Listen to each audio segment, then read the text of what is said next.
3 days had passed since the protagonist awoke in an unfamiliar body. He still couldn't believe he had woken up in a magnificent room.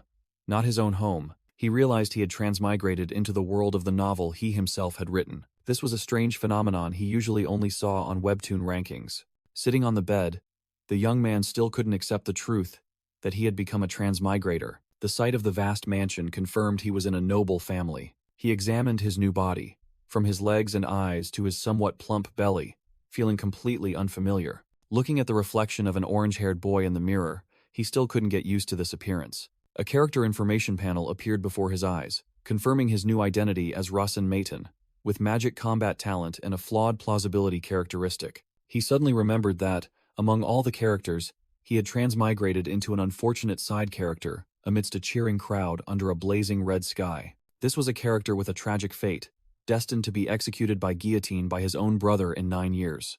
Recalling the first day, he was still sleeping soundly on a soft bed. Suddenly, he woke up with a start. His eyes wide with horror, he reflexively sat up, frantically shouting about work and time in the presence of a maid. Realizing he had said the wrong thing, he looked at the maid in confusion and repeatedly apologized. Contrary to his expectation, the maid immediately prostrated herself on the floor, trembling and begging for forgiveness for having committed a great sin. He sat bewildered on the bed, not understanding what was happening and wondering, who? He observed the maid and noticed her unique appearance, not Korean, but not entirely Western either. Still confused, he scratched his head and timidly asked, where am I? The maid frantically slammed her head against the floor until it bled, pleading for his life and taking all the blame for not waking him up on time. Rasen Maton's eyes were wide in astonishment, sweat pouring down his face. He hurriedly got out of bed, anxiously asking the orange-haired maid, Are you all right?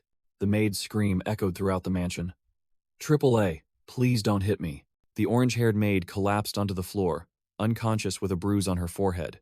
Raisin thought to himself, I only just stood up, and she already fainted. He recalled that this was what had happened on the first day, and his mind was completely shocked. The scene shifted to the second day. Rasen sat on his bed, a blue information panel appearing before him. The panel clearly stated his name was Rasen Maiten, with magic combat talent and a flawed plausibility characteristic, not Cha Sung-min. Rasen recalled meeting a young boy earlier that morning as he looked towards the room's door.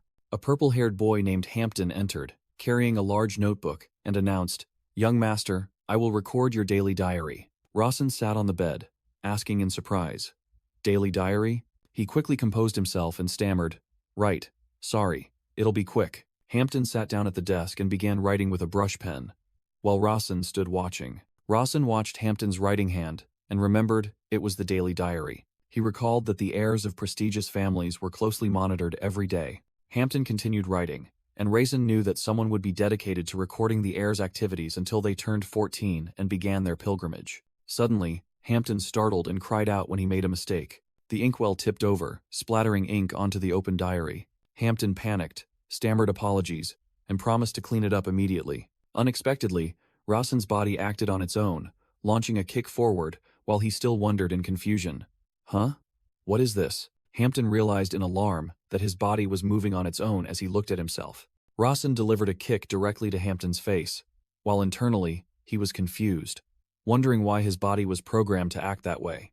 Rasen sat on the bed, recalling that on his second day in this world, his memories had begun to flood back. He clutched his face in distress, realizing these were the memories of the original Rasen Maton. The first flashback was at age 4, when Rasen used a toy stick to beat the servants. One of the servants beaten at that time was Hampton, who was crying in fear. At age 5, after learning the truth about his origins, Rasen arrogantly questioned a woman. "Someone like you is my mother?" The scene revealed Rasen was the son of Patriarch Decatra and a maid named Soso, who was kneeling and cleaning the floor. The original Rasen's eyes clearly showed extreme fear towards his father, Decatra. However, he showed no fear towards his mother, Soso, instead contemptuously spitting and telling her to get out. Returning to the present, Rasen clutched his head, feeling utterly ashamed of these memories. He thought back to his time at age 7 and admitted that the original Rasen had an extraordinary talent for being a scoundrel. A series of flashbacks showed Rasen continuously assaulting household staff, kicking one maid, chasing and beating another. He realized there were too many terrible incidents to recount them all. Another flashback showed Rasen delivering a flying kick to a man's face after causing a commotion at age 7. But the truly major incident occurred when he was 8.5, with the image of a girl beaten until she bled profusely. Rasen at that time was grabbing a pink-haired girl by her hair, swinging a stick and yelling, "You ugly, stupid hag, time to be a punching bag." The narration revealed that Rasen had brutally beaten Rosalind, the only 6-year-old daughter of a renowned martial arts family. Because of that action, his father, Decatra, had to bow his head and apologize to the Grandel family patriarch. As a result, before he turned 9, Rasen was exiled to the secluded Maple Villa. In his memories, the original Rasen was smashing things with a stick, even just a few days ago. A close-up of Rasen's face at the time showed him screaming for verdant chocolate, making the author inside wonder if this child was crazy for chocolate. The author recalled he had written the character Rasen Maton in the novel Sade the Renowned Sword Clan when he was in his own world. He admitted that he himself had written Rasen as a real jerk. However, he asserted he had never written such a detailed plot and background for a supporting character. He came to the conclusion that this world wasn't entirely written by him, but rather an unwritten world. Therefore, these memories and events had naturally occurred in this world, independent of his pen. Rasen curled his lips bitterly, telling himself that he had recalled almost everything, even if all of it was trash. On the third day, Rasen sat on his bed, finally accepting the truth that he had transmigrated. He told himself this wasn't a dream, but reality, and he couldn't remain in shock forever. He recalled Rasen Maton was just a miserable supporting character in his novel. As the author, Cha Sung-min, he had never written about his appearance or abilities. After all, Rasen was just a supporting character who rarely appeared, so he had no specific plans for him. The only thing he decided for Rasen was the combat magic talent just in case, but it was never used in the end. Thus, for the readers, that ability almost never existed, and in the end, Rasen was executed before a crowd. The image of being executed at 17 years old flooded back, making Rasen, sitting on his bed, clutch his head in pain. After the shock, he sat up straight and declared firmly, "All right, let's make survival my #1 goal." He calculated. Rasen was currently 9 years old, meaning he had 8 more years until he was killed. With resolute eyes, he resolved that he had 8 years to change the future. But right after that, Rasen frantically clutched his face, realizing another problem awaited. But the problem is what comes after. Rasen realized that even if he tried to change the future in 8 years, he would still have to face the true protagonist. He recalled the protagonist of this novel was Qasim Syed. In the original storyline, the Maton family was destined to fight Qasim. The feud stemmed from the fact that Patriarch Decatra of the Maton family had accidentally killed the eldest son of the Sword Arts family a long time ago. This truth was eventually exposed, pushing tensions to a peak and igniting a war between the two families. The war was known as the War of Swords and Magic, and ultimately the Sade family won, almost wiping out the Maton family. Back in reality, Rasen desperately exclaimed, "Damn it," confused about what to do now as words kept flashing in his mind. He reassured himself that Cha Sung-min was the creator of this world, even if it might have just been a hastily written work during his commute. He reaffirmed his position. "But that's right. I am the creator," and realized that all of Kaysen's luck, all of his fated encounters, were created by him. He realized his biggest advantage was knowing the future, and if he utilized it well, he could live a life like his previous one. He immediately rejected that thought, clenched his fists, and shouted, "No." With resolute eyes, he was determined that he could create a life even better than his previous one. He looked around and realized the bathroom in this room was even larger than the studio apartment he used to live in. Standing in the luxurious room, he thought that the life of the youngest son of a wealthy family wasn't bad, because life only happens once. He recalled that because his combat magic ability hadn't been fully exploited, the original Rasen himself didn't know the limits of his power. He wondered, "How do I use it?" and believed he must at least be at a genius level because he carried the blood of the Maton family. He remembered that the Maton family was one of the 3 greatest families in this world. Crossing his arms, he told himself to think positively because he was born with a silver spoon. But then he hesitated when he thought of the downsides, being an illegitimate child and destined to be beheaded at 17 if he did nothing. Finally, his eyes flashed with determination, asserting that everything depended on his own efforts because 8 years was a long time. A close-up of Rasen's purple eyes showed him confused and surprised by something. Rasen stood in the room, recalling the first words he saw when he transmigrated, appearing from a chest. A notification panel appeared. "The will of character Rasen Maton has been activated. Divine Eye has been activated." Rasen was stunned, exclaiming in confusion, "What?" He realized this was the ability of the protagonist in the novel, the renowned Sade sword family. Standing before the curtain, Rasen wondered why he had awakened that ability. The notification panel about the activation of Divine Eye reappeared in his mind. He confirmed this was indeed the ability of the protagonist, Qasim Sayed. Rasen suddenly understood that the character information he had seen before was the effect of this ability. Leaning his chin in thought, he wondered why he possessed it when he wasn't the protagonist. He quickly dismissed the question, deeming it unimportant, because ever since his transmigration, all normalcy had been shattered. In Rasen's mind, the image of Qasim Sayed charging alone into a sea of monsters appeared. A close-up of Qasim Sayed's resolute face, Rasen recalled that the renowned Sayed sword family was a fantasy novel with an overwhelmingly powerful protagonist. Rasen imagined Qasim unleashing a single move that wiped out an entire army of monsters, his power enough to destroy an entire continent. The image of an exploding planet appeared, and Rasen realized the real problem was that power would be used to destroy the Mayten family. Suddenly, a blue ring of light appeared around Rasen's waist, making him confusedly wonder. A ring? He realized he couldn't see it with his naked eye, but it felt as if his divine eye was scanning his body. Rasen was astonished when he understood that ring of light might be the first mana circle. An illustration showed that a mana circle was a ring of energy forming around the heart, acting as a battery for using magic. Rasen recalled the setting he, Cha Sung-min, had written, that even the first circle required immense training, study, patience, and money. Rasen recalled his past self's cruel treatment of Hampton and told himself that bastard couldn't possibly have had enough patience to train, and he had no memory of it himself. Lost in thought, Rasen was interrupted by a knock at the door and wondered if the mana circle would form automatically. A female voice from outside asked for permission to enter. Rasen guessed it was Era and agreed, "Come in." As the maid stepped in, Rasen instinctively raised his hand, signaling her to stop. He immediately looked surprised and confused by his own unconscious action. A white-haired, green-eyed maid named Ira knelt to the floor as soon as she entered the room. He recalled the original Rasen placing his foot on Era's head and ordering, "When you make eye contact with me, it's best to kneel." Understood? Rasen cursed the original bastard silently for setting too many damn rules while watching Era still kneeling. He suddenly narrowed his eyes at the maid, feeling that something was amiss. Rasen's eyes widened in astonishment as a sudden realization flashed in his mind. Era's character information panel appeared, revealing her main attribute was assassination, which startled Rasen. Why is a young girl's main attribute assassination? Rasen tried to recall but affirmed he hadn't set up such a character, then suddenly realized he had forgotten something. He recalled the world setting in the novel The Renowned Sayed Sword Family was a crazy place where power and violence reigned.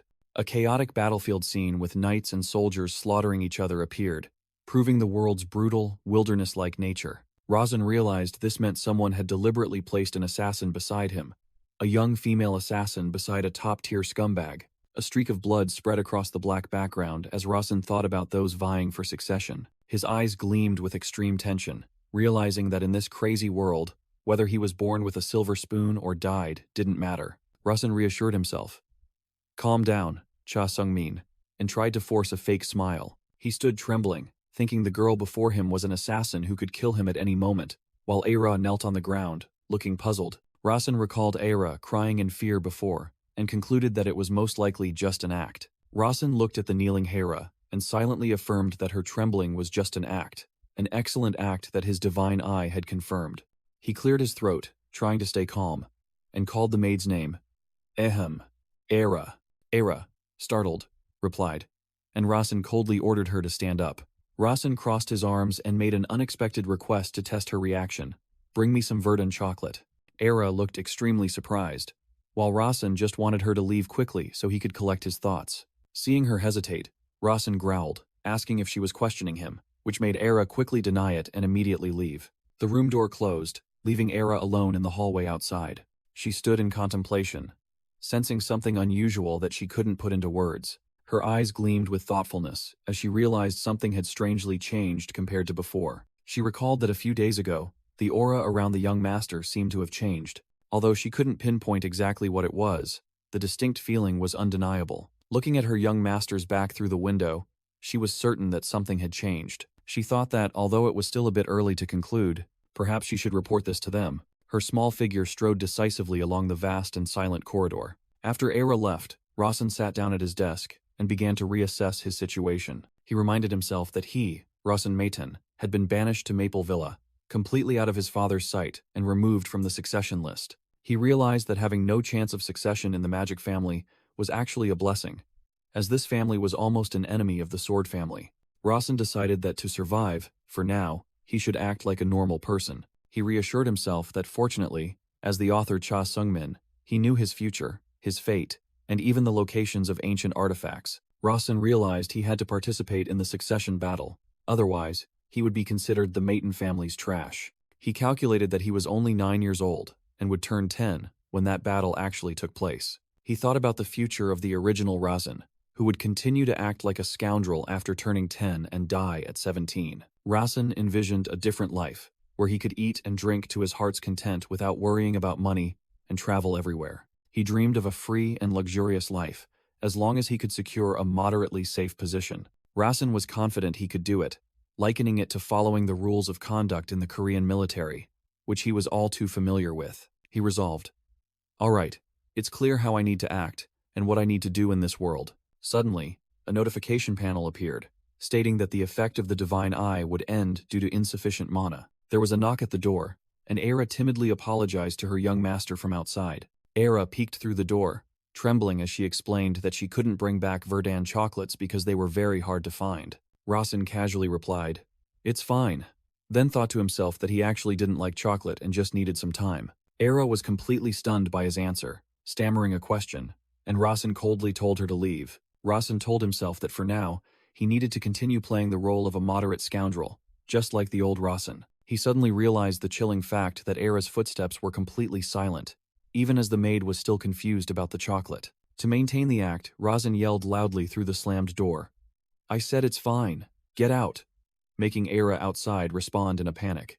In the hallway outside, Era paced back and forth in confusion, wondering if she had misheard what that scoundrel had just said. She recalled Rasen saying, "It's fine," a reaction completely contrary to his usual self. Era pondered. That guy would normally go crazy for chocolate, so why did he say it's fine? She decided to observe a little longer before deciding whether or not to report this matter. A week later, outside the mansion, Rasen called Hampton and ordered the boy to prepare. Hampton asked Rasen again, bewildered. "Prepare? Prepare what, exactly?" Rasen looked to the side and declared decisively, "We're going to the training zone."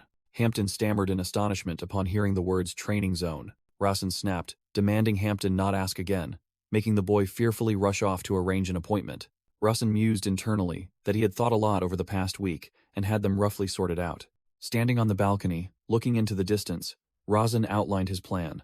To survive, he needed to participate in the succession battle, behave properly, and train diligently. He clenched his fist, resolving that he must survive at all costs and become independent.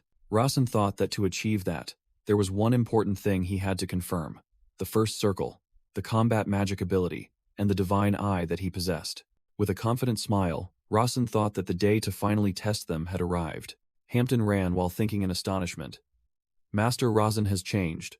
The boy looked back with a panicked expression, profusely sweating as he realized his master's change. Hampton recalled being beaten by Rasen with a stick, telling himself that being bruised wasn't for anger, but to feel regret. He continued running, believing it was his fault for not serving diligently, and now the seventh young master wanted to go to the training zone. Rasen used his divine eye, and an information panel appeared, revealing Hampton's main attribute was poison, and his characteristic was cowardly shadow. Rasen thought to himself, wondering when Hampton had learned to use poison, and assumed the boy was waiting for an opportunity to act against him. He recalled that each succession candidate of a mage family was assigned a thoroughly trained aide. These aides were brainwashed from a young age to support and dedicate their entire lives and loyalty to their candidate. Rasen realized Hampton was the seventh young master's shadow. He stared at Hampton, unable to believe that even trash like him also had a shadow. As they both arrived before the training annex building, Hampton looked at Rasen with flushed cheeks and thought, "Hez here to train. I'm so grateful." Hampton looked at Rasen and thought to himself, "But why such a sudden change?" As they walked, Hampton continued his train of thought, believing he wasn't afraid his master would cause trouble. He recalled that he only felt sad when Rasen's actions caused him to be looked down upon by others. Hampton clenched his hands, determined. No, trust the young master. Looking at the training building before him, Rasen muttered to himself, "Damn it." He blamed himself as the author for being lazy when designing a modern building in a fantasy world. A notification panel appeared, confirming the location was Training Zone 1, and Rasen admitted that at least it was convenient and familiar. Rasen recalled that each zone had a manager, just as a man in a hooded cloak stepped out from the revolving door. The man greeted with folded arms. "You've arrived, seventh young master." He slightly pulled back his hood, smiled, and introduced himself. "My name is Noah. I am the manager of the Leaf Training Zone." Rasen replied indifferently, "Yes. A pleasure to meet you." While Noah bowed, secretly thinking with sarcasm, "Indeed. What an honor, young master." Noah's mind exploded with rage as he recalled Rasen was the one who had slapped him a year prior for not bowing respectfully enough. Rasen attempted to use his divine eye but failed to read Noah's information, concluding that the manager was far stronger than him. Deciding to treat Noah well, Rasen stated, "I will begin my training today. Are there any suitable monsters for me to fight?" Noah appeared utterly astonished by the word training, and Rasen confirmed it. Requesting a suggestion appropriate for his age, Noah asked his age, and Rasen replied definitively, 9. Noah gritted his teeth, secretly counting every second since his humiliation. "Of course I know, you bastard. It's been 336 days, 8 hours and 32 minutes. He harbored a burning desire for legal revenge, strictly adhering to the rules so no one could fault him. An idea suddenly sparked in Noah's mind, his eyes lighting up. "Ah." With a sinister smile, Noah stated that the sixth young master had successfully hunted a mushroom monster at age 9, prompting Rasen to ask in surprise, "A mushroom monster?" Rasen recalled the description of the mushroom monster, a low-level creature about 50 centimeters tall, moving by hopping. He agreed with the choice, and Noah bowed, replying, "I understand. I will prepare immediately." Noah grinned, announcing he would set the scene as the mushroom forest in about 3 minutes. Rasen simply told him to do as he pleased. Rasen watched, bewildered, as Noah skipped away excitedly, wondering, why is he so thrilled? He closed his eyes, reassuring himself that the mushroom monster couldn't be that difficult, given his 9-year-old self had defeated it. He then decided to focus during the 3-minute wait. Rasen focused on sensing the mana circle in his heart, aware that his talent was combat magic. He clenched his fists, realizing he was in a state of self-awakening magic, inherited from his magical family bloodline. Once preparations were complete, Noah cheerfully invited him in. "Please, this way, sir." A notification appeared, confirming the current location was the magically created mushroom forest, as Rasen stood before a glowing fungal landscape. Hampton stood behind an invisible wall, wishing him luck as it activated. Rasen appeared surprised and bewildered by the scene before him. A small, dark shadow with glowing eyes peeked out from behind a rock, making Rasen think, "Is that all?" The mushroom monster roared, "Q!" as a notification appeared, explaining its weakness was its body. Hampton continued to explain that, as a mushroom-type monster, it was very weak against fire, making Rasen wonder, is that a mushroom monster? 2 mushroom monsters moved oddly, and Rasen secretly thought that seeing a walking monster was truly disgusting. With determined eyes, Rasen gathered blue mana into his hand, thinking, "It's time to try." His fist was enveloped by sparkling blue magic power. Rasen prepared to unleash a punch at a transparent magic wall, while a mushroom monster stood on a rock, observing. A system notification appeared, confirming the body's will and announcing that combat magic had been awakened. A black magic circle opened before him, its image reflecting in Rasen's eyes, revealing swirling pupils. Manager Noah gazed into the crystal orb, recalling his past as a renowned mage and a proclaimed genius before joining the Maton family. In his memory, Noah was lashed fiercely across the cheek by a whip. Young Rasen scornfully rebuked Noah. "How dare you call yourself human when you only bowed 82 degrees? Noah gritted his teeth in hatred, recalling the humiliation of not bowing at a perfect 90-degree angle. With a sinister expression, Noah gazed into the crystal orb and vowed revenge by upgrading the mushroom monsters to their highest level. Inside the artificial forest, Rasen rushed forward. A mushroom monster leaped down unexpectedly, while Noah monologued that Rasen's combat magic was merely low grade. Rasen continued to charge, while Noah was confident that with non-elemental magic, he would never be able to damage the monsters. Noah triumphantly looked into the orb, gloating that his revenge was complete, and called Rasen a damned brat. Suddenly, Noah's expression changed drastically, revealing extreme astonishment. Rasen leaped into the air, swinging his fist towards the incoming mushroom monster. Rasen's fist emitted a stream of brilliant blue and pink magical energy. Rasen delivered a powerful punch, shattering the mushroom monster into pieces. Through the crystal orb, Noah gasped and shouted in disbelief. "One hit?" Rasen gently landed as the monster's remnants dissipated, casually saying, "No big deal." A blue system notification panel suddenly appeared before Rasen. Rawson's eyes widened in surprise as he read the contents of the notification. The notification stated that beginner-level combat magic had been utilized, compensating for flawed plausibility, and was fully imprinted. Rawson gazed intently, feeling a surge of fervor, and thought to himself, "I can feel the blood in my heart boiling." Another notification appeared, confirming that elementary combat magic, weight utilization, had been imprinted onto his mana circle. Rawson looked at his hands, where blue magical power surged, and exclaimed in astonishment, "What is this power?" In the control room, Noah stared blankly through the orb, unable to believe his eyes. "What the hell is this?" Noah analyzed, realizing it was pure combat magic, a type of magic accompanied by physical destructive power. He grew even more confused, recalling that mushroom monsters inherently resisted physical damage, making Rawson defeating them so easily impossible. Hampton spoke from outside, suggesting that mushroom monsters could no longer serve as training dummies, and Rawson agreed. Noah stared intently at Rawson's image, his mind filled with doubt. "What the hell happened in the year I haven't seen you?" Wiping away sweat, Noah decided, "I think I should increase the difficulty a bit." Rawson asked about the difficulty level, concerned he didn't have much mana left, and Hampton announced the next opponent was a red mushroom monster. From the control room, Noah explained that red mushroom monsters, while similar to the regular type, were much faster and stronger, and notably could self-replicate if not quickly destroyed. Noah told himself to set aside personal feelings to gather information for his report. Rawson muttered red mushroom monster, thinking he had never designed such a monster in his story, while Hampton assured him he would stop the training session if the situation became too dangerous. Rawson figured this was likely a variant stemming from the original setting, and calmly replied, "All right." Hampton announced the monster was being summoned as a digital blue light began to form in the training ground. A small mushroom monster with a red cap and glowing white eyes emerged from the light. Rawson observed from a distance, wondering how it differed from the previous monster apart from its color. Suddenly, Rawson flinched, his expression tensing as he realized something was amiss. The red mushroom monster lunged forward with terrifying speed, and Rawson barely managed to raise his arm to block the lightning-fast attack. A small explosion occurred at the point of impact, shaking the ground and pushing Rawson back. A close-up showed Rawson's eyes wide, revealing extreme astonishment at his opponent's power. The red mushroom monster bounced back after the collision, spinning in mid-air and leaving an orange light trail, preparing for its next assault. A dark blur shot forward, delivering a powerful blow to Rawson's midsection. Rawson was pushed back, his feet carving a long furrow in the ground from the immense force. He steadied himself amidst the dust cloud, facing the red mushroom monster that had just landed. Rawson narrowed his eyes, assessing,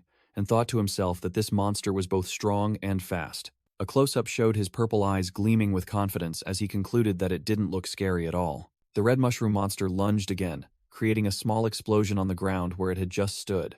Rawson looked up in surprise as he saw the monster unexpectedly attack from mid-air. He raised his hand, creating a blue energy shield that blocked the monster's attack. From the observation room, Noah gasped in astonishment and shouted, "He blocked it!" Rawson charged forward, realizing that the monster's attack pattern was very simple. He grabbed the monster's mushroom cap, deciding to use the ability he had developed earlier. A system notification appeared.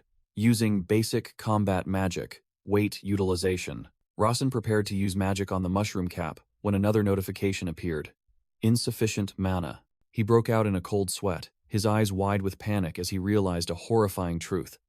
"Damn it, I'm out of mana." Despite having no mana left, Rawson still threw the mushroom cap with all his might in astonishment, and it unexpectedly shattered the monster's body. He looked back at his hand, wondering about the strange sensation he'd just felt, as if time had slowed down for a moment. The system panel displayed a warning that this was the first time he had completely depleted his mana, and therefore, his divine eye would be deactivated. In another room, hot steam rose from a freshly poured cup of coffee. Hampton brought coffee to Noah, who was rewatching the battle through a crystal orb, and the young servant froze with a look of astonishment. Hampton was stunned, his mind filled with questions.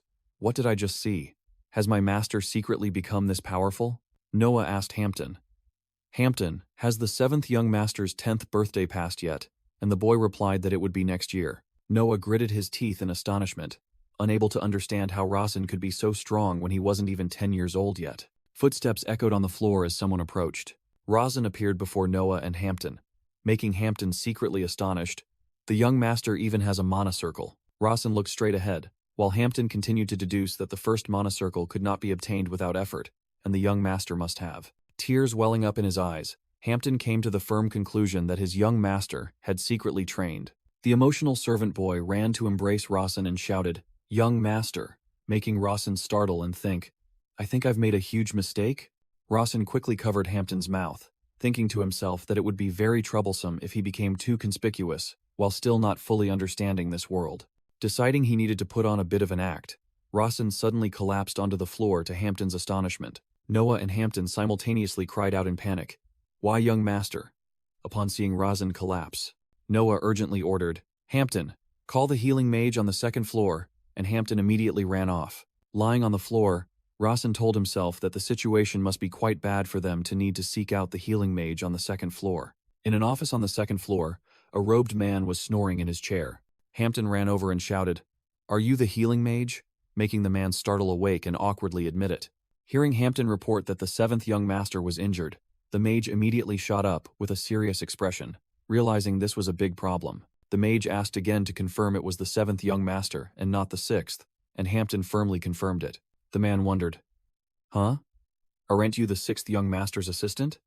Hampton then boldly declared he was the seventh young master's assistant. The mage looked at Hampton with a suspicious look, wondering why that dropkick was here. Hampton explained that Rawson had defeated a mushroom monster and took a critical blow from a red mushroom monster, leaving the mage stunned. When the mage asked how, Hampton confidently replied from a distance, "With combat magic." The healing mage thought to himself that if Rawson's body was destroyed due to the side effects of combat magic, it would be very difficult to resolve. In the infirmary, the mage, Noah, and Hampton all looked towards Rawson, who was lying motionless on the bed. The mage decided he would just pretend to do something, then push the responsibility onto the more skilled mages in the main building. He raised his hand, casting a healing spell with dazzling light effects and images of angels flying around.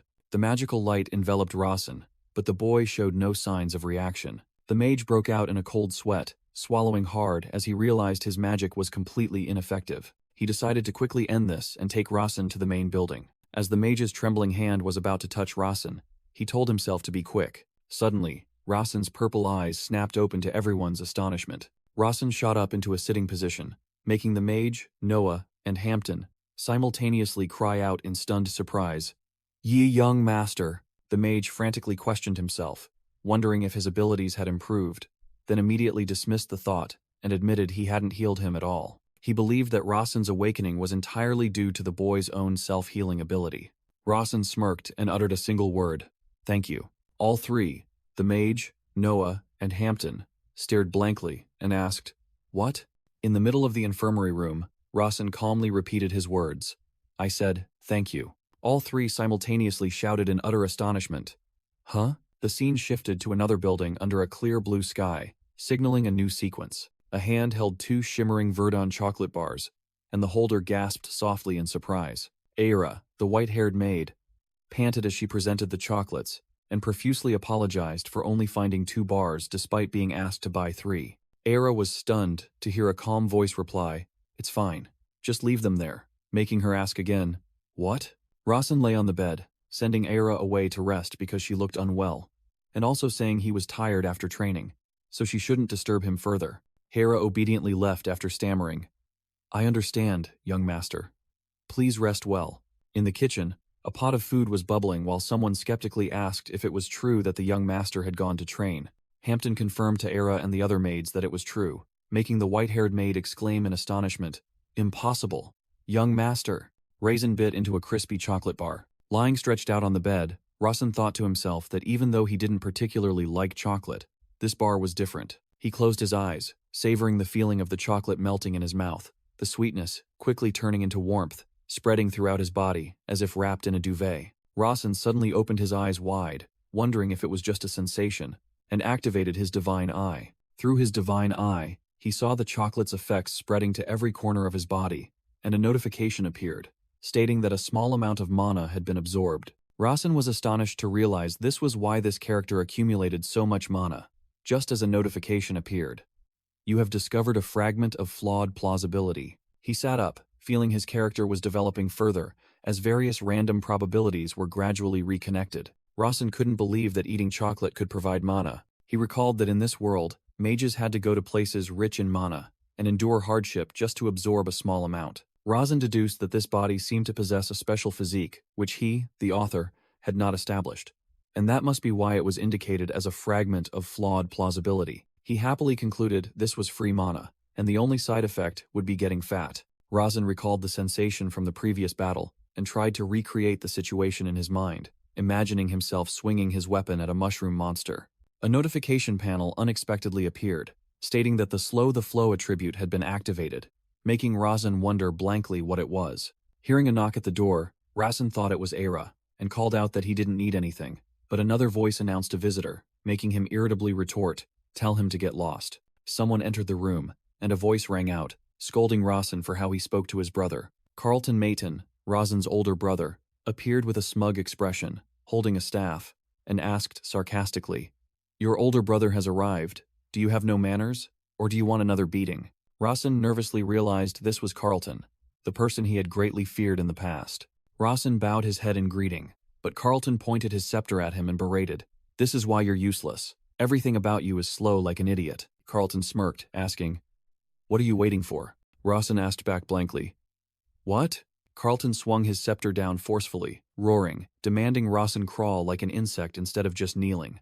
A system notification panel appeared, stating that the Slow the Flow attribute had automatically activated, and Rosin realized this feeling was identical to facing a red mushroom monster. From Rosin's perspective, Carlton's attack slowed down, and he told himself he wouldn't let himself be beaten like the sixth young master before. With a determined expression, Rosin saw this as a good opportunity to assess his own strength and skills. Rosin reached out to grab the incoming scepter and thought to himself. First, Rosin blocked the attack, causing the scepter to fall to the floor to Carlton's astonishment. Carlton, stunned, asked, "What did you just do?" Rosin stood up straight and replied sharply, "I was just exercising my right to self-defense," while Carlton angrily roared, "What did you just do, you trash?" Carlton ordered, "Say it again," but Rosin pretended not to understand. "Say what?" Causing Carlton to growl. "Say that damn sentence again, you piece of trash." Rosin shamelessly continued to play with words. "That damn sentence. You told me to say that damn sentence." Carlton gritted his teeth, completely provoked to his limit. Carlton exploded in rage, shouting loudly, "You insect-like bastard!" Carlton lunged forward, vowing to kill Rosin, and placed his hand on the floor, activating a blue magic circle, while Rosin noticed his brother also had a circle around his heart. A close-up of the forming magic circle, Rosin deduced that Carlton was about to unleash power from his ring. A character information panel for Carlton appeared as he shouted, "Die," revealing his main attribute was water, and Rosin secretly wondered, "Water?" Rosin watched Carlton gather water magic into circles around his face and chest, assessing that the situation would become troublesome if they fully formed. Carlton shouted in astonishment, What?" as the water magic gathering in his hands suddenly vanished. Instantly, Rosin closed in from the side with a decisive expression. The uncontrolled stream of water magic exploded right on Carlton, leaving him stunned.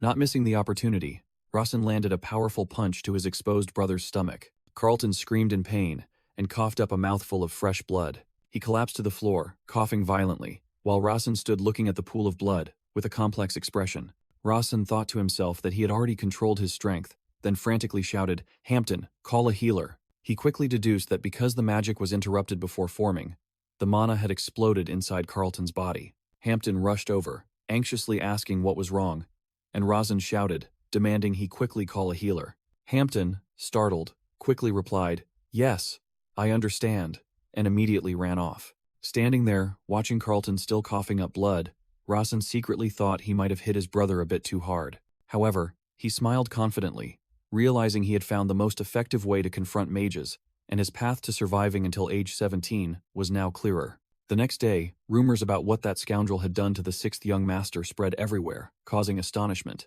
In a living room, Era appeared incredulous, but Hampton affirmed that he had witnessed everything with his own eyes. Hampton asked Era, "Sister, may I speak a bit more frankly?" Hera suddenly retorted, "Why? Are you going to tell me you're the shadow?" Which startled Hampton. Era casually stated that everyone had already realized that, and Hampton retorted that she wasn't an ordinary maid either, with her light footsteps and mysterious movements. Era smiled, admitting that was also something everyone knew, except for that scoundrel. Hampton looked directly at Hera and asked seriously, "Do you still think he's just a lazy scoundrel?" Era calmly took a sip of tea and replied, "Go on." Hampton began to present his thoughts seriously. He suggested that with his 10th birthday approaching, the 7th young master was finally beginning to act. Meanwhile, Rasen arrived at a magnificent building, secretly thinking this was the Star Library, where he could learn to control mana. He looked up at the grand architecture, finding it resembled a shopping mall more than a library, and was surprised that the original Rasen had never visited it. The sound of shoes echoed as he stepped inside. Rasen was completely overwhelmed by the enormous space, with countless bookshelves reaching up to the 3rd floor. He wondered how many books were here, and a mysterious voice unexpectedly replied that there were about 200,000. Rasen startled and turned around, bewildered as to where the voice had come from. A woman with long, blue-gray hair suddenly appeared in the middle of the library. Rasen stared in astonishment at the newcomer and asked, "Who?" The woman introduced herself. "I am the librarian of the Star Library, Evian." Returning to their conversation, Era set her teacup down and asked if Hampton was suggesting Rasen had prepared for his 10th birthday by concealing his true nature. Hampton asserted that he believed Rasen had deliberately hidden his true strength for the past 10 years, causing Era to exclaim that he was incredible for believing such a thing. The boy passionately retorted, "But I saw it very clearly." He completed the first circle. Era looked stunned, doubting whether the first circle could be achieved in just a few days. Hampton explained that the 7th young master had never been considered a successor candidate due to his behavior, which Era had to admit was true. He continued to argue that precisely because of this, Rasen could easily downplay himself and conceal his true abilities. Era remained unconvinced, pointing out that it was still illogical, because Rasen's talent was limited to combat magic. Hampton firmly asserted, "No, I am certain of what I've said," prompting Era to press, "Why?" Hampton stood tall, boldly declaring his reason. "Because I am his shadow. I am certain he showed me the future." Hampton was silent for a moment, then explained to Era, "Because both of us share the same fate of being abandoned after the 7th young master's death." He approached, suggesting they should cooperate, while Era rose from the sofa. Era turned away, coldly replying, "If he decides to go to the library early, then I will consider it." Hampton's voice echoed as the scene shifted to a magnificent building, explaining that every Maton family member had to study at the library to prepare for the succession war. Inside the vast library, Rasen startled and turned around upon hearing an unfamiliar voice, asking, "Who's there?" A woman with blue-gray hair appeared and introduced herself. "I am the librarian of the Starry Sky Library, Evian." Rasen was stunned, thinking to himself that he couldn't recall any character named Evian, and an information panel appeared before the girl. The character information panel displayed the librarian's true name as Larvian, making Rasen scream in horror in his mind. "What? Larvian?" Larvian gracefully curtsied, saying it was an honor to meet the renowned 7th young master, while Rasen was still reeling, not expecting to encounter her here. Rasen recalled that Larvian did not directly confront the protagonist, Kaysen Sade. An image of a king and knights appeared, but she was the highest-level mage to appear in several important events, and the scene of the king ordering his soldiers to charge, "Kill that witch," materialized. Rasen remembered the most crucial detail. She was the monster mage who had massacred the tyrant Lord Revadon and his knights.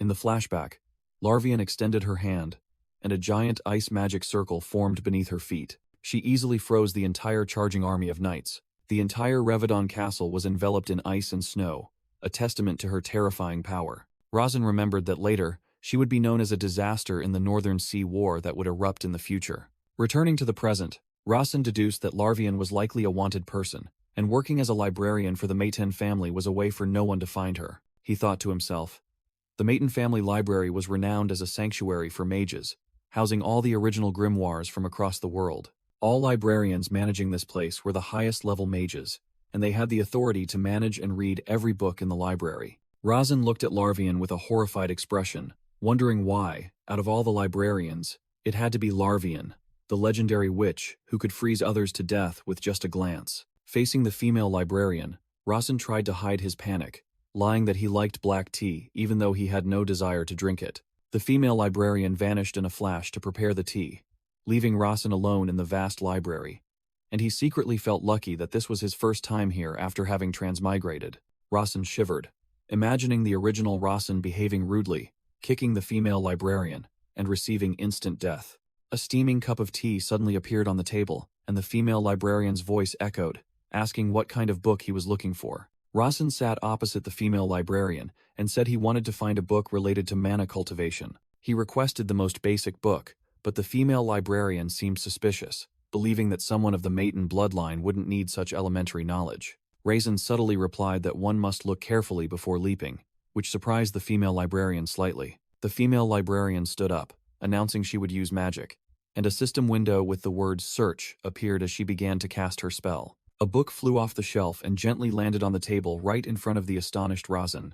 Rasen quickly placed his hand on the book and told the female librarian that she could leave. The librarian wished him a fruitful contemplation and then vanished, leaving Rasen alone with the book. Rasen opened the book and read the basic definition of mana as natural energy and how to become a mage by accumulating mana in the heart to form a circle. However, the subsequent content consisted of complex theorems and mathematical formulas, completely unlike basic knowledge. Feeling overwhelmed, Rasen buried his face in the table, despairingly thinking this was a strange field of study, utterly incomprehensible to a modern person. Suddenly, an idea struck him, realizing that even if he didn't understand it himself, he still had another way, and activated the Divine Eye skill. A notification panel appeared, showing that the Divine Eye was analyzing the book and was 5% complete, making Rasen laugh, because this ability could analyze even things he couldn't read. He mused that this was indeed an extraordinary ability, but the problem was that in this world, there was another monster who could use it much better than him.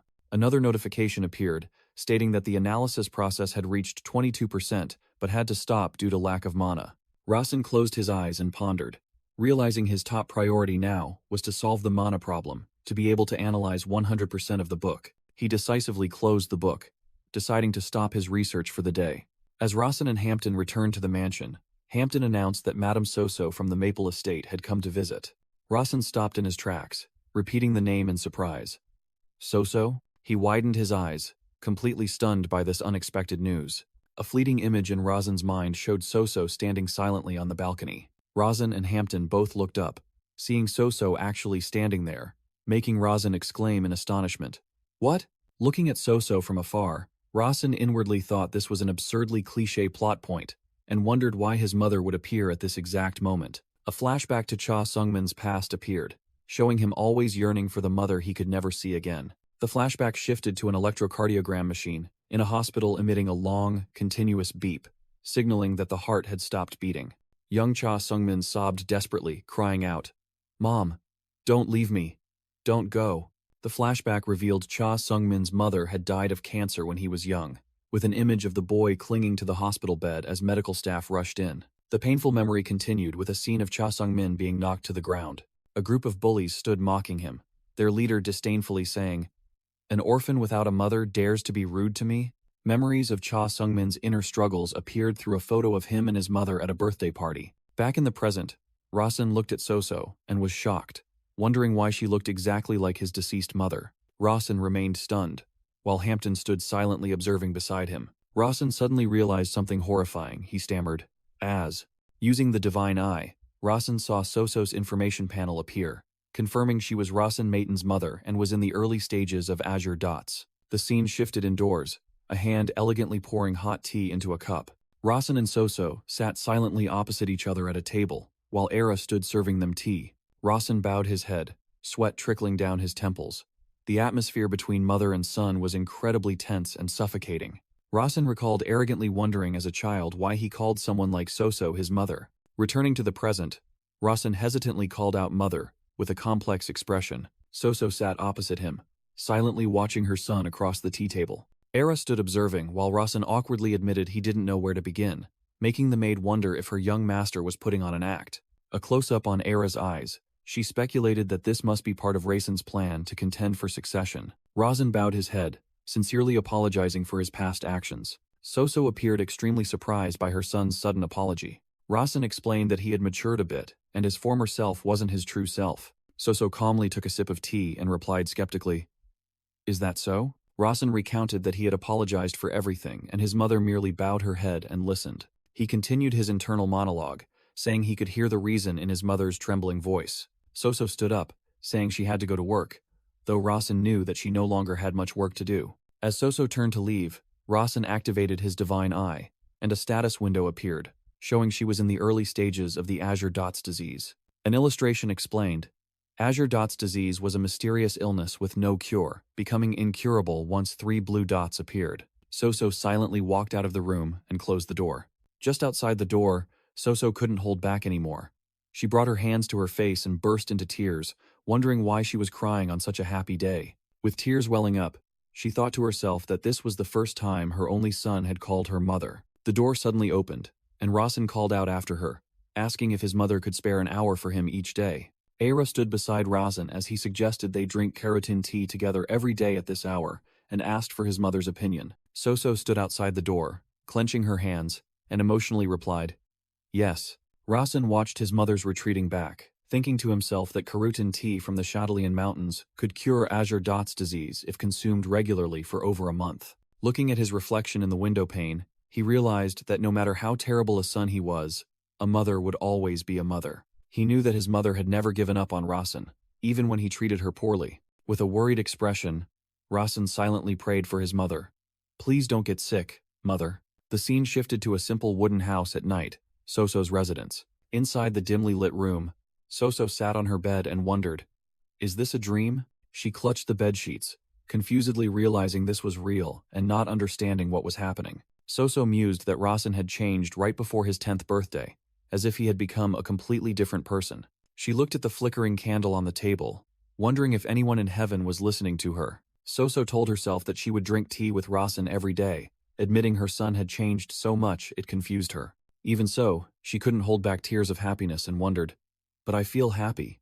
Isn't that strange?" The candle on the table continued to burn brightly, illuminating the room. The candle's flame flickered gently in the silent space. The candlelight continued to shine, witnessing the mother's emotions. Returning to the Maiden estate during the day, Rasen called his maid's name, Aira. Aira immediately appeared and replied, "Yes, young master." Rasen then stated he had something important to tell her. In Rasen's bedroom, Hera stood formally, her heart full of vigilance, wondering if her young master had discovered her identity or was testing her. She frantically thought to herself if she was about to receive an assassination order, but Rasen unexpectedly mentioned Verdun chocolate. Rasen looked directly at Hera and ordered, "Get the highest quality, and as much as you can." Aira was stunned by the strange order, and Rasen added, "Oh, one more thing." Aira thought Rasen was about to say something important, but was astonished when he only asked her to buy more candy from Rudon's bakery. Aira silently bowed her head. A tear rolled down her cheek, feeling disappointed. An hour later, Rasen gazed intently, thinking to himself, "Just as I predicted." He marveled at a mountain of chocolate and candy piled on the table, realizing the astonishing power of money and authority. Standing in the room, Rasen resolved to make the most of his power and money after seeing a single maid purchase over $20,000 worth of chocolate in just 1 hour. Rasen inspected the pile of chocolate and estimated their price ranged from 10,000 to 30,000 grang per bar. As Rasen tasted a piece of chocolate, 2 system notifications appeared, indicating he had consumed a small amount of mana. Rasen realized he could also absorb mana from Rudon's bakery's candy, and came to a single conclusion. He deduced that there must be a common ingredient between the chocolate and the candy. Rasen called out loudly, "Hampton!" And the young servant immediately poked his head through the doorway and replied, "Yes, young master." Rasen ordered decisively, "Bring the baker from Rudon's bakery here to me." 30 minutes later, a man in a chef's uniform with a thick beard stood waiting outside Rasen's room. The baker trembled, sweat pouring down, frightened, wondering if there was something wrong with his food. He glanced at Rasen, who was sitting far away, and shivered as he recalled the young master's reputation as a notorious hooligan. In the baker's eyes, Rasen appeared as a malevolent ghost who could easily kill an unknown person like him.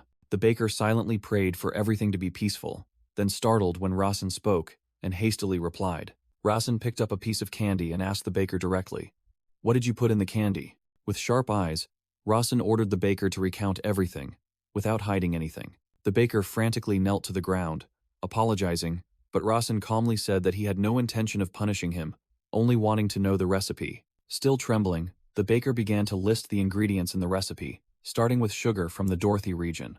The baker, startled, revealed the next ingredients. "Ah, 1,000-year herb powder. 2 spoonfuls of that and corn syrup, sir." "Is that all?" Rasen asked in surprise, and the baker quickly assured him that was everything. Rasen mused, he had finally found it. The active ingredient inside Verdun chocolate was the 1,000-year herb. Rasen smiled triumphantly, realizing he could absorb mana if he ate the 1,000-year herb. The scene shifted to the family's training annex. At the reception desk, Noah irritably crossed his arms, silently cursing why everyone kept asking about the seventh young master, asserting he only had two things to say. He recalled that Rasen had defeated the mushroom monsters using combat magic, and he had recovered from the magic side effects with the Embrace of Mana spell. A frantic employee ran to the desk, shouting, "Manager, have you heard the news?" The employee shrieked with a horrified expression that the seventh young master had beaten the sixth young master, causing a huge commotion due to the brutality of the assault. Noah sprang from his chair, yelling in astonishment, "What? What the hell?" Recalling Rasen's sinister smile, Noah gritted his teeth, thinking, that kid is truly insane. He wondered when that kick had accumulated such power, deeming it impossible even with rapidly developing combat magic. The employee whispered into his ear, speculating that Rasen might have diligently practiced that kick to gain attention before his upcoming 10th birthday. Noah dismissed it, pointing out that Rasen had won despite his mana activation being incomplete, concluding, "This is utterly illogical." He explained that mages weren't naturally that fast. They had to use movement spells like teleportation to compensate. However, a 9-year-old mage couldn't use such a skill, and the employee also admitted he had never known the seventh young master possessed such talent. Noah adjusted his glasses, stating that combat magic couldn't surpass the Grendel martial arts family, and also hindered the activation of other elemental magic, making it a forgotten discipline. The employee wondered why someone like Rasen knew this, and still pursued something so disadvantageous, then questioned if it was due to his immaturity. The employee thought Noah was overthinking, but Noah felt something was amiss. Noah looked towards the training grounds, silently thinking that Rasen's 10th birthday would be very interesting. In his private room, Rasen Maton was chewing on a sprig of thousand-year herb. A system notification appeared, confirming he had absorbed a small amount of mana, making Rasen delighted that his judgment was correct. He could absorb mana with almost no calories. Rasen thought about his body, explaining that by eating Verdun chocolate for nearly 10 years, mana had condensed within his fat layers. He continued eating the herb, deducing that if mana accumulated in his heart, it would generate heat and energy, while also burning excess fat. Mana absorption notifications continuously popped up as Rasen ate. He planned that increasing his mana would help his divine eye function longer, and he could develop more effectively if he learned how to cultivate mana. 3 days later, Rasen's joyful shout of, "I did it," echoed from a building. Sitting by the book, Rasen received a system notification that his divine eye had analyzed and absorbed information about introductory magic. He was surprised when the system announced it was creating Archsage Alberto's arrangement, and revealed a hidden page. The book pages suddenly flipped on their own at dizzying speed, leaving Rasen stunned. The book glowed, and the system instructed him to find the 777th book of the great sage Alberto, making Rasen confused, wondering who that was. Rasen realized he had to return to the library to investigate, but the terrifying image of the librarian Evian appeared in his mind. Although he didn't want to get involved with that ice witch, Rasen still gritted his teeth, determined that he had to do this. As Rasen sat in contemplation, his personal maid Era suddenly appeared, hanging upside down from the ceiling directly above him. With sharp eyes, Era silently observed her master from above. The scene shifted to the magnificent library building under the daytime sun. Inside the library, Rasen held a book and felt a slight chill, wondering where Evian was. Evian suddenly appeared right behind Rasen and asked if he had finished reading, making him scream in fright from the surprise. Rasen awkwardly handed the book to Evian, who remarked that he read quickly since it was just basic knowledge. Evian suddenly tossed the book into the air, startling Rasen into a panic. The book vanished in a flash of light, and Rasen thought in astonishment, "What insane magic skills! How can she cast without incantations?" Rasen asked the librarian if she knew about the 77th book of the Great Sage, Basic Magic, Easy Mana Cultivation. Evian confirmed that the book was in the library and agreed to give it to him, but she added, however, she explained that the book was ranked B because its content was incomprehensible. But Rasen scratched his head and replied that it was fine, he just intended to read it for fun. Suddenly, Evian subtly sniffed the air. She bent down, pressed her face close to Rasen, and repeatedly sniffed his scent. Rasen broke out in a cold sweat, wondering in astonishment what this feeling was. The feeling was like a tiger stalking, sniffing out its prey, a tiny rabbit. Evian straightened up and called out, "Seventh young master," making Rasen startle and reply nervously. With a calm expression, Evian remarked, "You have a pleasant scent about you." Rasen stared blankly, wondering about the scent, then suddenly realized something. He held out a chocolate bar he was holding. Rasen offered Evian a taste, but she firmly refused, No. Immediately after, Evian then said that if he wanted to give it, she would accept it. Then took the chocolate bar, making Rasen wonder if this was a character setting he wasn't aware of. Rasen pondered, deep in thought, feeling that something was amiss, like a flaw in the story's original setup.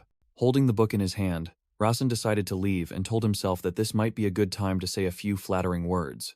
Before leaving, he turned back and told Evian that there was a lot of chocolate at the Maple Annex, and invited her to drop by occasionally, saying he would instruct Ira to give it to her beforehand.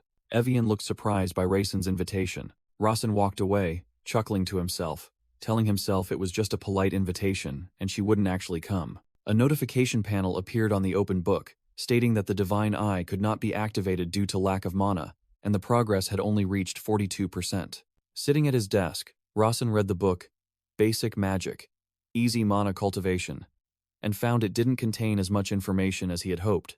Rasen smugly thought he was a great mage, but then grumbled that the book was full of nonsense. Outside, Hampton and Era were observing, Hampton looking utterly astonished. Rasen was running with all his might, panting heavily during his training. Hampton remarked to Ira that the young master had been very busy lately, going to the library, visiting the annex, and even exercising like this. Era corrected him, stating it wasn't a simple jog, which made Hampton curiously ask what it was then. Evian suddenly appeared behind them, startling both, and explained that Rasen was in the process of dissolving condensed mana in his body by exerting himself physically. Era and Hampton stared at Evian in astonishment, Era secretly thinking she hadn't even sensed her presence. Hampton politely asked Evian if she had come to the Maple Annex, and she replied, yes. Hampton asked if he needed to inform the young master, but Evian said there was no need. Hampton secretly wondered why Evian was at the Maple Annex, as a librarian should be a highest-ranking mage. He wondered if she had come to assess the young master's growth for the succession struggle,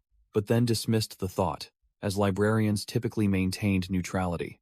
Evian observed Rasen running in the distance, and remarked that he looked completely different from the rumors about the seventh young master. Era timidly approached Evian and said that the seventh young master had ordered her to do something. Era offered a chocolate bar and said that Rasen had instructed her to give it to Evian if she arrived. Era extended the chocolate bar towards Evian, who remained silent, adding that she didn't think a librarian like her would enjoy chocolate. Era awkwardly explained that while gift-giving usually considered status, this was the young master's command. Evian glanced at it, thinking that offering chocolate to a librarian like her could be considered an insult. Evian took the chocolate bar from Hera's hand and said, well, I can't ignore the young master's kind gesture. Era and Hampton stood beside Evian, who was holding the gift, in a forest. Era looked at them with a frown, wondering what Rasen was thinking by making her deliver this gift and questioning their relationship. 3 days later, at Maton Manor, Rasen stared in astonishment at the notification panel that appeared, stating that the basic principles of magic, easy mana cultivation, had been fully analyzed and would be etched into his heart. Rasen smiled smugly, delighted that he had finally mastered the mana cultivation technique. Suddenly, he felt an electric current surge through his body and flinched in terror. His legs buckled, and he lost his balance as blue energy bolts erupted around him. Rasen collapsed to the floor, realizing in panic that his mana was overflowing, and shouted, wait, what is this? He gritted his teeth in endurance, growling, damn it, as the mana flow grew increasingly chaotic. Rasen braced his hands against the floor, his body trembling within the vortex of energy, realizing that if he didn't properly control this flow, his heart would explode. He screamed in despair as magical lightning bolts continued to discharge from his body. Rasen's body was lifted into the air. He bitterly thought about a world where people could die just for not analyzing a book correctly, and resolved to read it with his divine eye. The scene outside the mansion appeared as Rasen reassured himself that his mana was stable, and he needed to focus. The sky turned to dusk, indicating that time was passing as he concentrated intensely. Rasen meditated in the lotus position, and a notification appeared stating that easy mana cultivation had been implanted into his heart. Another notification appeared, stating that thanks to the effects of easy mana cultivation, previously unseen settings were now visible, making Rasen realize, I can see something new. Evian's character information panel appeared, revealing her name, age, ice attribute, and a cold yet sometimes cruel personality, making Rasen think he was about to understand something. Suddenly, a blue line of text appeared. Chocolate is the best, making Rasen confusedly wonder, what is this? Then realize something in a panic. In a flashback, author Cha Sung-min recalled watching a friend's son, who was crawling on the floor drawing. The flashback showed the child had added the line, Chocolate is the best to Cha Sungmin's Larvian character setup notebook. Rasen remembered the moment Evian leaned close to him and finally understood the reason for her strange actions. Back in the present, Rasen flinched as a voice echoed, claiming that focusing was useless. The room suddenly burst into intense flames, and Rasen cried out in panic. Fire? What's happening? Amidst the flames, Rasen realized it wasn't hot at all, and a figure was standing there. A red-haired woman with a sneer appeared from the fire and called out to him, "Hey, you pig!" The woman's information panel appeared, revealing her to be Persha Mayten, 29 years old, a cruel tyrant possessing the 3 attributes of fire, earth, and water. Rasen was horrified to recognize Persha Mayten, a mad mage with 3 attributes, and wondered why she was here. Persha smiled maliciously as a notification stated that she despised the weak and had a penchant for dismemberment. Persha stood before the kneeling Rasen, repeating her question of why he was pretending to focus. Rasen fearfully raised a hand to cover his mouth, about to blurt out an apology. He suddenly stopped, realizing that Persha hated the weak, and if he apologized, she would sever his limbs. Rasen understood that this was a test Persha had set for him. He looked up and replied that he wasn't pretending to focus, making Persha ask again, "What was that?" Though still afraid internally, Rasen decided to take a gamble, looking straight at Persha and saying that he highly doubted her abilities were lacking. Persha smirked, showing interest, and told him to continue, while also admitting she knew he was truly focusing and asking, "So what?" Rasen, beads of sweat on his brow, explained that Persha's words made him think she was trying to test if he would offer a false apology. Persha burst into loud laughter, "Oh ho ho ho," making Rasen, standing at a distance, secretly worry. Did it work? Persha turned her back and remarked that the rumors of Rasen having changed were true, making him surprised and wonder. Rumors? Rasen replied that he was just trying to become a better person, but Persha sarcastically asked if it was too late. With sharp eyes, Persha replied cryptically, "When you think it's too late is precisely when you can do it the fastest." Suddenly, a gigantic fire snake roared, lunging at Rasen from behind, terrifying him. The fire snake tightly coiled around Rasen, while Persha coldly finished her sentence. "When you think it's too late, it truly is too late." Even with the fire snake coiled around his neck, Rasen calmly declared that he knew he couldn't become the patriarch and understood his own abilities. Rasen continued to explain that he could assist whoever became the patriarch, which piqued Persha's interest, and she commanded, Good, keep talking."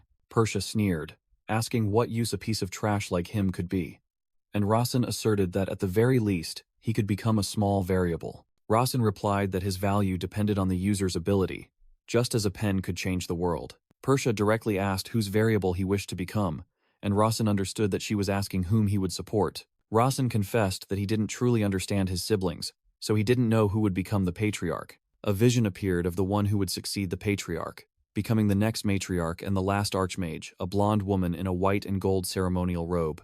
Rasen continued, "But I know that you are afraid of our second sister," causing Persha's expression to freeze in shock and anger. Immediately, the fire snake roared fiercely right in front of Rasen, reacting to its master's rage. Rasen braced himself as the flames from the snake grew hotter, feeling as if he were being burned alive. While Persha said that she only listened to him because she found him cute, but he was spouting nonsense, Rasen gritted his teeth and asserted, "I also know that you hate lies." He yelled that he knew she hated cowardly subservience more than hearing the harsh truth, and he didn't want to be remembered by her as a pathetic younger brother. Rasen knelt and boldly declared, "I can submit to honor, but I will not submit to power." He coughed after speaking, believing Persha would forgive him for speaking the truth. Persha smiled mockingly, calling him a fool, while creating a mana orb in her hand. Suddenly, an object shot forward with terrifying speed, striking Rasen forcefully. Rasen cried out in pain as the powerful impact sent him flying. He staggered, coughed violently, and felt as if he'd been hit by a bowling ball, then realized with astonishment that what had struck him was just an apple. A notification panel appeared, stating that elementary combat magic had protected his heart from high-level mana, and the new skill Resolute Willpower had been implanted into his mana circle. Persha stood from a distance, coldly ordering, "Eat it," causing Rasen to ask again in bewilderment. Persha explained that she had picked up the apple on her way here, while a wave of hot air emanated from where she had just stood. Rasen picked up the apple, his eyes widening as he seemed to realize something special about it. The notification panel confirmed the item was Cardia, Mana Elixir, something extremely good, expensive, and rare. Sitting in his room, Rasen held the Cartia and told himself that obtaining it could only happen because he was the youngest son of the Mayton family. He thought of the protagonist Kaysen Syed, who was always so lucky that a Kartia was nothing to him, and decided it was best not to compare himself to him. The scene shifted to a building at night, with a voice echoing in thought. So that's the bastard at Maple Villa. Persia sat alone in her study, resting her chin in thought, musing that Razan was a cute child who had created his first mana circle at the age of 9. She blushed slightly, thinking that if he was truly pretending to be a scoundrel this time, then he was truly a cunning snake. Persia tapped her fingers on the table, where sealed letters lay, and decided that she needed cunning individuals like him for her fight against her second sister. She smirked, observing that a coward consumed by fear also knows how to hide themselves. However, she tapped her finger, cracking the tabletop, and concluded that Razan had no chance of becoming the patriarch due to his limited potential. Persia Maiden stood beside the broken table, stating that Razan was a useful pawn, but could not become the patriarch. She called her retainer, Sando, and a figure in black appeared. The retainer knelt as Persia ordered him to continue spreading rumors that Razan was an illegitimate child and to prevent him from meeting his other siblings. Persia smiled cunningly, wondering if Razan would truly eat the Kartia fruit, and told Sando not to act too obviously. Sando offered to keep an eye on Razan and remarked, "My lady must be paying him close attention." Persia explained that it would be troublesome if someone said she killed him, and it would be more interesting if he didn't eat it. Surrounded by flames, Persia declared that if Razan didn't eat what was offered to him, she would have the right to sever one of his arms or legs. The ripe red Kartia fruit appeared with a system notification warning that excessive consumption could be fatal and required the assistance of a water, ice, or wind mage. Razan sat, contemplating the fruit, confused about the appropriate dosage. He frowned in thought, wondering why Persia had given him this, and if it was meant as a truce. Razan recalled Persia's smile, realizing she was no ordinary person, and if he absorbed the fruit to grow stronger, she would surely find a way to exploit him. He continued to ponder his future, unsure if he would be kept or discarded after his usefulness ran out. Razan clenched his fists, realizing he had no other choice, for if he didn't eat it, he would at least have an arm or a leg severed. He looked at the text on the notification panel, desperately thinking that he needed help, especially from an ice mage. Evian's image appeared in Razan's mind as he uttered her name and thought he should seek her out. Razan fearfully imagined Evian killing him to seize the fruit, and she would have the perfect excuse that he died from an overdose. In his mind, a cheerful Evian held up the half-eaten fruit, illustrating his fear of her stealing his reward. Razan's gaze became resolute, as he determined that Evian getting the Kartia fruit was the worst-case scenario. Just then, a knock echoed from the door. Evian stood behind the door and asked, "It's Evian. May I come in?" Razan sat on the floor, calmly accepting the fact that he couldn't hide the Kartia fruit because Evian must have sensed its mana flow. With a determined expression, Razan allowed Evian to enter, and told himself that he had to devise a new plan immediately. The Kartia fruit lay on the table as Razan stated directly that he wouldn't hide it, knowing Evian had sensed it. Razan and Evian sat facing each other. He pointed directly at the fruit and said, "As you can see, this is a Kartia fruit," to which she simply replied, "Yes." Razan looked directly at Evian and proposed a trade, making her curiously ask what kind of trade it was. Evian listened as Razan admitted, "I cannot absorb this on my own, so I want your help." Evian refused, asserting that as a librarian, she must remain neutral and would not participate in his succession struggle in any way. Razan's gaze sharpened as he retorted, "I'm not asking you to join the struggle." Razan explained that he only wanted to rise higher as a mage, inheriting the will of magic, making Evian silently ponder the offer. Razan was confident in his words, thinking that mentioning the will of magic was an ideal model for any mage. Evian looked at Razan, unexpectedly revealing that she knew someone was deliberately spreading false rumors about the 7th young master. Evian looked doubtful, saying she heard all Maiden family members dedicated their lives to becoming patriarch, but Razan firmly denied it. "I have no intention of becoming the patriarch anyway." Razan's hand rested near the Kartia orb, and he emphasized that this had nothing to do with the right of succession. He simply wanted to enhance his personal talent. Evian maintained her non-interference stance, and suggested he seek help from the mages of the Central Authority, but Razan secretly thought he couldn't trust them, as they were surely bribed by his siblings. Razan became urgent, pleading with Evian for help and asserting his honesty. "I want to protect my weak mother."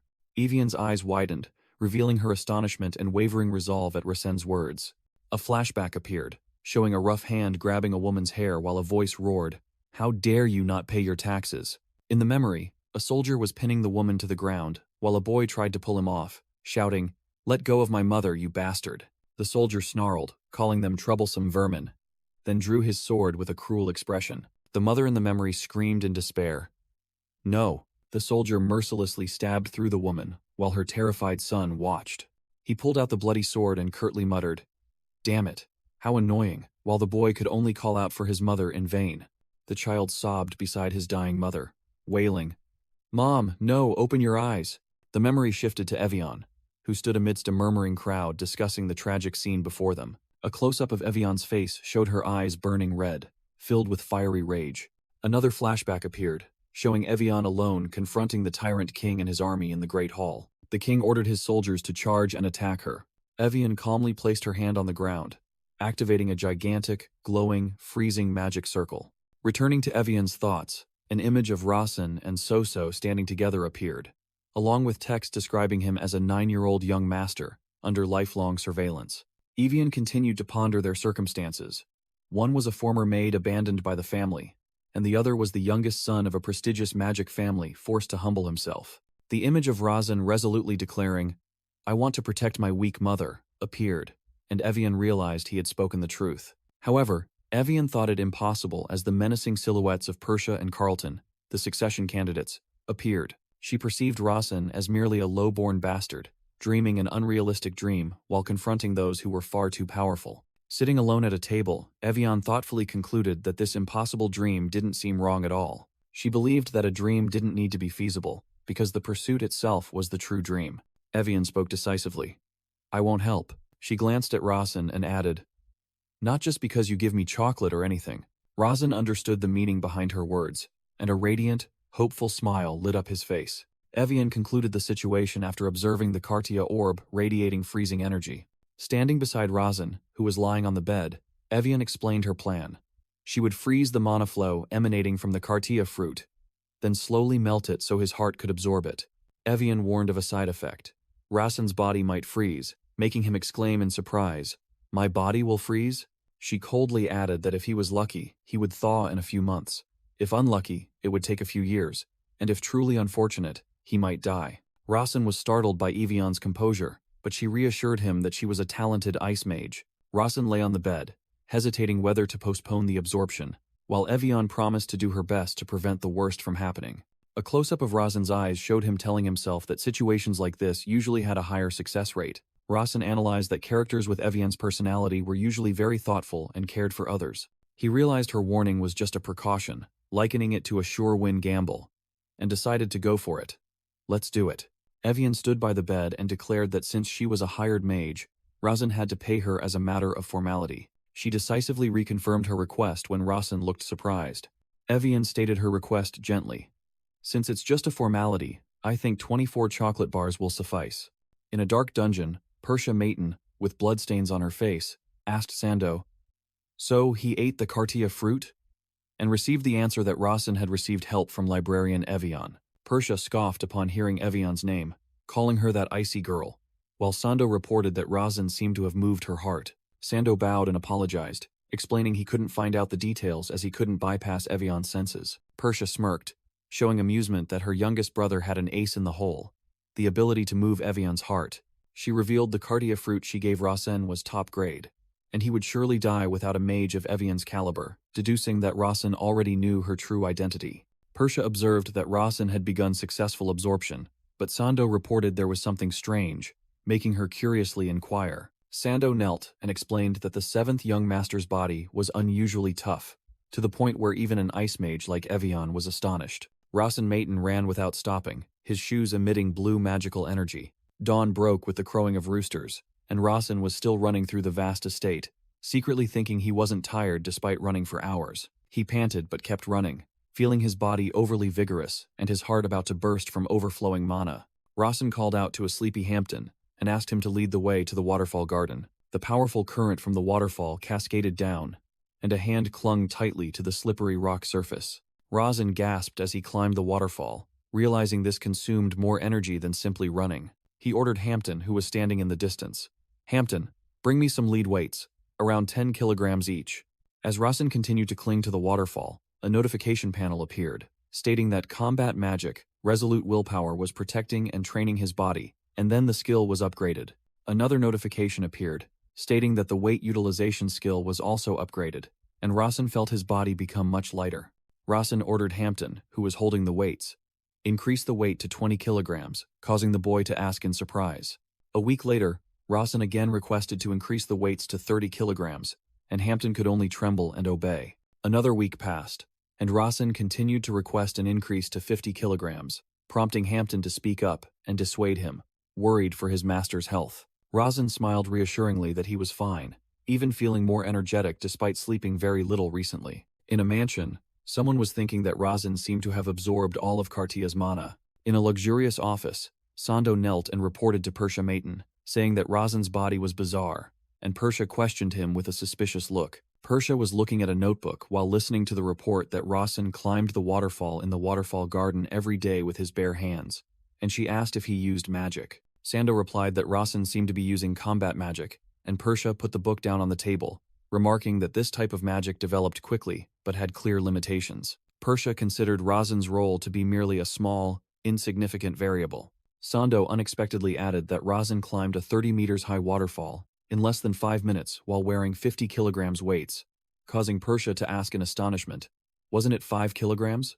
Persia burst out laughing, assuming Rasen must be overflowing with energy and wondering how many more days he would live. Sando explained to Persia that Rasen had too much mana within him, and his body would explode without a special power to protect it. Persia coldly refused to help, saying she didn't want to and that giving him Cartia was already enough. Now they would see how he survived. With a sinister smile, Persia added that if Rasen seemed to be dying, she would at least make him reveal how he had convinced Evian. In his room, Rasen ran his hand through his hair and pondered deeply. Rasen stood shirtless before a mirror, feeling his body had changed significantly after absorbing mana. A green herbal tea was poured into a cup, lightly bubbling. Rasen sat drinking tea in the garden with Soso and Era. He reassured his mother that he had only lost weight after a bit of exercise. He cheerfully affirmed to his mother that he was healthier than ever, and told her not to worry. Soso turned to compliment Era, saying her tea-making skills were improving. Era blushed, thanked her, and flattered in return that Lady Soso was also becoming more beautiful. Rasen observed and secretly thought that Hera treated his mother unusually friendly, but then decided it was a good thing. He secretly checked and was pleased to see his mother's Azure Dots disease had faded, and everything was going well. The scene shifted to a mansion tower at night. Lying in bed, Rasen activated his divine eye and realized today was December 20th, with the 24th approaching. He recalled the world's lore. December 24th was Stellatio Night, the eve of Emperor Hyphaion's birthday, who had unified the tribes. Rasen secretly thought he didn't care about the Emperor. The important matter lay elsewhere. He recalled his own setting. A character named Rudia, a firekin, and a natural enemy of mages, would appear at the West Gate on December 24th. According to the plot, Rudia would be expelled from the prestigious Maton family at the West Gate after suffering a great humiliation. Rasen remembered he had only written that she was captured by the third young lady, and now he understood why Rudia lost an arm after witnessing Persia's cruelty. He concluded that Rudia would eventually harbor hatred for the Maton family and become one of Qasim Sayed's core companions. Rasen thought about Rudia, a character possessing the special firekin power, and how Qasim Sayed had formed a fire covenant with her to fight together. Lying in bed, Rasen secretly thought it would be good if he could obtain the fire chalice, a treasure Qasim received from Rudia. Suddenly, Rasen was startled, as he sensed something unusual. His divine eye immediately activated, identifying a cloaked figure hiding in the room as the third young lady's shadow. Rasen wondered how long the intruder had been there, and decided to pretend not to notice, while also considering deactivating his divine eye to avoid detection. However, a system notification appeared, warning that he couldn't turn off his divine eye while using easy mana cultivation, or he would suffer mana overload, causing him to curse inwardly. Rasen decided to feign deep sleep, hoping the intruder would leave on their own.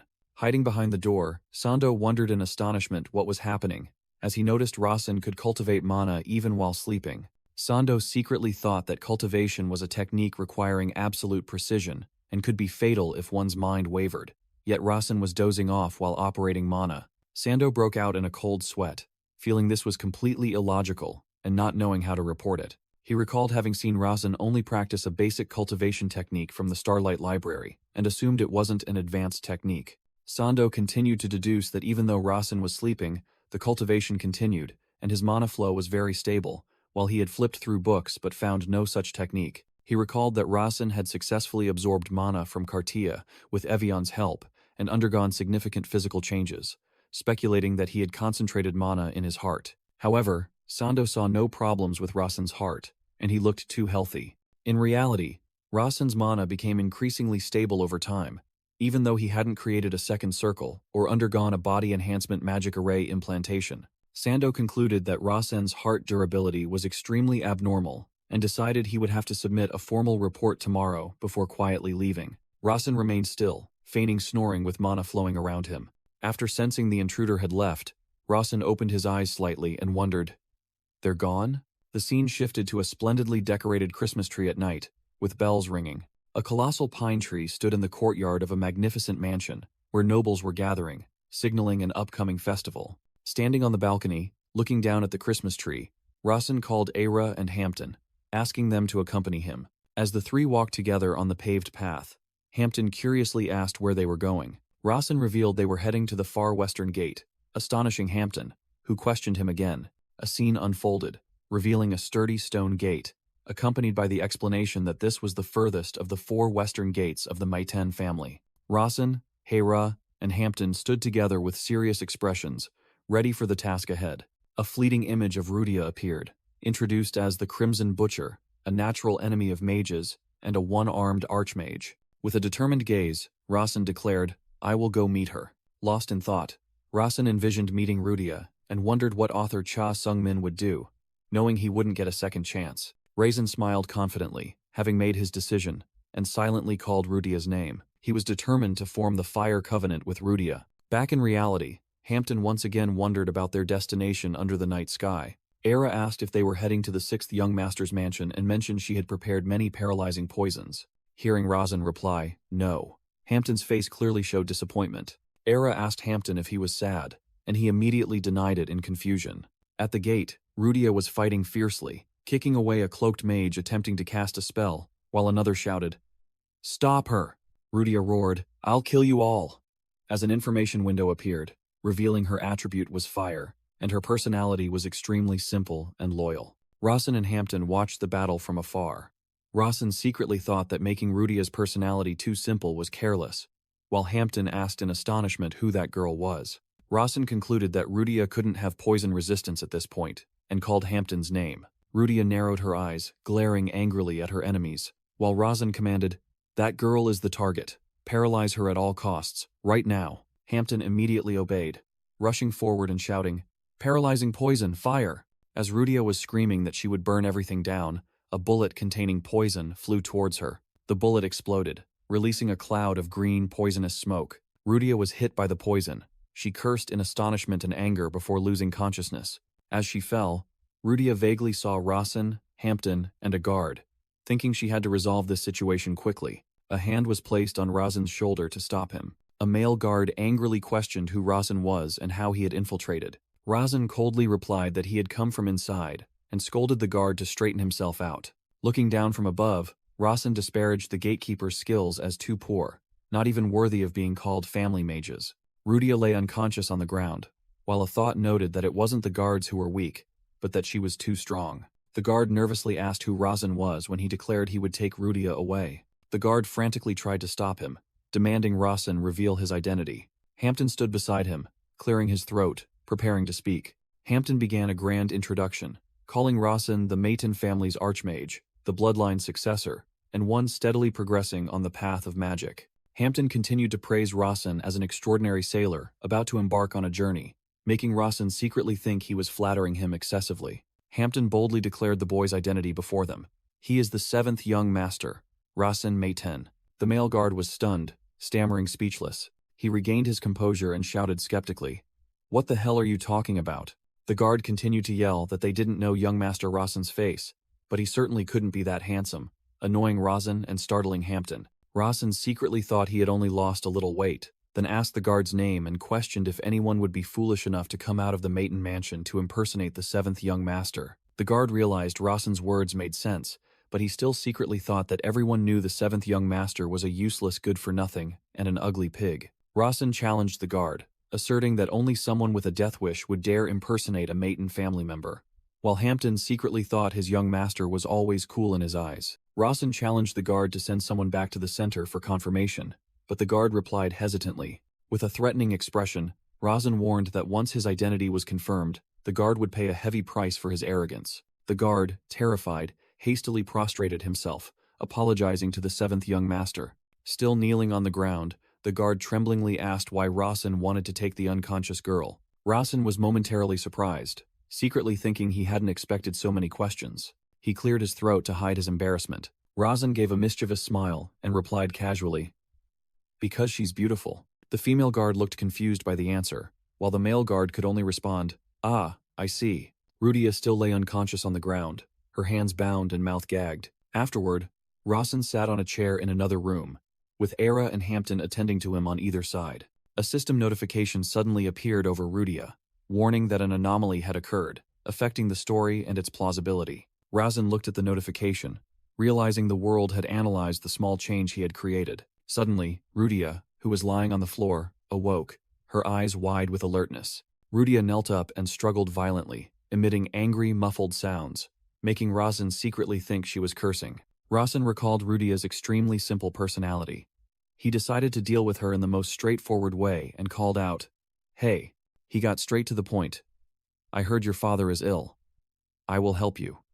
Which immediately stunned Rudia. Razan continued to explain that his mother had also been ill, and he knew why she was here, deducing she was a firekin from Heron, based on the moon symbol on her cloak. Hampton wondered in astonishment how the young master knew such things, while Razan further explained the location of the Heron region and the rampant plague there. Hera stood silently observing the entire situation with an unexpressive face. Razan calmly told the gagged Rudia that he knew how to cure the plague. While she struggled, he continued, saying that he knew she came to the Maiten family without a plan, only because she thought they had a cure. Rudia froze at Razan's words, and he asked her to nod twice if she understood. With determined eyes, Rudia nodded twice to confirm. Razan ordered Era to remove the gag, and the maid immediately complied, astonishing Rudia. Rudia rubbed her sore mouth and cautiously asked, "Will you really help me?" When Rudia asked for his reason, Razan confirmed that what he said was true, and secretly thought that this was also how she had spoken to Kaysen. Rudia replied skeptically that her father once said nobles never help anyone without a reason. Razan asked why she came here if she believed that, and Rudia explained that she intended to give them a reason because she had some good things. Razan narrowed his eyes, secretly thinking about the reason and the good things Rudia mentioned, and affirmed, "I knew it." He envisioned Kaysen Sade in the original story holding the fire chalice, the treasure he was supposed to obtain. Razan frankly declared that he would cure her father, making Rudia joyfully ask again, but he added that the price would be very high. Rudia sadly said she had no money, but Razan allowed her to pay later and asked how much she needed. Razan said he would only know the cost after trying, and when Rudia earnestly pleaded for treatment, he asked again if she would repay the debt. Rudia, with tears in her eyes, vowed to pay at any cost, and even promised to give him the good things she possessed. Razan deemed that sufficient and called Hampton, who immediately responded respectfully. He ordered Hampton to retrieve 10-year-old herbs scattered throughout the Heron region, then boil them with silver seawater for 18 minutes to suppress the plague. Hampton was utterly astonished, saying that this was the first time he had heard of this method, and asked his young master for an explanation. Razan looked seriously at Hampton and advised him, "Do not doubt the power of the light within you." Hampton was completely silent, astonished as he gazed at a shimmering halo symbolizing his power. Hampton knelt in obedience, while Razan secretly thought he looked cool. Era approached and asked for permission to speak to the young master. She was also curious how he knew that treatment method. The maid honestly admitted that with her ordinary understanding, she could not comprehend it. Razan glanced sideways and replied sharply, "I am a maiden." Era was silent for a moment, then bowed and said, "Thank you for your excellent guidance." She secretly thought about Razan's confidence, believing he almost looked exactly like the patriarch in his youth. Razan smiled and announced, "Rudia, I will release you now." Rudia's eyes widened in surprise.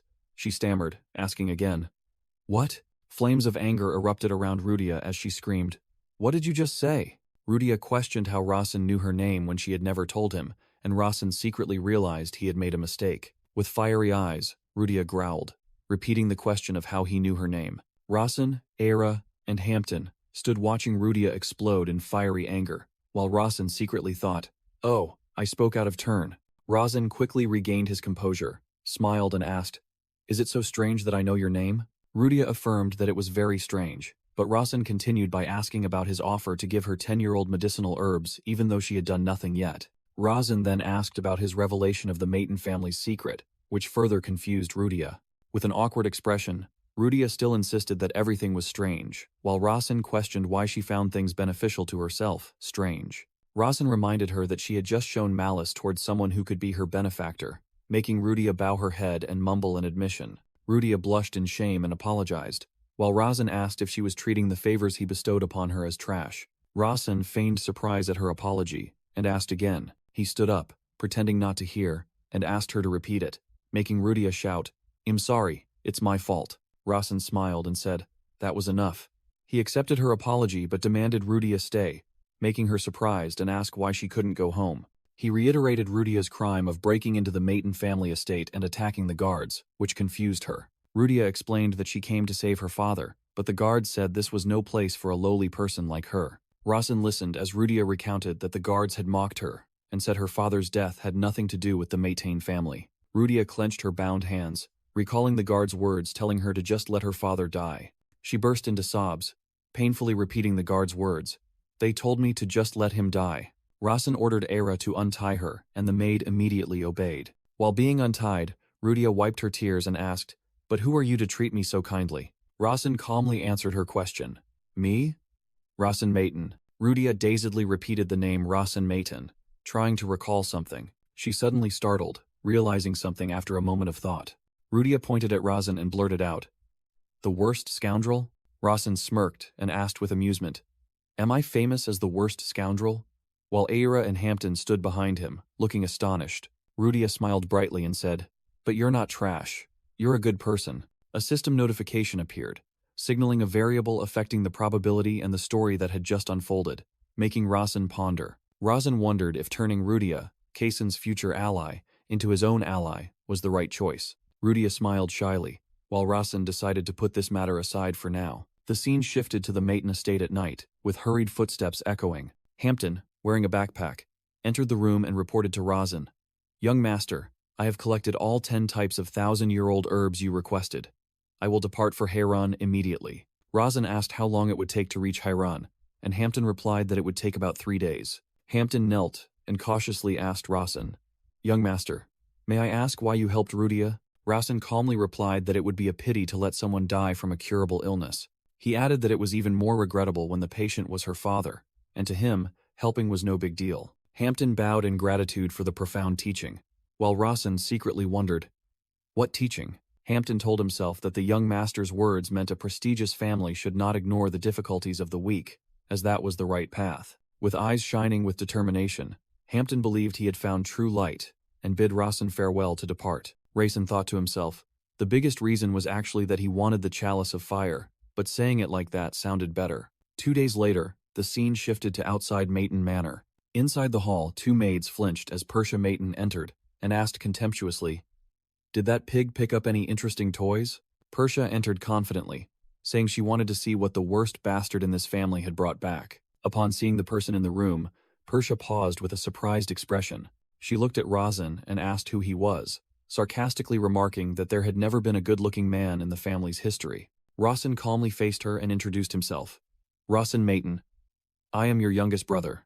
Persia crossed her arms, remarked that Rasen was very interesting, always made her curious, and she had a feeling he was hiding many things.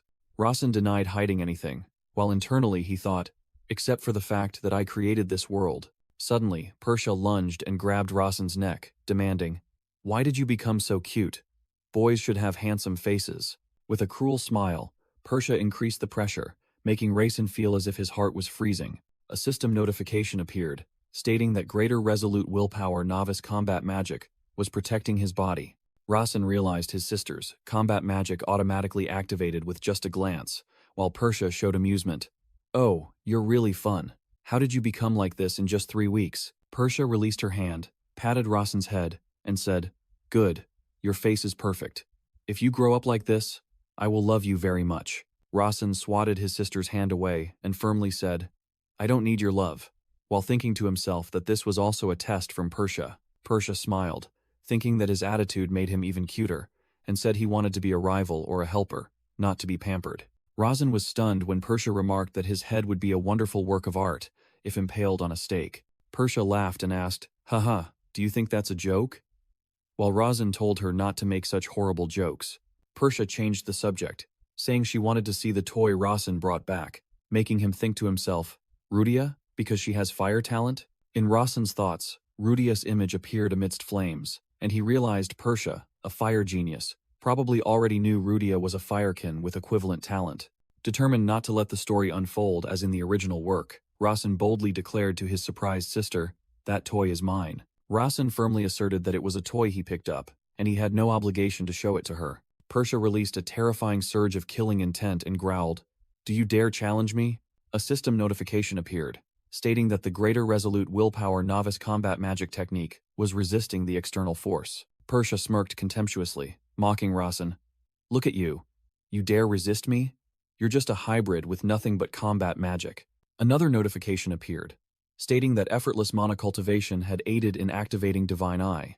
Rasen steeled himself against the terrifying mana pressure from Persha as a green aura enveloped him. Persha suddenly withdrew the pressure and said she would give Rasen a chance, making him ask in surprise, "What chance?" Persha created a small blue flame on her fingertip and offered to use combat magic with only one finger, since Rasen was also only at the novice level. She added that she would remove all elemental attributes and only use pure combat magic, then casually replied to Rasen's question that she had only read about it for 5 minutes in a book before coming here. Rasen took a defensive stance and boldly declared, "I will do my best to crush you, sister." Persha showed amusement, praising her brother's quick wit. Then a massive stream of fire erupted from her fingertip. The stream of fire transformed into a blazing python, charging straight towards Rasen with terrifying speed. Rasen's Divine Eye activated, revealing it was merely a false illusion, and he gritted his teeth, swinging his fist forward to shatter it. Rasen threw a powerful punch, shattering the illusion of the fire python. Persha smirked, acknowledging Rasen had matured, and set a condition. "Come on. If you win, I won't pay attention to your toy anymore." Rasen sweated, but his gaze remained resolute, telling himself he had to try his best. With a terrifying smile, Persha threatened, "If your toy isn't interesting, I will crush it." Rasen and Persha stood facing each other in the grand hall, preparing for their duel. Rasen clenched his fists and declared with determination, "I will defeat you with everything I have, sister." Persha thought to herself that she hadn't expected Rasen to make her so happy, even though he was just the son abandoned by their father. Rasen lunged to attack Persha, swinging his arm to create an arc of light. Persha raised a finger, effortlessly casting slowing magic to block Rasen's attack. Rasen was hit by his sister's magic and cried out in pain. He was sent flying far into the air by the force of the magic. Rasen landed and immediately used his hand as a pivot to spin, creating multiple attack trails on the floor. Persha smirked as she realized her brother's strategy, thinking to herself that he wasn't unable to dodge, but deliberately took the hit to attack. She continued to think, praising his decision to learn defensive combat magic as a wise one, while Rasen was bracing himself to resist. Rasen realized the longer the fight dragged on, the more disadvantageous it would be for him. He gritted his teeth, admitting the immense power disparity, and a system notification appeared, stating that the resolute willpower technique was protecting his body. Rasen felt nauseous from the mana shock after just a flick of her finger, but his effortless mana cultivation skill quickly helped him stabilize. Realizing this was his only chance, Rasen lunged forward as the system announced that the weight utilization skill had been activated. His target was Persha's right leg. Rasen landed a precise punch on his sister's leg. Rasen successfully tripped Persha, causing her to lose her balance. Persha looked surprised by her younger brother's unexpected action. Determined to take down his older sister, Rasen rushed forward and embraced Persha as she stumbled. A system notification appeared, stating that Rasen's weight utilization skill was continuously activated as he threw a punch. Rasen's punch created a powerful shockwave upon colliding with Persha. Rasen gritted his teeth, enduring the intense pain from his hand.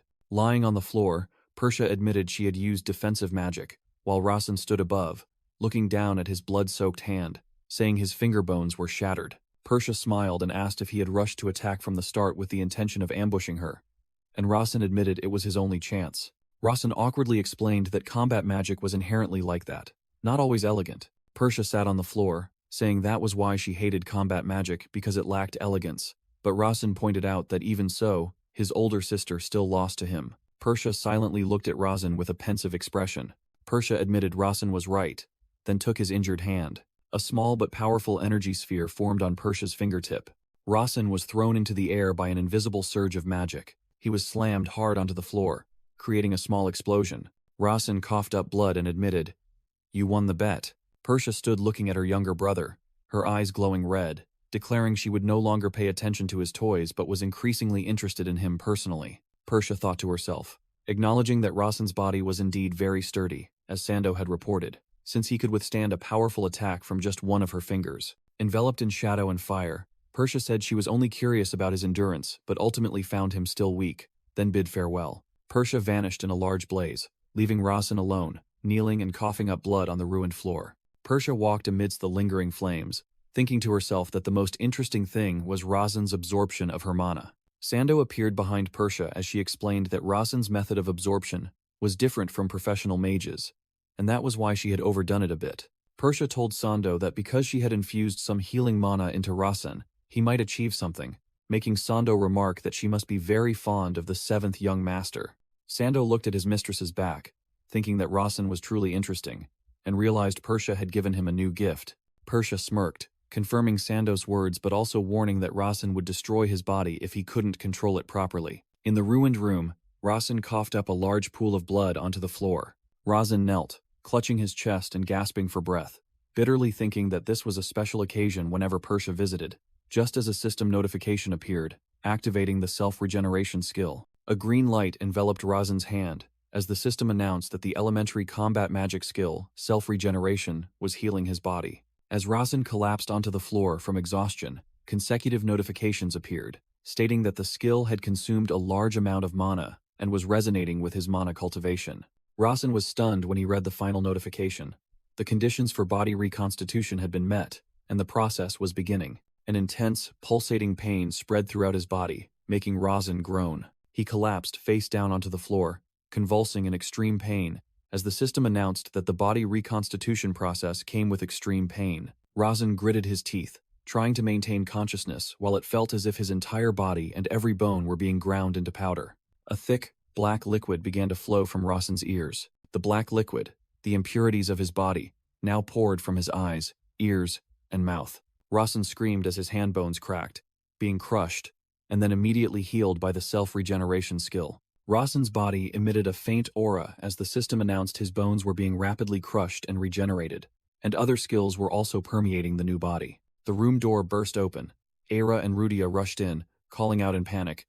"Rasen!" Both froze, seeing Rasen lying motionless amidst a thick black mist, his body emitting a faint light, making Ira suspect poison. Hera covered her mouth, realizing the toxicity wasn't high, and concluded it wasn't poison, then wondered if this mist was generated by his own body. A system notification appeared in Rasen's mind, stating that the body reconstitution process required a large amount of mana, and he felt his energy being drained. The system warned Rasen that he didn't have enough mana, and interrupting the process would cause severe side effects, making him desperately realize he was completely exhausted. Suddenly, Rasen felt a surge of fiery energy approaching, and wondered what it was. Subconsciously, Rasen thought about what the author Cha Sung-min would do in this situation, and was determined not to miss this golden opportunity. With a determined smile, Rasen called out Rudia's name. Rasen looked directly at Rudia and proposed, "Fire Pact. Let's do it." Era and Rudia watched in astonishment as a surge of blazing energy enveloped Rasen's motionless body. A system notification appeared, confirming that body reconstitution was complete, and a plotline related to flawed plausibility had been initiated. Era and Rudia simultaneously called out Rasen's name with expressions of worry mixed with relief as the process concluded. A new notification appeared, stating that the fundamental heavenly constitution attribute hidden deep within his body had been activated, meeting the upgrade requirements for combat magic. Rasen stood up with a robust body and tattered clothes, while the system confirmed that the innate heavenly constitution attribute had been activated. He looked at his hands, astonished to realize that heavenly constitution was the best physique created for the protagonist. Rasen recalled that heavenly constitution, combined with the sword god attribute, would create the ultimate heavenly emperor, the physique originally possessed by the protagonist. He wondered why he kept acquiring the protagonist's attributes, from Divine Eye until now. Rasen turned around, asking Era to get him some clothes, and the maid immediately complied. He secretly decided he had to conceal this ability, while elsewhere, a child joyfully asked if their father had truly recovered. Era handed Rudia a letter and said she had brought it as well. Rudia joyfully recognized her father's handwriting. The letter stated that the villagers were recovering, and the plague was gradually disappearing thanks to the mysterious medicine distributed by the seventh young master. Rudia covered her mouth, giggling, feeling immense relief upon reading the good news. Rasen looked at her and thought this feeling was quite good, while Rudia turned back and declared she would definitely repay this favor. Rudia looked at Rasen with an eager expression, declaring, "I will become your covenant partner, your fire covenant partner." An image appeared, showing Kasin, Sade and Rudia standing opposite each other amidst a crimson flame, illustrating the fire covenant they had formed in the Grand Norponti Canyon in the original storyline. Rasen realized that the fire covenant was a lifelong commitment that a firekin could only make once, dedicating their entire life to their covenant partner. He panicked, thinking that if he formed a covenant with Rudia now, the original story's plot would significantly change, and Kasin's powerful ally, the Crimson Butcher, would disappear. Rasen quickly dismissed those worries, telling himself that his own life was what mattered, and he had to escape Kasin's shadow before turning 17. He cleared his throat, feigning calmness, and said to Rudia, "If you truly wish it." Rudia smiled contentedly upon hearing Rasen's agreement. She began the ritual, extending her hand and swearing, "I, Firekin Rudia, pledge my lifelong oath before the eternal flame." Rasen exclaimed in his mind, astonished, as he realized this was the legendary Fire Covenant. A system notification panel appeared, stating that the Divine Eye was analyzing new information and displaying the cost of this world's setting. Rasen was surprised to see the notification that those who form a fire covenant would gain authority over frenzied rage. He recalled that in the novel he wrote, Rudia occasionally lost control, but he had considered it normal due to her inherently simple personality. The notification panel continued to explain that the one with this authority could control a firekin's fire mana when they entered a rage, but the side effect was the covenant partner's death. Rasen was utterly terrified upon reading the line about the deadly side effect. He hastily shouted, "Wait, Rudia, I don't want to do it anymore." While Rudia confusedly asked why he wouldn't want such a good thing, Rasen firmly denied, "No, it's not good at all," then demanded she explain why it was good. Rudia stammered, unable to explain the reason. She tried to recall what she had been told, looking confused and awkward. Rasen grabbed Rudia's shoulders and seriously explained, "Listen carefully. If you become a Fire Covenant partner, you'll have to sacrifice your entire life for me." But Rudia excitedly replied that sacrifice was a good thing. The innocent girl asked why, then smiled brightly and said, "It's cool," leaving Rasen utterly speechless. Rasen stated directly that the Covenant's side effect was death, but Rudia replied that dying for one's Covenant partner was an honor for a firekin. Rasen clutched his head helplessly, thinking that her innocence made everything even more terrifying, and he didn't want to be responsible for her death. Rudia cheerfully patted Rasen's hand, telling him not to worry because she wouldn't die, while he felt that the more they talked, the deeper he fell into a hole. Rasen firmly grasped Rudia's wrist and said, "Listen to me." He emphasized that she was only 9 years old and too young to become a Covenant partner. Rudia countered that age didn't matter for the Fire Covenant, forcing Rasen to ask her not to impose firekin beliefs on him. Rudia innocently misunderstood, asking if Rasen didn't like her becoming his Covenant partner because he didn't want to be forced. Rasen skillfully explained that it wasn't that he disliked it, but rather that the responsibility was too great, and they were both too young to fully complete the covenant. Rudia was a little disappointed, but still accepted his reason, saying, "I understand, then I'll wait." A notification panel appeared, stating that the Fire Covenant had been cancelled, while Rudia suddenly said that Rasen was a good person, just as her father had told her. Rasen listened curiously, as Rudia recounted her father's words, that a covenant must be made sacredly, and the covenant partner chosen carefully.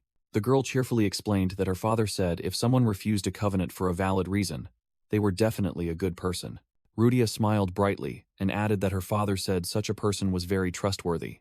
With a determined expression, Rudia shouted her father's final instruction, "Never let such a person slip away," astonishing Rasen. In another room, Rudia excitedly held up 2 chocolate bars and exclaimed that they were delicious. Rudia thanked Rasen for healing her father and giving her delicious food. Then Rasen suggested it was her turn to give him something good. Rudia suddenly remembered with a start and exclaimed, "Oh, that's right, the good thing." Rasen smiled smugly, thinking to himself that it must be the Holy Fire Chalice, the artifact closest to the Firekin. He recalled that in the original work, the Holy Fire Chalice was hidden inside a small stone tomb in the Dragon Mountains near Hayran, and could only be activated by a Firekin. Rudia excitedly announced that near her home, there was an incredibly wonderful good thing, just as her father had said. Rasen eagerly asked what the good thing was called, secretly hoping Rudia would say it was the Holy Fire Chalice. Rudia, innocently eating chocolate, replied, "A name? I don't know," leaving Rasen stunned.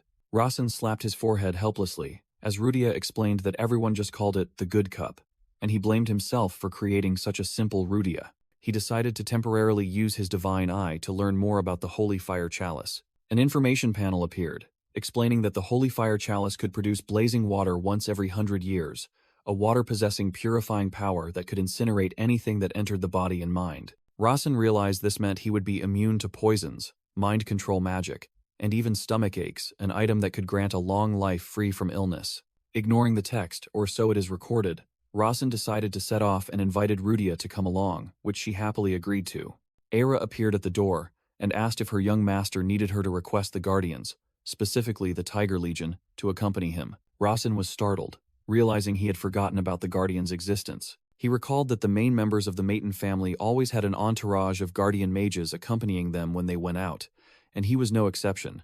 Rasen pondered, unsure what excuse to use to go to Haran, Rudia's hometown, as he couldn't say he was going to look for the good cup. He worried because he couldn't lie, as a 7th Circle mage would be following him 24/7. The bigger problem was that each guardian was a spy for one of his siblings, who were all in a battle for succession. Rasen paced back and forth, weighing the risk of being discovered to obtain the Holy Fire Chalice against abandoning it. He stomped his foot on the floor, decisively declaring that he had made up his mind.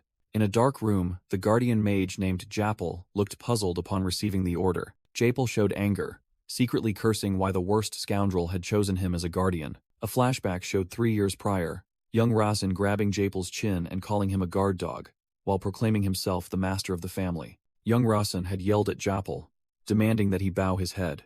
Returning to the present, Rasen clutched his head, regretting what he had done at 6 years old, and realizing that the Guardians were all great mages who had reached at least the 7th Circle. Era asked Rasen what reason she should write for his outing, while Rudia stood beside him.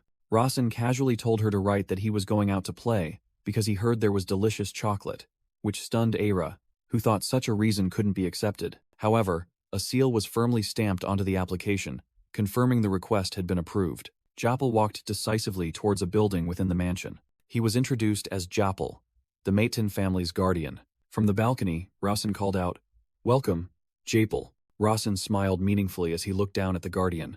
Japel looked up with a scowl and asked curtly. Rasen stepped forward, remarking that Japel had changed a lot, and he only replied briefly. Japel got straight to the point, asking why Rasen had chosen him as a guardian, and Rasen confirmed that he must be very curious. Rasen replied that it was because Japel was just a guard dog, while secretly thinking that a 7th Circle mage's memory must be excellent. He continued to provoke, saying that as a guard dog, Japel had to protect his master. Japel gritted his teeth in anger at Rasen's repeated insults. Rasen explained that he considered Japel the most trustworthy dog because he wouldn't backstab, though he secretly admitted he was very afraid of a 7th Circle mage. Japel asked directly if Rasen trusted him, and he replied decisively, "No, I don't," which stunned Japel. Rasen clarified that he didn't trust Japel the person, but he trusted Japel the guardian, asserting that he was a greedy individual. Rasen recalled information from the novel.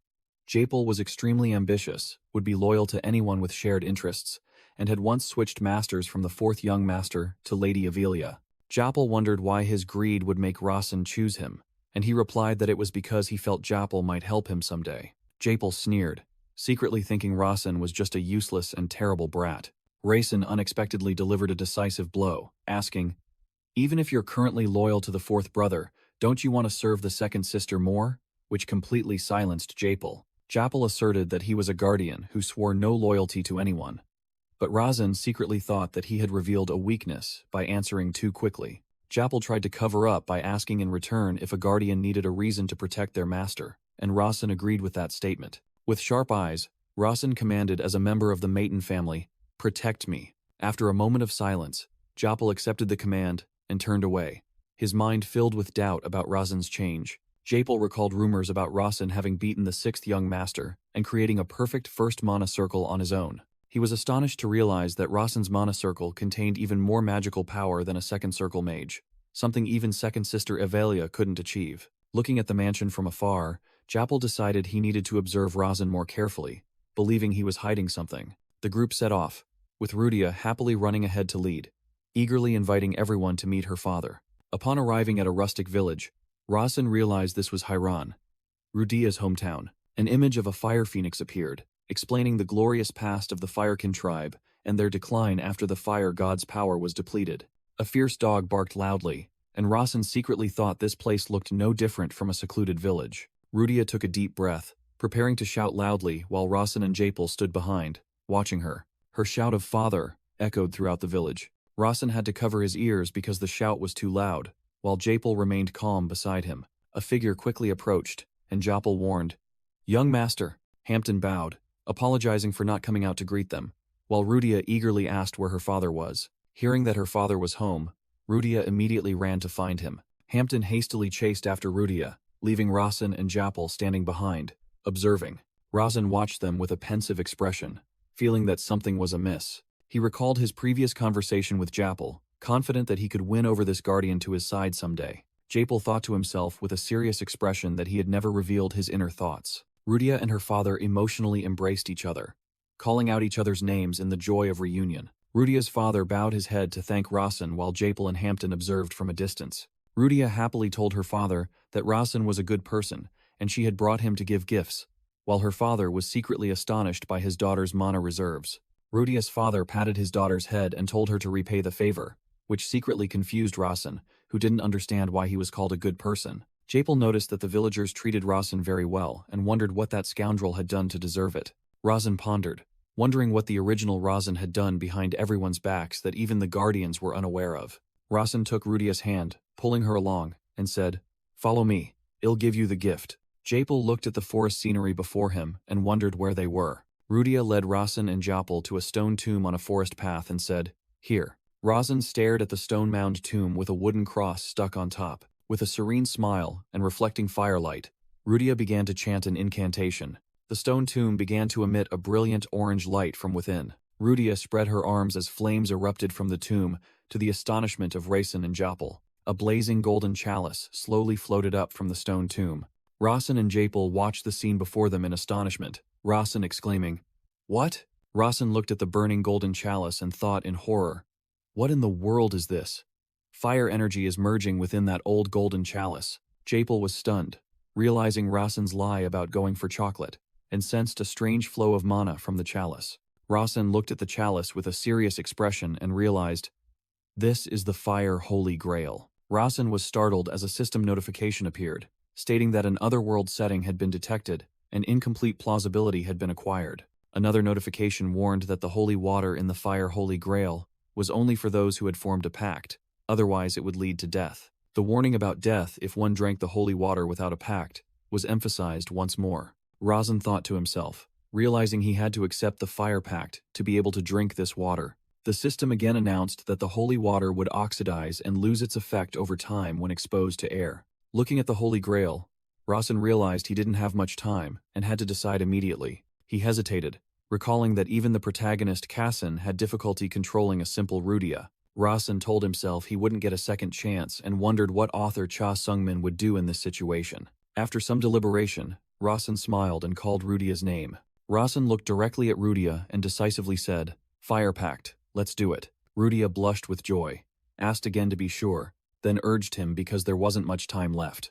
Rudia happily agreed and began to chant a spell, while Japel observed from behind. A system notification appeared as the Fire Holy Grail began to glow, indicating it had recognized the sacred fire pact. Japel exclaimed in astonishment as he saw the light from the old cup gradually recovering. The Fire Holy Grail emitted a brilliant light, fully restoring its inherent splendor. Japel looked at the scene before him and bitterly realized Rasen's lie about going for chocolate, affirming that everything had been perfectly planned. Rudia reached out towards the fire mana, astonished to witness such a pure and powerful source of mana for the first time, even comparable to the magic of the third young lady. Rasen stood silently with a serious expression, thinking to himself, "Now I'm certain." Japel looked at Rasen with sharp eyes, concluding that the information about the seventh young master had been altered. Rudia gasped after completing the ritual, announcing that the fire pact was complete, while Rasen calmly replied. A system notification appeared, confirming the fire pact was successful. Rudia had sworn to become the fire pact partner, and a variable affecting the storyline had occurred. A surge of fiery energy enveloped Rasen as the pact was established. Rasen realized the burning sensation in his body from before had completely vanished. The notification stated that the Fire Holy Grail had witnessed a sacred pact and was upgraded to the pure Fire Holy Grail. Rasen took the upgraded Holy Grail, realizing the blazing water inside had transformed into pure blazing water. He drank all the water in the cup and thought to himself that it tasted like carbonated water. The system announced that he had drunk pure blazing water and needed power to control the pure heat within. The easy mana cultivation skill began to control the heat, and Razin felt the warmth from his stomach moving towards his heart. Razin sat down to meditate, placed the cup aside, and said to the Guardian Mage, "Guardian, I entrust my safety to you." Japal frowned, thinking about mana cultivation, and wondering why Razin was performing it in such an exposed place. While Razin meditated, Japal wondered if the seventh young master truly trusted him that much, as even a small disturbance could cause serious problems. Japal continued to ponder, thinking that the seventh young master should also be aware of that dangerous truth. Razin smiled confidently, affirming in his mind, "I trust Guardian Japal." Japal spread his arms, creating a massive green energy barrier that enveloped all three of them, while Razin thought to himself, "I repay trust with trust." The system activated self-regeneration, as Razin realized the heat from the water was creating scratches inside his heart. Another notification appeared, stating that the pure blazing water had been successfully absorbed, but due to insufficient mana, the effect of Divine Eye would end. As night fell, Razin and Rudia sat by the campfire. Japal approached and asked if he was finished, and Razin replied that the process took longer than expected. Razin thanked Japal for protecting him, and the Guardian Mage simply looked at him silently with a stern expression. Japal humbly said it was just his job, and congratulated Razin on gaining new power, which he also humbly reciprocated. Japal informed Razin that this was the entrance to the Dragon Mountains, and he replied that he already knew. The Guardian Mage sensed a powerful surge of mana approaching from halfway up the mountain and said that they were coming without concealing their presence. Japal surmised that the powerful mana emanating from the pure blazing water Razin had drunk had attracted them. Razin was surprised that a seventh circle mage called that mana powerful, and Japal confirmed that, by his intuition, they were swordsmen. Rudia asked if there was hostility, but Japal replied that it was hard to say, and they were approaching very quickly. Two hooded, masked figures with glowing eyes swiftly moved through the forest, identified by Japal as individuals of considerable skill. Razin stood firm, thinking to himself about the competitive relationship between swordsmen and mages, and decided that he couldn't run away. Razin told himself that if he ran, he would be purged by his father, and since he had a seventh circle mage by his side, he would wait to see what they wanted. Two hooded guardians landed on the ground in front of Razin's group, making him shout, "They're here!" Razin activated his Divine Eye, and a system notification appeared, confirming it. Razin was startled when another system notification appeared, warning that a significant variable, enough to greatly affect plausibility and the storyline, had occurred. A black-haired, cloaked figure appeared, described as the true protagonist of this world, a genius and a monster created by Cha Sung-min himself. The protagonist of the original novel, Kaisin Syed, revealed himself with black hair and red eyes, making Razin wonder in astonishment. Why is he here? Razin and Japal's group faced Kaisin Syed and his two guardians in a clearing in the forest. Razin recognized the blue eagle emblem on Kaisin Syed's left chest, identifying him as the second young master of the renowned Syed sword clan. Kaisin Syed stood between the two guardian spirits of the sword clan, his sharp gaze fixed forward. Razin realized that the three renowned families had the innate ability to recognize each other's mana, and Kaisin must have certainly recognized him as a member of the Maiten family. Kaisin Syed slowly advanced towards Razin and Japal, both standing still and observing with tense expressions. Kaisin Syed bowed and explained, "I came here after sensing a powerful surge of mana," while Razin thought to himself that this 9-year-old boy looked truly elegant and polite. Razin asked again about the powerful mana, and Kaisin confirmed that the guardian spirits had informed him about the surging fire mana, which he himself had also sensed. Razin thought to himself that Japal had said the same thing, and wondered why everyone considered it powerful. Then he asked Kaisin if he had come out of curiosity, and Kaisin replied yes. Razin recalled the information in the novel that Kaisin as a child was a very curious boy, and that very curiosity was the foundation for his later development.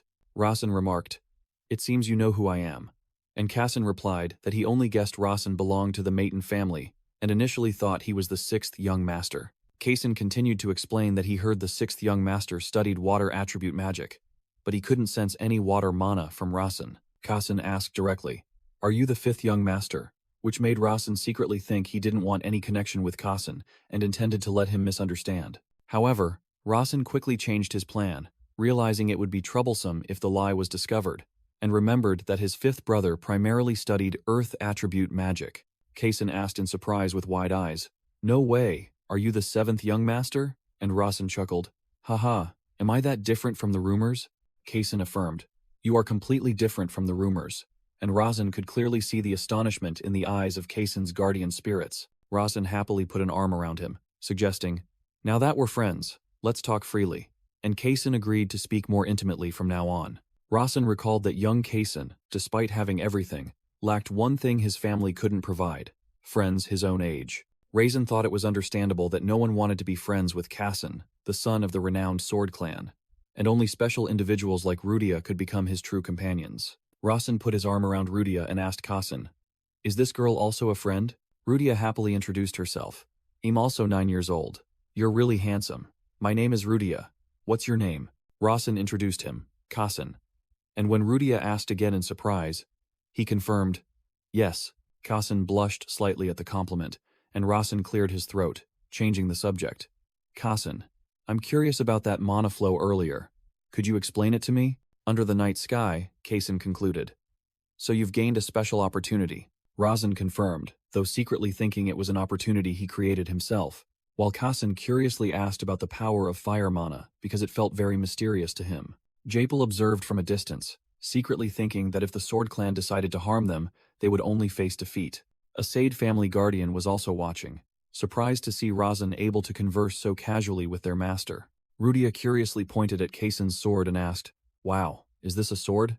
Can I touch it?" Which made Kaysen secretly think that, although he didn't understand why this girl was so comfortable with him, he didn't feel annoyed. Rasen decided he had to leave a good impression before parting ways. He called Kaysen's name and extended his hand. Rasen said that this was the first time he had met someone his age from the Sade family. Kaysen took Rasen's hand, and replied that this was also the first time he had met someone his own age. Rasen continued, saying he heard that people of the Sword Clan often dueled each other before becoming friends, then pretended to try and recall the name of that ritual. Kaysen explained it was called a duel, and Rasen immediately asked back, "That's right, a duel. Would you like to try one?" Rasen said he heard it was a necessary step before making friends, but Kaysen replied that it wasn't entirely mandatory. Kaysen smiled and added, "But it's better to do it, isn't it?" Emitting a red aura, Kaysen gripped his sword hilt and asked with a serious expression, "Are you challenging me to a duel right now?" Rasen confidently answered, "Yes," while his body was enveloped in a blue aura, secretly thinking this was the perfect opportunity to confirm the current power difference between him and Kaysen. Kaysen, with blazing red eyes and a surging battle aura, repeated the question of whether Rasen was challenging him to a duel. Rasen, surrounded by a blue mana flow, calmly confirmed once more, "Yes." Japel stared in astonishment at the scene before him, unable to believe Rasen would issue a challenge in this situation. Looking down from above, Japel noticed the opposing side had 2 guardian spirits, and the situation was extremely unfavorable. A Sade family guardian stood still, observing, while Japel secretly thought that safety wasn't guaranteed, but that didn't mean he could interfere. Japel watched Rasen and Kaysen face each other, telling himself that he couldn't stop a member of the main lineage, like the 7th young master, from doing what he wanted without a valid reason. With a tense expression, Japel concluded that interfering now, with the rival clan witnessing, would be seen as disrespecting the Maton family itself. Qasim Syed asked if Rasen Maton practiced swordsmanship, and Rasen replied that he practiced combat magic. Rasen explained that combat magic was a rarely practiced technique, but it was the only thing he was good at. Kaysen wondered why Rasen requested a martial arts duel, as magic clans usually disliked them. Rasen unexpectedly asked directly, "You don't have any friends, do you?" The Sade family guardians standing behind Kaysen looked utterly astonished. Standing from a distance, Japel was also stunned, and wondered why Rasen would say such words. Rasen casually admitted he also had no friends, saying they were both alike. Kaysen silently pondered, wondering if it was because of their noble lineage that they had no friends. Rasen continued to explain that making friends was even harder for him because his family didn't allow it. Kaysen seemed surprised, and suggested that relationships formed through family couldn't be called true friendships. Rasen agreed, and said that was why he had no friends, but he believed his family would allow it if that person was Kaysen. Rasen's divine eye activated, analyzing that for a renowned sword clan, a martial arts duel was a symbol of trust between 2 parties. Rasen smiled, and explained that this duel was to show trust and concern, and if not careful, it could lead to serious injuries. Kaysen acknowledged that Rasen understood his clan very well, while the divine eye continued to explain that for the weaker, to challenge the stronger was a sign of absolute trust. Rasen admitted he was the weaker one and Kaysen was stronger, while also asserting that his combat magic could be considered a type of martial art. Kaysen drew his sword, declaring he would only use his right hand and the Sade family's basic swordsmanship. Kassin took his stance, saying he would give Rasen the first 3 moves because he was unarmed, which made Rasen secretly praise his very stable posture. Rasen asked Kaysen who he thought would win, and Kaysen replied decisively that the winner would clearly be Rasen. Kaysen asked in return why Rasen issued the challenge, guessing it was because he wanted to be friends and wondering if the winner truly mattered. Rasen Maton affirmed with a serious expression that winning or losing didn't matter. He issued the challenge because he wanted to be friends with Kaysen Syed. Standing opposite Kaysen, Rasen explained that friends needed a fair and equal relationship, and he wanted to be treated as an equal. Kaysen Syed replied, "I apologize. I didn't mean to offend you," and Rasen admitted he knew that. Rasen took a defensive stance and declared he would try his best, while also encouraging Kaysen to give his all. The Sade family guardians stood around as an announcement rang out, declaring the martial arts duel between the 7th young master of the Maton family and the 2nd young master of the Sade family officially begun. Kassin lunged to attack with a straight thrust, and Rasen hastily dodged the blow. A system notification appeared, stating that Rasen's Slow the Flow attribute had been automatically activated. Rasen was astonished by Kaysen's speed, realizing the tip of his opponent's sword had nearly reached him the instant the technique was named. Rasen used basic combat magic, weight utilization to flip backward, dodging Kaysen's sword strike. Mid-air, Rasen confidently thought he could win. With a determined gaze, Rasen used the return skill to quickly land and regain his posture. Rasen counterattacked with a direct thrust but was secretly disappointed that Kaysen was too fast, giving him no chance to close the distance. He realized he needed to get close to use combat magic, but Kaysen was completely defending his space. Kassin maintained his defensive stance, while Rasen thought that if he approached recklessly, he would fall within the sword's attack range. With glowing eyes, Rasen secretly acknowledged the protagonist's power and confessed he initially had no intention of winning. Rasen realized that thanks to his attribute, he could read Kaysen's sword path, and by simply predicting the attacks, he could approach. Rasen lunged forward, executing a horizontal slash, but in his mind, he had calculated this was merely a feint, and Kaysen would use a direct thrust again. Rasen's eyes widened in surprise as he realized his judgment was wrong. It wasn't a feint. Kaysen had changed his technique.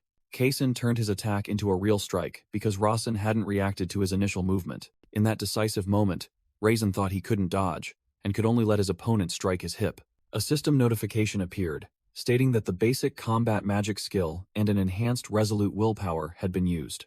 Kaysen swung his sword, striking Rasen and creating a burst of fiery magical energy at the point of impact. Rasen gritted his teeth, enduring the powerful impact. Rasen knelt, coughing, secretly thinking that even though he had intended to be hit in the arm, the shock still caused a mana tremor. Kaysen pointed the sharp sword tip at Rasen's neck, ending the match.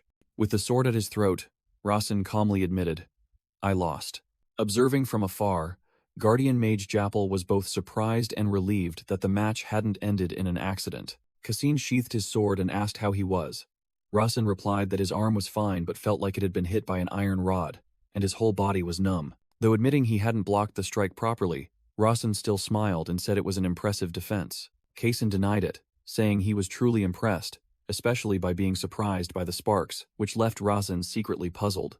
Rasen glanced at Rudia, who was sitting far away, wondering if she had secretly done something, but then realized the situation had unfolded too quickly to observe. Kassin explained that his sword was a holy artifact, making Rasen ask in surprise, "Is that so?" When Kaysen added that it could cut through steel, Rasen paled in horror, realizing his opponent had intended to strike his arm with it. Kassin reassured him that he had tried to control his power, while Rasen thanked him and admitted the skill gap between them was even greater than he had imagined. Kassin extended his hand, offering to help Rasen up. Kaysen pulled Rasen up and remarked that the others seemed to have had an even harder time, to which Rasen replied that compared to Kaysen, they were all much weaker.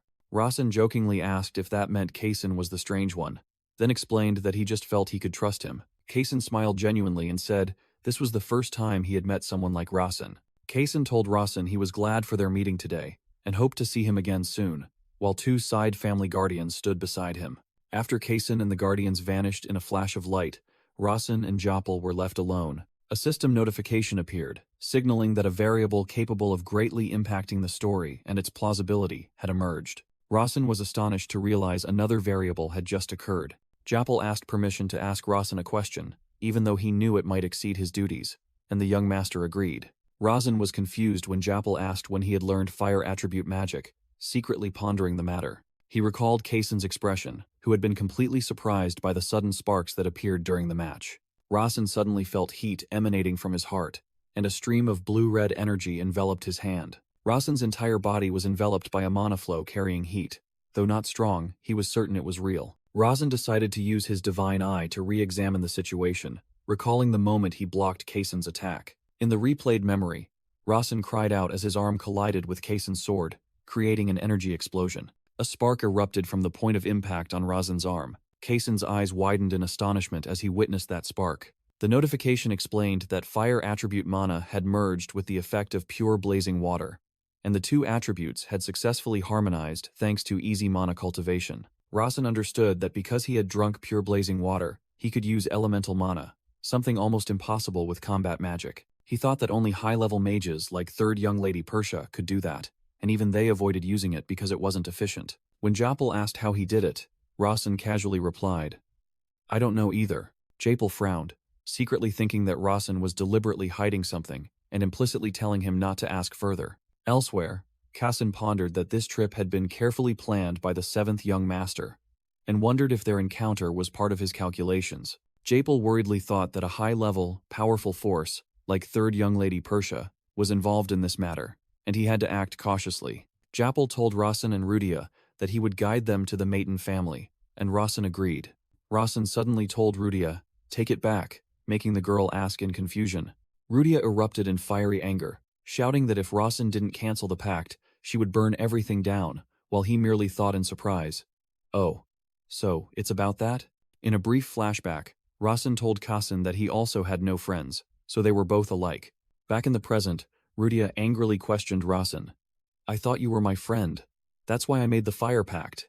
Rawson smiled, thinking that friendship was very important to a 9-year-old, then told Rudia that she was his friend too, making the girl wonder why he had said he had no friends earlier. Rawson, flustered, quickly apologized, and said he took back what he said, that it was his fault. Hearing that, Rudia immediately brightened up, asked, "Really?" and smiled when Rawson confirmed she was his friend. Rudia took Rawson's hand, telling him to remember that she was his friend, and said she would forgive him this first time, to which Rawson obediently agreed. At Maiden Manor, a guardian mage grumbled about Rawson going out again to eat chocolate. Another guardian complained about Rawson's luxurious life, and wondered why the patriarch allowed him such freedom, receiving agreement from the other. The first guardian whispered that there were countless ways to kill Rawson and make it look like an accident, and he found it very strange. He continued to deduce that the patriarch only punished Rawson by exiling him to save his life, and there was definitely something suspicious going on. In a flashback, Rawson explained to Japal that even though he was loyal to the fourth young master, he still wanted him to serve the second young lady because he felt he might be able to help her someday. Japal recalled this and was astonished to realize that perhaps Rawson hadn't just been speaking idly back then. The scene shifted to Maiden Manor at midnight on January 1st, 219. A lavish banquet table was set with steak, soup, and grilled king crab. Raisin and Rudia were seated at the dining table. He thanked Aira for preparing dinner, and the maid replied that it was her pleasure. Rawson's divine eye suddenly activated, displaying Aira's information and revealing her primary attribute was assassination, which made him silently wonder. During the meal, Rawson turned to ask his mother, "Mother, what kind of person is father?" He recalled that in both Cha Sungmin's and Rawson's memories, the father's image was very vague, and the original Rawson boy was extremely afraid of him. Rawson felt that memories of his father seemed to have been deliberately erased, while Soso began to answer, "He is." With a sad expression, Soso said that Rawson's father was a lonely man. Rawson silently listened to his mother's answer. A system notification appeared, revealing that Patriarch Decatra only loved the maid Soso, astonishing Rawson, who wondered, "Father loves mother?" Rawson flinched as a voice rang out, commenting on Soso's words. Suddenly, a painting on the dining room wall began to emit a brilliant golden light. The painting transformed into a dazzling golden energy vortex, signaling an unexpected arrival. From within the vortex of light, Decatra Maiden stepped out with an air of absolute authority. Decatra appeared with a stern face and overwhelming glowing golden eyes. Rasen was so terrified he broke into a sweat, stammering his father's name, Decatra. Rasen and Soso quickly stood up and bowed to the patriarch, and Decatra coldly responded to Soso's remark. Rasen felt a terrifying pressure emanating from his father, wondering how a human could exude such intense aura. Under Decatra's gaze, Rasen found it hard to breathe, and his entire body screamed a warning of danger. Decatra took the head seat, called Rasen, and asked about the unfortunate incident involving his brother. Rasen confirmed the incident was true but was secretly confused, thinking that given his brother's personality, he wouldn't be blamed. Decatra looked directly at his son and asked, "Why did you do that?" forcing Rasen to reassure himself that this was a test and he would take control of the situation. Rasen explained that his brother had used his fists instead of magic, so he felt the honor of a mage had been trampled and decided to act. Decatra questioned his son whether he believed he had done nothing wrong, to which Rasen replied decisively, "That's right, I am not wrong." Rasen emphasized that he merely wanted to end the meaningless battle as quickly as possible as a mage, and he didn't think his actions were excessive. In a flashback, Rasen used magic to attack Carlton and explained that he hadn't inflicted a fatal wound, but merely wanted to help his brother be more vigilant. Decatra listened thoughtfully, as Rasen expressed his view that he didn't believe the succession war was merely a bloody fratricide. Rasen boldly pointed and declared that their true enemies were themselves, and the goal must be to make the Grandel and side families kneel in submission. Decatra smirked with satisfaction and remarked, "Well said." Rasen continued to argue that the sixth brother should thank him for giving him valuable experience fighting a martial arts family like insects. Decatra looked at his son with an appraising gaze, admitting he had never had expectations for his sixth and seventh children, but the seventh was much better than the sixth. Rasen asserted that if his brother still harbored resentment towards him for that incident, then he was not fit to be a member of the Maton family. Despite appearing strong, Rasen was inwardly terrified, wondering if that was enough, and secretly admitting that his body wouldn't stop trembling. Suddenly, a system notification appeared before Rasen, revealing that Soso was the only woman Decatra had ever loved and still loved. Another notification further revealed that the reason Rasen Maton was able to survive until the age of 17 was because he was Soso's son, astonishing him. Rasen reflected and realized that it was inherently illogical for Rasen, the worst scoundrel, to survive until the age of 17. He recalled that the novel didn't mention details, but Soso would die from Azure Dot's disease in a few years, and the image of himself being executed by guillotine flashed before him. Text appeared on a black background with bloodstains, asserting that the mother's death had destroyed the last stronghold. He reminisced about the past, when Decatra had exiled Soso, Rasen's birth mother, to Mezzanine Villa, and never visited her again. The image of young Rasen appeared with the bitter thought that as a bastard child, he was powerless to protect his mother, let alone become the patriarch. Rasen realized that Decatra had deliberately treated Soso coldly and exiled her to prepare for that day, the image of him turning his back and walking away appearing in his mind. Rasen thought that Decatra did this so that the one he truly loved wouldn't be at a disadvantage,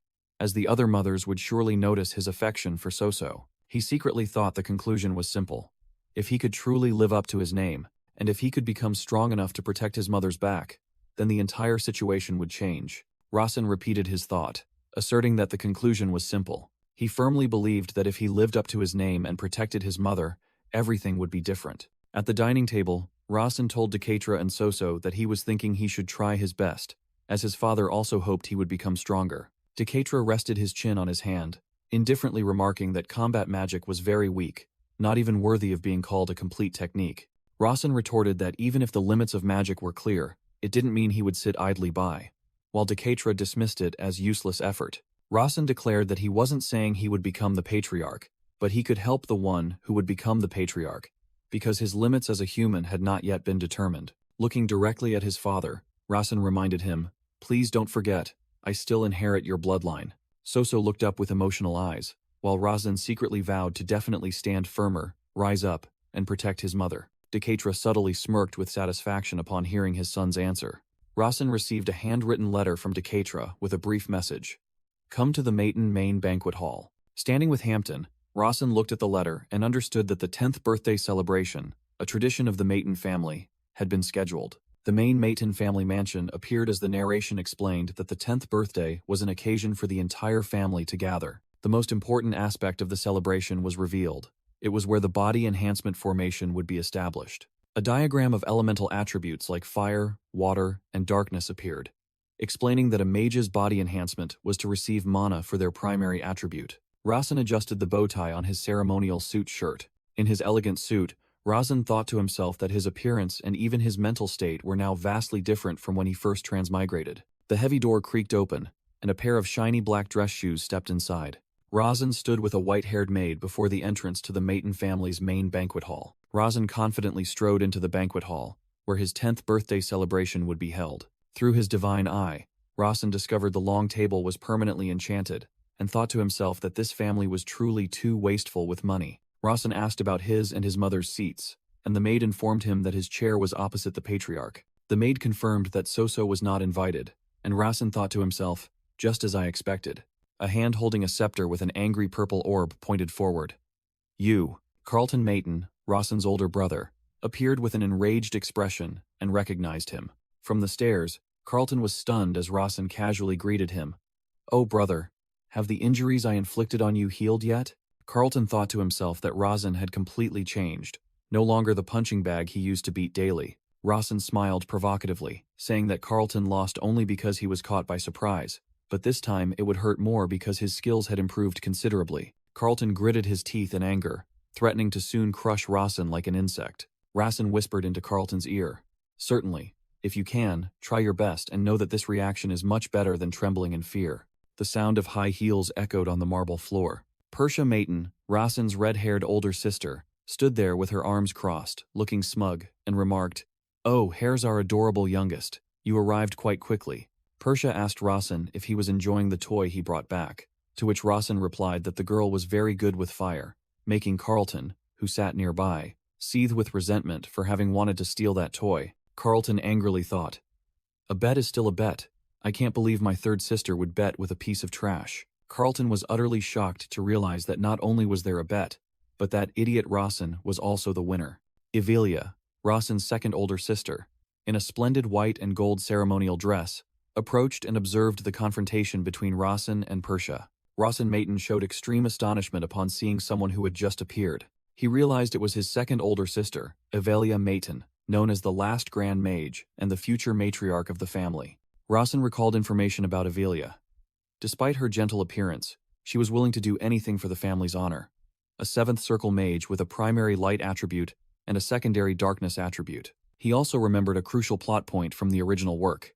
Evelia was the character who would be executed by the protagonist, Kaysen. Ironically, Rasen knew that Evelia was Kaysen's first love, and he had suffered immensely when he had to kill her. Back in reality, Evelia looked at Rasen from the head of the table and remarked, I see the youngest has changed significantly. Evelia smiled faintly and continued calmly. Of course, I will consider it a positive change. Rasen thought to himself in a panic that he was going crazy, having to face both Persia and Evelia at the same time. He realized that gathering his own forces was not enough, and no matter how hard he tried, it would be difficult to reach the level of his older siblings. Rasen glanced at his other siblings, including an orange-pink-haired older brother. He also saw his father's other wives sitting at the table. Patriarch Decatra sat at the head of the table with a stern expression, observing everyone. The full view showed 10 people gathered around the meeting table. Decatra, his 3 wives, and 6 children, with only the eldest child missing. Decatra spoke, opening the meeting.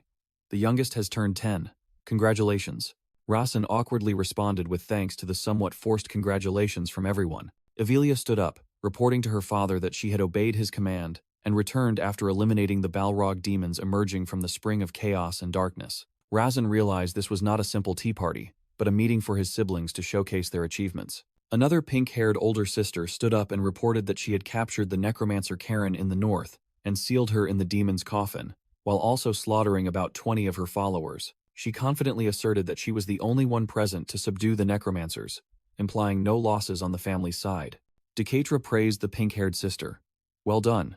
And she replied, Thank you, sir. Persia stood up and reported with a smug smile that she had brought back the wings of Sylvia, worshipped in an abandoned temple. Rasen showed extreme astonishment upon hearing Persia's report. Persia smiled maliciously as a system notification appeared, confirming she had stolen the divine artifact, the wings of Sylvia, from the abandoned temple. In the scene of the temple filled with corpses, the system explained that the wings of Sylvia was a divine artifact that enhanced the wind attribute, and revealed that 30 priests, 7 monks, and 17 holy knights protecting it had been slaughtered.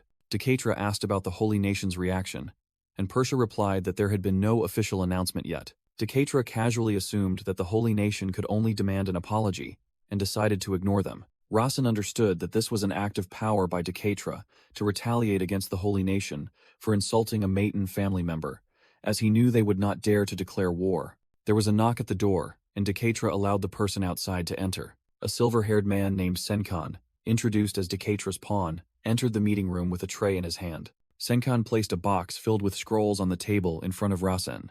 Decatra ordered Rasen, "Make your choice." As he looked at the 7 scrolls of different colors, Rasen thought to himself that these were the scrolls for the body enhancement formation, then activated his divine eye in astonishment. Under his divine eye, Rasen saw the mana wavelengths from the 7 scrolls merge, forming a single, brilliantly glowing scroll. Rasen unhesitatingly grabbed the merged scroll and declared, "I." Persia was stunned by Rasen's action, exclaiming, "What?" The other siblings, including Carlton, were also surprised and asked, "Right away?" Avelia looked at Rasen with sharp eyes, realizing, he has chosen a transcendent attribute. Rasen smiled confidently, raised the glowing scroll, and declared, "I choose this scroll."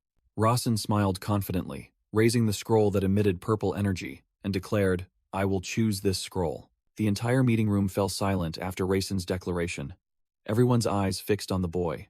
Decatra, seated at the head of the table, called out, "Avelia," and his blonde daughter replied, "Yes, father." Decatra asked Avelia if she had told Rasen about the transcendent attribute, but she firmly replied, "No, father." The pink-haired sister and Persia also denied it in unison, making Decatra even more curious. Decatra wondered if a 10-year-old child could analyze mana wavelengths on his own, a feat that even Avelia couldn't accomplish at that age. Decatra concluded that Rasen possessed a keener eye than he did at the same age. Persia rested her chin on her hand, a smirk playing on her lips as she thought, "How interesting.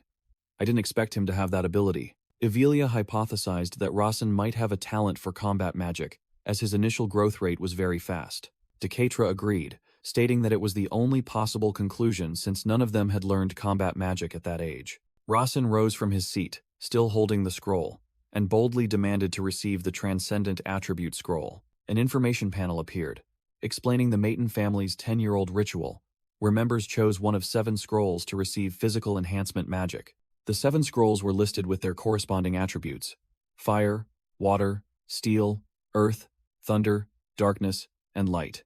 The information panel further explained that combining the 7 attributes correctly could create an elemental attribute. This attribute was defined as a transcendent attribute that allowed the user to control all 7 other attributes.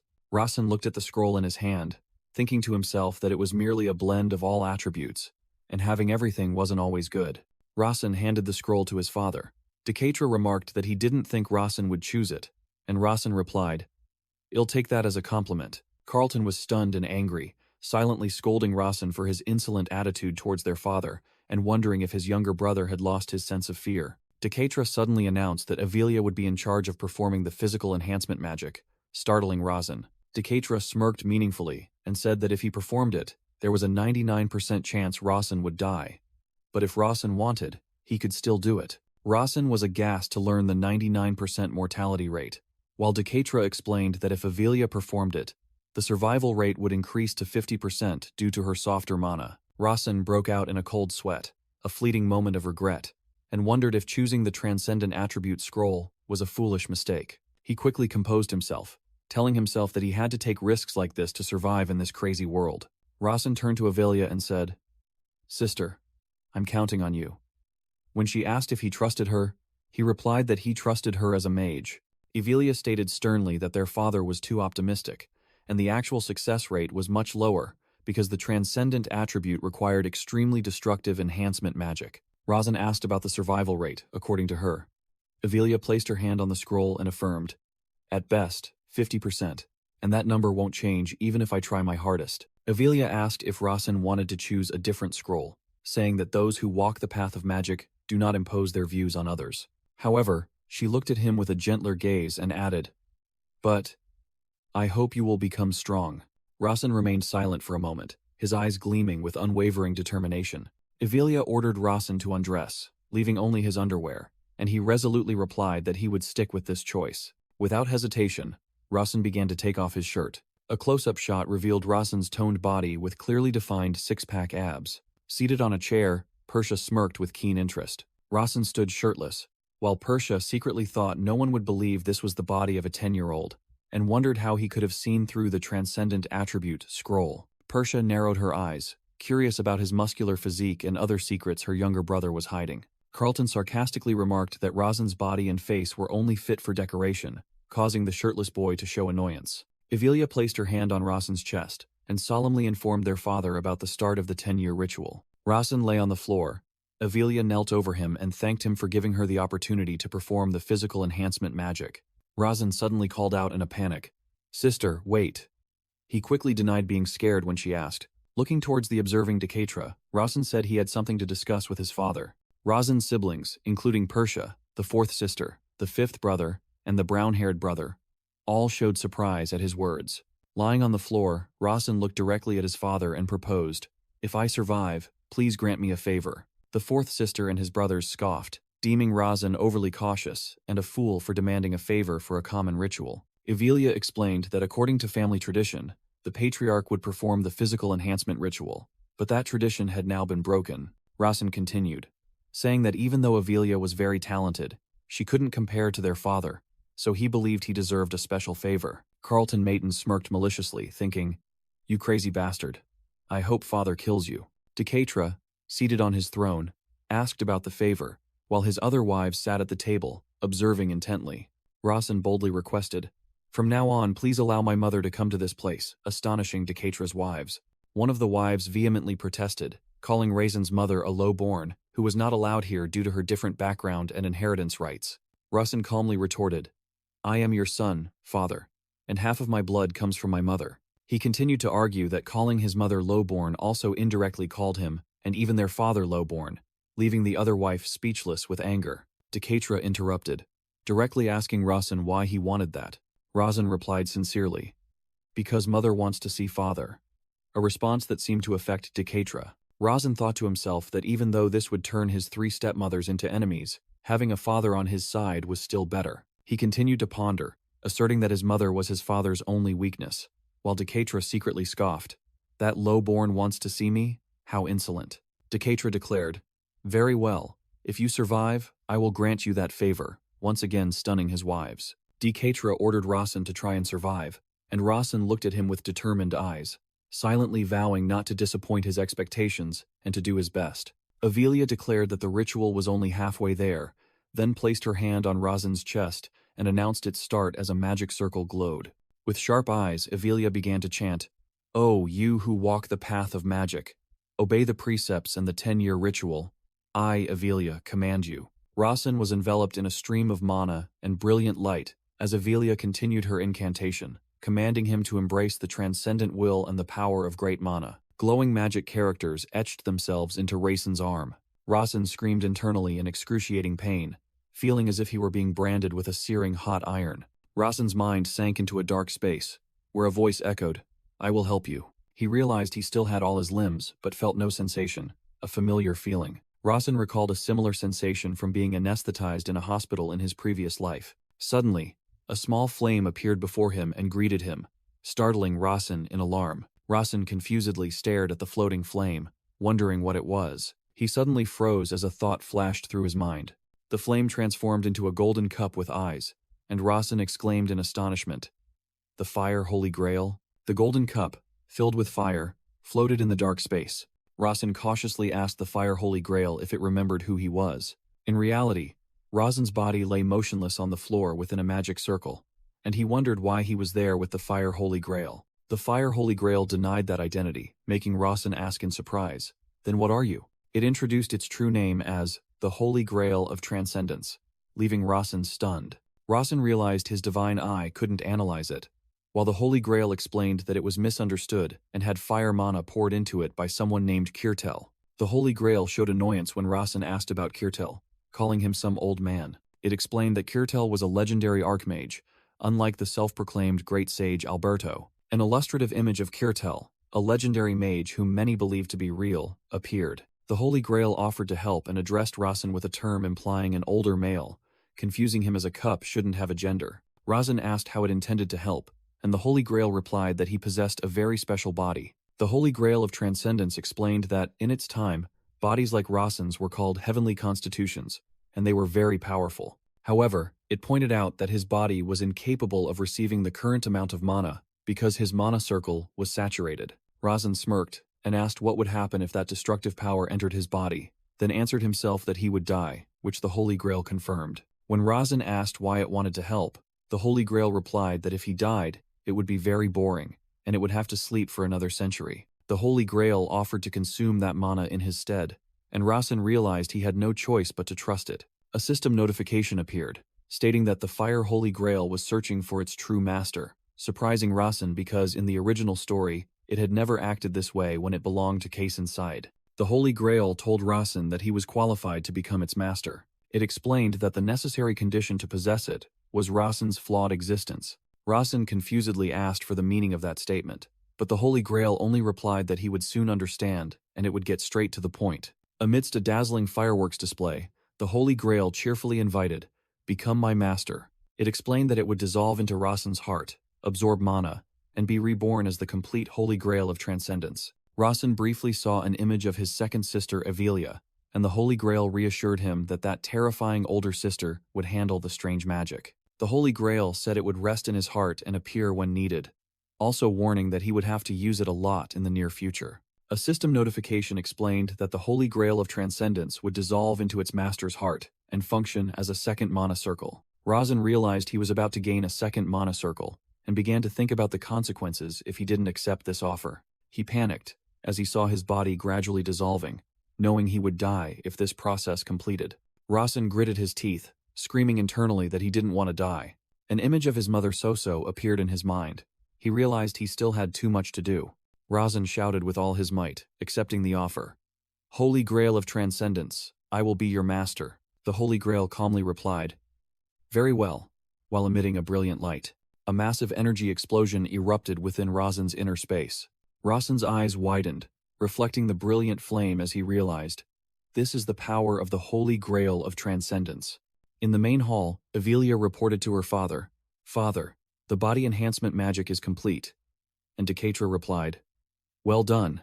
Rasen woke up, lying on the cold floor and gasping for breath. He looked up at the ceiling. Stunned, he wondered, "Am I still alive? Was it a dream?" Evelia continued her report with a serious expression, while Rasen realized his heart felt strange and confirmed it wasn't a dream. Decatra narrowed his eyes, assuming his daughter meant that the surgery had failed.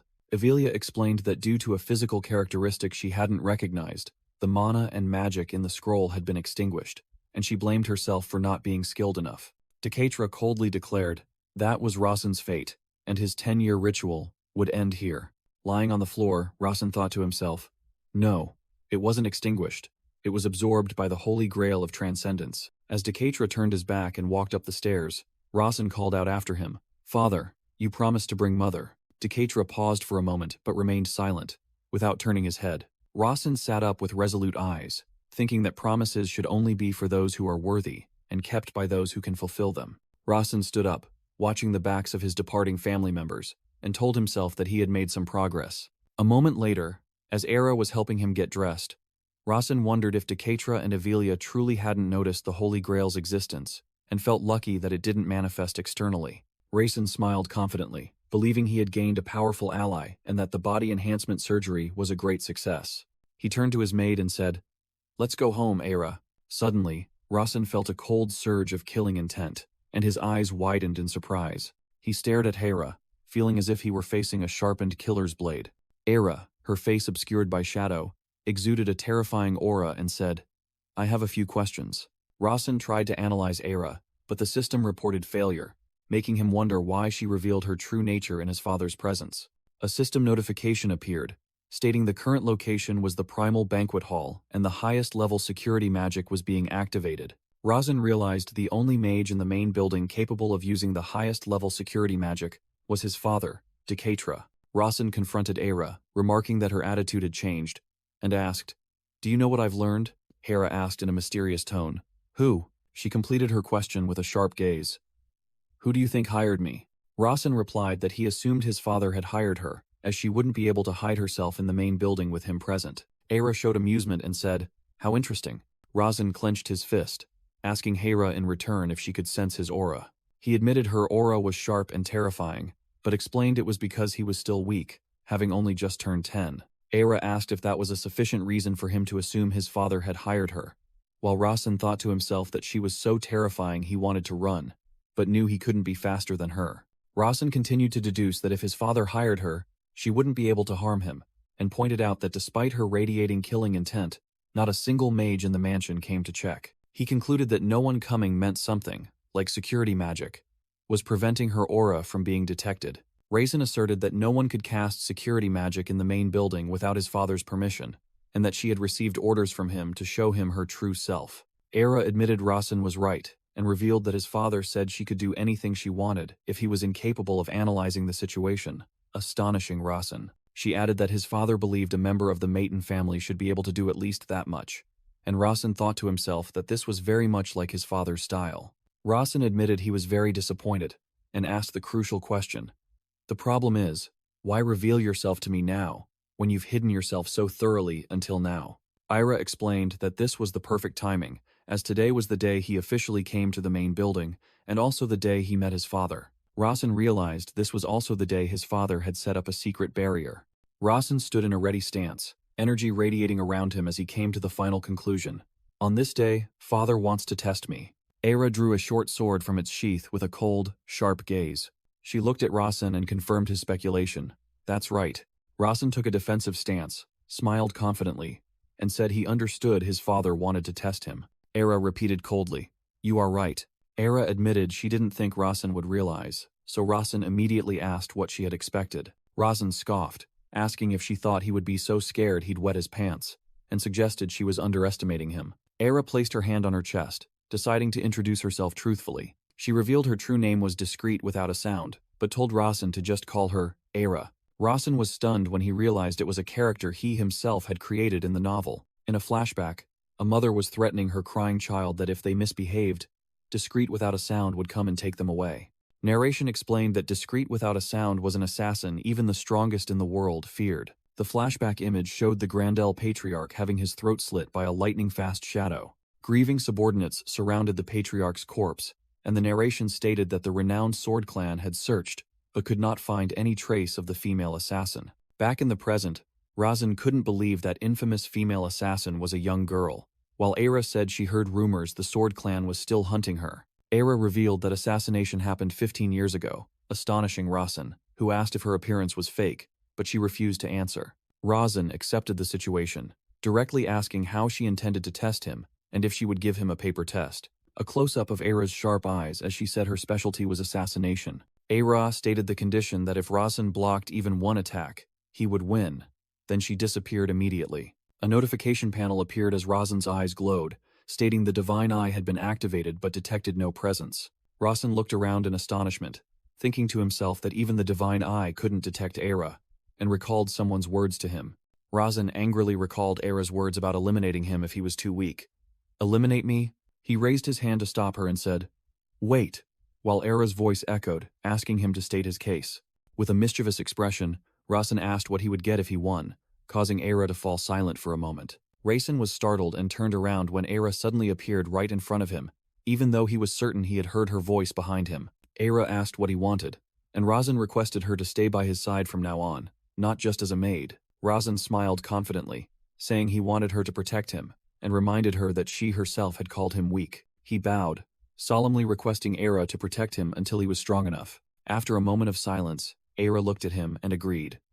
"Very well." Razin smirked to himself, thinking that was enough. He took a defensive stance as the official test began, and Era disappeared again. Razin focused intently, thinking to himself that although he had been confident, the actual situation was different. He stood alone in the vast room, realizing he should be able to sense something, but even the Divine Eye couldn't detect her. He deduced that if he couldn't see her, he wouldn't be able to read her movements, and she was definitely hiding to attack. But her threat to kill him was just empty words. Razin continued to analyze, reasoning that it meant she wouldn't attack vital points like his neck or heart. His eyes flashed with a bold decision. If he couldn't block the attack, he would let her hit him. He stood firm in a defensive stance, believing Era was also being careless and could only attack his arms or legs with non-lethal blows. Razan was certain he would detect her position the moment she struck, because he had 2 skills: Slow the Flow and Divine Eye. A stream of blue-purple energy suddenly appeared in front of him, astonishing Razan. Huh? He looked at his hand and realized the Slow the Flow skill not only slowed down time but also allowed him to see mana moving slowly. Razan was astonished to see a purple mana vortex surrounding his fist, and realized the quality of his mana had changed. A system notification appeared, stating that the mana in his heart was reacting to the enemy's will, causing the advanced Iron Will technique to be replaced by advanced self-defense.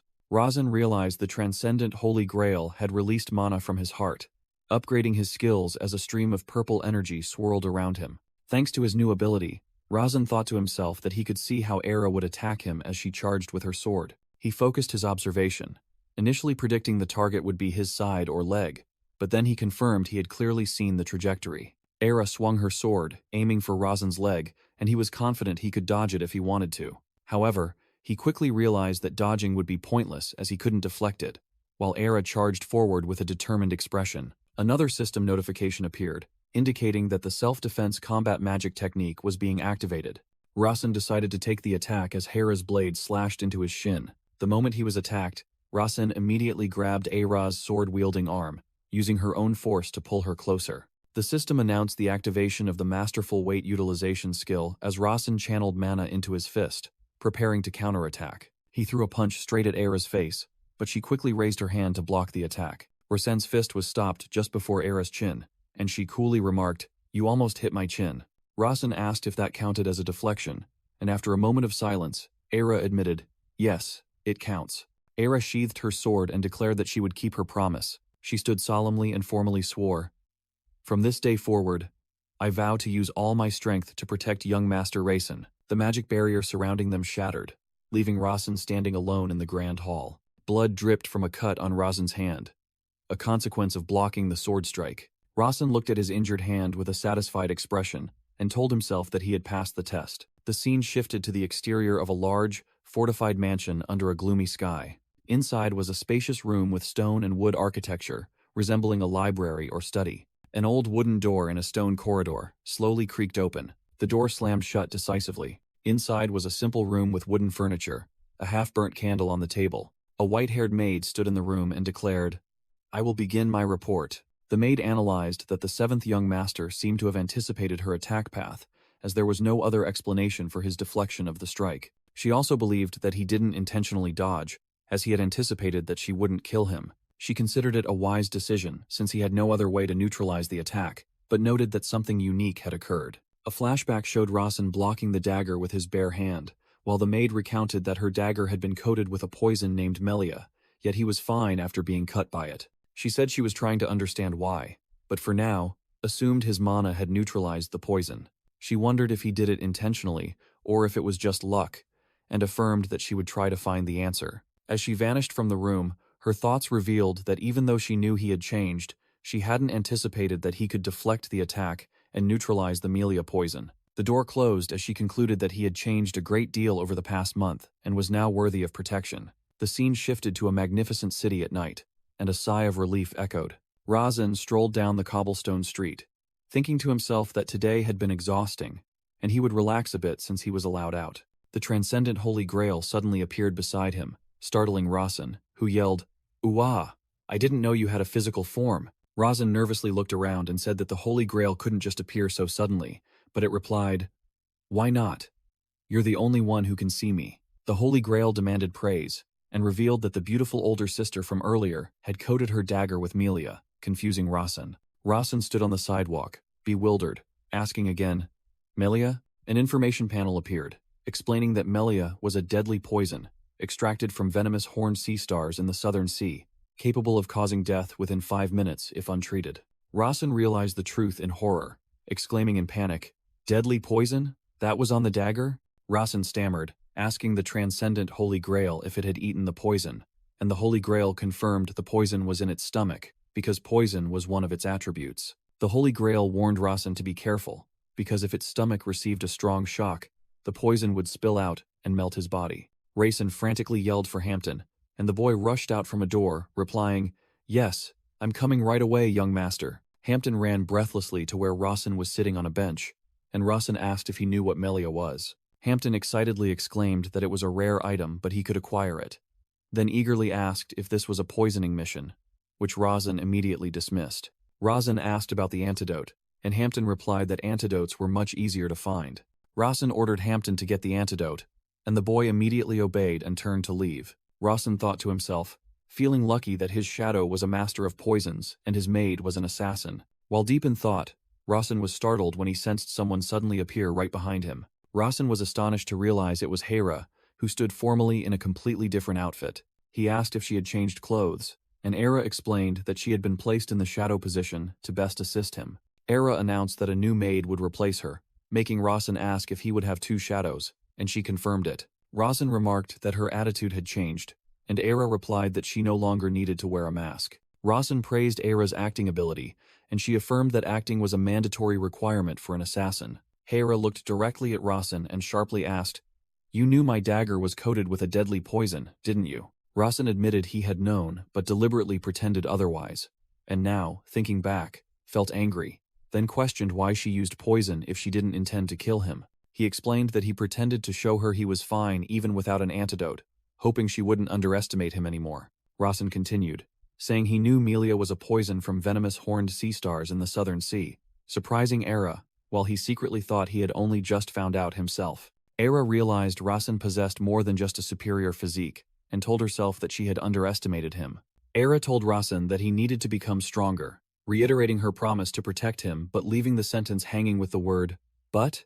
Rasen told Hera, "You must become strong enough for me to escape this responsibility." Rasen agreed to do his best and asked Hera how she would help him. Hera affirmed that as the second shadow, she would protect him by any means, making Rasen secretly wish she still retained some morality. Rasen asked Hera to get him some Eastern prickly pear powder, and she replied that it could be found nearby. While waiting, Rasen suddenly felt his throat dry, and wondered, "Why am I so thirsty?" The thirst became unbearable.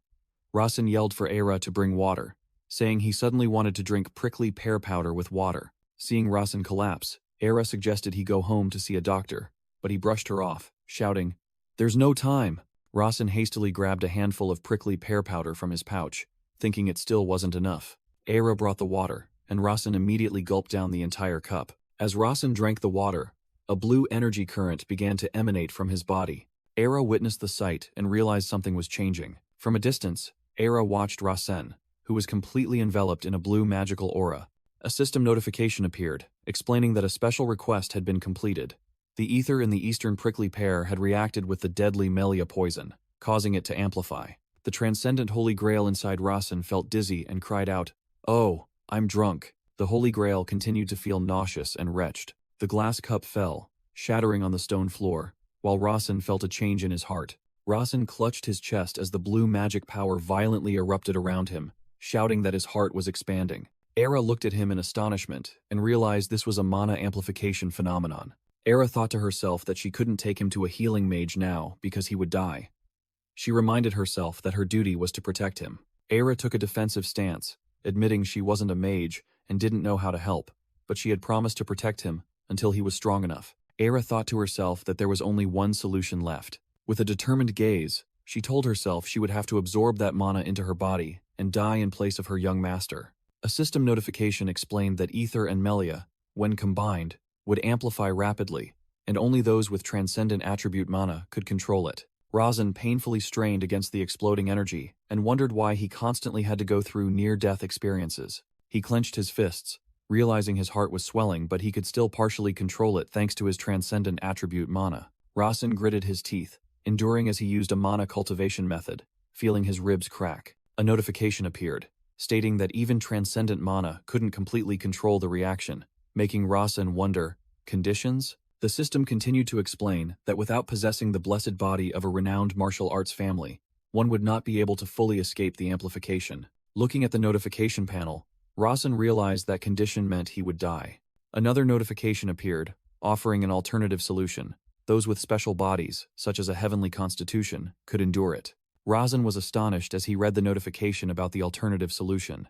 He realized that with his heavenly constitution, he could completely resist this explosion. The transcendent Holy Grail spoke, encouraging Rasen to trust it, making him realize its presence. With glowing eyes, Rasen concentrated energy into a mana orb in his hand, beginning the control process. The Transcendent Holy Grail praised Rasen's abilities, saying that the easy-to-learn mana cultivation method was helping immensely. From a distance, Era watched in astonishment as Rasen successfully condensed the chaotic mana flow into a stable energy mass. Era wiped away sweat, unable to believe her eyes as she looked at Rasen's chest. Rasen stood firm as the energy gradually dissipated, making Era secretly astonished that he had stopped the mana amplification on his own. Suddenly, a flame erupted from Rasen's hand, making Era gasp in wonder.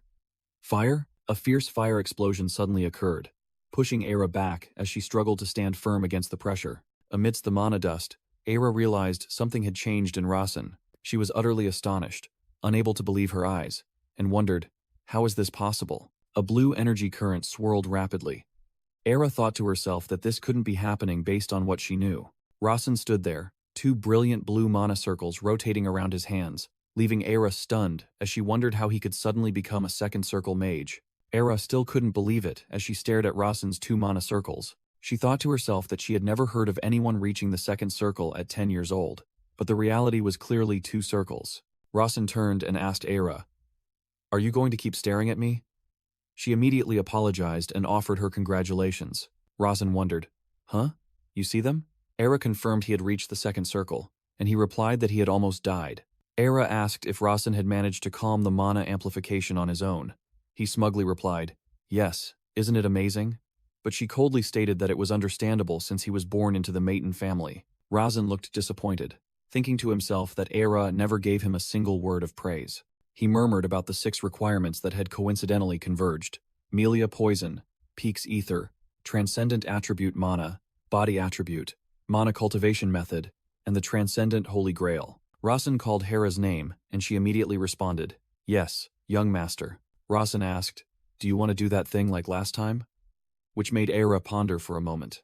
The scene shifted to the Leaf Building at night. Inside, Noah was leaning back in a chair, dozing off with a book covering his face. Rasen's voice echoed, calling Noah, startling Noah awake, who responded in a panic. Rasen and Era appeared before Noah, who stammered, asking why the young master had come so late. Noah pushed up his glasses, his face filled with confusion and astonishment. He stared at Rasen's 2 mana circles, unable to believe it, telling himself that just a month ago, he was only a first circle mage. Noah glanced at Era, standing next to Rasen, sensing she was an assassin and recalling what Japal had said previously. Noah told Japal that a big plan was underway and they needed to prepare, which surprised Japal, who questioned him. Japal realized Noah was right to suspect someone was planning something against the 7th young master.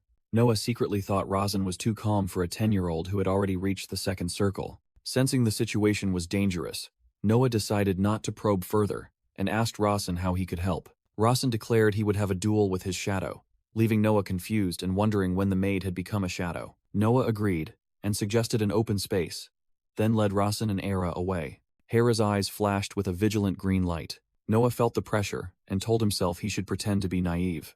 A notification panel appeared, indicating the current location was the training center, materialized empty zone. In a simulated forest, Rasen asked Era if she had grasped his skills from their last encounter. Rasen suggested Era fight him based on his actual skill level, disregarding his second circle status because he wanted to try something new. Hera asked what she should do, and Rasen requested she not kill him and just attack a little slower. Era coldly replied that an enemy wouldn't be so merciful, but Rasen asserted she was not his enemy. Era was slightly taken aback when Rasen declared, "You are my shadow." Era tightened her grip on her sword hilt, murmured "my shadow" to herself, then agreed. Rasen took his stance, 2 mana circles appearing around his hands, and thought that the amount of mana he could now contain had changed. With a determined expression, Rasen realized he had understood and could move mana at will. 2 mana circles swirled around Rasen, and a system notification appeared, stating that basic combat magic technique had been upgraded from normal to proficient. Another notification confirmed the skill had become proficient basic combat magic technique, and Rasen smiled confidently, shouting, "All right, let's begin." Rasen charged forward at high speed, leaving a trail of energy on the ground. Rasen focused, secretly thinking Era was still using the same attack style as last time. He took a defensive stance, admitting he still couldn't see her. However, he realized his divine eye could now detect her movements, which was the difference between the first and second circles. Era lunged to attack, while Rasen believed his Slow the Flow attribute would also be stronger. Rasen activated his Slow the Flow attribute, predicting Era would aim for his leg again. He was determined to dodge this time, and successfully slipped past Era's lightning-fast kick. Era looked astonished, wondering how he could see her movements. Both lunged at each other in an aerial battle, Rasen using mana to propel his body into the air. Rasen closed in from above, preparing to strike Hyra. Era raised her hand, using mana to block Rasen's attack. Rasen swung his arm, creating a large energy streak in the air. Instantly, Era's blade was at Rasen's throat. Rasen froze with Era's blade right behind his neck, secretly admitting she was too strong. Even his divine eye couldn't keep up with her final movement. Era held her sword steady, and Rasen calmly admitted, "I lost." After the match, Era said he was a little better, and Rasen explained he was now a second circle mage, and hadn't expected such a big difference. Rasen smiled and asked, "Are you praising me?" Era bluntly replied, "Not at all. You're still weak," adding that empty praise was poison. From a distance, someone was using a crystal ball to monitor their entire conversation. Magical energy emanated from the crystal ball in the observer's hand. Noah, the training ground manager, gaped in astonishment, wondering what he was watching and unable to believe a 10-year-old mage could move like that. While observing the match, Noah secretly thought that the female assassin's movements were difficult to detect with magic, and Rasen's power was incomparable to a month ago. Japel told the silver-haired woman that what was more terrifying was the assassin's ultimate move, something he had never seen or heard of. Japel bid farewell to Noah and apologized for being late, surprising Noah, who was apologized to by a guardian and told himself to forget everything. Japel gasped, a red scratch on his neck as if a blade had just been held to it. The silver-haired woman suddenly appeared behind Noah, held a knife to his neck, and commanded, "Forget everything you saw today," making Noah frantically deny seeing anything. With glowing eyes, the silver-haired woman explained that young Master Rasen had reached the second circle but still couldn't master that power. Japel was astonished to learn Rasen had become a second circle mage at just 10 years old. Believing this was unprecedented, the silver-haired woman pressed the knife lightly against Japel's neck and said, "It's fortunate you're not foolish." The silver-haired woman vanished in a flash of blue light, leaving Japel standing alone in the room.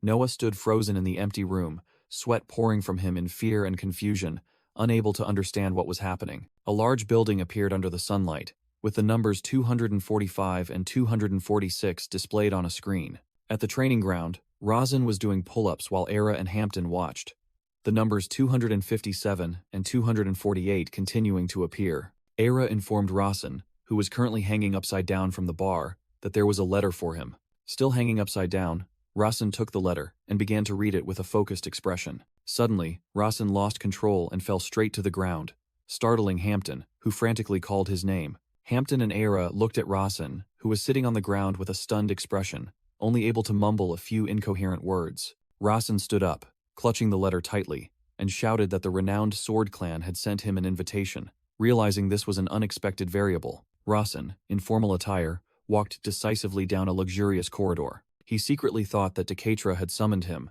and the reason was likely the invitation letter from the Side family. Rasen ordered Era, inform the main manor, causing Hampton to ask in confusion about the main manor. Rasen rested after training, stating that he had completed the 10-year ritual and now needed to participate in the succession war. He looked at Era and Hampton, then declared, "To kill the tiger, one must enter its den." Rasen mused that it would be best to side with the tiger if possible, then called out to Rudia, who was sitting in a tree. "Rudia, you're coming too, right?" The girl cheered. "I want to kill tigers too." Rudia happily said that Kasin also wanted to be friends with Rasen, and she was glad she didn't have many friends. After changing, Rasen stood before a grand door, pondering as an author about the invitation from the rival Sword Clan and its underlying implications. He entered a magnificent hall, seeing his father, Decatra, standing on a raised platform, with his second sister, Evelia, by his side. Decatra stood with his back turned, majestic on the elevated platform, while sparkling mana particles floated around him. Evelia observed with a calm expression, as if she had foreseen everything. Rasen stood firm, clenching his fists, and resolved, "This world was created by me. I will change the original story and rewrite it from scratch." A system notification appeared before him. A variable affecting probability and plot has emerged. Rasen spoke, asking Decatra, "I heard you called for me. Do you have any orders you wish to give me?" Decatra looked down from above and said, "You must know why I summoned you here." Rasen looked up and asked directly, "Is it because of the invitation from the Sade family?" Immediately, a sharp object flew past Rasen's face, embedding itself in the pillar behind him and sparking. From the point of impact, a massive surge of ice magic erupted, spreading everywhere. Rasen turned in surprise to look at the sharp ice mass forming right beside him. He stared at the ice mass, wondering, "Why did you intentionally create this situation?" Decatra smirked and retorted, "Intentional? What makes you think it was intentional? If I intended to kill you, you would already be dead." Rasen stood amidst the cold air, replying firmly, "But you didn't kill me." He looked directly at his father, asserting, "I don't believe I've done anything wrong." Decatra stated that the Sade family should crawl at their feet like insects, and Rasen agreed with that sentiment. Rasen continued, saying they would lick their feet like dogs and crawl on the floor like insects, but Decatra interrupted, pointing out, "Your behavior doesn't suggest that." Standing before the throne in the Great Hall, with his second sister Avelia beside him, Rasen reported to his father, "Father, as you said, I met Kaysen and Hayron." Rasen explained that he had requested a duel, as by their standards, it was a ritual to become friends.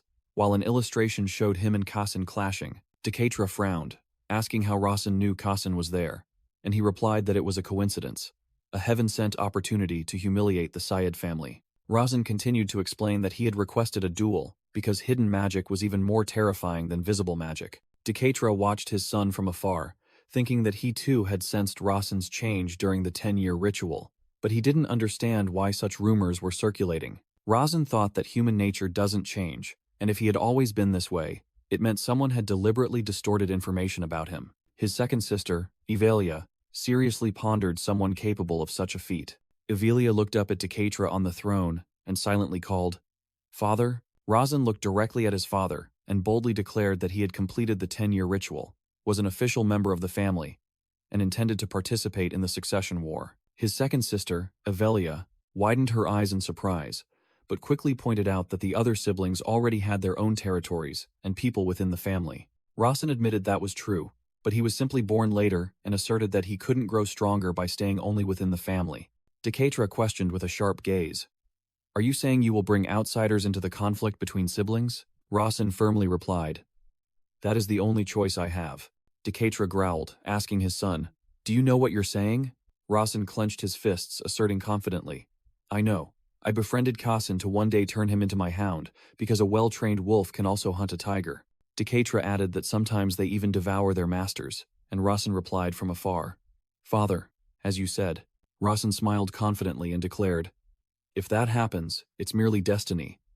If I am devoured, that too is fate." Decatra smiled approvingly, declaring he would train Kaysen like a dog, transforming him from a swordsman into a swordhound that barks, crawls, and licks on command. Avelia called Rasen's name as they both walked down a sun-drenched corridor. She asked her younger brother if he had anticipated everything would unfold this way when he received the invitation. Rasen replied that he had.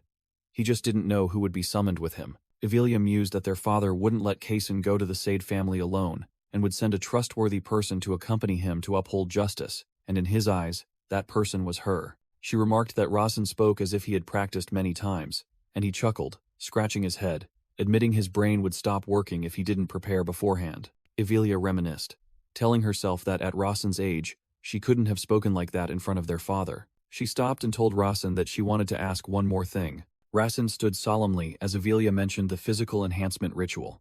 With glowing eyes, Avelia asked directly, "Did it truly fail?" Rasen denied it, prompting Avelia to ask where the transcendent mana in the scroll had gone. Rasen turned away and said, "Sorry, I can't tell you." When Avelia asked why, Rasen replied that it was their father's order. He had told him not to disclose it. Avelia accepted the answer and thought to herself that now everything was certain. She deduced that Rasen was a variable their father had entrusted to her. Otherwise, he wouldn't have been able to speak of him in such a way. Avelia looked at Rasen with a resolute gaze, thinking that whether she could utilize this variable depended on her own abilities. Otherwise, their father would hand him over to the other siblings. She realized that their father had given her the first opportunity. Rasen's image reflected in Avelia's golden eyes as she resolved, "What I must do is nurture it." Back in reality, Rasen told Avelia that there was something he wanted to show her. Rasen smiled confidently, concentrating a surge of purple magical energy into his fist. He opened his palm, unleashing a brilliant stream of purple magic. Rasen Mayton looked at his older sister with a confident gaze, purple magic flashing around him. Avelia widened her eyes in astonishment at the sight. Rasen smiled as Avelia exclaimed in alarm, "No way. Has he realized transcendent magic? Avelia still wore a stunned expression, unable to believe what she was seeing. Rasen extended his hand, radiating brilliant magic, and asked, "Do you see it?" Then explained, it was transcendent attribute magic with a fire mana foundation. Avelia called his name, while Rasen thought to himself that she had seen through the fire mana within him. Avelia advised Rasen not to overexert himself because she had seen his potential, surprising Rasen. Rasen didn't understand his sister's meaning, and Avelia explained that maintaining magic in a physical form was very harmful to the heart. Avelia continued to warn that because Rasen was still too young and was already a second circle mage, overexertion would prevent him from succeeding later. Rasen obediently complied, but wondered inwardly why his older sister was suddenly so kind to him. Rasen pondered deeply, realizing his father hadn't even mentioned him reaching the second circle. Just then, Avelia asked about his next plan. Avelia explained that the Grandel martial arts clan would also receive an invitation similar to theirs, and an alliance between the two families could change the entire world. Rasen said that someone of similar standing and skill from that renowned martial arts clan would arrive. The image of the martial arts clan's only daughter, Rosalind, appeared with pink hair tied in twin braids, sitting and smiling gently. Rasen was certain that the martial arts clan would use the gate established by the Maton family to cross the Vestia continent.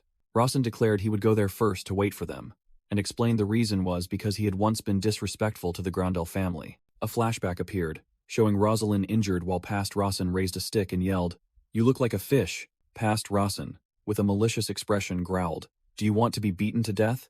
Then he revealed to Avelia that the reason he was exiled was for beating Rosalind. Rasen told Avelia that he would go apologize to Rosalind because he was wrong, surprising Avelia. Avelia objected that the esteemed mage clan bows to no one, but Rasen retorted sharply that a mage with untarnished honor does not need to bow. Rasen seriously stated that when a mage's honor is lost, that is an entirely different story. He explained to a silent Avelia that he had beaten Rosalind, and a mage who acts improperly must apologize. Rasen suddenly realized something absurd. He wondered how he could have defeated someone from the direct lineage of the physically strongest clan. A notification panel appeared, explaining that Rosalind, the only daughter of the Grandel martial arts clan, was originally sensitive, kind, and considered violence barbaric. Rasen suddenly understood.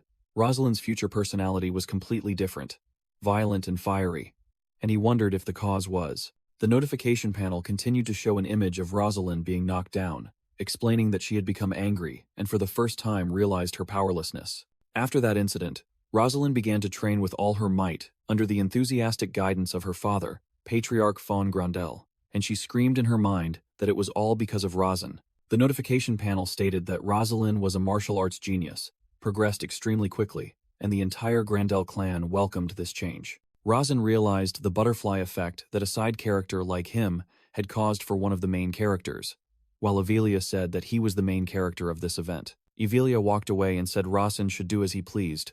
She would support him from the side, and Rasen agreed, calling out, "Yes, sister." The group consisting of Rasen, Avelia, Rudia, Hampton, and Ira together ascended a grand staircase, heading towards the third teleportation gate at the sunflower field. Rudia happily asked Rasen if there would be a lot of delicious food at Kaysen's place, and he assured her there would be plenty. Rasen told Rudia that Kaysen was a good child, while Hampton, walking behind, thought to himself about the danger of entering enemy territory. Hampton thought about the Said Sword Clan, an enemy they would have to subdue in the future, but then believed that young Master Rasen would not harm them because he was very considerate. The boy was moved to tears, thinking to himself, "I am so happy to be able to accompany you on this great journey, as your shadow." Hampton continued to sniffle and cry, while Aira stood beside him, looking at him with an emotionless expression. The group of 5 stood before the teleportation gate at the current location, Sunflower Field, the third teleportation gate. A flash of light appeared, displaying another location, Midnight Grove, the 7th teleportation gate. The flash of light changed again, showing another location, Black Sea, the first teleportation gate, with a scene of the moon and soaring birds. Finally, the group appeared at the new location, identified as Sword's Tomb, the central teleportation gate. After passing through 22 teleportation gates, Hampton was exhausted on Aira's back and weakly apologized, "I'm sorry, I'm too weak." While Rasen thought to himself that this wasn't too bad. Rasen stood on a rooftop, looking down at the desert city, and told himself that Sword's Tomb was one of the largest teleportation gates near the Sade clan. Seen from above, the city appeared quite vibrant and bustling despite its ominous name. As the group descended the stairs, Evelia asked Rasen how he was, and he replied that he was fine, also announcing that, according to the plan, the Grandel family would arrive in about 4 hours. Rasen told the group that he would practice mana breathing techniques while waiting, and Evelia agreed, suggesting everyone go to the hotel first. Rasen sat in meditation, circulating blue mana around his body while Evelia stood nearby, observing him intently. Evelia looked at Rasen with expectant eyes, wondering, "Rasen, what will you show us next?" Elsewhere, in a magnificent room with modern architecture, a voice called out Senkan's name. Decatra sat at the head of a long table, facing Senkan, and said that he had seen his youngest son earlier, causing Senkan to ask again if he was referring to young Master Rasen. Decatra asked if the physical enhancement magic ritual had failed, but Senkan affirmed it had succeeded, even though it appeared to be a failure on the surface. Senkan explained that a change had occurred in Rasen's heart, a sensation he had never felt before. Decatra smiled, and speculated that what had dissolved into Rasen's heart might be the transcendent Holy Grail. Decatra explained that that Holy Grail once belonged to Archmage Kurtel, who was illustrated casting brilliant magic. Decatra revealed that before his death, Kurtel realized his Holy Grail was not the true transcendent Holy Grail, information only recorded in the Maton clan's archives. In a flashback, Kurtel knelt and kissed the hand of the first Maton patriarch, and Decatra recounted that the transcendent Holy Grail had disappeared after Kurtel's death. Decatra added that he had investigated and discovered the girl Rasen brought back belonged to the Fire Clan, which was why he could absorb anything into his heart. With a sly smile, Decatra asked Senkan if he knew what the first patriarch had called the transcendent Holy Grail, and Senkan replied no. Senkan sat silently as the answer appeared in the air. Support circle. Decatra continued that Kurtel called it a power bank, then explained it meant a battery, confusing Senkan by the unfamiliar term. Senkan affirmed again. Are you certain that the youngest young master has absorbed the transcendent Holy Grail? And Decatra replied that there was no other explanation for this situation. Senkan reported to Decatra, saying he wasn't sure what his lord's intentions were regarding the situation. Senkan continued his report with a look of astonishment, stating that Rasen was now a second circle mage and could control a small amount of elemental attribute mana. In a flashback, Decatra held a young Senkan and said that both of them had once been prodigies, one talented in mana, the other in physical prowess. Decatra asked Senkan if he could have become a second circle mage at the age of 10, and Senkan hesitantly replied, perhaps. Senkan seriously added that he would have died from the side effects, not even surviving until the age of 17. Decatra thought of Rasen meditating and channeling mana, remarking that the foolish boy was accomplishing this without any issues, which was truly impressive. Decatra narrowed his eyes in thought, wondering why this talent was only now revealing itself, and why he hadn't noticed it before Rasen turned 10. Decatra rose from his throne, declaring that Rasen was hiding something and decided to assign Senkan a mission after a long time. Senkan knelt to receive the order, and Decatra commanded him to keep an eye on Rasen, ensuring he wouldn't die. When Senkan asked how long the mission would last, Decatra silently looked away. Decatra replied decisively in a desolate setting, until I die. The scene shifted, and Rasen's eyes widened in surprise as he sensed something. Rasen stood at the foot of a grand staircase, looking up at two figures at the top and realizing that the renowned martial arts family had arrived. He sensed a distinct surge of power from the two of them, a young girl with glowing eyes and a large man standing behind her. Rasen looked up and greeted them. Long time no see. He called out Rosalind's name while she and her father, Fawn Grandel, stood with an imposing presence. From Fawn Grandel's perspective, Rasen looked small in the distance as he called out Rosalind's name. Rosalind looked at Rasen with an unfamiliar expression and asked, Who are you? Rasen froze, seemingly recalling something from the past. A flashback showed a young Rasen laughing and mocking someone.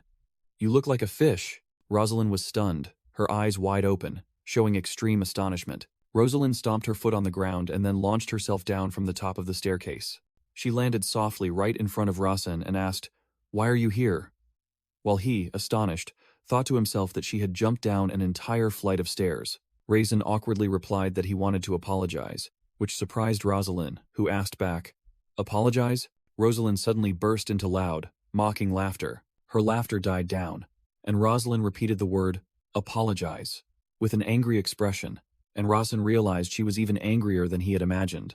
A barefoot man slowly descended the stairs, his footsteps echoing. An elderly man with silver hair appeared, arms crossed, and reminded her, Shouldn't you greet your elders first? Rosalind bowed and called him uncle. The man greeted Rossin and asked if he knew who he was, and Rossin bowed, replying that he knew him as the leader of the Grandel family. Rossin directly called him Combat King Magner, and the man, now identified as Magner, confirmed it with a stern expression. The narration introduced Combat King Magner as the second most powerful person in the Grandel family, Rosalind's uncle, and in terms of martial arts, possibly even more skilled than the patriarch. Magner looked at Rossin and said that he had intended to give him a good scolding upon meeting. Rossin calmly replied that such behavior was not befitting a renowned martial arts family. Magner looked surprised and thought to himself, "Oh, he isn't intimidated by me at all." Rossin declared that since he was in the wrong, he would apologize in the manner of a martial arts family, and Rosalind smiled challengingly. "You want to be forgiven in the way of a renowned martial arts family?" Rosalind growled. "If you want that, I'll kill you," then lunged towards Rossin with astonishing speed. Rosalind's strike stopped just inches from Rossin's face, who stood perfectly still, unfazed. A close-up on Magner's eyes he silently praised. Impressive. Rossin was pushed against the wall by Rosalind's attack, but maintained a calm expression. Rosalind pulled her hand back, a little surprised, and said, "Ha, I thought you'd look terrified." Rosalind lunged forward, throwing a punch at Rossin and challenging, "All right then, block this one." As Rosalind's punch was about to land, Rossin's slow the flow and self-defense skills automatically activated. Rossin gritted his teeth, his eyes glowing as defensive magic was deployed. He raised his hand and successfully blocked Rosalind's punch, creating a small shockwave at the point of impact. Despite blocking it, Rossin was still thrown backward by the force of the punch, sprawling on the ground while Magner observed. Magner frowned and thought, realizing that the technique Rossin had just used was the Mayten family's combat magic. He was secretly impressed that Rossin had reacted in time and only used defensive magic to withstand the attack. Rossin sat on the ground, facing an angry Rosalind and a cross-armed Magner, then offered his apology. He honestly admitted he had been wrong 2 years ago and thought that apologizing wouldn't be difficult for someone from a modern society. Rosalind yelled angrily, deeming his explanation utterly ridiculous. Rossin explained the reason he used to bully her. "It was just because you were too beautiful," he continued, saying, that was how boys tried to get attention, leaving Rosalind dumbfounded. Rosalind turned away, letting out a contemptuous ha that also held a hint of confusion. Suddenly, she spun around and delivered a vicious kick to Rossin's knee, creating the sound of breaking bone.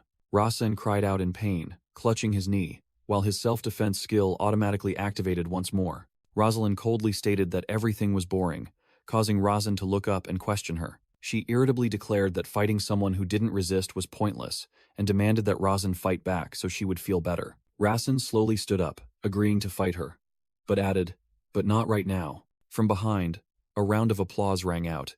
It was Magner.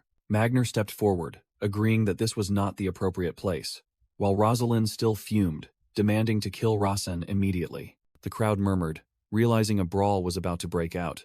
Rossin tried to dissuade Rosalind, saying this wasn't the right place to fight, but she angrily brushed him off. "Who cares?" Rossin calmly explained that if they fought here, the people would get hurt. Rosin's words stunned Rosalind, and she silently stared at him.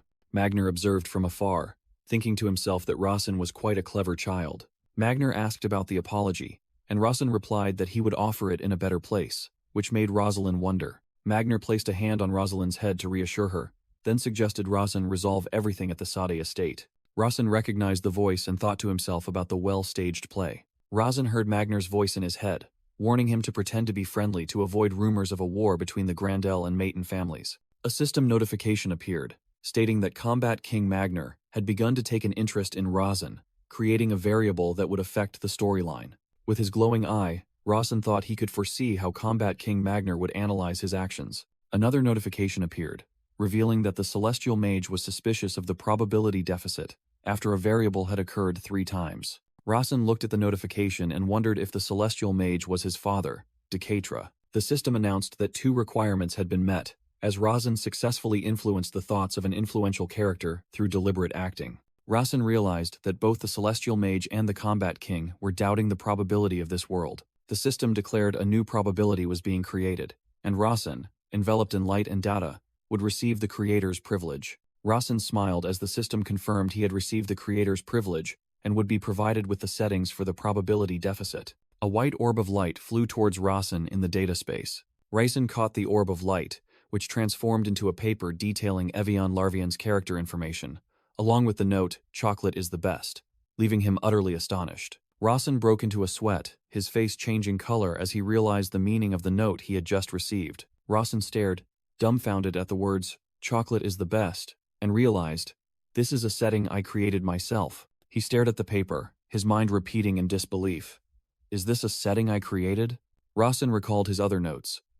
Evian, Larvian likes chocolate, Persia Maiden's hobby is beheading people, and Era is a terrifying assassin. He noticed the notes had more blank spaces than writing, and deduced that his settings were incomplete and unfinished. Standing beside a blurry image of his past self, Rasen wondered about the probability of him entering Rasen's body, and why these opportunities and events were created.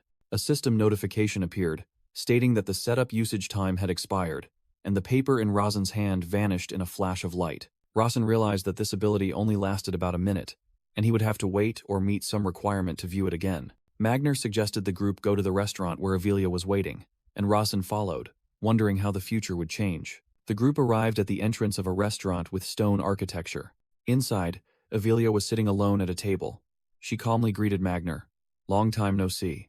Magner laughed loudly and remarked that Avelia seemed stronger since they last met, while Rasen and Rosalind stood behind, observing. Magner confidently told Avelia that he thought he could defeat her in about 5 more years, and she happily replied that she would accept the challenge any time. Avelia smiled and explained that when she was young, she could challenge him, but now, as one of the Maiden's female patriarchs, she couldn't do so casually. Magner looked at Avelia affectionately and said, "You've lost your childish cuteness." He recalled how Avelia used to frequently rush to attack him in the past, and in the present, he reached out and playfully ruffled her hair, making her blush. Magner continued to recount a time Avelia had burned off his hair while he was sleeping. Avelia casually admitted she had intended to burn his head but failed, which made Magner burst into hearty laughter, while Rasen found it difficult to keep up with their conversation. Rosalind shyly approached Rasen and greeted him, drawing his attention. With a flushed face, Rosalind introduced herself as the daughter of the Grandel family and asked if Rasen remembered meeting her 2 years ago, leaving him utterly confused. Rasen thought to himself, "What the hell?" As the image of the aggressive girl from earlier flashed in his mind, unable to believe it was the same person, Rosalind enthusiastically explained, "I want to become strong like Uncle, because female martial artists are often at a disadvantage compared to men." Avelia, sitting opposite, remarked, "That's right, you still can't use combat aura." An explanation appeared, comparing a martial artist's combat aura to a swordsman's sword and a mage's magic, emphasizing that martial artists use their physical abilities. The explanation continued, stating that the human body has limits, but combat aura allows them to defy the laws of physics and do the impossible. Illustrated by a scene of a martial artist pulling a giant boulder. With a flushed face and clenched fists, Rosalind declared, "I will train my combat aura to become as strong as Uncle." Magner replied, "I will wait." After the meal, towering stacks of empty plates were left on the table, and Magner announced that the teleportation gate would be reactivated at 7:17 p.m. tonight. Magner said he would operate the gate himself, and asked Rasen if he wanted to come along. He agreed, while astonishingly thinking to himself, did those two really eat all of this? Avelia said there was still an hour left, and she had something to discuss privately with her youngest brother, which surprised Rasen. With me? Magner arranged to meet them again at the teleportation gate at 7:17 p.m. Then, with Rosalind, bowed and departed, leaving Rasen and Avelia behind. In an ethereal space bathed in sunset glow, Avelia affectionately called out, "My little brother." As they walked together, Avelia asked, "Now, can we talk about what happened earlier?" Rasen asked if she was referring to the incident at the teleportation gate. Avelia confirmed and directly asked Rasen if he had planned that confrontation, and if he knew Rosalind would attack him. Rasen replied, "Yes." Rasen affirmed, "Yes, that's why I went there." Avelia continued to question, saying that if he wanted to resolve her grudge, Avelia continued, suggesting that Rasen could have mentioned the Sade family's demilitarized arena and offered to settle things there. Rasen asked back, "Are you asking why I used combat magic there?" Avelia replied concisely, "Yes." Rasen explained, the reason was very simple, because Combat King Magner was there. Rasen further explained that Magner was the second strongest in the Grandel family, and he was probably thinking about how effectively he had used combat magic. Avelia looked at Rasen as he summarized the two main factors, combat magic and Magner's presence, suggesting that he would. Rasen continued his train of thought, believing that Magner would conclude his mastery of combat magic was far beyond that of a 10-year-old, and would also notice the amount of mana within him. He reasoned, since Rasen was known as a scoundrel, the most logical conclusion Magner could draw was, either Rasen had changed, or he was raised to be a variable, Rasen concluded. As images of a pensive Magner and Rasen exerting his power appeared, Evelia thought, if Rasen truly predicted everything, and created this situation despite not fully understanding Magner, then he was truly impressive. Rasen confidently explained his plan. He will think that I am a variable that the Maiden family has developed. He continued that Magner would want to learn everything about him, while Evelia listened intently. Evelia suddenly understood her father's instruction to make Rasen appear as a variable. She acknowledged that even though combat magic had its limits, Rasen's planning ability, considering the situation and potential variables, was exceptionally brilliant. Evelia thought the most important thing was that Rasen was only 10 years old, and he possessed greater potential than anyone else. Standing before the brilliant sunset, Evelia resolved that regardless of her father's orders, she wanted to make this child her own. Evelia began recounting how she met Magner at 14 during a pilgrimage, and asked Rasen if he knew about the Maiden successor's trials, to which he replied, yes, sister. With a warm smile, Evelia said that if she had known who Magner was then, she would have tried harder to kill him, making Rasen secretly think his sister's expression and words were truly contradictory. A flashback showed a young Evelia gasping for breath, her face covered in blood and wounds. In the icy scene of the flashback, Evelia recalled Magner telling her to kill him if she felt uncomfortable, and that he would give her 3 chances. Rasen secretly thought that although he didn't know how many memories his sister had with Magner, they all seemed to be good ones. Evelia smiled, and explained that Magner was the type of person who had to investigate everything he found suspicious or curious, even if it was a teenage mage trying to kill him. Rasen confidently stated that if Magner was curious enough, he would seek him out, and Rasen thought he would learn a great deal from him. Evelia announced they had about 30 minutes left, and suggested, why don't we go on a sibling date for a bit? As they walked, Evelia said that in a commercial city there would be many things to see, but Rasen reminded her that she had been to such places many times before. Evelia turned her back, quietly confirming, that's right. In a dark memory, Evelia stood amidst a ruined city engulfed in flames and confessed, most of the commercial cities I visited were destroyed, because of me. A close-up of the siblings' feet as they walked together on the grass. Evelia took Rasen's hand and gently said, let's go. Rasen smiled, held Evelia's hand, and said, let me lead the way. Evelia gently looked at her younger brother with a faint smile on her lips. The 2 siblings walked together on the beach, leaving footprints on the golden sand under the radiant sunset. Meanwhile, in a bustling market, Magner and Rosalind were strolling, the girl happily enjoying an ice cream cone. Magner recalled 2 years prior, when Rasen was only 8 and an incorrigible delinquent. He secretly thought about how Rasen had now become a completely different person, and that people would get hurt if they fought here. Magner frowned, disbelieving that a person could change so much, and surmised that Rasen's previous image was merely an act. While Rosalind was still eating her ice cream, Magner wondered what the Maiden family was plotting by distorting Rasen's image in such a way. He speculated that there must be some grand scheme, perhaps to forge a relationship between the Sade and Maiden families, and that they were merely invited to be background figures. Magner sensed something was happening that he was unaware of, while also keenly realizing that the Grandel family was at a disadvantage compared to the other 2 families. He clenched his fist, worried that if a variable emerged, the Grandel family could be devoured, and he believed Rasen was at the center of that plan. With determined eyes, Magner secretly resolved, I will find out what that plan is. The scene shifted to another location. The group stood before a brightly glowing teleportation gate, and Rasen said, let's go in. Magner told Evelia it was an honor to pass through the teleportation gate she operated, and she reminded him to be careful. Evelia gave a mischievous laugh, reiterating that she still had 1 chance left, which made Magner sweat and stammer his agreement to be careful. The group turned their backs, together facing the dazzling light emanating from the teleportation gate. After teleporting, Rosalind felt nauseous, complaining that her body and mind felt separated, while Rudia stood calmly beside her. Rasen stood on a high cliff, looking down at the vast landscape below, and announced, we've arrived.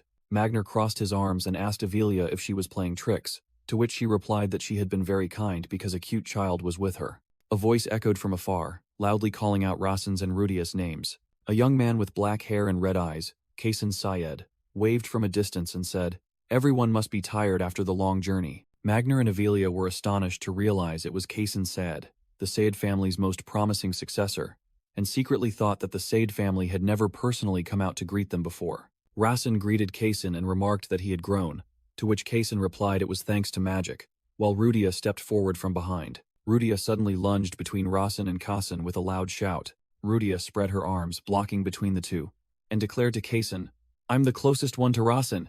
Get out of the way." Kaysen smiled kindly, explaining that friendship had no ranks, and that he and Rasen became friends due to a shared understanding. Rudia confusedly asked Rasen about the shared understanding Kaysen was talking about, while Rasen could only remain awkwardly silent. Rudia still insisted she was the closest to Rasen, but then suddenly remembered that they had also intended to be friends. Rudia took Kaysen's hand and said she would be friends with him. Kaysen happily thanked her while Rasen stood watching. A voice called out young Master Kaysen as a pair of strapped shoes descended the steps. Rosalind appeared and reminded everyone not to forget her, as she had also been invited. Kaysen immediately bowed and apologized to Rosalind, explaining that he had been rude due to his overwhelming joy at reuniting with a long-lost friend. Kaysen respectfully said it was an honor to meet someone of noble lineage walking alone on the path of cultivation, but Rosalind told him there was no need to be so formal. Rosalind secretly fumed that Cassine was friendly with the others but kept his distance from her, while Rasen's group was happily chatting. Magner observed from afar and frowned in thought, believing that the cunning boy Rasen seemed to have deliberately orchestrated this situation. He concluded that Rasen was not a normal 10-year-old child, but rather as if a 100-year-old serpent was controlling him. Rasen turned to Kaysen and said he had a favor to ask. He intended to duel Rosalind here. Kaysen asked in surprise, "A duel?" And Rasen continued by asking if Kaysen could provide a place for them to compete. Rasen secretly calculated that this was his official debut stage, with his opponent being the only daughter of a prestigious martial arts family, and both families would be watching. The scene shifted to an Eastern-style martial arts hall, and a voice asked, "Who do you think will win between the two of them?" The martial artists discussed the match, one believing Rosalind would win because Rasen was merely a scoundrel, while another worried she hadn't fully controlled her fighting spirit. An illustration of the match showed Rosalind with a fierce tiger aura and Rasen surrounded by a water serpent, while a narration stated that Rasen's main skill was combat magic. In an elegant room, the patriarch of the renowned sword clan, Garcia Sade, asked his son what he thought of the match. Kaysen replied to his father that he felt envious, as a one-on-one match with friends must be very enjoyable. Kaysen explained that although the world considered Rasen a fool, he found him to be a good person. Kaysen asserted that he considered Rasen a formidable opponent, surprising Garcia, who asked if his son already had rivals at this age. Garcia smiled upon hearing Kaysen say he was currently stronger, muttering, "Currently? I see." Garcia secretly deduced that the information about that child must have been deliberately distorted. With a sharp expression, Garcia Sade concluded that Rasen was the Maton family's hidden ace, and that this stage was created by Decatur himself. Garcia asked his son again, "Who do you think will win?" And Kaysen confidently replied that he thought Rasen would win. Kaysen said a puzzling sentence, "But I think Rasen will lose," confusing his father, who asked what he meant. With resolute eyes, Kaysen explained that Rasen possessed a kind heart. Garcia stood up and decided, "Then I will also come to watch the match tomorrow," surprising Kaysen. Kaysen said he could introduce his friends to his father, and Garcia replied that he eagerly looked forward to meeting his son's friends. The next day, at the Celestial Arena, a vast combat ground had been prepared. Rosalind took an offensive stance in the arena, declaring that she had waited for this day for a very long time. Rasen also took his stance, thinking to himself that he had to control this stage. From the stands, Magner, Kaysen, Garcia Sade, and Avelia Maton were observing the match. Garcia looked down at the arena, where Rasen and Rosalind faced each other, while Rasen told himself that he had to perform worthy of this official debut stage. Rosalind concentrated her power, her eyes glowing, and the image of a fiery tiger appeared behind her as she charged forward and shouted, "Here I come!" Rosalind launched a powerful kick towards Rasen, who was in a defensive stance on the ground. Rasen's slow-the-flow skill automatically activated, and he thought to himself that he had an advantage in physical combat. Taking advantage of Rosalind's inability to control her fighting spirit, Rasen counterattacked with a kick aimed at her. He easily dodged Rosalind's punch, leaving a blurry afterimage behind him. As Rosalind delivered another kick, Rasen's self-defense skill activated, allowing him to block the blow effortlessly. Rosalind thought in astonishment that her kick, which was meant to break her opponent's arm and ribs, felt like kicking water. In the stands, Magner and Avelia were stunned by the unfolding scene. Rosalind angrily shouted, "Don't get arrogant just because you luckily blocked a blow," then continued to charge and attack. She unleashed a powerful roundhouse kick, but Rasen calmly raised his arm to block it. With a determined expression, Rosalind let out a roar and poured her strength into the next attack. She launched a flurry of consecutive punches towards Rasen, but he continued to dodge and block with ease. Rasen skillfully tilted his body, dodging a punch from Rosalind that grazed his face. Rosalind's punches missed their target, creating dents in the ground while Rasen had already retreated. Rosalind panted, drenched in sweat after her failed series of attacks. In contrast to his opponent, Rasen remained steady in his defensive stance, his gaze sharp and calm. Kaysen and his father, Garcia, also couldn't hide their extreme astonishment while witnessing the match. Magner and Avelia looked at each other, both deeply impressed by Rasen's performance. Magner squinted, observing, and realized, Hess reading Rosalind's attacks. At least one. No. 2 steps ahead. Rasen thought to himself, like father, like son, and concluded that the rumors about him were certainly fabricated. He affirmed in his mind that that boy, meaning himself, had been rigorously trained by the Maton family. Rosalind panted from exhaustion, her face flushed with anger. In contrast, Rasen maintained his defensive stance with a confident smile, blue magic enveloping his body. Rosalind gritted her teeth, annoyed and wondering why Rasen only defended and kept his distance from her. From the stands, Magner remarked that as time passed, Rosalind used more strength out of frustration, revealing more openings.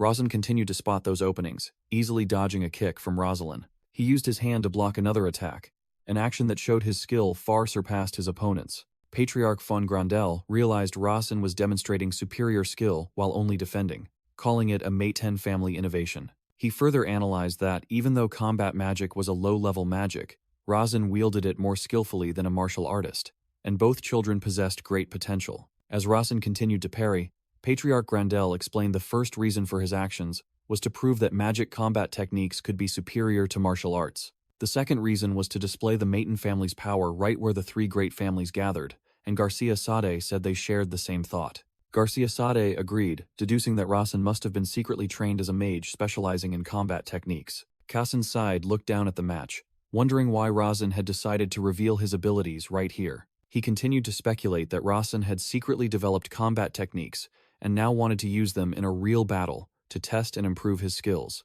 Patriarch Grandel and Garcia Sade exchanged knowing smiles, believing Rasen knew they would realize this, and that it was a provocation. Avelia suddenly understood her younger brother's plan, while Kaysen could only utter a sound of astonishment. Rosalind shouted, asking how long Rasen would defend, and he calmly replied, "Until your anger subsides." Rasen's answer further provoked Rosalind, causing her to clench her fists, gathering a fiery red energy. Rosalind roared, demanding Rasen at least show some fatigue, and activated her fighting spirit skill. She unleashed a blazing punch, striking Rasen directly in the stomach, with immense force. Rasen was stunned by the sudden punch, coughing up blood and showing extreme pain. Rasen collapsed, coughing up blood, while Rosalind, stunned, shouted, "What? Why didn't you dodge?" Rasen smiled despite the blood on his mouth and explained, "It seems you wanted me to take at least one hit." Rosalind angrily yelled, not understanding what kind of duel this was. Rasen pulled out a recovery potion, surprising Rosalind. Rosalind turned her back and decisively declared her defeat, catching Rasen off guard. She explained that Rasen was annoying. She had even used her fighting spirit, but no longer wanted to be angry because of his kindness. Rasen thanked Rosalind when she said she would forgive him, considering his cracked ribs a fair trade. Kaysen Sade suddenly jumped from the stands into the arena and loudly called out Larsen's name. Kaysen's face glowed with admiration, and a text box appeared, describing him as someone who loved reading heroic biographies and viewed the world through optimistic eyes. Another text box explained that due to his loneliness and lack of friends, Kaysen was easily inspired by concepts like friendship and camaraderie. Kaysen praised Rasen's progress, making Rasen secretly think that he had been inspired by the recent match. Rasen suddenly realized something when Kaysen said he was truly happy that his friend had become stronger. With a joyful expression, Kaysen officially requested a duel with his friend, Larsen Maton, and Rasen secretly confirmed his suspicion was correct. Rasen refused, explaining that he was tired after the match with Rosalind, and that combat magic consumed a lot of mana. Kaysen was slightly disappointed, but immediately said he wanted to fight Rasen when he was at his best. Rasen secretly thought he wouldn't survive if he had to fight a protagonist in such an ecstatic state. After Kaysen thanked him for his consideration, Rasen drank the potion and was asked again about a match tomorrow. He secretly thought Kaysen truly wanted this match as a birthday gift. Rasen agreed, and a blue light enveloped him as the system announced his wounds had been healed. Rasen walked over to where Rosalind was resting and said he had a favor to ask her. Rosalind looked at him warily, asking if he intended to humiliate her, but Rosin reassured her that she knew he wouldn't do that. Rosin explained to Rosalind that he felt something when she hit him, making her suspiciously ask, "Are you a pervert?" Rosin clarified that it was a kind of enlightenment he had almost grasped, but Rosalind still looked annoyed and didn't understand what he was saying. Rosin earnestly pleaded, "Please help me. I think your martial arts techniques will help me become stronger," astonishing Rosalind. Rosalind coldly asked why she should help, to which Rosin replied to consider it a debt he would repay later. Rosalind sadly thought about her nightly vows of revenge, but now it was all ruined. From the stands, Magner spoke up, encouraging his niece to give it a try, but Rosalind protested. "But, Uncle," Magner explained that helping the son of a renowned mage family in front of everyone wasn't a bad idea. Rosalind reluctantly agreed to help just once and demanded Rosin repay the debt. He happily thanked her. From a distance, his older sister Evelia showed interest upon hearing Rosin declare he would repay the favor on the honor of a future mage. Evelia smirked, realizing that declaration meant Rosin would officially join the Maton family's succession war. She thought to herself that her younger brother was saying that right in front of the other esteemed patriarchs, while Magner and Garcia Sade stood watching. Back in the arena, Rosalind asked if she just needed to hit him like before, and Rosin confirmed he was ready. A system notification appeared, stating that the combat magic technique, self-defense, had been activated. Rosalind secretly thought that what Rosin was doing couldn't even be called martial arts. She warned that she wouldn't be responsible if he got hurt, then threw a punch, but the attack was blocked by a blue magical shield around Rosin. Rosin gritted his teeth, enduring, feeling the mana in his heart reacting to Rosalind's incomplete fighting spirit. Rosalind asked, "Is that all?" Rosin requested, "Once more." Rosalind irritably grunted, then unleashed another powerful punch. Magner observed with crossed arms, realizing Rosin seemed to be trying something, as his voice rang out again. "Once more." The attendant standing next to Evelia asked her about the young master's actions, and she explained that the mana in Larson's heart was reacting to Rosalind's fighting spirit. A close-up of Rosalind's punch landing on Rosin's chest, creating a surge of crimson energy, while Evelia observed from a distance, remarking, "I'm not sure. All I can say is there's a reaction." Rosin staggered back, his body emitting blue mana, causing Rosalind to anxiously ask if he was all right, while he confidently thought to himself, "I'm certain now." Rosin realized his transcendent mana was reacting with fighting spirit, even though, according to the settings he wrote, these two things were originally incompatible. He understood this meant that the world's probability was decreasing. A system notification appeared, stating that he had discovered the probability deficit on his own, and was granted an opportunity to fill that missing piece. Rosin looked forward with determined eyes, realizing that in this world of probability deficit, his task was not merely to survive. A glowing settings book suddenly appeared in Rosin's hand, surprising him. The entire world around Rosin seemed to halt. Rosalind and Magner stood motionless amidst numbers floating in the air. From a distance, Evelia and her attendant were also frozen in a black and white scene. Rosin looked around the arena, where everyone had stopped moving, and realized time had stopped for a new setting to be created. He held a glowing pen, preparing to write in the settings book. The book displayed the old rule. The fighting spirit of martial arts clans and the mana of magic clans are two separate entities, unable to mix or react with each other. A new line of text appeared, recording the recent event.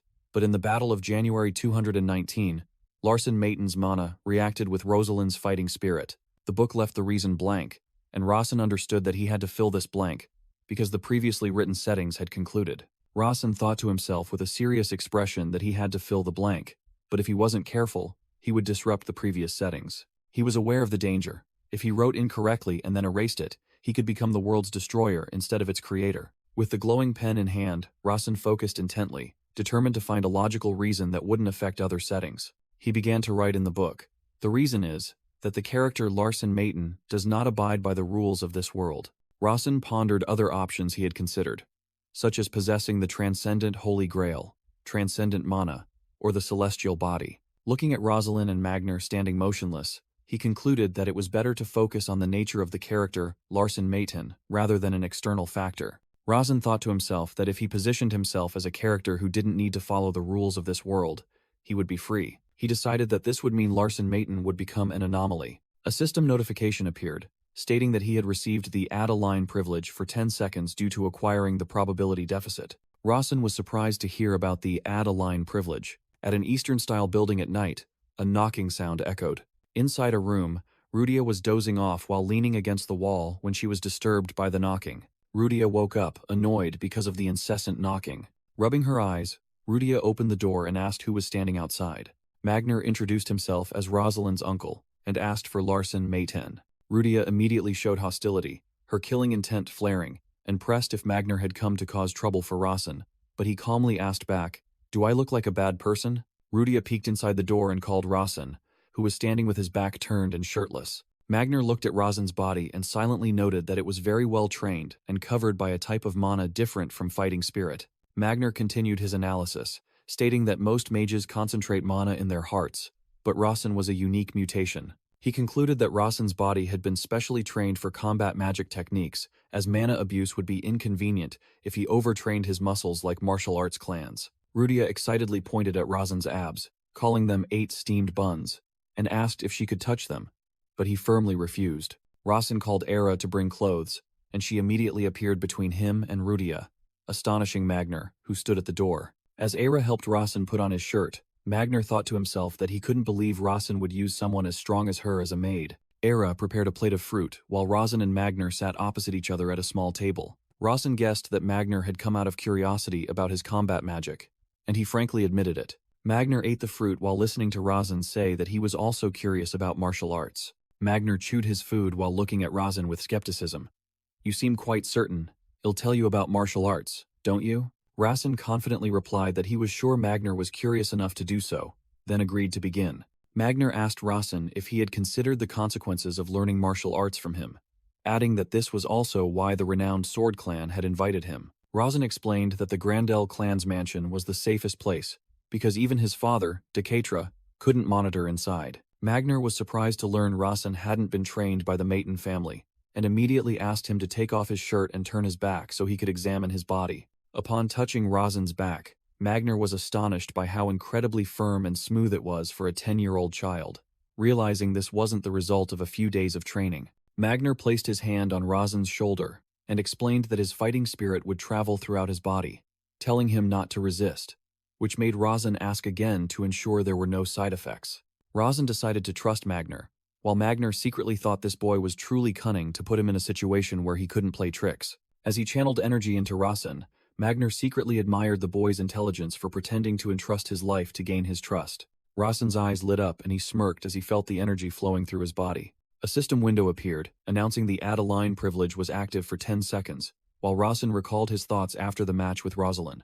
Rosin remembered asking himself, as the author, what he would grant the protagonist. The system window displayed the line he had just added. The fighting spirit of the renowned martial arts clan reacts with Larsen Mayton's mana, helping him develop without side effects. Rosin's entire body was enveloped in a crimson aura, and he realized the fighting spirit had entered his body. Magner was stunned as he felt Rosin absorb a portion of his fighting spirit, and wondered if this was what the Mayton family wanted to show him. With a serious expression, Magner considered that a mage capable of absorbing fighting spirit was a declaration of war from the Mayton family. Rosin happily answered Magner's question, saying that he was learning combat magic techniques on his own.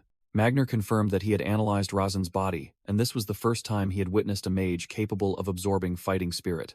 Rosin smirked and declared that he would learn whatever he could, admitting that a Mayton would grow through martial arts and fighting spirit. A silhouette of a swordsman appeared in the shadows as Magner thought about how the Mayton family always disdained swordsmanship. Magner thought to himself that the Mayton family always considered martial arts and hand-to-hand combat to be for failures. He recalled the image of an arrogant Mayton mage, thinking that they always looked down on anyone who wasn't a mage. He couldn't believe that a Mayton family member would actively seek to learn martial arts to mature. Magner skeptically asked Rosin, "Are you sure you're a pure-blooded Mayton?"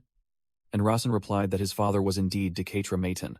Magner burst out laughing, admitting he had never seen anyone like Rosin, and asked what he wanted. Rosin then asked if he could speak freely. With sharp eyes, Magner told Rosin not to waste time and to speak his mind. Rosin looked directly at Magner with a confident expression and decisively proposed, "Please be my master." Magner remained silent, arms crossed, looking at Rosin with a thoughtful and doubtful expression. Rosin began to explain that he was certain there was a connection between combat magic and martial arts. He realized that his combat magic was always lacking because it hadn't been combined with fighting spirit and the aid of martial arts. Magner, astonished, asked again about Rosin wanting him as a master, and whether the Mayton family would allow it. Rawson confidently declared he would make them allow it, astonishing Magner, who pressed him on who he truly was. Magner thought to himself that a mage wanting to learn martial arts was the craziest thing he had ever heard in his life. Rawson admitted that as one of the potential successors, this action could be seen as the Maiten family bowing to the Grandel family. He looked at Magner defiantly and said, "But, Combat King, if you were going to refuse my offer, you would have done so from the start." Magner thought to himself that Rawson had created a situation he couldn't refuse, even sparking curiosity that made him want to examine the boy's body. He realized that simply by not refusing immediately, he had lost a step to this boy. Rawson pointed out that Magner hadn't refused and asked if he was interested in combat magic, while Magner sat down at the table and replied that he was interested in the type of magic Rawson used. Rawson smiled, declaring that when combat magic was combined with fighting spirit and martial arts, it would be his own new martial art. Magner was shaken internally, thinking that this was not something a Maiten mage should say. Magner smiled, realizing, if he was born a mage, then this is why he's been showing his strength ever since he met Rosalind again. Rawson smirked confidently, admitting, "That's right. I know you're paying attention to me, but it seems you have other intentions too, don't you?" Rawson answered frankly, "That's right. Though I also want Rosalind to stop being angry with me." Rawson's eyes gleamed with determination as he directly called Magner by his title, Combat King. The shirtless boy stood opposite the martial arts master, making an enticing offer. "Don't you want to witness the birth of a new martial art?" Magner was astonished when Rawson declared his plan was to be taken care of by the Sod Sword clan. He protested, "Others will think you're a hostage." Rawson calmly replied, "That's because I'm a damn kid. Whether I'm a family member or not is irrelevant." He continued to explain logically, "In exchange for me staying with the Sade family, I'm sure my father will reap other benefits." Magner sat on the chair, bewildered by Rawson's madness, while the boy pointed out, "The reason you'll take care of me is because this is the safest place, right?" Rawson smiled in response to Magner's remark that he was a grotesque mutant. "I'll take that as a compliment," astonishing Magner with his composure. Magner realized this was a long calculated plan, not an impulsive decision, and he decided, "I will find out for myself." Rawson probed, "Does that mean?" And Magner confirmed, "That's right." Magner made his decision. "You can try being my disciple.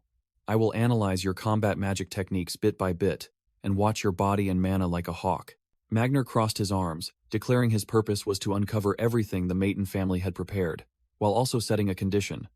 "During that time, you should take advantage of everything you can from me." Rawson cheered excitedly, his eyes shining brightly. "That's exactly what I want."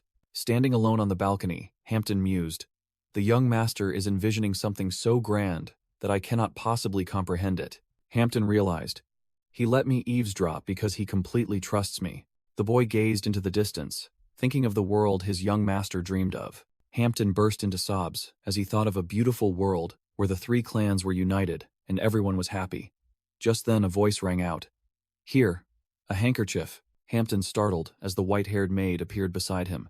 He thanked her while she gently advised, "Don't cry." The white-haired maid thought to herself that she still wasn't used to Hampton being another shadow and felt like she was about to die of a heart attack, then coldly stated that if he was so easily killed, he wasn't qualified to serve the young master. Hampton remarked that she was truly cold, and the maid asked if he had heard the young master's decision. He confirmed that Rawson would be staying here. Hampton added with an astonished expression that after the birthday party, Rawson would return to the main residence to ask for permission. Realizing they might have to risk their lives, Hampton clenched his fists with a determined expression. The white-haired maid calmly replied that it was a shadow's duty, and she would protect young Master Rawson, even if punished by the patriarch. Hampton bowed, his gaze firm, and declared, "Because young Master Rawson is my light." After the maid left, Hampton looked around in confusion and called out, "Huh? Sister?"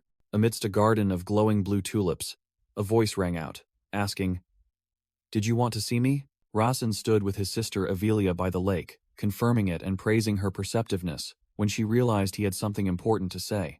Avelia suggested they take their time to discuss the important matter a little later. Standing beside Rawson amidst the peaceful scenery, Avelia explained that she felt these small moments were too precious. The two of them stood on the pier, enjoying the quiet before addressing an important matter.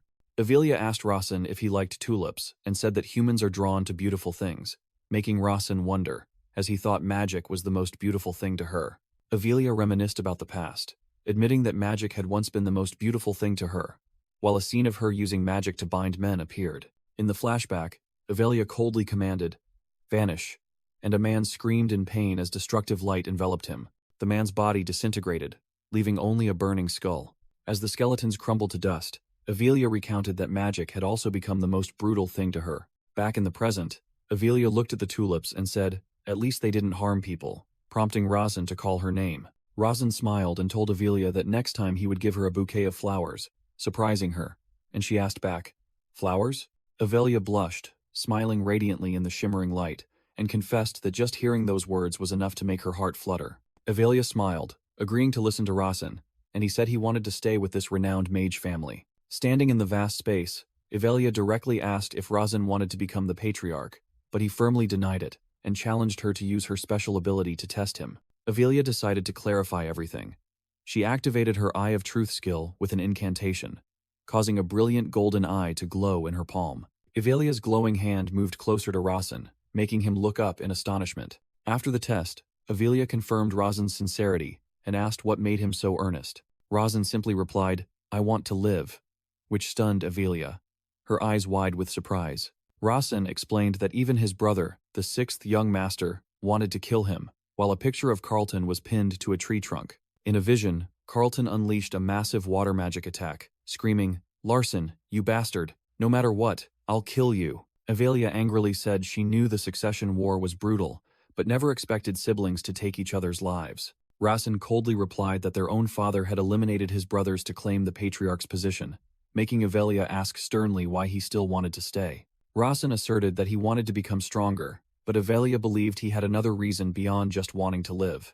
Razan exhaled a cold breath and said, "I want to protect," prompting Avelia to ask, "Protect what?" Razan answered decisively, "My mother and myself," leaving Avelia speechless. A train of thought appeared in Razan's mind, revealing that Avelia loved the Maton family unconditionally. A flashback showed Avelia standing amidst a pile of bones in a sea of flames.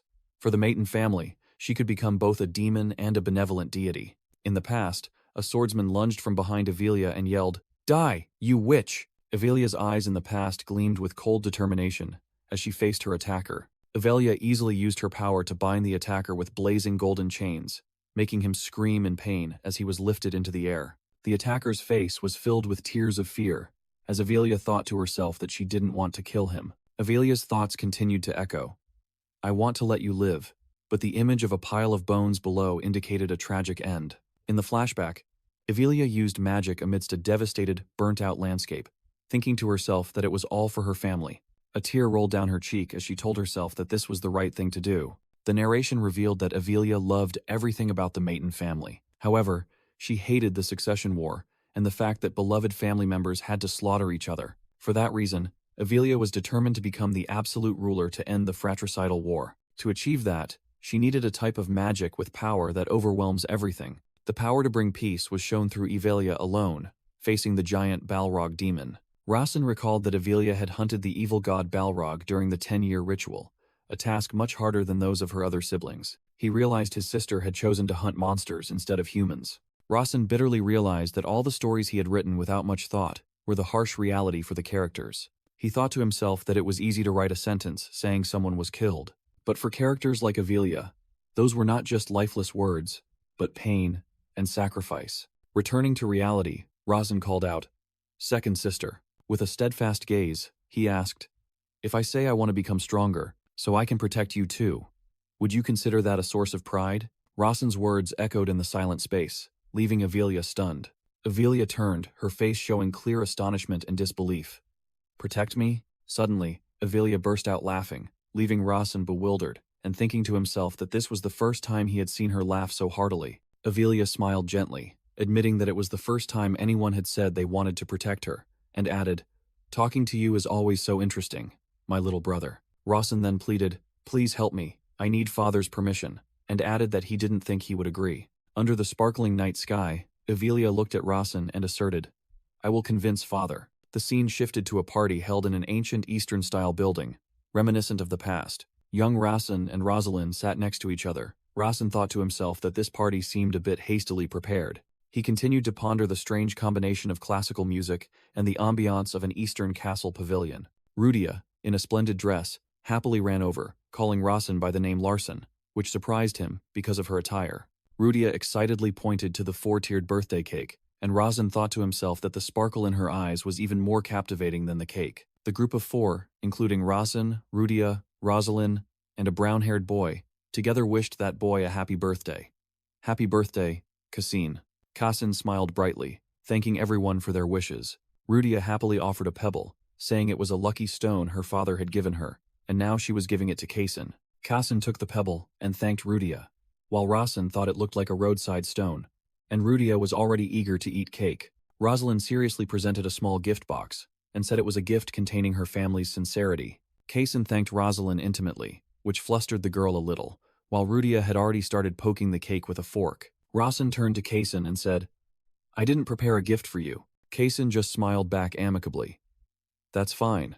While Rudia was engrossed in eating cake, Razan and Cassin exchanged meaningful glances. Razan continued, saying that instead of a gift, he wanted to stay here and continue to spar with Cassin, which surprised the brown-haired boy. Cassin asked in astonishment if Razan wanted to stay at his house, and Razan confirmed he would ask his father for permission, leaving Cassin in disbelief. Razan thought to himself that this was indeed an unexpected gift. While his friends were still enjoying the party, the scene shifted to the present.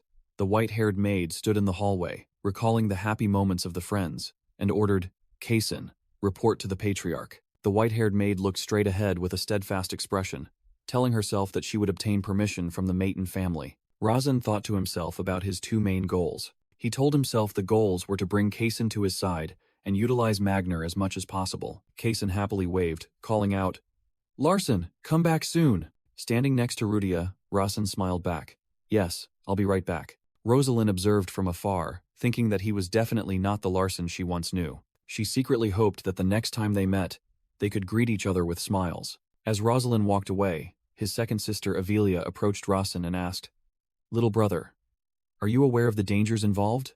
Avelia warned that no one in the family could withstand their father's wrath, but Razan remained silent before confidently replying, "I am confident." The scene shifted to the Maton family's main mansion at night. Razan stood alone in the grand hall, looking out at the star-filled window. He felt a bone-chilling aura as Decatra appeared with a stern expression.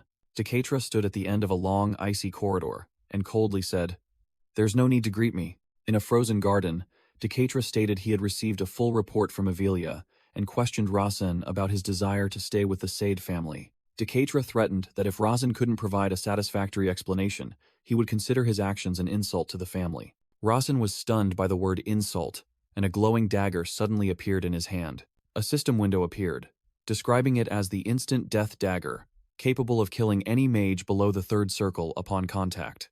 Decatra stared intently, declaring that the consequence for this insult was death. Razan calmly held the dagger, faced his father, and called out, "Father." He asked if his father remembered the Dogsword clan, and asserted that they were a useful pawn. Razan explained, in a flashback image of Cassin, that the boy was particularly vulnerable to human relationships and emotions. Decatra smirked, asking his son, "Is that the only reason you want to stay with the dog family?" Razan explained that even though the world viewed combat magic as an incomplete discipline, he had seen its potential, prompting Decatra to tell him to continue. Razan revealed he had established the 2nd mana circle and possessed something special in his body, and Decatra immediately asked if he was referring to the Holy Grail of Transcendence. Razan was stunned to learn his father already knew, then further explained that his body also reacted to the fighting spirit of the renowned martial arts family. Razan's hand emitted a faint glow as he stated that he had absorbed a bit of that fighting spirit, and it was gradually accumulating within his body. Razan stated that he had received an invitation from the Side family, proving that a relationship between the 2 sides had been established. With an illustration of Rosalind and Cassin, Razan questioned whether the amicable relations between the descendants of renowned families truly resembled a failure. Razan asserted that the Sword Clan did not resort to petty public opinion battles, and if they intended to spread rumors, he would take responsibility. Razan decisively held the dagger to his own neck, declaring he would end his life if the plan failed. Decatra remarked, "I suppose you're very confident," and asked what the next step was, to which Razan simply replied, "Yes." Decatra's eyes narrowed, and he repeated his question, probing about Razan's next plan. Razan knelt on one knee, explaining that the Maton family proactively extending a hand for unity would make the world view them positively. Decatra mused, believing that from his perspective, absolute force and power were the most effective methods of rule. Razan raised his head, boldly refuting that a warm embrace and a humble stance were what truly made a ruler. Decatra coldly warned that if Rasen spoke those words without anything changing, he would no longer breathe, making Rasen hold his breath in fear. Decatra allowed Rasen to leave, and said he would observe if he possessed the abilities he spoke of, to which Rasen immediately thanked his father. Rasen added that he was still young, only 10 years old, but Decatra snapped back with sharp eyes. "Are you complaining now?" Rasen offered a meaningful smile and began to make his final request.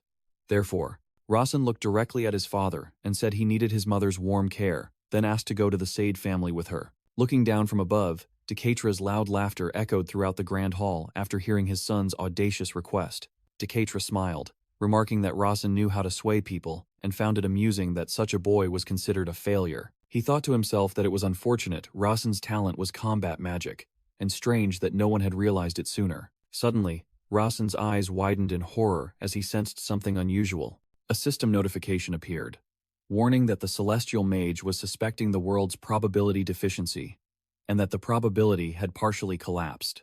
Rasen panicked upon reading the notification about the probability's collapse. He desperately thought that if the world collapsed, he too would be completely erased. In another luxurious room, Avelia Mayten sat reading a book at her desk. Hearing a knock at the door, she looked up with annoyance, thinking she hadn't expected anyone to come to her room. Persia Mayten entered, called Avelia's name, and asked why her sister was reading such a basic magic book. Avelia took off her glasses, thinking that Rasen was also reading this mana cultivation book, then told Persia she had something to say. Standing in the middle of the room, Persia replied that she also had something to say, while Avelia declared she wouldn't beat around the bush. With powerful, glowing eyes, Avelia declared sharply, "I will handle our little brother." Persia smirked, surrounded by a fiery aura, and said sarcastically, "How amusing. I came here to say exactly that." Her gaze sharpened, and the magical flames around her flared more intensely as she re-emphasized her intention. With a challenging smile, Persia reaffirmed that she shared the same goal as Avelia regarding their brother. Avelia secretly wondered if their father would give Persia a chance, and who would ultimately control this variable. Avelia coldly stated that this was not Persia's concern and declared, "I claimed him long ago." Persia scoffed, warning that Avelia would fail if she used force, and threatened to act according to the command of Mana if she didn't cooperate. A flashback appeared, with Avelia standing on a cliff looking down at an injured Persia and saying, "I had several chances to severely wound you, such as in Nupia Canyon." Looking closely at a blood-soaked Persia in the past, Avelia continued cruelly, "If it were me, I would have crippled you." Avelia, radiating a brilliant golden aura, said to Persia, "That's just your misunderstanding, Persia." Persia smiled defiantly amidst her fire magic and asked back, "Is that so?" A violent magic explosion shook the entire mansion. Fresh blood splattered on the luxurious patterned carpet. Persia knelt on the floor, coughing blood, and sneered, "See? You're too soft." Avelia unleashed a light magic attack, hitting Persia's shoulder. Avelia used her foot to pin Persia to the floor and coldly asked why she cared about her youngest brother, declaring she didn't need to answer. Persia sneered back that Avelia's reaction only made her want the boy even more. Avelia bent down, her eyes sharp, and growled, "Why do you want him?" With a provocative expression, Persia simply replied, "Because he's cute."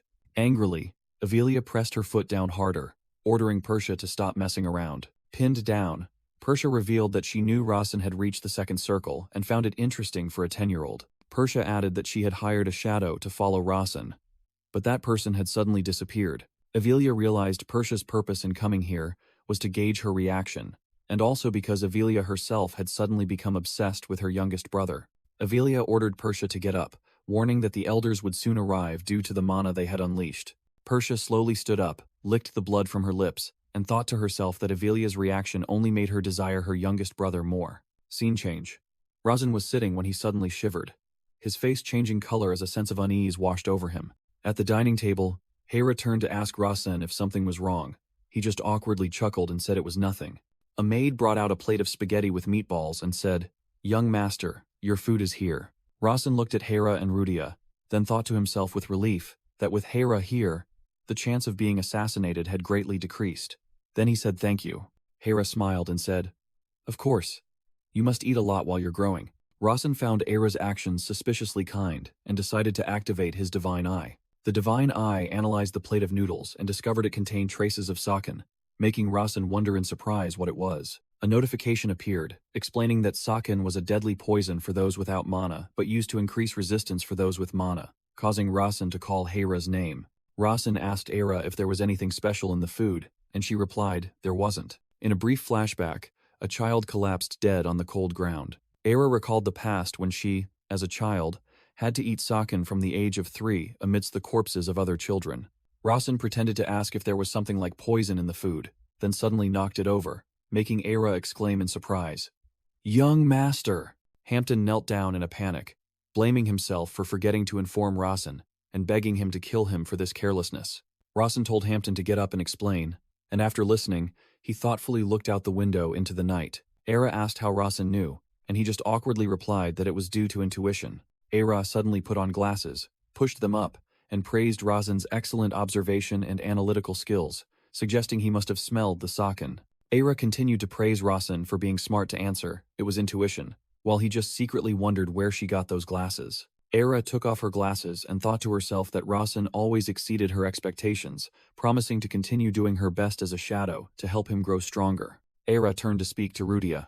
Eira smiled and explained that Soso's food had been specially prepared by her after considering the taste, so there was no need to worry about what was inside. Rudia smiled brightly and sincerely thanked Eira. Afterwards, Rasen lay on his bed in his room, complaining to the transcendent Holy Grail that even with Eira here, it was still poison. Rasen looked intoxicated by the poison's effects, his eyes spinning, and began rambling like an old man.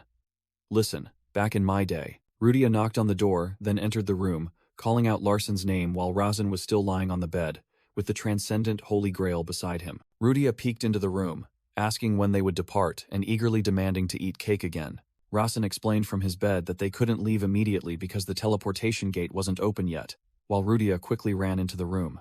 Rudia happily crawled under the covers, deciding to go to sleep right away so tomorrow would come faster, leaving Rasen speechless. After Rudia fell asleep, Rasen sat up and called Eira, asking if she was listening. Hera suddenly appeared in the room, replying, yes, young master, making Rasen jump and wonder how long she had been there. Rasen asked Eira to take Rudia back to her room without waking her, and Eira calmly replied, understood. Rasen watched in astonishment as Eira gently lifted the sleeping Rudia into the air with her power. After Eira left with Rudia, Rasen sat alone on his bed and thought to himself, that's Eira for you, truly impressive. The scene shifted to the clear blue sky of the next morning. Eira apologized to the group, consisting of Rasen, Rudia, Soso, and Hampton, for having to travel by carriage. Rasen thought to himself about how mana-powered cars were a luxury only for nobles, and having a car to take his mother would make other mothers envious. Rudia happily stroked a horse, while Rasen told himself that now was not the time to attract envy. Rasen walked towards the carriage and told himself, come on, let's take the first step towards independence. Under Eira's watchful eye, sitting in the driver's seat, Rasen resolutely thought about how heading to the renowned Sword Clan would help him execute his plan. The carriage began to roll, passing through a lush green countryside. The carriage continued its journey on the paved road as it entered an urban area. When the carriage stopped in front of a large Eastern-style mansion, Hera announced, we have arrived at the Sade family mansion. A voice echoed from above, calling out loudly, Larsen, making Rasen look up in surprise. Kaysen Sade stood on the high floor, smiling and saying that he knew he would return soon. Rasen looked up, smiling back. I'm here, Kaysen. I need to keep my promise, then challenged. Let's have a match. Rasen thought to himself that everything was going according to his plan as he tightened his cloak. With magic energy radiating, Rasen declared loudly, this time won't be easy, Kaysen. I'll show you my power. Standing face to face with Kaysen in the training ground, Rasen told himself that he had changed a lot, becoming a second circle mage, and more proficient with combat magic. Rasen recalled Kaysen's power settings, the Transcendent Holy Grail, Physical Enhancement Magic, and Transcendent Mana, as an image of Kaysen holding a glowing sword appeared. Rasen took a defensive stance, thinking he needed to see how he would deal with an opponent like Kaysen. Seeing Kaysen's confident smile, Rasen admitted in his thoughts, I can't win against him anyway. That's how I set up this character. In Rasen's flashback, an image of Kaysen standing amidst defeated opponents appeared, along with the character note, no one his age can defeat him. Kaysen is a genius among geniuses. Another image showed Kaysen training diligently, and Rasen recalled, he's so talented that he makes other geniuses look ordinary, and yet he still works harder than anyone. A close-up of Kaysen's determined red eyes, Rasen concluded that the youngest son of the Side family was a combination of talent and effort to become the best. Rasen smiled, thinking that since he and Kaysen were the same age, his opponent must have also improved as much as he had. Kaysen attacked first with a piercing strike, his sword tip converging into a single red point of light, which surprised Rasen. Rasen barely managed to dodge the powerful attack, realizing Kaysen's speed and destructive power were much greater than before. A notification appeared, stating that Rasen's slow flow ability had been automatically activated. Thanks to his ability, Rasen noticed Kaysen's heel slightly rotate and guessed his opponent was about to use the next attack. Rasen leaned back to dodge and realized the piercing strike was just a feint for the real attack. As soon as Rasen dodged, Kaysen immediately closed the distance, just as he had predicted. Kaysen closed in and unleashed a whirlwind slash, so fast that Rasen's slow flow ability was almost useless. Rasen wondered if the red energy radiating from the slash was sword aura, and if Kaysen was intentionally using it. Rasen smiled as he dodged the attack, thinking to himself, "But actually, this is good for me." Kaysen looked surprised, and Rasen knew that his opponent had also realized something. Rasen dodged the attack, thinking to himself that his opponent using sword aura was cheating and had exposed a weakness. He decided to take advantage of that and rushed forward to counterattack, his body enveloped in magic. Kaysen froze, forced to take a step back from the unexpected attack. Seeing Kaysen dodge, Rasen became even more determined to close in further. Kaysen analyzed that Larsen, chasing him like this, would make him lose balance, and he planned to counterattack as soon as his opponent got close. Rasen concentrated magic power into his fist, creating a fierce surge of energy.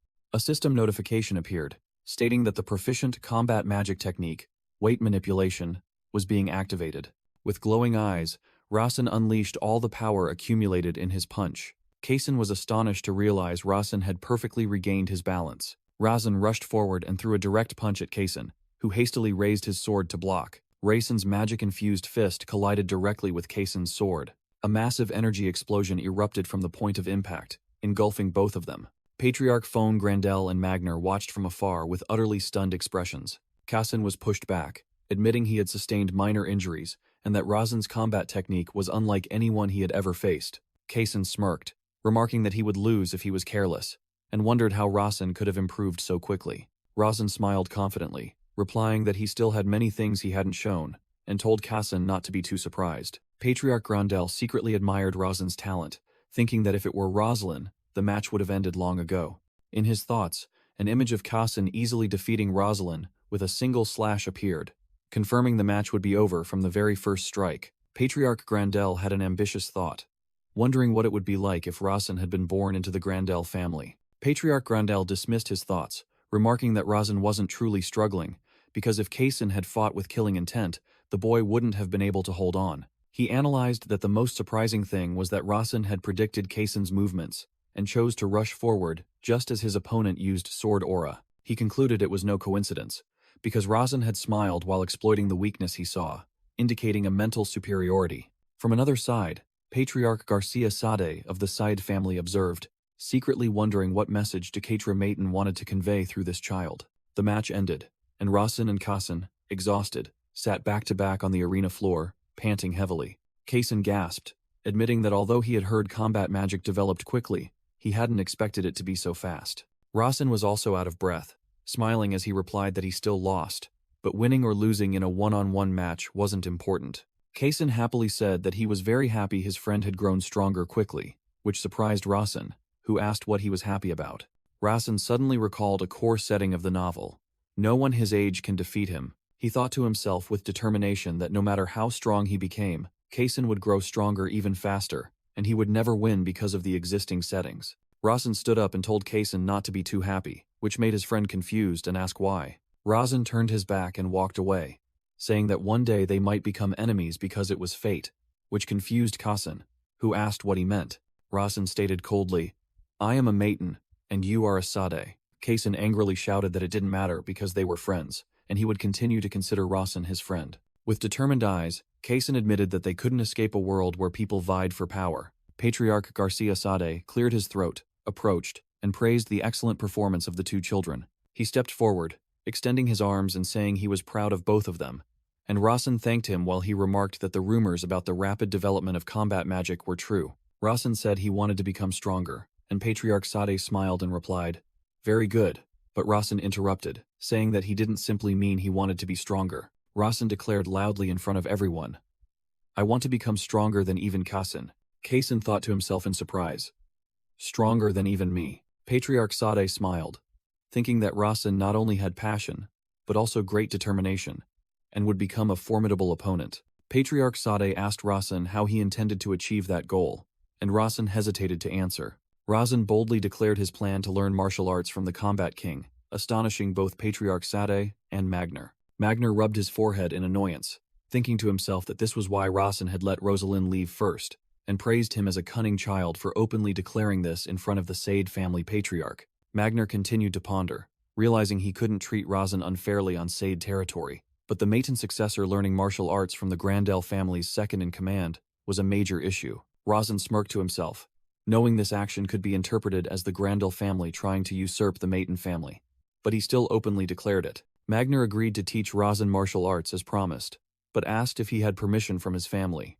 Rasen replied that he had told the Patriarch that the two families would harmoniously share knowledge, leaving Patriarch Sade stunned, wondering if Dekatra would truly allow such a thing. Patriarch Sade frowned, thinking to himself that was absurd, because Dekatra would never allow such a thing to happen. Magner crossed his arms and told Rasen that anyone who wanted to learn martial arts had to pass a test. A notification appeared before Rasen's eyes, stating that all potential successors of prestigious martial arts families had to take a test before learning martial arts. The notification went on to explain the test had to be completed before the age of 10, requiring the hunting of a red tiger or a white tiger, and adults were not allowed to help. Images of a red tiger and a white tiger imbued with spiritual energy appeared in Rasen's mind as he thought to himself, "Red tiger and white tiger."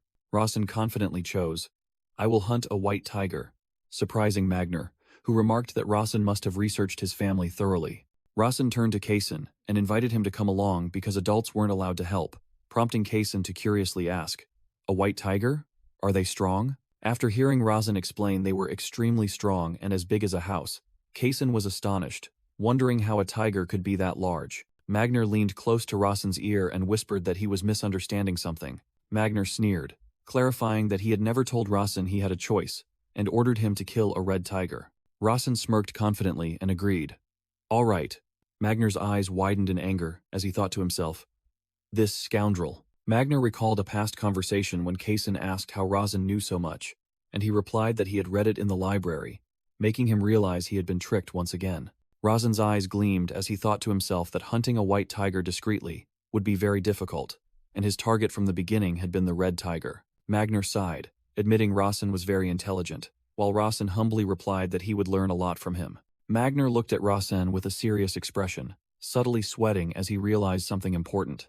Recalling Rasen's radiant smile in the past, Magner concluded that he had probably taken on a student who far exceeded expectations. Kasen, while snacking, remarked that this trip was like going camping. In the room, Rasen informed Kasen and Rudia that he would be going to Garon for the first time, because he heard the mountains there were very beautiful. The scene revealed the city of Garon, a medium-sized city in the Far East, with the nearby Terran Mountains being home to the red tigers. A peaceful grassland with small mushroom monsters showed that despite a 4-day walk to the Terran Mountains, the area remained quite peaceful, as there weren't many strong monsters apart from the red tigers. Rudia excitedly asked Rasen if she could come along to play, but he replied that he wasn't going there to play. Rudia pleaded that she loved camping and had gone many times with her father, making Rasen agree on the condition that her teacher allowed it. A hand holding a scroll activated a magic circle on the ground, and a voice exclaimed in awe at the grandeur of magic. Rasen, Kasen, and Rudia, dressed in travel attire, were ready. Rasen offered to store Kasen's belongings with magic, but he refused, saying he would manage himself. A magic gate emitted a dazzling light, and a voice announced that they had arrived in Garon. The group stepped out of the teleportation gate, and someone suggested they rest at an inn because they had passed through several gates. Upon arrival, Rudia, exhausted and hungry, sat down on the ground, prompting Rasen to urge the group to quickly go to a restaurant in the village. The three of them walked up the stone steps together, gazing at the city, and Rasen thought to himself, "So this is Garon." Rasen looked ahead with a serious expression, sensing that something was wrong. The group looked down at the city of Garon, and Rasen noticed a strange silence, with no signs of life. Rasen approached and asked a local resident, startling him into a panic. The frightened man confirmed this was indeed Garon, but his face was filled with worry. The resident hastily advised the group to find shelter and evacuate immediately, surprising Rasen, who asked again, "Evacuate?" He ran off, shouting that bandits were about to appear, making Kaysen wonder. Rudia tugged at Rasen's sleeve, complaining that her stomach was rumbling with hunger, and he told her to bear with it for a moment. Rasen knocked on a nearby building and asked, "Is anyone inside?" Standing before the unanswered door, he realized this emptiness was not coincidental. Rasen looked around the deserted square, wondering what kind of bandits could cause such a situation in a normally peaceful place like Garon. Suddenly, Rasen felt a chilling surge of killing intent. He and Cassine immediately took a combat stance, while Rudia stood behind them, looking on in astonishment. A gigantic tiger with glowing red eyes appeared menacingly. The group was terrified, as a giant red tiger blocked their path. Rasen noticed something even more unusual. Not only that, it's not a wild red tiger. Someone is riding it. He activated his divine eye and was stunned when he recognized the enemy. A young man named Caden sat on the tiger's back, and Rasen was astonished, thinking to himself, "Why is this scoundrel here?" Rasen recalled that Caden was a minor character with few details in his original story's setting. He remembered Caden belonged to a powerful bandit group outside the Three Great Families, a group that carried the scent of pine trees. Rasen thought to himself, realizing Caden was the one who would later become the leader of the Pine Scent Bandit group, and was astonished that such a person could paralyze an entire city. From atop the red tiger, Caden looked down at the group and asked, "Who are you?" Then scoffed that they were just a bunch of kids, not worth looking at. Kassan Said stepped forward, his eyes burning red, bravely questioning, "Are you the bandit terrorizing this village?" Caden feigned surprise at Kassan Said's question. "Me? A bandit?" Caden burst into loud laughter, making Kassan Said irritably ask, "What's so funny?" With malicious eyes, Caden declared, "I am not a bandit. I am merely someone who enjoys hunting people." Rasen thought they would die if they fought Caden now. Then he spoke up, asking, "So, are you planning to hunt us?" Caden looked confused by Rasen's question, then said he didn't know who had given him permission to hunt here. With a smug smile, Caden asserted that a hunter doesn't need anyone's permission to hunt. Rasen retorted, pointing out that Garon City should have 7 high-ranking swordsmen guarding it, and questioning how Caden could act so brazenly. The group faced Caden and his giant tiger, while Rasen deduced that there were only 2 possibilities for this situation. As the red tiger growled, Rasen considered 2 possibilities. Either there was a hidden agreement, or this was the worst probability he himself had created. Kassan Said yelled, "It's coming!" and prepared for battle with Rasen as the tiger charged. The scene suddenly inverted as a system notification appeared, stating, "Unlikely probability has been actively comprehended." Another notification panel appeared, declaring, "The creator's privilege, related to the character, Larson Mayton, has been granted to Rasen." Rasen realized this was the benefit of the creator's privilege, his hand holding a glowing pen, as if preparing to rewrite the story. A document page appeared before Rasen, leaving blank the reason why Caden could freely hunt in Garon, allowing him to fill it in. Rasen began writing in a notebook with a determined expression, confident that this time he could surely create a perfect outcome. A gigantic magic circle, radiating brilliant blue light, suddenly spread out from the group's position, engulfing the entire plaza where Caden and his tiger stood. The red tiger bared its fangs and let out a ferocious roar, its eyes glowing with murderous intent. Standing on the back of the colossal beast, Caden ordered it to attack Rasen's group. The force from the tiger's pounce created an extremely powerful gust of wind, throwing all 3 people backward. Rasen quickly regained his balance, and realized the red tiger was much faster than he had anticipated. He breathed a sigh of relief upon seeing that Kaysen and Rudia were both safe after the sudden attack. Rasen turned to call out his 2 teammates' names to warn them of the immediate danger. He explained that the monster was a red tiger, and if they were directly attacked by it, they would surely die. As Rasen was about to speak about its characteristics, Rudia unexpectedly cut him off with a determined, hungry expression. "I'm so hungry." Without warning, Rudia launched a gigantic fireball towards the tiger. Rasen frantically called her name, but Rudia, with fiery eyes, only thought that if she took down this beast, she would have something to eat. She yelled, "Eat this!" as the fireball shot straight towards the red tiger. Amidst the sea of flames, Caden merely smirked, wondering if the battle was already over. The red tiger opened its mouth wide and easily swallowed the entire fireball, leaving the whole group stunned. Caden chuckled with amusement at the young mage, and offered to spare the group if they agreed to join the scent of pine. Kaysen frowned and asked what the scent of pine was, and Caden explained that they were the ones who ruled these mountains. With a smug smile, Caden admitted they were a bandit group but preferred the more elegant name, and reiterated his offer. Cason drew his sword, enveloped in a surge of black aura, and boldly declared that he had no intention of joining bandits and would use this sword to punish them. Caden's smile turned malicious, and he menacingly asked again if the group was truly ready to die here. Just as Cason was about to charge, Rawson suddenly yelled, realizing there was something very strange about the entire situation. Rawson questioned Caden, who was sitting on the red tiger. "Why didn't you ask who we are? This is a situation where 3 children are facing a red tiger." Rawson smiled confidently, thinking to himself that the established values in his story were unfolding perfectly. He recalled his time as an author, when he had written The Creator's Privilege. Rawson remembered the setup. The reason Caden could hunt freely in Garon was not because he was actually hunting, but because he had received orders from someone to create a test. He also recalled that a test had been planned from the beginning, and the successors were never in real danger, just as Rosalind had hunted a white tiger. Rawson looked directly at Caden and declared, "That means you already know who we are." He continued to argue that the reason Caden kept speaking nonsense despite knowing their identities was because he had faith in some backing power, which made Caden simply listen in silence. Rawson continued, "And what you trust in." While a teleportation gate of golden light began to form behind Caden, the teleportation gate swirled with brilliant light energy. A woman with long blonde hair stepped out from within the swirling light. Rawson looked at the woman with golden eyes and realized, could it be Sister Avelia? Avelia Mayton appeared majestically in the halo of light, confirming her presence. Rawson smiled triumphantly, seeing his conjecture was correct, while Cason standing beside him looked utterly astonished. Cason blushed, stammering her name, "Lady Avelia." The group of 3 looked up, and Rawson thought to himself that he had known something was strange because everything had gone too smoothly. He reasoned in his mind that those who managed teleportation gates were mages of at least the 3rd circle. Therefore, it was illogical for bandits to be able to harm the Mayton family's lucrative business, and the fact that everyone locked their doors and fled just because of a hunting announcement was even stranger. Cason Side asked if the purpose of the test was to see if they were afraid of their enemies, and Rawson Mayton replied, yes. Rawson Mayton asserted that their guardian spirits were surely hiding somewhere as well, astonishing Cason Syed.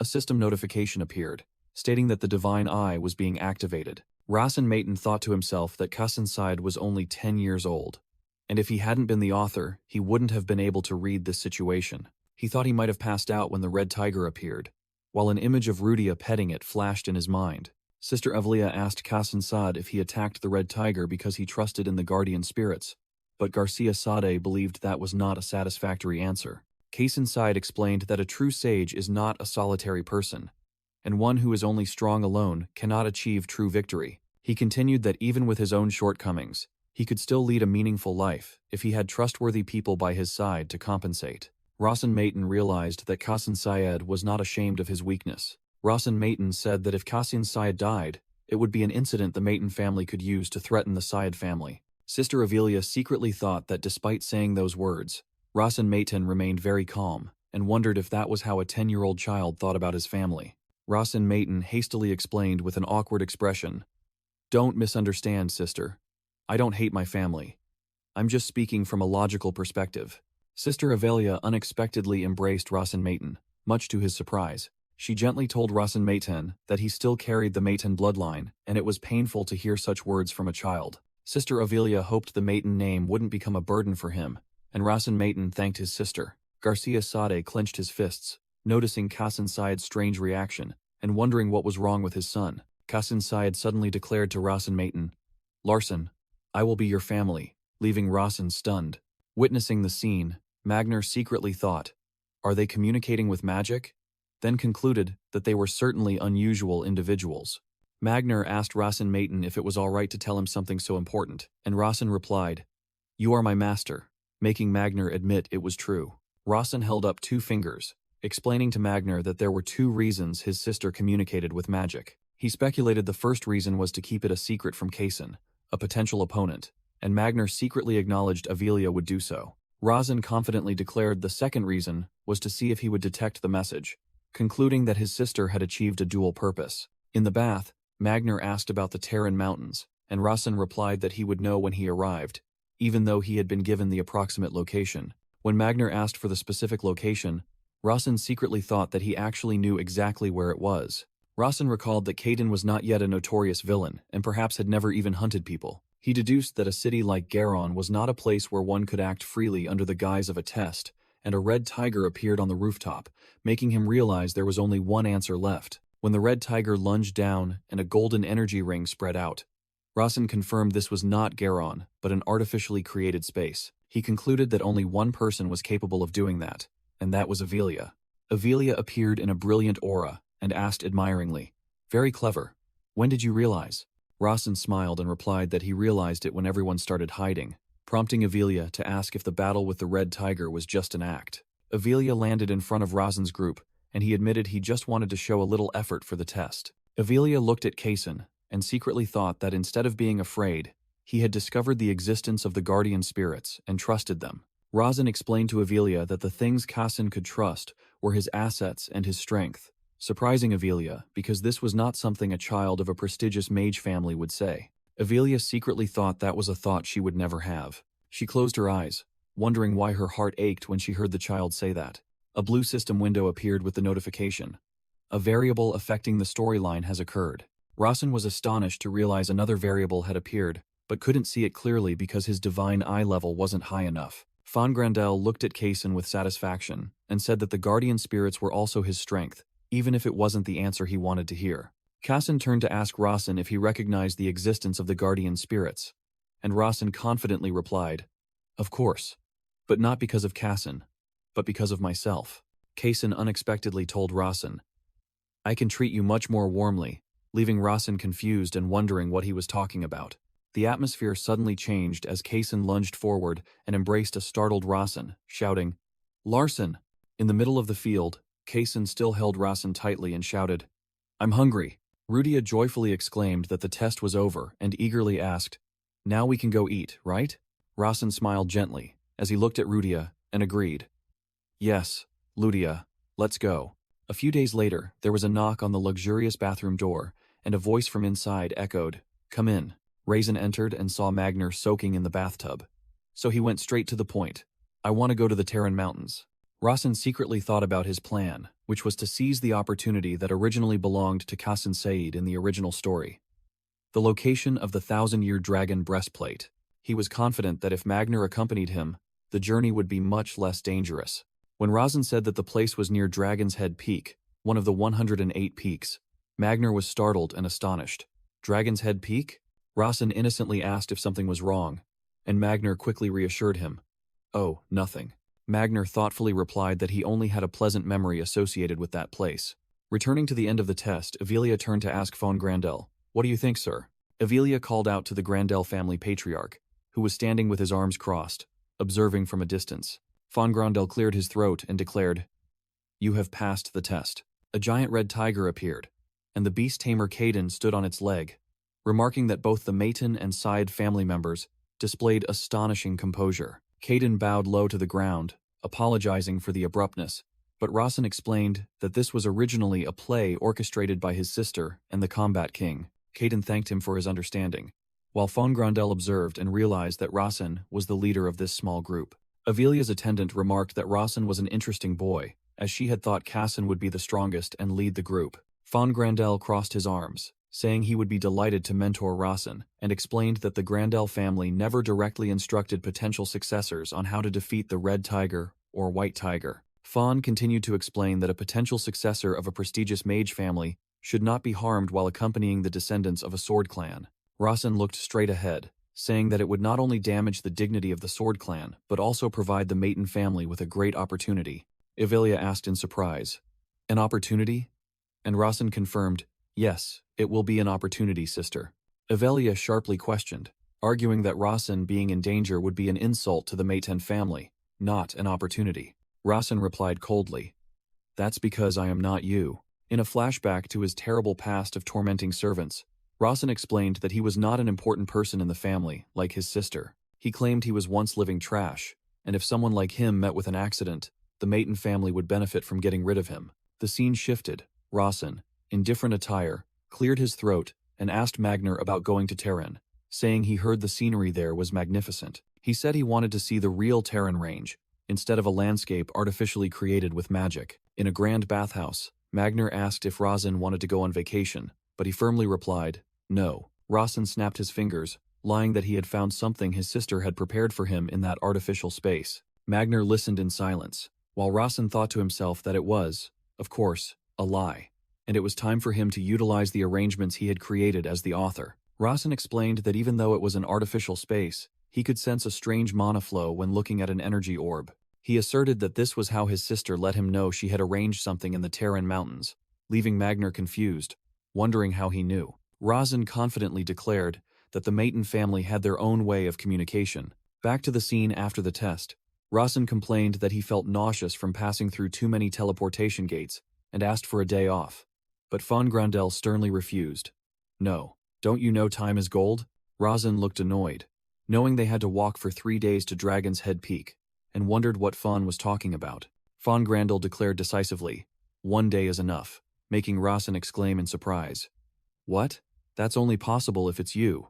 Von Grandel turned back to look at Razin with a mocking look, and said he would leave him behind if he didn't hurry up, making Razin hurriedly call out, wait for me. Razin shouted that he was a mage, but Von Grandel coldly told him to use teleportation, confusing Razin because second circle teleportation magic couldn't do that.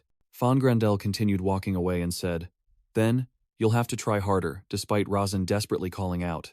Master.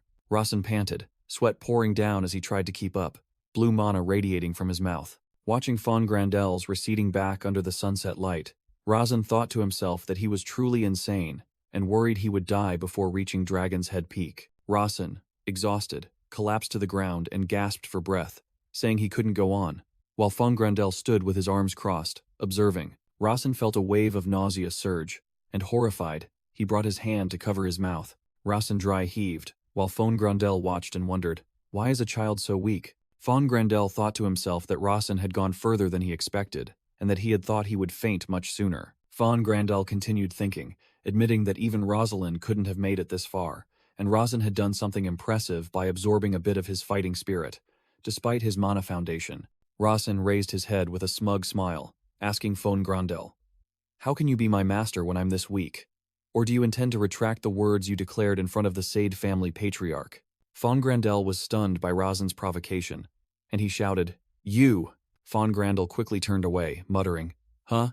No, nothing. Von Grandel glanced at Razin, secretly astonished to see his breathing had returned to normal, and thought it would be truly terrifying if he possessed a true fighting spirit. Razin stood up, asking Von Grandel how long he intended to sit there, and reminded him that they still had a long way to go, which usually took 3 days, then asked if that was the Maton family's standard. Razin bowed his head, tiredly admitting, I suppose so.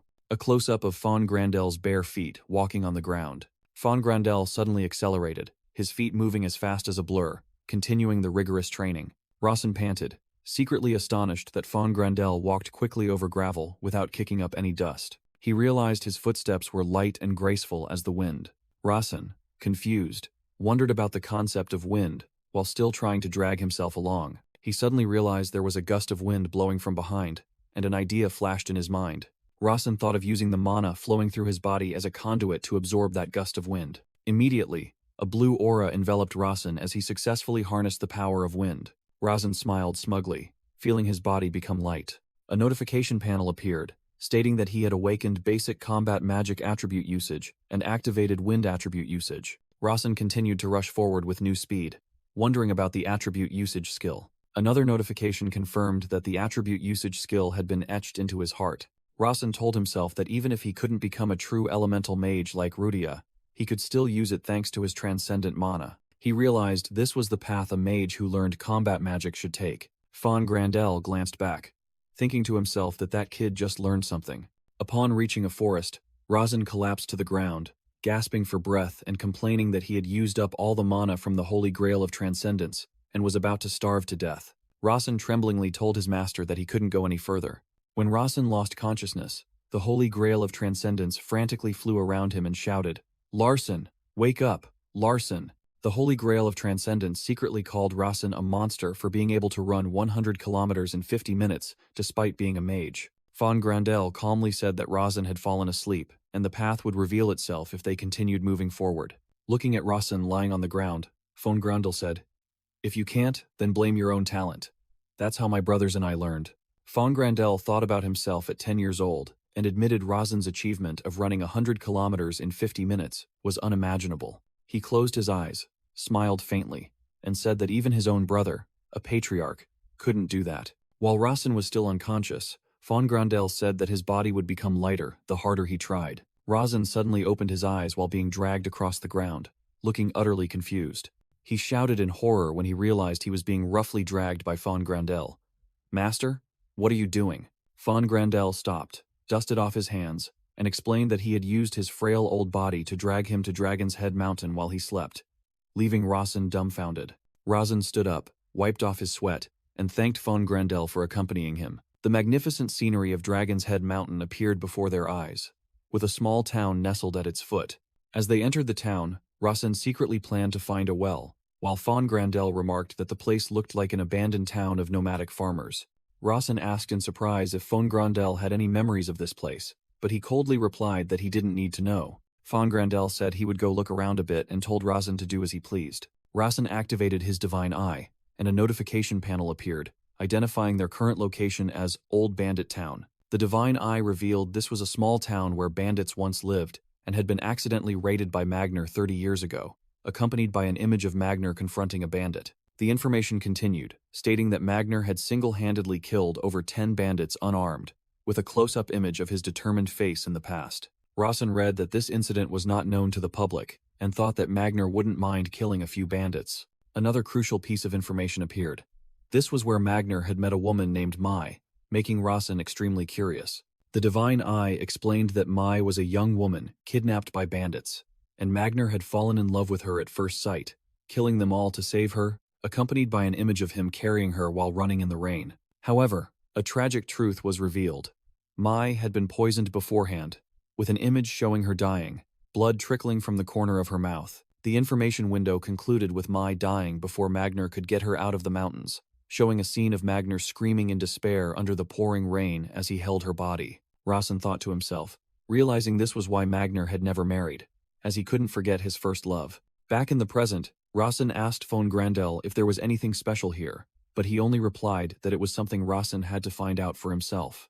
Rasen irritably thought why Von wouldn't help him a little, then told himself that it didn't concern him anyway. Rasen decided to go look for more clues, while Von Grundle said he would rest as he was old and weak. Von Grundle walked barefoot on the grass and thought to himself that the well was still here. Standing before a stone well, he wondered who would notice it in an abandoned town. He recalled that this was a blood well, where he had thrown the bodies of the bandits, though he wasn't sure if they were truly bandits. Von Grundle channeled power into his hand, deciding to examine the inside of the well. He was astonished when he looked inside, thinking to himself, impossible. He realized there should have been a pile of bones there, but now there was nothing, and he wondered who had taken them. As dark energy streams emerged from the well's mouth, he deduced that if someone had taken the bones, there must be a charm or a barrier, then suddenly realized something.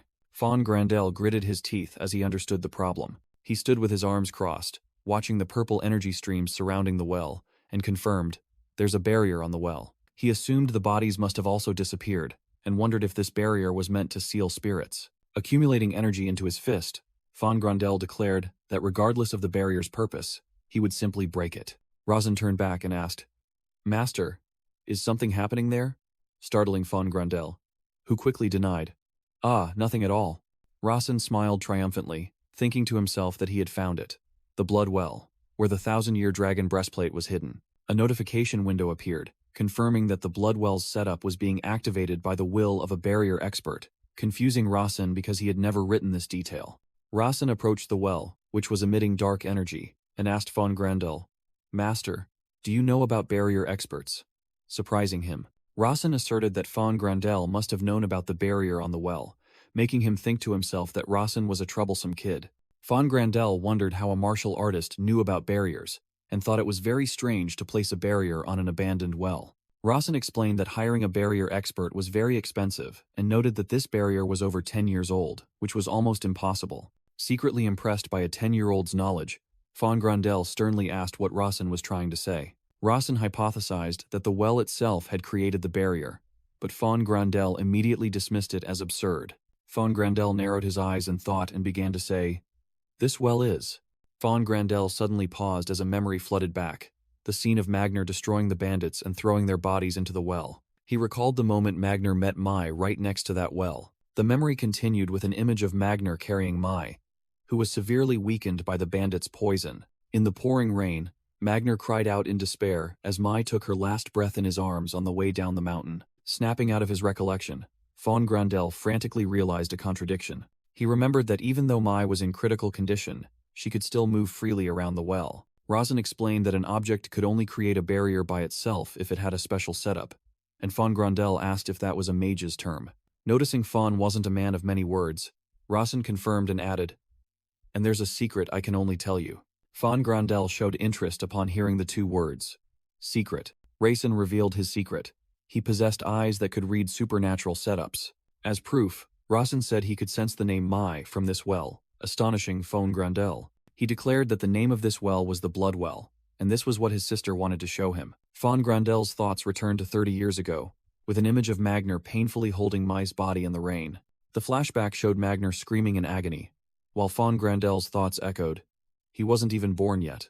Rosin placed his hand on the well's edge, thinking about his special eyes, but finding it strange that he couldn't sense any blood. Fawn Grandel looked at Rosin with a scrutinizing gaze, asking what he was thinking and how much information he knew. Rosin replied that it was all he could see, and from now on, he would have to figure it out himself. Suddenly, a stream of purple energy burst from the well, throwing Rosalind, who was standing nearby, backward, making her scream in terror. Fawn Grandel frantically asked what this smoke was, while Rosin was equally surprised and replied, "I have no idea." From within the purple smoke, a female figure with short hair and glowing eyes gradually emerged. The mysterious woman's face became clearer from within the smoke. Both Rosin and Fawn Grandel were stunned by this sudden appearance. A fleeting flashback showed Magner calling Mai's name as she took her last breath. Returning to the present, Fawn Grandel stammered her name in utter astonishment. Mai? The woman, identical to Mai, smiled and greeted, surrounded by petals and dark energy. "Long time no see, Magner." Rosin immediately recognized this woman as Magner's first love, Mai, but he asserted that she was definitely not human. He identified the entity as a yokai, and realized the smoke was a type of pheromone used to charm humans. The yokai Mai looked towards Fawn Grandel and asked meaningfully, "You've grown so much to find me again. Is it because you couldn't forget me?" Rosin observed Fawn Grandel, who was dazedly replying to the yokai, "I haven't forgotten you." Rosin then asked him how it felt to meet his first love again. The yokai Mai smiled gracefully, saying that he was old now, while she had become even more beautiful than before. Rosin sat down to observe, thinking to himself that the first love of someone like Magner must have held immense significance. Fawn Grandel told the yokai Mai that he was still happy, and when she asked why, he explained, "I thought of you when you died." Magner mused to himself that this had been the greatest burden on his mind all this time, but now he could finally let it go. A yokai in Mai's form appeared with a purple aura, calling Magner's name. The yokai Mai suddenly appeared behind a stunned Magner and said, "Long time no see." She embraced Magner from behind and enticed him. "Why don't we share a passionate moment together?" Mai whispered into Magner's ear that in the past, he was just a child, but now he had become a true man. Pressing close to Magner's neck, the yokai Mai said that she desired to seduce him even more and invited him to share an eternally warm moment with her. Magner suddenly called out Larsen's name loudly, startling Rosin, who responded in a panic. Magner grabbed the yokai Mai by the neck, making her shriek in terror, while he ordered Rosin to observe closely. The yokai Mai struggled and asked what he was doing, but Magner coldly declared, "This is your first lesson." The yokai Mai gnashed her teeth in anger as Magner revealed she was a yokai. Magner explained that yokai are a type of spirit, and there are two ways to hunt them, either by using physical strength to destroy them, or by using fighting energy, mana, or other forms of energy. The yokai Mai scoffed, saying that she hadn't expected Magner to prefer such a forceful approach, but he ignored her and declared he would show him something. Magner gathered his strength, concentrating a blazing red fighting energy around his body and arms, preparing to unleash the Grandel family's basic martial art. He shouted the name of one of the four fundamental wills, Breakage. Rosin was stunned as he felt an incredibly vast amount of fighting energy radiating from Magner. Magner unleashed a devastating blow upon the restrained yokai Mai. The yokai Mai shrieked in agony as her body began to disintegrate under the attack, and horrifyingly asked what he had done to her. Rosin gritted his teeth, realizing that Magner hadn't merely struck her. With wide, astonished eyes, Rosin understood that Magner had just shattered the very space where the yokai existed. Demon Mai was astonished as she felt the space around her being shattered by a destructive surge of energy. Rasen was stunned to realize Magner had shattered space itself, while Demon Mai desperately asked, "Magner, are you really going to kill me?" Demon Mai painfully questioned, "Really? But you love me. How could you do this to me?" Magner, with his glowing fist, sternly ordered Rasen, "Watch closely. This is the first method to kill a demon." Rasen immediately understood the principle of using immense power to shatter space and attack the soul, and exclaimed, "I understand." Immediately, Rasen charged towards Demon Mai, his hand accumulating purple lightning energy. Rasen unleashed a powerful blow, the purple energy from his hand directly colliding with Demon Mai. Demon Mai furiously shrieked, "How dare you do that to someone as beautiful as me? Are you all eunuchs?" Rasen felt a tightness in his chest from channeling too much mana without preparation, while Demon Mai staggered back from the attack. Demon Mai smirked, believing this was a competition between two men vying for her. She let out a savage laugh, then transformed into a vortex of dark energy, standing between Magner and Rasen. The dark energy dissipated, leaving only a hand reaching up from the ground, before also dissolving into the air. Magner praised Rasen, "Well done," and he humbly replied, "It's all thanks to having an excellent teacher." Magner asked why he didn't kill the demon in one blow. Rasen just gave a sly smile and retorted, "What are you talking about, master?" Rasen playfully teased that Magner hadn't destroyed her, because he still loved her. Magner said nothing, and directly delivered a chop to Rasen's head, making him shriek loudly. Rasen tumbled to the ground, clutching his head in pain, and secretly groaned for not activating his steadfast will in time. Magner stood watching with his arms crossed, thinking to himself, "This kid is truly sharp." Rasen recalled the attack, realizing Magner's method was completely different from ordinary magic or martial arts. He analyzed that Magner simply concentrated all the mana in his body into his fist. Rasen replayed the scene in his mind, of Magner concentrating mana into his fist and then making it explode. He thought to himself that such an attack would tear apart the arm of a normal mage, and he didn't understand how Magner's body could withstand it. Rasen, clutching his head, yelled at Magner in frustration, "Are you trying to kill your student?" Magner announced he would teach him the next thing, and Rasen asked if he could guess what it was. Magner looked interested and agreed. "Go ahead and say it." Rasen confidently guessed that the next lesson was how to conceal his eyes. Magner asked why he thought so, and Rasen explained that his siblings might get jealous. Magner secretly wondered why Rasen trusted him so much, but he also admitted he didn't dislike the feeling. Standing by a well, Magner looked at Rasen and thought to himself how the Maton family could have produced such a mutant. Magner asked if this was what Evelia had prepared for him, and Rasen confirmed, making Magner wonder if it was an artificial dungeon. An illustration explained that an artificial dungeon is a virtual space created by mages for a specific purpose. Rasen believed this was a natural dungeon modified by his sister, and Magner commented that it was exactly what a mage would do. Magner yawned and drank water, complaining that Evelia made everything complicated, and saying she was still a bit crazy. Rasen smiled confidently, thinking his sister didn't want to kill him, but might have placed a guardian inside. Rasen jumped down the well, and Magner stood above, indifferently wishing him luck. Rasen and Magner fell together into the dark, bottomless well. Magner landed first, looked up at the falling Rasen, and remarked, "It's really deep."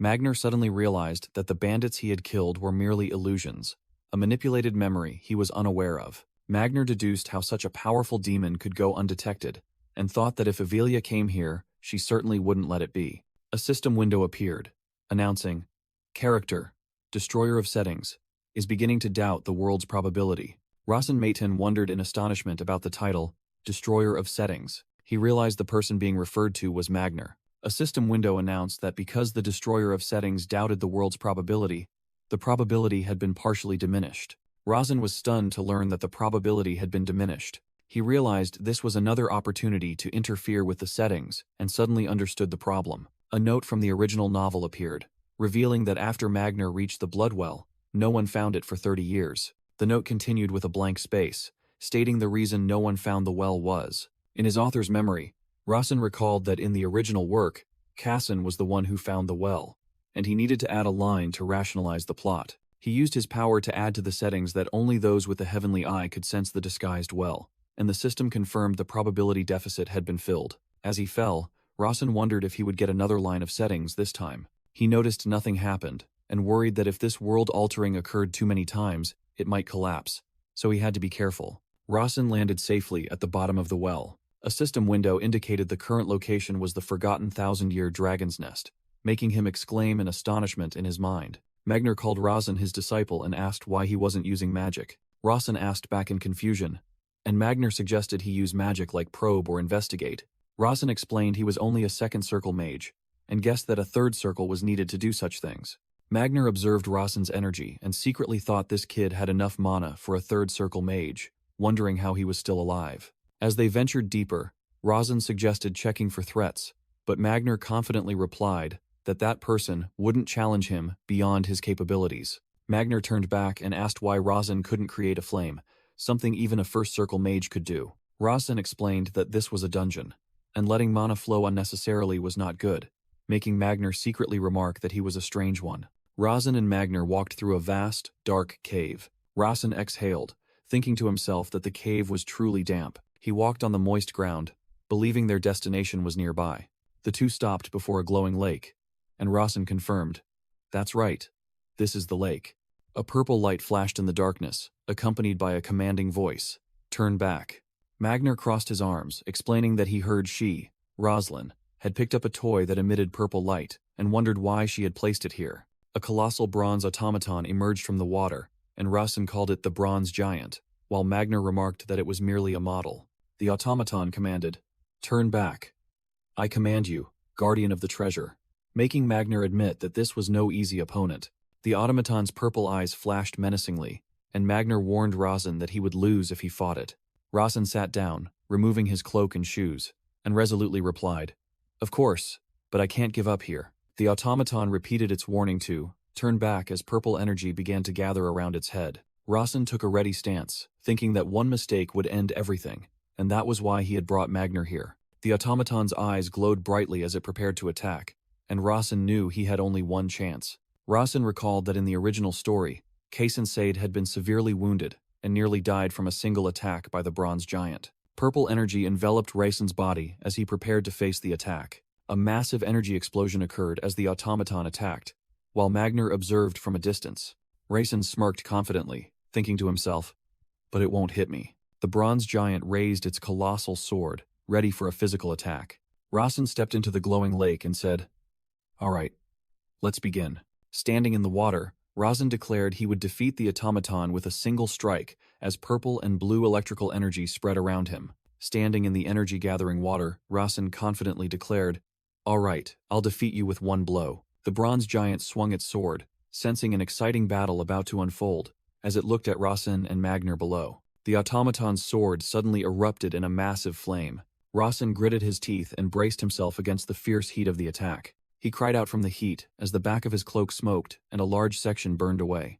Razin realized this attack was much stronger than what Kaysen Sade had faced in the original story. As the automaton prepared to swing its sword again, Razin determined this was his only chance. He recalled Kaysen charging directly at the giant and decided he couldn't confront it head-on. Razin decided to take a detour, activated his self-defense skill, and leaped onto the automaton's blazing sword as it swung down. Clinging to the scorching sword, he told himself he could endure it for a few seconds. He hastily ran along the blade to reach the robot's joint, realizing in a panic that he was about to crash into the wall. The sword struck the cliff, causing a huge explosion that made Magner, watching from afar, exclaim in surprise. The Bronze Giant's eyes flashed with purple light as it began to move again. Magner observed from afar, thinking to himself, "Not bad." Razin breathed a sigh of relief, now safe on the robot's shoulder, thinking he had almost been thrown off. He recalled the scene from the novel where Kaysen had used his sword to strike the giant's joint. A line of text appeared, revealing the Bronze Giant's fatal weakness, its rusted joints. Standing on the robot's shoulder, Razin identified that weakness as its Achilles heel and prepared to act. Razin decided to try the skill Magner had taught him, concentrating energy into his fist to deliver a single blow to the joint. A fierce energy explosion erupted from the giant robot's shoulder joint right at the point of impact. Suddenly, a poison-tipped arrow grazed Razin's back, making him realize in shock that he had forgotten this detail. The Bronze Giant lowered its crossbow, and Razin thought bitterly that this was a hidden setting he hadn't been able to write into the novel. He realized he had been too focused on the gatekeeper and forgotten about surprise attacks, and was thrown off by the force of his own blow. Razin only had time to let out a surprised ah before being blown away. He was thrown and slammed hard onto the ground in a fierce energy explosion. Lying on the ground, Razin grimaced, admitting, Well, this isn't as easy as I thought. From afar, Magner thought to himself, this bastard, as the bronze giant stepped into a puddle of water. Immediately, a blue energy current from under the water enveloped the robot, causing it to halt. Magner stood on a rock outcrop, secretly impressed that Rasen had blown off one of the gatekeeper's arms. He analyzed that in that brief moment, Rasen had concentrated all his fighting spirit and mana into his fist. Magner recalled Rasen deflecting the gatekeeper's sword. Exhausted, sitting on the ground, Rasen looked up and asked, "Will you help me, master?" and explained that he wanted to try the new skill, but controlling it was too difficult. Magner approached, looking at the flickering bronze giant, and clicked his tongue, scolding Rasen. "You weakling. You've already used up all your mana after just one surprise incident." Magner narrowed his eyes and said, "All right. You've given me a good show, so I'll show you something too," Magner said as his body erupted with a blazing red aura. Rasen gasped in astonishment, exclaiming, "That's..." He realized it was Magner's fighting spirit, but it was much stronger than he had ever witnessed before. The bronze giant stood frozen before Magner, who was radiating a terrifying pressure. With eyes flashing red, Magner coldly commanded, "Disintegrate." A massive purple shockwave spread from Magner's attack, causing the space around the bronze giant to shatter. The bronze giant exploded in a blinding flash before Magner's power, while Rasen could only kneel in astonished observation from afar. Stunned, Rasen realized this was the pinnacle of verbal command, the power a supreme being wields when words carry authority. Feeling despair, Rasen wondered if he could survive in a world like this, but Magner coldly urged, "Hurry up." In a moonlit forest, Era and Hampton were rushing at incredible speed, leaving trails of green light behind them. Hampton panted, asking for a moment's rest, but Era sternly scolded him for being weak and unworthy of being the young master's shadow. Hampton retorted that he wasn't weak, but she was too strong. But Era coldly replied that if he still had the energy to talk, he must be fine. Era suddenly stopped and said, "Wait," as a flashback to 2 nights prior began. In the flashback, Rasen was in bed, ordering Hera to depart 2 days after him for Dragonhead Mountain. Rasen further instructed that the well was the dungeon entrance and asked her to find him. Back in the present, Era and Hampton had arrived before a stone well, where Era noticed traces of a battle. Era confirmed that this was definitely the dungeon entrance Rasen had indicated. Inside the dungeon, Rasen was enduring pain from the poison. He grumbled to Magner that he should have helped sooner because he had run out of mana. Magner casually replied that he was old and weak, so he also found it difficult, leaving Rasen dumbfounded and disbelieving his ears. Rasen seriously reasoned that if there was a gatekeeper, there must be treasure, which slightly surprised Magner at the obviousness of his words. Rasen stood up decisively, declaring that he needed to retrieve that treasure and would lead the way. Suddenly, Rasen stopped and asked Magner if he noticed anything strange. Rasen pointed out that the bronze giant's body was protected by a special oil, and Magner smirked, secretly pleased that he had recognized the odorless Letin oil. Magner thought to himself that Rasen must have discovered it while still on the giant, while an information panel appeared, explaining that Letin was a special oil from the south. The information panel continued to explain that this oil was typically used to protect metal from moisture and prevent rust. Rasen rested his chin in thought, pointing out the contradiction that the giant was covered in rust, preventing oil, yet was heavily rusted, then asked Magner, "Isn't that strange?" Magner recalled someone and remarked, "Letin is also very vulnerable to certain poisons. I thought he was truly a nuisance." In the flashback, a white-robed mage with a smudged face cried out in despair, "What a pity. I thought I would succeed this time." The mage sat by a fire, facing a blond man, muttering irritably that if it had been 2 more centimeters to the right, it would have been an instant death. The mage looked at the man with determined eyes, thinking dark magic would be more effective, and swore, "Next time, I will definitely kill you, sir." Back in the present, Rasen looked at the path ahead and deduced, "Poison corrodes Letin. That means this path is filled with poison." Magner looked at the path covered in green poisonous gas and agreed, remarking that Rasen truly was Avelia's younger brother. Magner further explained as the poisonous gas swirled, "That's a very different kind of poison than the one on the arrow." With a serious expression, Magner warned that if one inhaled this poison, they would be unable to use their limbs for the rest of their life. Magner suddenly broke into an amused smile, telling himself he couldn't do anything since he wasn't a mage, making Rasen wonder why he looked so excited. Magner told Rasen that he had prepared something for this situation, making the boy ask in surprise, "What?" The scene shifts. Hampton looked down a deep well and anxiously asked, "Hey, are you sure this is the dungeon entrance?" Era and Hampton stood on a rocky outcrop, looking down at the area below, as she calculated a safe route to descend. Suddenly, Hampton was pushed and fell into the chasm, screaming hysterically. Era looked down the well where Hampton had just fallen, and coldly said, "Sorry, Hampton." She declared there was no more time to waste, then jumped down after him, her body enveloped in a powerful surge of energy. Back with Rawson, he smiled confidently and asserted, "If there's poison, there must be an antidote." Down in the well, Era dove down and caught Hampton just before he hit the ground, while the boy was still screaming in fear. Both landed safely. Era stood panting while Hampton exhaustedly crawled on the ground. Hampton burst into tears, turning to shout at Era, "Era, are you trying to kill me?" Era turned to look at him with an expressionless face, and only replied with one word, "What?" Era stood up with glowing eyes, coldly stating that Hampton would die if he didn't get up immediately, as pain was the best way to make someone come to their senses. Hampton ran away in panic, thinking in terror, "She's really going to stab me." Era led the way, urging Hampton to follow, while he ran and thought that her giving him candy 2 years ago had just been an act. Inside a vast cave bathed in green light, Rawson and Magner startled and turned around as they sensed someone approaching. Magner calmly said they had arrived, while Rawson looked ahead with a resolute expression and asked, "Who are you?" Era and Hampton bowed deeply, Era formally addressing Magner as Combat King. Magner recognized Era with a surprised expression, thinking to himself that she was the woman he had met before. Rawson explained that his father had entrusted them to him because he still had many shortcomings, making Magner burst out laughing. Hampton observed Era and reflected that a person with a strong aura was not something to be feared. He concluded in his thoughts that the truly terrifying thing was a person completely without an aura, a realm only achievable through ultimate mastery. Magner praised Era as the best assassin he had ever seen, to which she replied that since all the assassins he had met were no longer alive, she must indeed be the best.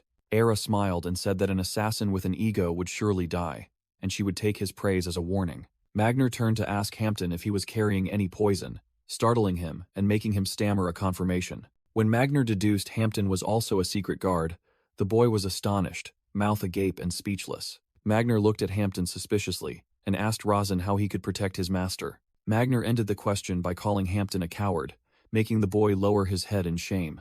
Magner finally understood the plan. Realizing Rawson's confidence came from the fact that this boy would be the one to deal with the poison. Hampton began grinding herbs in a mortar, explaining that he couldn't completely eliminate the poison, but could create a temporary antidote to protect the young master. Rawson stepped towards Hampton, who was kneeling, placed his hand on his head, and called his name gently. With a gentle smile, Rawson thanked Hampton and praised him for doing so well to get here. With sparkling eyes and a flushed face, Hampton declared resolutely, "Of course, young master. If I'm with you, I fear nothing." Hampton presented a dark, round pill and explained, "Young master, if you hold this in your mouth, you will be able to resist most poisons." Rawson picked up the pill and asked if he could swallow it, but Hampton frantically stopped him. "Ah, no, you must not swallow it." Rawson recalled that in the original novel, the protagonist Kaysen had been sick for 3 days due to this poison, and he was confident that things would be easy since he already knew the story. Rawson instructed Hampton and Era to wait, then turned and walked deeper into the dungeon with Magner. Magner scoffed at the trouble caused by a weak poison, while Rawson ignored his praise for being a good student. Rawson and Magner advanced together through a dark space, hazy with green mist. Rawson's eyes focused forward, indicating he had discovered something. Magner announced they had arrived. Before them was a stone wall carved with the image of a dragon. The two stood in a vast cave, where a giant glowing stone slab was said to conceal the 1,000-year dragon breastplate. Suddenly, the ground around Rawson and Magner shook violently. Rawson's eyes turned a brilliant blue as he spotted something and shouted, "Over there!" A streak of blue light shot out from deep within the cave, hurtling towards them. A notification panel appeared, confirming that the approaching object was indeed the 1,000-year dragon breastplate. The object revealed its true form as a brilliant golden treasure, shaped like an elaborate stand. Magner explained that the fabric functioned as armor, protecting the heart at least once, making Rawson think it was like having an extra life. Rawson was suddenly astonished when he discovered something unusual. He saw glowing ancient script on the ground before the treasure, announcing that only a qualified successor could read them. Rawson realized Magner saw nothing, and deduced that only he could read it thanks to his divine eye, while Magner said, "So this is what Avelia wanted to give you." With glowing eyes, Rawson realized a shocking truth.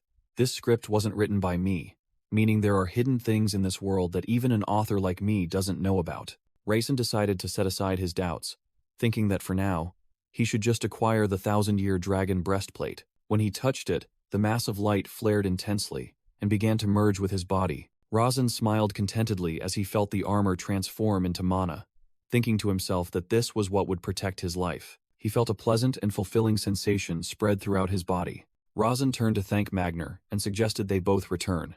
Magner smiled, spreading his hands, and joked that if Raisin wanted to thank him, he should pay him. In the bathroom, Hampton curiously asked about the ancient artifact Raisin had just received. Raisin explained that it was a heart-protecting armor, but it had changed form and was no longer visible. Hampton exclaimed excitedly, thinking it was cool, making Raisin inwardly muse that he truly was a child.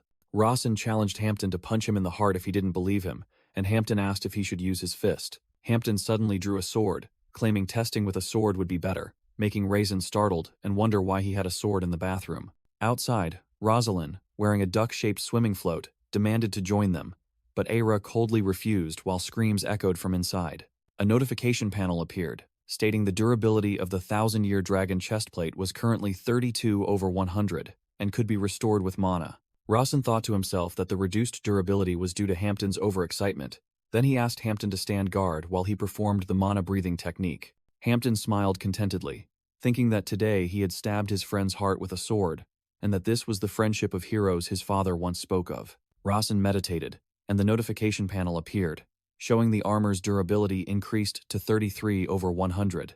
He calculated it would take about an hour to fully recover. Under the waning moonlight, another notification appeared, stating the armor's durability had been fully restored to 100/100. Raisin stood up, thanking Hampton for diligently standing guard for him. Hampton smiled back and said he would see Raisin tomorrow, calling him Larson. Raisin watched Hampton's retreating back, thinking to himself about the protagonist he had created and accepting their relationship. Raisin walked alone through the mansion grounds at night. He called out, Aira. Hera immediately appeared, and Raisin said to her, My heart.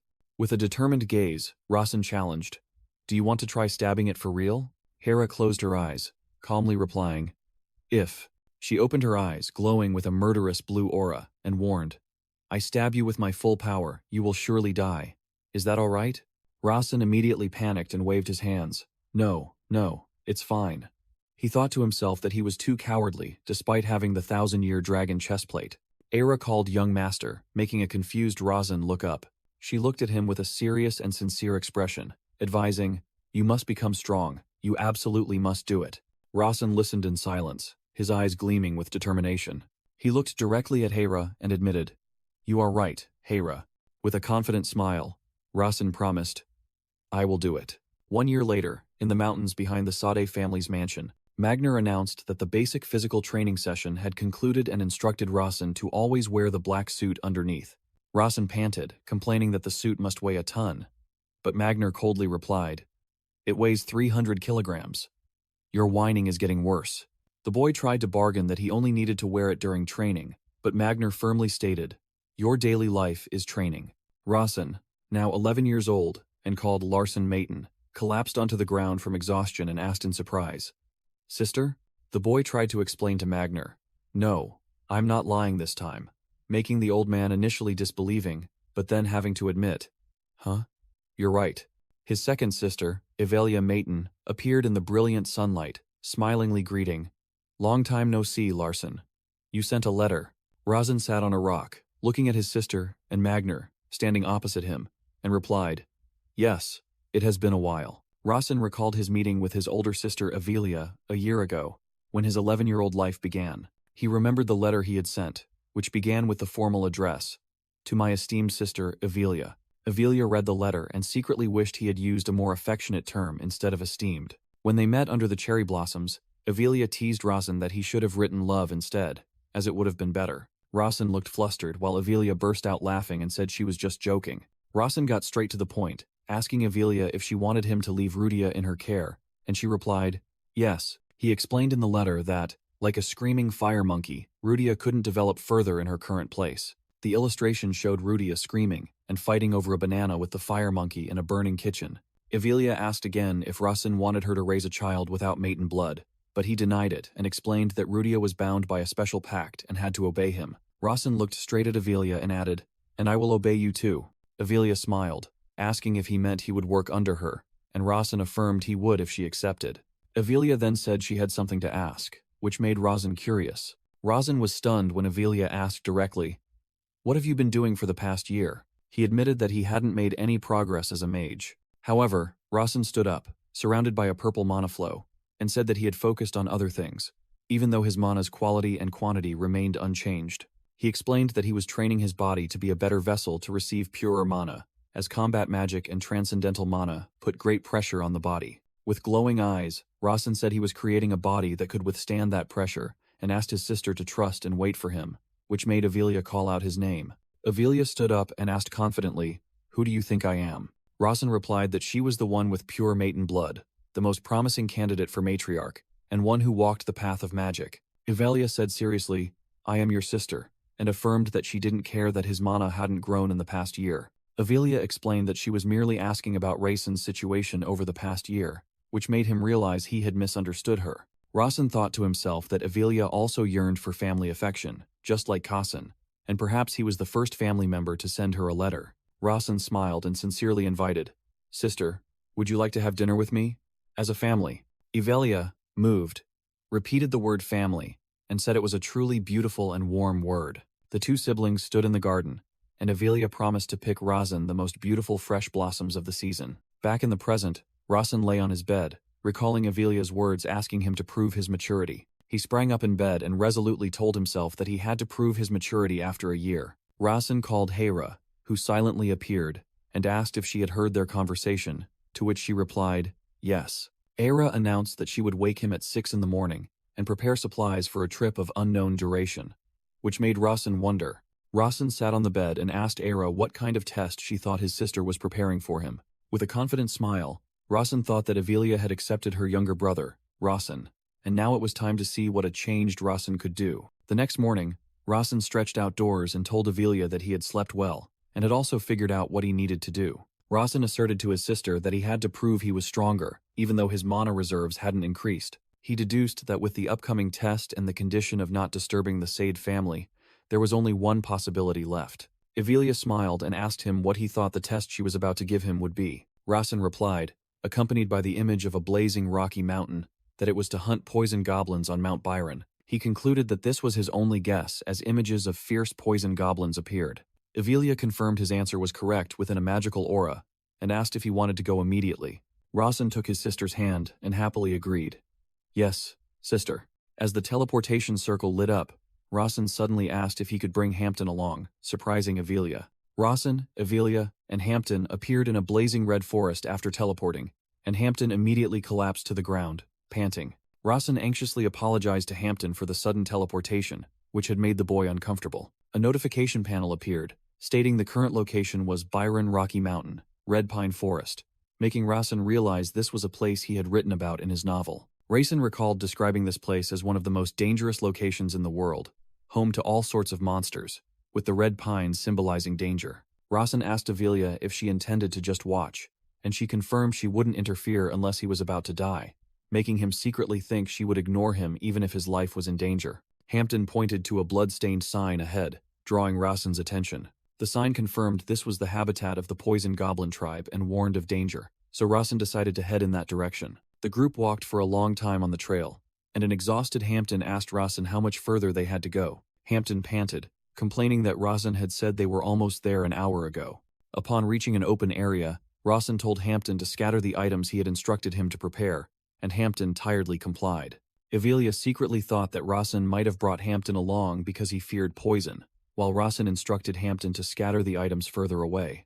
Avelia calculated that Rasen couldn't defeat the poison goblins alone because they moved in packs, so she had planned to help him deal with the rest after he killed a few. However, Avelia smiled as she realized Rasen's plan seemed much more interesting than she had anticipated. Hampton had finished arranging the items, and Rasen looked around and said, "All right, that's enough." Rasen asked Hampton if he knew how to climb trees, but the boy seemed flustered and replied that he probably could if he tried his best. Rasen told Hampton to forget it and climb onto his back. Then he used his leap skill to jump onto a high tree branch, carrying a screaming Hampton, who was startled. From the tree, they observed Avelia below, who admitted, "I'm a little surprised." Avelia noticed Rasen's movements were much lighter than a year ago, and activated her stealth skill to observe. A pointed goblin ear twitched slightly, seemingly having sensed something. A pack of poison goblins appeared fiercely, and Rawson secretly thought, just as he predicted, there was a whole horde of them. The poison goblins howled as they fiercely charged at Avelia. Avelia coldly thought to herself that mages would never use such a method.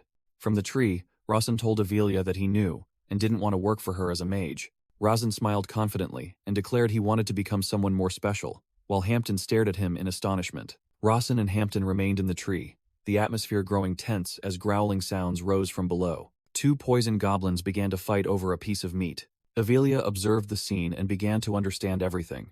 Avelia asked if this was the plan Raisin had set up, knowing the poison goblins lived in packs. Rawson confirmed and explained that the poison goblin packs were not friendly with each other. Rawson further explained that by luring them with meat, another group would grow jealous and start a fight. Another pack of poison goblins, wearing red headbands, rushed out from the shadows. A goblin let out a savage roar, signaling the start of the battle. A red headbanded goblin swung its axe, slashing another goblin and splattering green poisonous blood. Rawson narrowed his eyes, observing, and thought to himself, "It has begun." With a satisfied expression, Rawson looked down at the goblin's slaughter and thought that now he just needed to sit and watch. A goblin swung its weapon high, preparing to finish off a red headbanded opponent. The battle between the two goblin packs was incredibly fierce, as they mercilessly slashed and killed each other. Avelia calmly stood counting the remaining goblins as they fell one by one. A single goblin panted among the corpses of its kind, and Avelia realized it was the last one. The last poison goblin collapsed after being pierced through by a spear. The last poison goblin let out a wild roar, green poisonous blood splattering from its mouth. Rawson narrowed his eyes, a streak of light flashing across his face as he observed his opponent. The goblin smirked sinisterly as blue electrical currents began to envelop its body. Suddenly, the goblin's eyes widened in terror as even stronger purple magical lightning bolts appeared. Rawson charged forward, delivering a punch enhanced by purple magic straight into the goblin's face. A massive purple and blue energy explosion completely obliterated the goblin, and Rawson landed safely on the ground. Clinging tightly to the tree trunk, Hampton was in extreme terror and shouted, "Young master!" Hampton ran through the battlefield, filled with goblin corpses and poison, and horrified, he wondered, "My God, how many were there?" From high up in the tree, Avelia calmly remarked, 24 in total. I am very surprised." Avelia quietly wondered to herself, if their father were here, would he be angry or pleased at this sight? Rawson explained to Hampton that he was wearing a special sacred artifact weighing 300 kilograms, and he knew Avelia wanted to see him use magic. Rawson began to present his reasoning, stating that an organized pack of more than 10 poison goblins must surely have a leader. He revealed that he had marked all the caves they passed on their way here with a red X symbol. Holding a glowing magic stone, Rawson confidently told Avelia, "I will show you my path of magic there." Hampton was once again horrified to see more goblin corpses strewn across the ground. The three stood before a dark cave, Rawson holding his nose because of the stench as he explained that if the leader were a warrior, it would have charged out already. From above, Avelia listened as Rawson concluded that, if the leader were a mage, the story would be completely different. Inside the dark cave, a glowing stone rolled near a goblin, cowering among the corpses of its kin, and Rawson thought to himself, "Bingo." The group looked into the cave, and Rawson pointed out that it was the goblin witch doctor. Rawson explained that the goblin sensed Avelia's presence, and was so scared it didn't dare move, while Avelia's eyes glowed with authoritative golden light. Hampton asked in horror if that was the leader, and the narrator commented that he was even more frightened than the goblin. Inside the cave, a pile of human bones was stacked, indicating that they used humans as their primary food source. Shaking off his disgust, Rawson conjured a purple lightning magic orb in his hand and aimed it at the goblin witch doctor. With glowing eyes, Rawson said goodbye and thought to himself that this was the law of survival of the fittest. After a loud explosion, all three stood outside the cave. Rawson proudly told his sister that it was the combat magic he had learned, and Avelia praised him for his great effort. Avelia asked if Rawson had confidently approached the goblin witch doctor because she was there, and he admitted he believed she would protect him. Taken by surprise, Rawson was startled when Avelia sternly said that having such a weak will was not a good thing. However, Avelia suddenly smiled gently and said that she didn't mind that answer. Rawson looked at his sister in astonishment, softly calling her name at her rare warm expression. Avelia stood before a complex teleportation magic circle and said that she had tested him this time, so next time she would bring gifts. As Avelia disappeared, Rawson smiled, thinking his sister seemed to be in a very good mood, until Hampton timidly called out to him. Hampton anxiously pointed at the desolate land and asked if they had to walk home. Rawson froze for a moment as he realized the problem. He informed Hampton that they would stay here for a few days and asked if he had brought any rations. Hampton confirmed he had, but stammered, and when Rawson asked if he wanted to know why they weren't going back immediately, he hastily denied it. Rawson explained that he had left Rudia with his sister, believing Era would notice when Rudia was gone. Hampton realized with a start, exclaiming that Rawson wanted to return with Era, and his young master nodded in confirmation. Rawson confidently placed his hand on his forehead, declaring that this place would be safe for a while after he had cleared out the goblins. Hampton suddenly asked if the young master's reason for coming here was to save the people living in the unprotected region. The boy bowed his head, sadly explaining that he meant those living in this area without anyone to protect them. Hampton explained that most humans live in unprotected regions where poison goblins run rampant. The boy recalled the horrifying scene of his parents being killed, trembling on the ground. In the flashback, a terrifying scream echoed, calling Hampton's name as he witnessed the tragedy. Hampton, with tears in his eyes, said that his parents also died in an unprotected region, and he guessed Rawson knew the goblins liked to hunt humans, which was why he killed their leader. He then proudly declared, "It is an honor to be the young master's shadow." Rawson secretly thought Hampton was overreacting but played along, admitting the boy was right, which made Hampton exclaim, "You're so cool, sir." Rawson suddenly grew serious, wondering if his older sister was satisfied with what he had done, even though she seemed content. He was certain that the Avelia he had written wouldn't stop there, and he felt a jolt of electricity run through him. Rawson realized the real test was still ahead and activated his divine eye, causing his eyes to glow. Rawson calmly ordered Hampton, "Hampton, when I count to 3, run into the cave without looking up." Hampton was utterly terrified when he saw something massive above them. A gigantic white tiger with glowing blue eyes loomed behind them, standing majestically atop the trees. The tiger let out an earth-shattering roar, and the system displayed the words, "Ferocious white tiger of the wilds." Hampton screamed in fear as Rawson began to count. 1. The tiger growled, staring intently at the 2 as Rawson continued. 2. Rawson shouted, 3. Hearing the command, Hampton put all his strength into running headlong towards the cave. The boy suddenly stopped and looked back, panicking as he wondered, "Why isn't he coming with me?" Hampton realized his master's intention, and worriedly thought, could he be planning to be a decoy? After a moment of hesitation, Hampton decided to trust Rawson and continued to run. Rawson stood alone, facing the gigantic tiger under the moonlight, and said loudly, "Hey, don't mind it, pay attention to me." The ferocious white tiger stared intently at Rawson with its glowing blue eyes. Rawson stood facing the gigantic tiger, secretly thinking that his older sister was probably disappointed he passed the test too easily, when what she wanted to see was his limits. He activated the basic combat magic technique of wind attribute manipulation, realizing that a year ago, he couldn't have done this. His goal was to truly capture the white tiger, while the beast charged with a blue energy orb. Rawson felt the wind magic gathering in his palm and remarked, "The wind feels pleasant." He clenched his hand, compressing the flow of wind energy.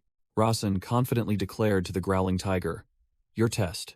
I will pass it with ease." With a smug smile, he asked the beast, "Are you confident in your speed?" Rawson, enveloped in wind energy, easily dodged the tiger's powerful pounces and swipes, leaving it unable to keep up.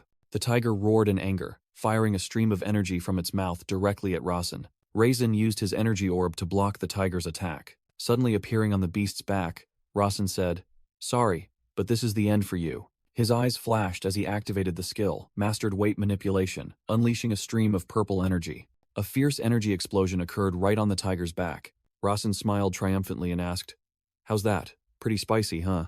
The white tiger growled, baring its bloody fangs, showing it was not yet defeated. The beast lashed out fiercely with its glowing tail towards Rawson in a surprise counterattack. Realizing he was about to be hit, Rawson hastily used the basic combat magic technique, self-defense. The massive tail slammed into the ground, creating a massive shockwave, but Rawson was protected within an energy sphere. Raisin gasped, coughing up blood as the system announced the Millennium Dragon chestplate had blocked the attack, but its durability dropped to 62/100, and he realized his left arm and a rib were broken. Rawson activated the self-recovery skill with glowing hands, thinking to himself that if not for the Millennium Dragon chestplate, he would have died on the spot. As he sped away, Rawson assessed that although he was faster, the white tiger surpassed him in attack and defense power, deciding to go to the cave where Hampton was to strategize. Inside the cave, Hampton was applying a green herbal medicine to Rosin's injured arm, crying and apologizing. "Please kill me, young master." But Rosin just coldly asked back, "Why should I kill you?" Hampton explained that Rosin wouldn't have been injured if he had used him as bait and fled. While Rosin thought to himself that the self-recovery skill consumed a lot of mana and should be saved for critical situations, and admitted, "Well, you're not wrong." With tear-filled eyes, Hampton declared that, for a shadow, dying for one's master was not a bad death. Rosin turned his back, snapped, "Shut up," then retorted, "You've never died, so how would you know?" He continued to speak resolutely, stating that he would never let Hampton die like that, and wondered how he would live if his shadow was gone. Hampton was completely stunned and speechless by Rosin's words. Looking at Rosin's back, Hampton thought to himself that he had grown to cherish the young master more than he realized.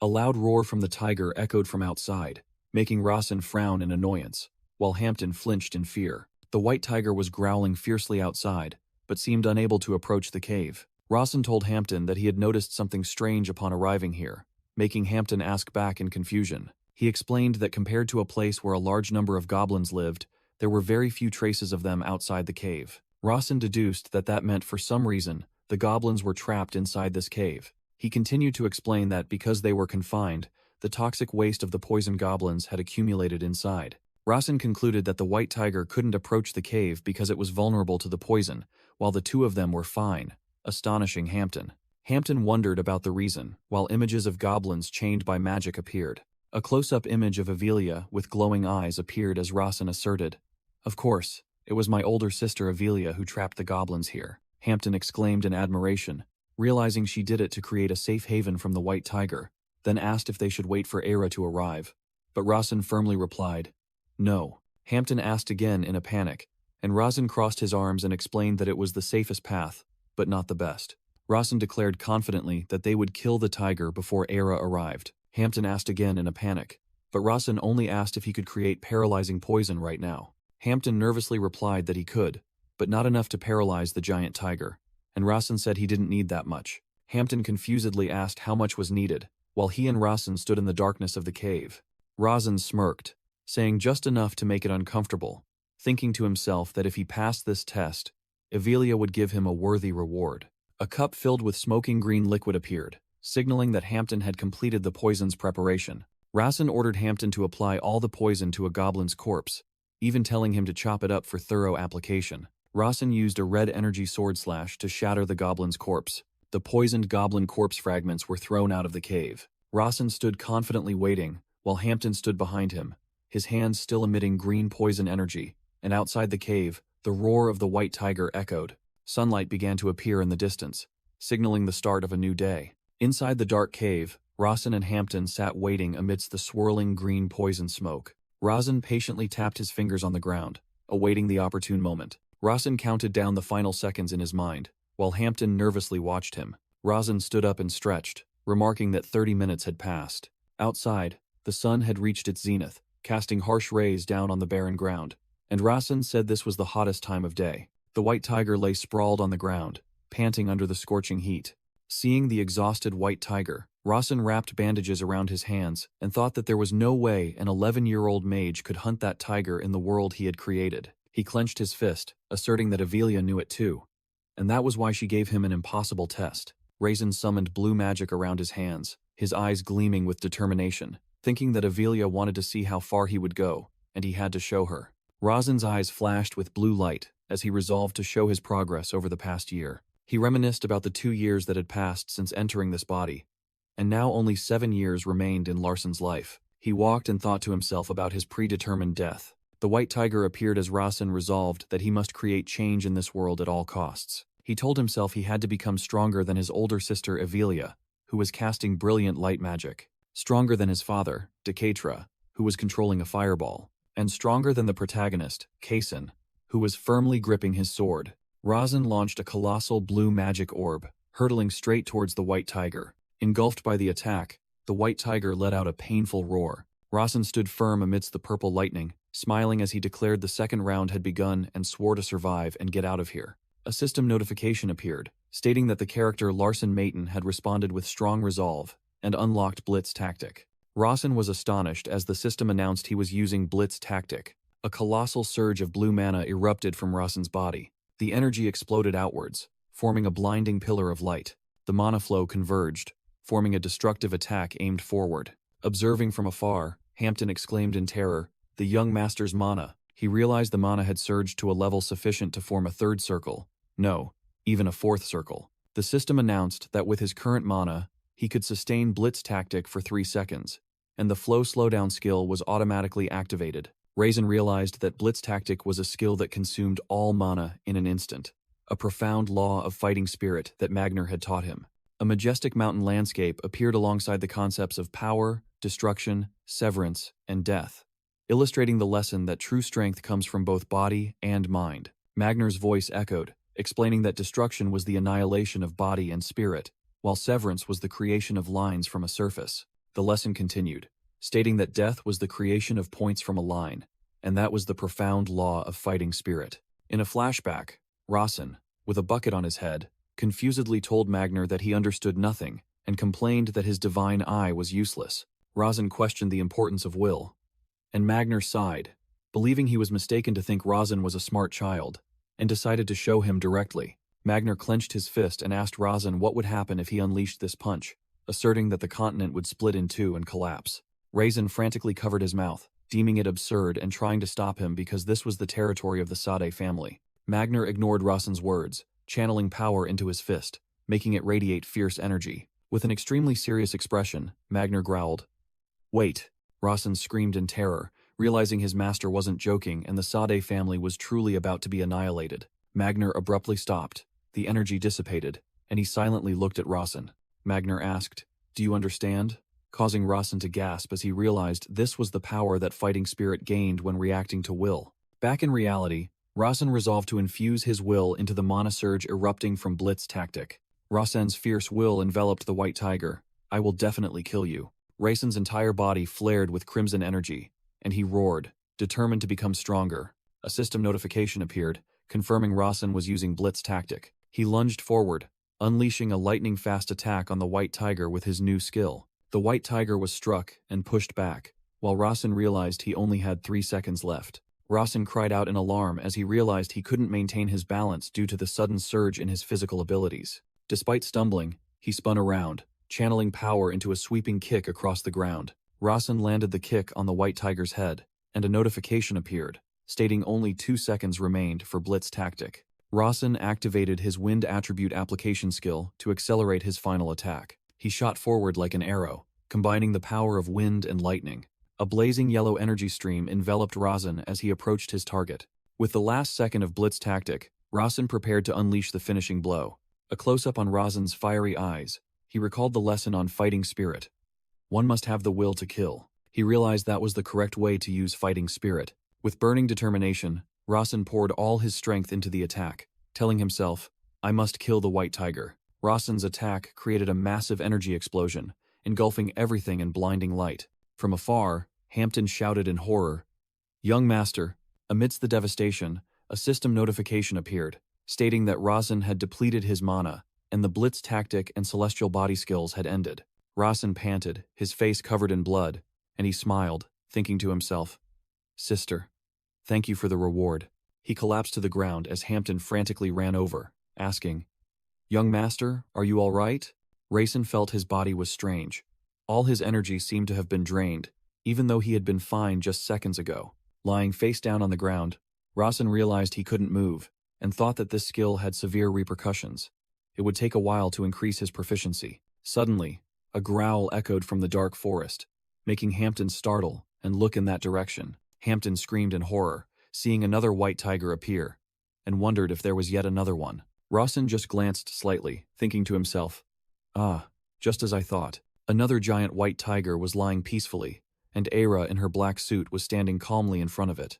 Rasen gasped, looked at Aira, and said, "You're here, Aira. I'll let her rest." The giant white tiger slowly dissolved into streams of blue light. The white tiger was torn into pieces by 2 blue energy slashes in a shower of blood. Aira stood in a pool of blood, her face impassive as drops of blood splattered onto her. Hampton trembled as he looked at Aira from the ground, where Rasen lay unconscious, and said, "It's a good thing you're both safe. You're even scarier than the white tiger." Raisin peered open his eyes, realizing what had happened before losing consciousness. Rawson's consciousness faded into darkness as his heavy eyelids drooped shut. Era ordered Hampton to carry the young master back, and Rawson recounted that he then slept soundly for many days. In his prolonged dream, Rawson saw himself return to being Cha Sung-min, squeezed onto a crowded subway in Korea. The dream continued with Cha Sung-min as a regular office worker, answering calls at his desk to pay off debts. At night, he would become a B-grade novelist again, diligently typing away at his computer. Looking at a photo with his mother, the dreaming Cha Sung-min realized he had completely forgotten about inhabiting Larson's body. Rawson gasped, startled awake from his dream. He sat bolt upright in bed, panting, and heard Era's voice. "Young master, you're awake." Rawson asked how long he had slept, and Era, standing at the end of the room, replied it was about 3 days, making him think to himself that it was quite a long time. His panic subsided, but Rawson suddenly pulled back the blanket and cried out when he saw a beating heart in a glass case. Era explained it was the white tiger's heart. When Rawson asked why it was there, Era calmly replied that white tiger hearts are very good for mana recovery, and she thought it would help him. Rawson picked up the glass case, mumbled his thanks to Era, and then said, "It seems my second sister knew you would come." He deduced that his sister had prepared 2 white tigers, perhaps to buy him time to fight the first one. Rawson told Era that there was something bothering him, and she asked what it was. He questioned Era, arguing that with her skills, she must have known there were 2 white tigers as soon as she entered the mountain. Rawson reasoned further, pointing out that Ira had deliberately walked slowly when carrying the tiger's corpse back, and it certainly wasn't because it was heavy. Era admitted her speed was unaffected by carrying the load, making Rawson think to himself that she truly was the best assassin in the world he had written about. Rawson guessed that his sister Avelia must have asked Era to do something, but Era remained silent, not answering. Rawson continued to deduce that Avelia wanted to challenge him, but Era's priority was to protect him, so she hadn't fully agreed with the plan. He concluded that Avelia must have used imprisonment magic on Era so she couldn't move quickly, which was why she was late. Era smiled and admitted, "You are 100% correct." But she added that the person the young master was talking to was not her. She revealed that the one listening to their conversation was none other than Lady Avelia. After understanding everything, Rawson got out of bed and declared he would return to training, making Era anxiously ask if he was all right. Looking out the window, Rawson confidently replied, "Don't worry. I'm perfectly fine."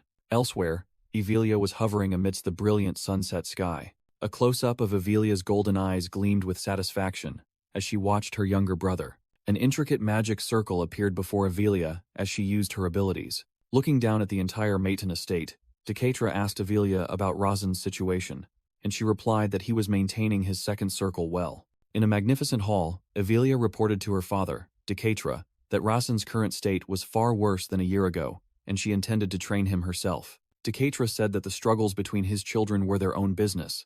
Then he asked Avelia a question. Decatra asked why Avelia seemed so emotional about her youngest brother, and she frankly replied, "I like him very much." Avelia smiled and explained that although Rawson might be lacking as a mage, he was smarter than any child she had ever seen, and possessed a moderate selfishness that she quite liked. Decatra listened as Avelia proposed, "If you permit it, I want to make him my own." Decatra turned his back and walked away, saying that was something Avelia could decide for herself. Avelia smiled contentedly and thanked her father. After that day, time passed, and the scene shifted to winter, with a snowman and falling snow covering everything white. Time continued to pass, the scenery shifting from golden autumn to another season. 3 years had passed.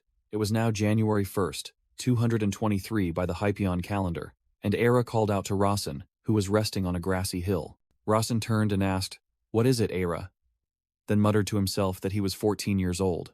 Era announced that a letter from the Patriarch had arrived. Rawson thought to himself that this day had finally come. Then he called Era's name and received her reply. He asked Era to cut his hair as usual. In the room, Era began cutting Rayson's hair and confirmed that the letter's content was a summons for him to return to the main manor. Hera explained that Mayton family members, between 14 and 16 years old, must participate in a ritual called the Pilgramage. Rawson shared his plan to explore the world, collect artifacts, and recruit outsiders. Hera asked if he intended to gather his own forces, and Rawson confirmed it. Rawson said he wanted people like Ira. Then she asked about the first thing he would do upon his return. He teased that Era didn't need to clean his room herself like a maid, but admitted that he actually liked that about her.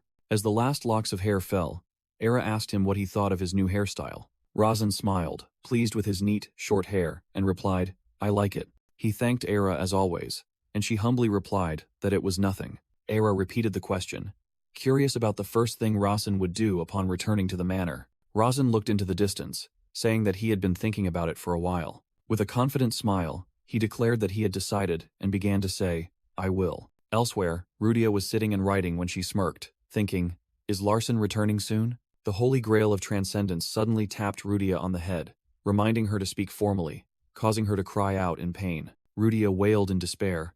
"Ooh, I don't like this life anymore. I want to go back to Larsen." Evelia coldly announced that Larsen would only come to greet the patriarch and then leave immediately, so Rudia might not get to see him. Rudia smiled confidently and asked why she wouldn't see him, since she was Larsen's best friend. He himself had said so. Evelia, the patriarch's successor candidate, smirked and replied that family came first, and Rudia being Larsen's fire contractor meant nothing. Rudia cheerfully declared, "Then I will become family too. I will become family if I marry Larsen." Tapped on the head by the holy grail of transcendence, Rudia cried out in pain, while Evelia reminded her to speak formally. Elsewhere, Sando reported to Persia Maton that the youngest son was on his pilgrimage, and Persia cruelly said that she had intended to cut off all his fingers. Persia, the third daughter and also a patriarch candidate, grinned sinisterly with flames erupting in her hand, calling Rasen a lucky bastard. Sando confusedly asked what Persia was saying as they were surrounded by a group of muscular, tattooed warriors. One of the warriors angrily questioned Persia. "Not only did you burn our belongings, but you also stole the wings of Sylphia and the ancient stone." The leader of the warriors, a man wearing an eye patch, roared, "I will execute you in the name of Henker." Sando drew his sword, intending to protect Lady Persia, but another warrior blocked his path and asked where she had hidden the ancient stone. Sando exclaimed Lady Persia's name in surprise as she unexpectedly held him back. Persia grabbed the warrior's arm and said in a deadly tone, "You are begging for death. Leave your last words." The warrior looked at her with disdain, complimenting her beautiful arm and calling her threats foolish last words. Persia coldly declared, "That arm is no longer yours." She delivered a powerful punch to the warrior's face. Persia leaped high, unleashing a destructive energy attack upon the crowd, shouting, "Die!" After the explosion, a long-haired warrior frantically said that the Maton family was nothing, then quickly warned his comrades not to let down their guard. However, another bald warrior smirked smugly, thinking his comrade was overly worried. The bald warrior screamed in agony, "Ah, my arm! My arm is gone!" Persia Maton stood tall amidst a sea of fire with blazing red eyes, while Sando quietly observed from behind. With a cruel smile, Persia touched the warrior's shoulder and said, "Let's see." She continued gruesomely, "Which part should I use for decoration?" Making the warrior break out in a cold sweat from fear. Suppressing his fear, the warrior drew his sword and roared, reassuring himself not to be afraid. He rallied his comrades to charge, shouting that even if they were from the Maton family, they were just a bunch of women. The Henker warriors charged to attack, but Persia unleashed a storm of fire and commanded, "Kill them all." Amidst the battle, Persia called Sando's name, and he immediately replied respectfully, "Yes, my lady." She turned to threaten her own subordinate, "If even one of them touches me, you will be the first to die." A surviving warrior crawled on the desolate ground, horrified, thinking he never imagined the patriarch's children could be so monstrously strong. Recalling the terrifying scene, he remembered his squad, one of Henker's elite teams, had been massacred by Persia. The image of Persia, with blazing eyes, wielding a flaming sword and slaying mercilessly, flashed in his mind.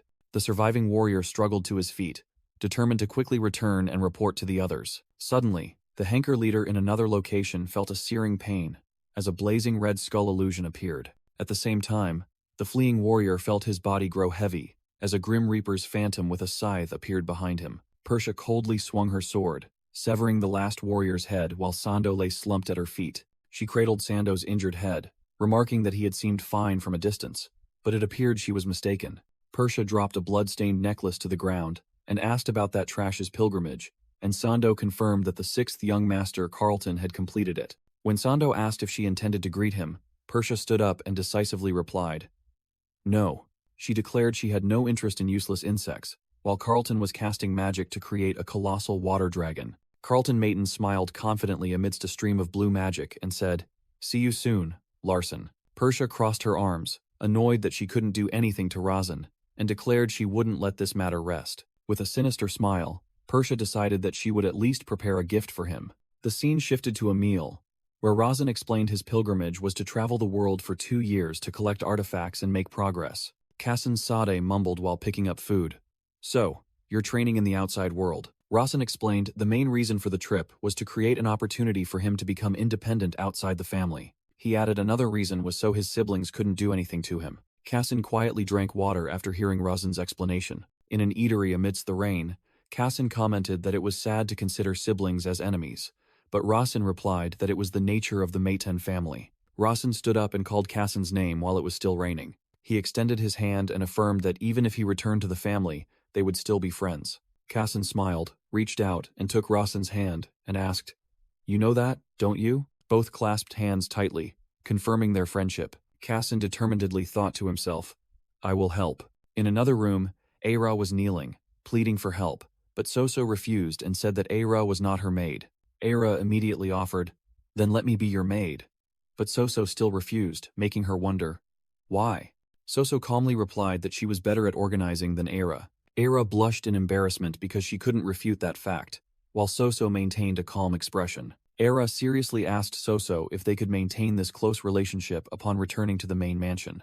Soso smiled gently, admitting she wasn't sure, but also reassured Aira that though it would be difficult, everything would be fine. Aira's eyes flashed sharply as she sensed something. Aira stood and asked the kneeling Soso, "Is Larson arriving soon?" And Soso replied, "Yes." Soso smiled gently and said that Razin would like Aira more when she was this warm. Aira, radiating a cold aura, replied that she couldn't let the young master relax too much, for the sake of both of them and the young master himself. A flash of light appeared, signaling someone's arrival. Razin walked in, calling Mother, and confirmed that they would return to the main mansion tomorrow. He said that he would go to see his father first, and wanted Soso to accompany him. Soso was startled and astonished by her son's offer, stammering, "Me?" A painful memory flashed by, making Soso tremble at the thought of meeting Decatra again. But Razin reassured her that everything was fine. Razin looked directly at his mother with a resolute gaze. He boldly declared, "From now on, I will protect you, Mother." Razin added that he had one more favor to ask. He looked down at Soso's tightly clasped hands and said he had something to ask of her. A system notification panel suddenly appeared before Razin. A variable affecting the storyline has occurred. The scene shifted to the sky outside, where Soso had now stood up and was looking into the distance. Soso called out to Aira, who was standing alone in the hallway. Aira appeared nearby, surprised, asking how Soso knew she was there, and Soso replied that she merely sensed Aira's presence. Soso smiled genuinely, saying she was very happy to have become friends with Aira and thanked her. Aira's eyes widened in surprise as Soso recounted that Razin had invited her to meet the patriarch together. Aira clasped her hands together, thinking to herself that Razin didn't want her to live in hiding anymore, but she was still unsure what the right thing to do was. Soso smiled, explaining to Aira that she used to think she should accept her fate because her humble origins wouldn't allow her to support Razin. She imagined every one of her actions would be scrutinized, like a single drop of water creating widespread ripples. That scrutiny would become a weapon against Razin, dragging him down into an abyss by countless grasping hands. But Soso recalled Razin's words that she should do as she pleased, and he would handle the consequences. "So I've decided," Soso said while Aira stood opposite, wondering, "Decided what?" Hera was surprised when Soso declared, "I will support Razin." Soso explained that she had always hidden away, fearing she would harm Razin, worried that others would use her to harass him. But now she understood that Razin was capable of finding his own path, and her continued hiding would be of no help to him. Aira was secretly astonished by Soso's will, a person with no power, assassination skills, or useful knowledge, nor from a prestigious family. Aira wondered where Soso's motivation came from, and suddenly realized the reason when an image of a sprout rising from the mud appeared. Soso told Aira, "The patriarch loves you the most." Immediately after that statement, Aira vanished in a whirlwind and tiny specks of light. Soso looked around blankly, calling Aira's name in confusion. Aira reappeared elsewhere, hand covering her mouth, eyes wide with horror as she realized she had dared to judge Soso. She chastised herself for being able to do such a thing and feared that if others knew what she had just said, she could be killed. Aira sternly questioned herself. "Why have you become so weak, Aira?" The next day, Razin bid farewell. "Then I'm off, master." Hampton stood beside Aira, looking annoyed as Aira coldly told him to go away and stop looking at her. Magner grumbled, instructing, "Don't send any letters. I don't want any rumors." Standing afar, watching Razin, Hampton, and Aira leave, Magner yelled, And don't tell anyone I taught you. How embarrassing. Rasen ignored his master's advice and called back. I will send you a letter, master. Making Magner wonder if he had heard him. A horse neighed loudly and began to gallop down the dirt road. Inside the moving carriage, Rasen and Hampton sat quietly next to each other. Rasen looked out the window with a determined gaze and declared loudly, I am returning to the Maton household. Magner stood alone, watching Rasen's carriage grow smaller amidst the majestic mountainous landscape. With a smug smile, Magner crossed his arms and muttered, I bet he won't send any letters. Rasen sat in the carriage, thinking that a mage from the main mansion would surely be waiting at the teleportation gate.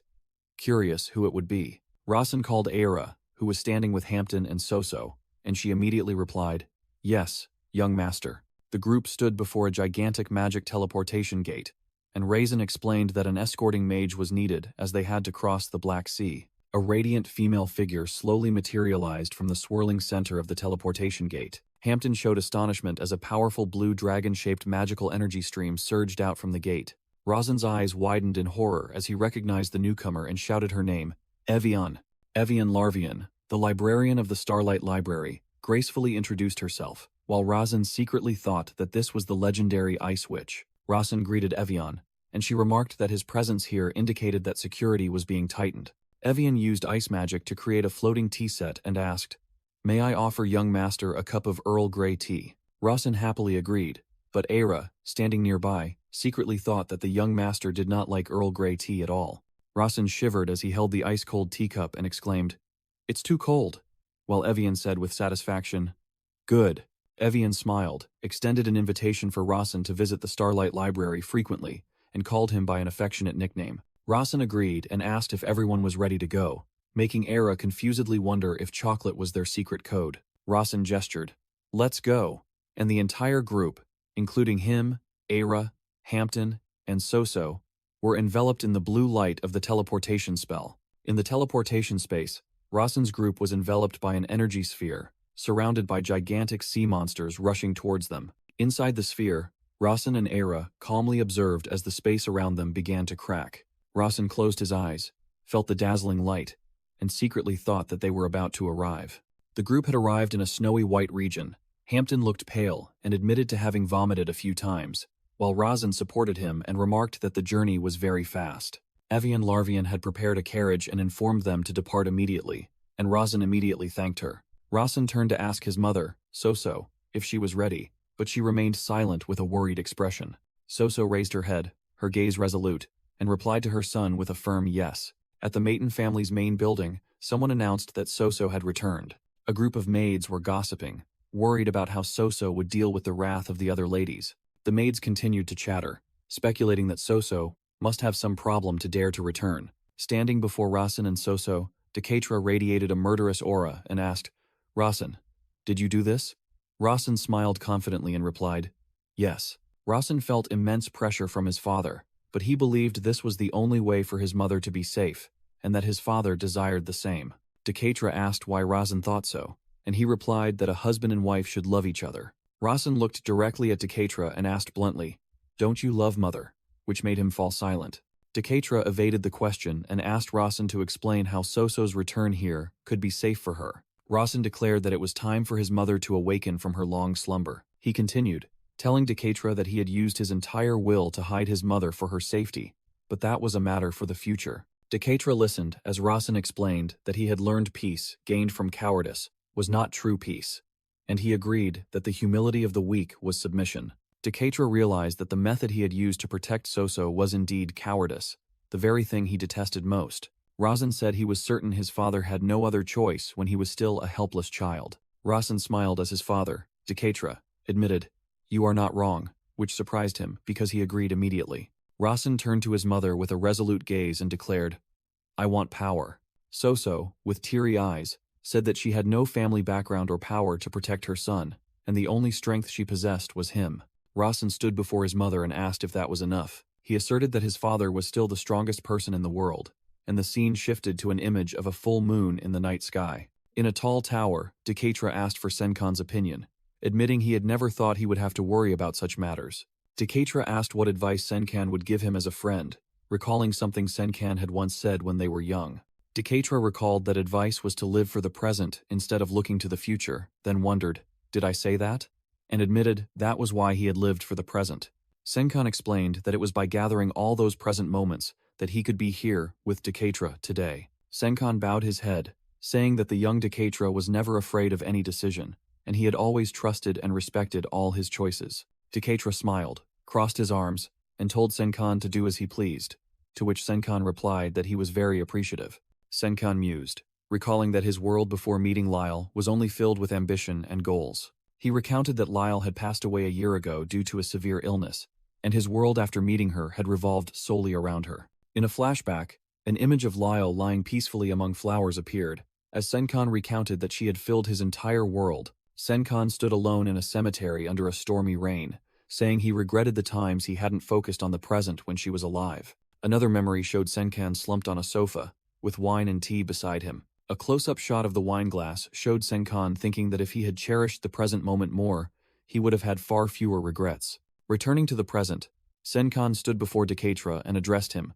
Patriarch. Senkan looked at Decatra and sincerely said, I wish your world would be a little warmer. The scene shifted to the autumn estate, where Era was sleeping soundly in bed. In the darkness, Era suddenly opened her eyes wide, her green eyes glowing with vigilance. She sat up in bed, her entire body exuding danger as she sensed an intruder. Era looked out the window. The stranger's presence made her act immediately. Without a sound, she moved from her room to Razin's, where her young master was sound asleep. Hera stood silently in the room, darkness enveloping her. A close-up of Razin, sleeping soundly in bed, completely unaware. A silver-haired figure lunged forward, brandishing a gleaming dagger aimed directly at Rasin.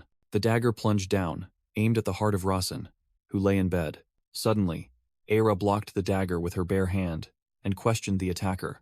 Senkan, what brings you here? Senkan, stopped by Era, smirked, and replied that he intended to take young Master Larson away. Era coldly asked back, by whose order? Senkan revealed it was the Patriarch's order, which surprised Era slightly. Era wondered why at this hour, but Senkan merely affirmed he would take the young master by the Patriarch's command.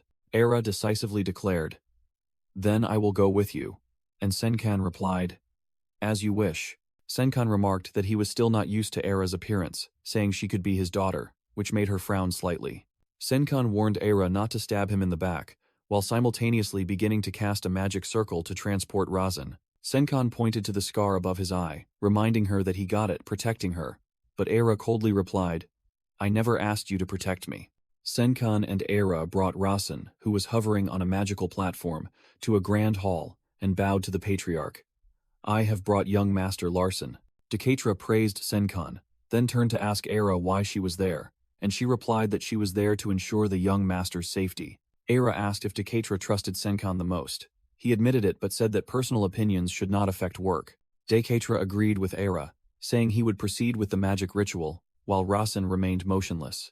Rasin suddenly woke up and asked, can I get up now? Which astonished Senkan, as he should have been sound asleep due to the spell. Rasin sat up, looked directly at his father, and asked, Father, what are you planning to do to me? In the vast ritual chamber, Rasin sat on the stone platform, repeating his question to Decatra, who stood above him.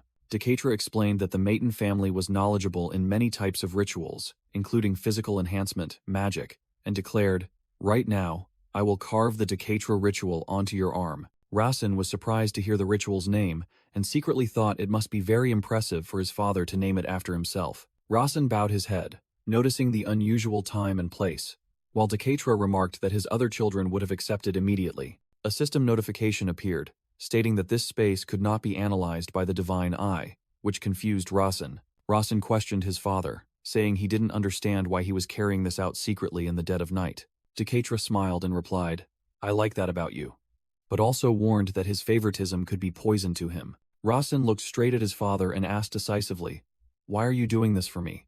Decatra replied, because I have seen the present within you, and immediately a gigantic magic circle activated beneath Rasin's feet. Rasin braced himself, enduring the excruciating pain as the ritual unfolded, feeling as if thousands of needles were piercing him, and he nearly screamed. After the ritual concluded, Decatra praised Rasin, and the boy looked down at his arm, now covered in red ancient script like a tattoo. Rasin looked at his father and asked how useful this tattoo would be. Rasin furrowed his brow, his gaze resolute yet pained as he awaited an answer. Decatra turned his back and walked away, only saying cryptically that Razin would discover it himself. Razin collapsed from exhaustion, quickly caught by Era, while Decatra remarked that he hadn't screamed once despite the intense pain. Decatra looked at the unconscious Razin and said, "Larson, he may be weak now, but I believe his future is well worth anticipating." The next morning, sunlight streamed through the open window, and a voice rang out, repeatedly calling Larson's name. Razin groggily woke up, feeling something both heavy and warm pressing down on him. He opened his eyes and saw Rudia leaning close to his face, cheerfully exclaiming, "You're awake!" Razin called Rudia's name in surprise, while she had already climbed onto the bed and declared herself hungry. Rudia explained that Avelia had brought her here, then pointed at her sister, and said she had insisted on seeing Razin. With a meaningful smile, Avelia asked Razin if he wanted to hand Rudia over to her, as she thought Rudia needed more discipline. Rudia hastily tattled to Razin that she had been forced to wake up early, making him inwardly think she was just like a child complaining to their parents. Razin sat up, looked at his arm, and realized the tattoo from the ritual had vanished, confirming that last night's events were not a dream. Avelia snapped her fingers, conjuring a golden magic chain and ordering Rudia to stop bothering Razin. The chain pulled Rudia flying towards Avelia, while she protested loudly, "No, I'm being mistreated every day." Rudia's eyes welled up with tears, but Avelia calmly remarked that her mood seemed quite good today. Avelia held the chain, asking Razin when he would begin his pilgrimage, and he replied that he planned to rest for 3 more days. When Avelia mentioned that Razin's mother would surely be worried, Razin flinched slightly and thought to himself, "Mother?" Avelia noticed Razin's surprise and said that perhaps she had slightly misunderstood him. Hearing this, Rudia immediately flared up in anger, her body erupting with a powerful surge of fire energy. Avelia said she hoped Razin would see the truth, while a gigantic fire serpent formed behind Rudia. The fire serpent roared and lunged straight towards Razin, who remained motionless on the bed. Avelia raised her hand, creating a magic circle of light with golden butterflies, easily blocking the serpent's attack. Smiling gently, Avelia declared that Razin had excellently passed her test as the family's eldest daughter. Razin immediately understood.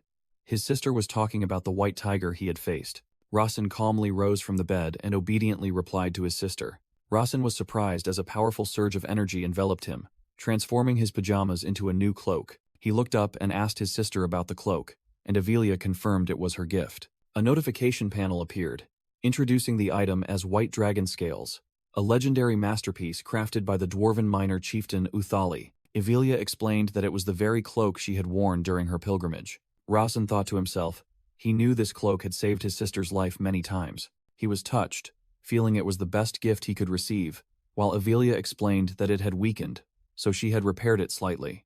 Avelia revealed the cloak's special feature. It could help him eliminate a mage below the 6th circle in a single use, astonishing Razin. Razin stared, pondering the immense power of the gift, while Avelia emphasized that it could only be used once. He secretly thought that the 6th circle was a realm unattainable by the untalented, and he would surely have to use this feature someday. Razin bowed his head to thank her for the gift, and Avelia, as an older sister, urged him to return safely. Then, as the eldest daughter of the Maton family, Avelia commanded Razin to return much stronger, and he smiled in agreement. Outside the mansion, Razin waved goodbye to Era, Hampton, and Soso, who were waiting. The narrator's voice echoed, introducing the 7th son of the Maton family, Larson Maton, as the castle scene appeared. Razin looked back at the mansion with determination, while the narration continued that he would adhere to the family's strict rules. Standing on the steps, Razin declared he would embark on his pilgrimage. Suddenly, a giant fireball plunged from the sky, startling him. The fireball crashed to the ground right in front of Razin, creating a massive explosion. Amidst the smoke and dust, Rudia appeared, panting and asking, "Larson, I'm not late, am I?" Surprising Razin, who called her name, Rudia cheerfully held out a letter and said it was from Avelia, that the witch had given her permission. Razin read the letter, in which Avelia wrote that Rudia was his strength and advised him to travel with her. Razin and Rudia walked together in the night. He turned back to ask when he saw her constantly sniffling, "What's wrong, Rudia?" Rudia closed her eyes, her keen sense of smell seemingly having detected something. Rudia suddenly grabbed Razin's shirt and jealously yelled that his clothes smelled of that witch, making Razin ask in confusion if it was Avelia's scent. Razin smiled and admitted it was true, causing Rudia to blush awkwardly. The two approached an inn named Fat Cat, and Razin thought to himself that there were about 3 inns on this street. Razin recalled information about the Fat Cat Inn.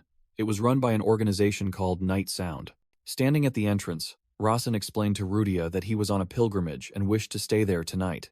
In Rasen's mind, he knew the most important thing was that the Night Sound organization had a secret connection with his father and the Mighton family. Inside the inn, 2 cats, one orange and one black and white, were walking on the wooden floor. The innkeeper with dyed blonde hair appeared, announcing the room price was 30,000 gran for one night, or 35,000 gran if it included a meal. The innkeeper smiled kindly, and added that checkout time was 12 o'clock.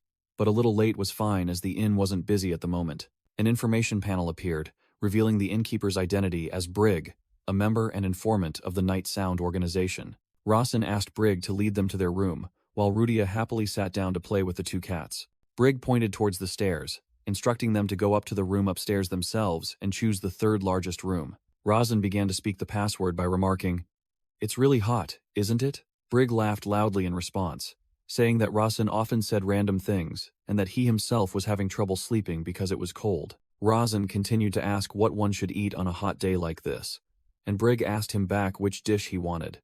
Rasen boldly requested a glass of beer and 2 slices of pizza. Brig cheerfully agreed to prepare them for tomorrow's breakfast.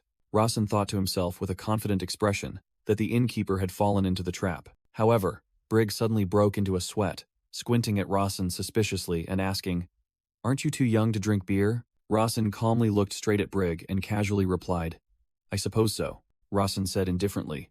"Then I'll play with the cats," while Rudia was happily petting them. Brig realized in shock that Rasen's answer was the password of the Night Sound organization. Rasen recalled the password rule. On a sweltering day, say it's too cold. Similarly, on a freezing day, say it's too hot. This rule also applies to age. Children ask for beer, while adults ask for candy. Rasen explained that such contradictory statements were the code of this place. In exchange for allowing the secret Night Sound organization to operate, Maiden disciples on pilgrimage would receive certain benefits. Brig grinned, confirming he knew Rasen was the Maiden family's 7th son, and that the inn had 2 cats. Brig introduced the 2 cats. Hobbs was thinner because he was a picky eater, while Valve was plump from eating too much. Brig asked Rasen which cat he wanted to play with, and hinted that playing with the plump cat, Valve, would cost a considerable sum. Brig suggested playing with Hobbs would be more fun and easier, while secretly wondering if a young Maiden lord was in need of money. Brig continued to ponder, questioning why Rasen didn't ask his family for money, as such an amount would be nothing to them. Rasen confidently explained that only those outside the direct lineage received financial support from the Maiden family. Then he chose the fatter cat and said, "I need money right now." As Rasen and Rudia ascended the stairs, he thought to himself that helping him was also helping the Night Sound organization. Carrying a stack of dishes, Brig thought that if he didn't help Rasen, the secret contract with the Maiden family would terminate. With a flash of determination in his eyes, Brig concluded that, in that case, the inn would also have to close. Elsewhere, Decatra looked at a glowing teleportation gate in the night and said, "I understand." Senkan reported to Decatra, suggesting that Rasen, might have obtained information from the library. Decatra seemed skeptical, but Senkan speculated that Evian might have helped him. Decatra questioned the librarian's neutrality. While in the library, Evian Larvian sat amidst floating books enveloped by frost magic. A female member of Night Sound remarked that Evian seemed very fond of the youngest son, as other children wouldn't visit a shabby inn or read boring books. Decatra asked Senkan if he had arranged all of this for Rasen, but Senkan replied that the opportunity was still equally available to everyone. Senkan smiled smugly, saying that he merely presented the path, and Rasen was the only one who fell for it. A voice echoed over the nighttime scene of the Fat Cat Inn. Then today will be the Fat Cat's last day of operation. The scene shifted to the inn during the day, looking truly peaceful. The next morning, Rasen woke up in bed, stretched, and felt he had a good night's sleep. Suddenly, Rasen's eyes widened as he realized something was amiss. He was astonished to see bags of gold coins piled on his bed, and wondered when they had appeared, as he hadn't sensed anyone's presence. These gold coins were worth approximately 3 billion grans, enough for Rasen to live lavishly for 2 years. Rudia yawned as she entered the room, asking Rasen where breakfast was and wishing him good morning. Rudia recounted that she had dreamed of cats, and Rasen joked that it was probably because she had slept at the Cat Inn. Rasen suddenly froze, his expression serious, upon hearing about Rudia's dream. He recalled that in the original novel, Rudia's dreams were often prophecies, such as scenes of Kaisin fighting monsters. After her dreams, an ambush would occur, keeping Kaisin constantly on high alert. At the same time, Rasen's divine eye also sent him a danger warning notification. Rasen realized that something ominous was about to happen. He immediately called out to Rudia, who was confusedly adjusting her hair. With a determined gaze, Rasen ordered her, "Burn down the inn, the bigger the better." A large column of black smoke rose from the direction of the forest. The Fat Cat Inn was engulfed in a fierce blaze. Inside the blazing inn, a group of mysterious hooded figures are gathering. One cautious hooded figure approaches the flames, raising a hand to feel the heat. The white-masked leader commands, "All right, we're going in now," only for a punch filled with blue energy to shatter their mask. Rasen Maton bursts through the wall of fire, his blue magical energy throwing the attackers back. The hooded figures quickly regroup. One shouts, "The target is out! Everyone, prepare for battle! Has only a second circle mage, don't let him escape." Rasen stands with Rudia, calmly facing his enemies, and says, "You ordered an attack even knowing who I am? I guess you've given up on hiding. You're quite strong. I would have surely died without the training at the Sade household." He continues to provoke. "And this is good information for me, that you, a spy organization, have no idea what happened at the Sade household." Rasen's hair suddenly turns silver white, his body enveloped in blue lightning, as he declares, "Let's end this." A system notification appears, stating he can maintain flash tactics for 1 minute. A hooded assassin screams in terror. His appearance has changed. His mana reserves are not those of a second circle mage. The other assassins frantically try to erect a defensive barrier in order to keep their distance. Rasen moves with terrifying speed, dashing through the enemy ranks like lightning, easily striking them down. A panicked assassin cries out, "He's coming!" as Rasen suddenly appears right before him. The remaining assassins focus their magic, creating a massive fireball, and roar that not even a Maton could survive this. The fireball transforms into a colossal fire dragon, lunging towards Rasen, as the assassins scream, "We'll follow you to hell!" Rasen, still in his white-haired state, calmly looks up at the immense fire magic bearing down on him. The Holy Grail of Transcendence appears beside Rasen. He smiles and says, "Thanks for the meal." The Holy Grail glows brightly, creating a golden magic circle, and completely absorbs the fire dragon. The remaining assassins stare in shock at the sight. One nervously asks, "What happened to him?" Another assassin can only gape in horror, stammering, "What?" A system notification appears, stating Rasen can maintain flash tactics for another 52 seconds. A system notification appears, stating Rasen can maintain flash tactics for another 52 seconds. Rasen clenches his fist, radiating blue energy, feeling mana surge through his body. Another system notification updates that with his current mana, he can maintain this state for 2 minutes. With white hair and a body enveloped in lightning, Rasen smiles and says he was going to play with the cat Valve, but this will do. He thinks to himself that he is in peak condition. In a dark room, a powerful voice commands, "Remove his blindfold." 3 Maton Guardian mages bow in obedience. "Yes, Patriarch," while casting magic on a glowing orb. The innkeeper Brig is bound and kneeling, questioned by the Patriarch's voice as to why he attacked a Maton family member and the Night Sound team. Brig strains against the magical shackles and begins to explain. "About that, it's because."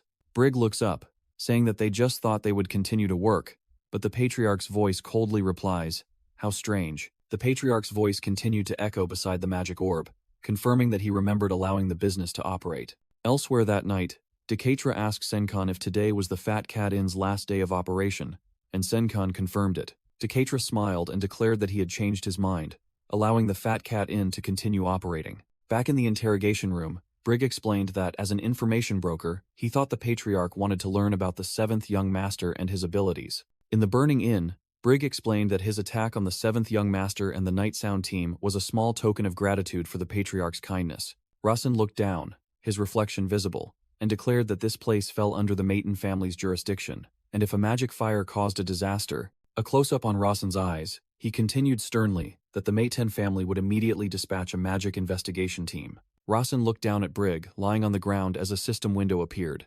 confirming his identity, and Rasen thought that Brig didn't care about his actions. Rasen threw a powerful punch at Brig and said, "However," standing over the bloodied Brig, Rasen stated firmly that the moment anyone dared to touch a Maton family member in front of the investigation team, they would be immediately arrested, and Brig could only concede, "Yes, 7th Young Master." Rasen placed his hand on Brig's head, channeling a stream of crimson energy into him, and warned, "You will be punished for attacking me, but I will consider that you had no intent to kill." Brig was horrified as he felt the energy, realizing it wasn't mana as his eyes constricted in shock. Brig's pinky finger was cruelly snapped, making him scream in pain, while a system notification appeared, stating that Razin had infused a small amount of fighting spirit into Brig. Razin called for Rudia to leave, while Brig writhed on the burning floor, clutching his injured hand and moaning about his pinky finger. With his face covered in blood and sweat, Brig muttered in despair that his mana couldn't recover. Suddenly, Brig smiled in relief, as he heard a mysterious voice praise Razin's gift as not bad, and he secretly vowed to continue working hard. In a dark alley, Brig knelt before a purple magic orb, and was interrogated by a voice about the fire, which he hastily denied. Brig explained that the fire was caused by the magic of the young girl, accompanying the seventh young master, Rudia. While the voice only cared, "Where are the kittens?" The mysterious voice, revealed to be Decatra's, mused about Razin's cleverness in not only handling the ambushers, but also deliberately making the investigation team appear. Decatra continued his monologue, impressed that Razin had surpassed merely figuring out his intentions, even demonstrating his abilities, and proving worthy of the Maiten name. Decatra officially approved Brig to continue his work and ordered him to leave as a reward for proving his competence. As Brig tried to stand up, Decatra asked if his finger was bothering him, which Brig hastily denied while his broken finger twitched. A streak of light sliced through, cleanly severing Brig's broken pinky finger. Brig gaped in astonishment, realizing the cut had happened in an instant and was completely painless.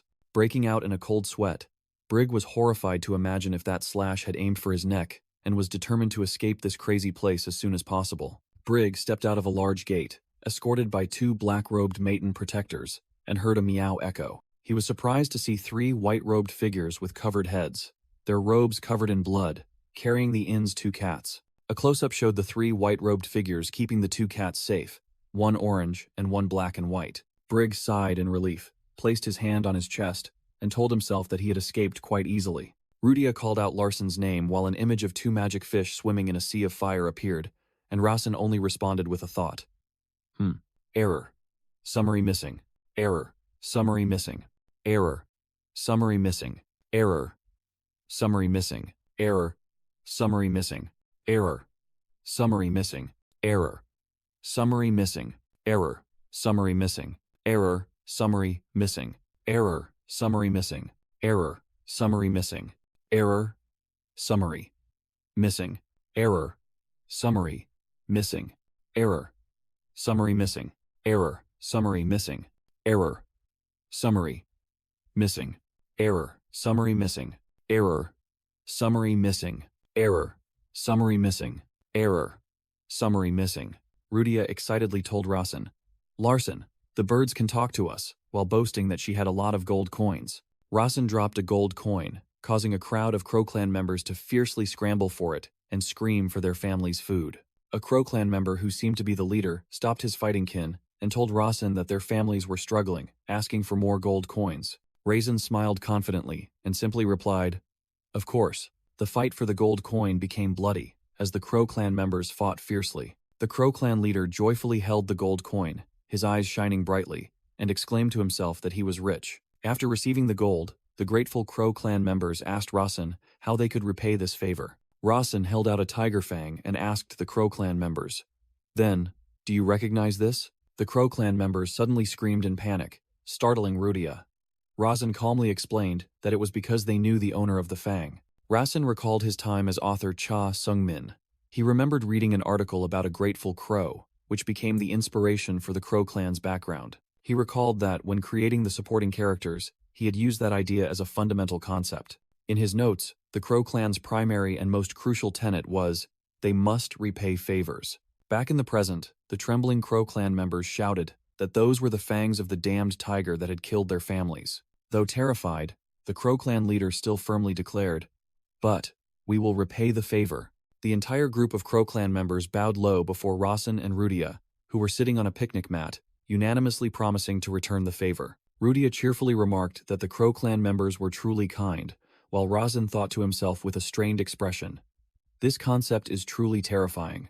The Crow Clan leader introduced himself as Tuma and asked Razin's name, to which he replied, "Larsen." Tuma happily said that he knew where that damned tiger was. Razin deduced that the damned tiger was the Golden Tiger tribe, a tribe with a small population but immense strength. The Golden Tiger tribe's power was illustrated by an image of a tiger warrior standing atop the corpses of an entire army, showing they could dominate the continent if their numbers were greater. Tuma sadly recounted that the Golden Tiger tribe was very wicked and habitually preyed on them, while Rasen thought it was merely the natural law of the strong preying on the weak. Rasen worried Rudia might be in danger with the Golden Tiger tribe, so he told her to wait for him to return.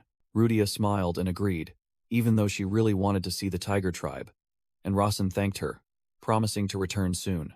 Rasen turned and ordered Tuma to lead the way, and the Crow clan member trembled and obeyed. Tuma was extremely frightened, with tears welling in his eyes, but he was still determined to guide his benefactor. Rasen tossed Tuma a gold coin to pay him for his work, which astonished Tuma. Tuma was overjoyed, shouting that he would repay this favor, while the other Crow clan members looked on with envious eyes, and Rasen mentally calculated the money he had spent.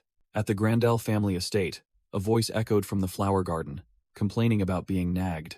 Magner complained to Patriarch von Grandel that children nowadays were too weak, dying with just a light touch, so he was very afraid to touch them. Patriarch von Grandel, Rosalind's father, looked annoyed and told Magner to stop talking. Rosalind appeared with an angry expression, recounting that someone had demanded she become a concubine to help them bear a healthy child. Von Grandel growled, asking his daughter if she had made them die in agony, then said that they would have died with just a light touch from him, but if it were him, he would have tortured them first.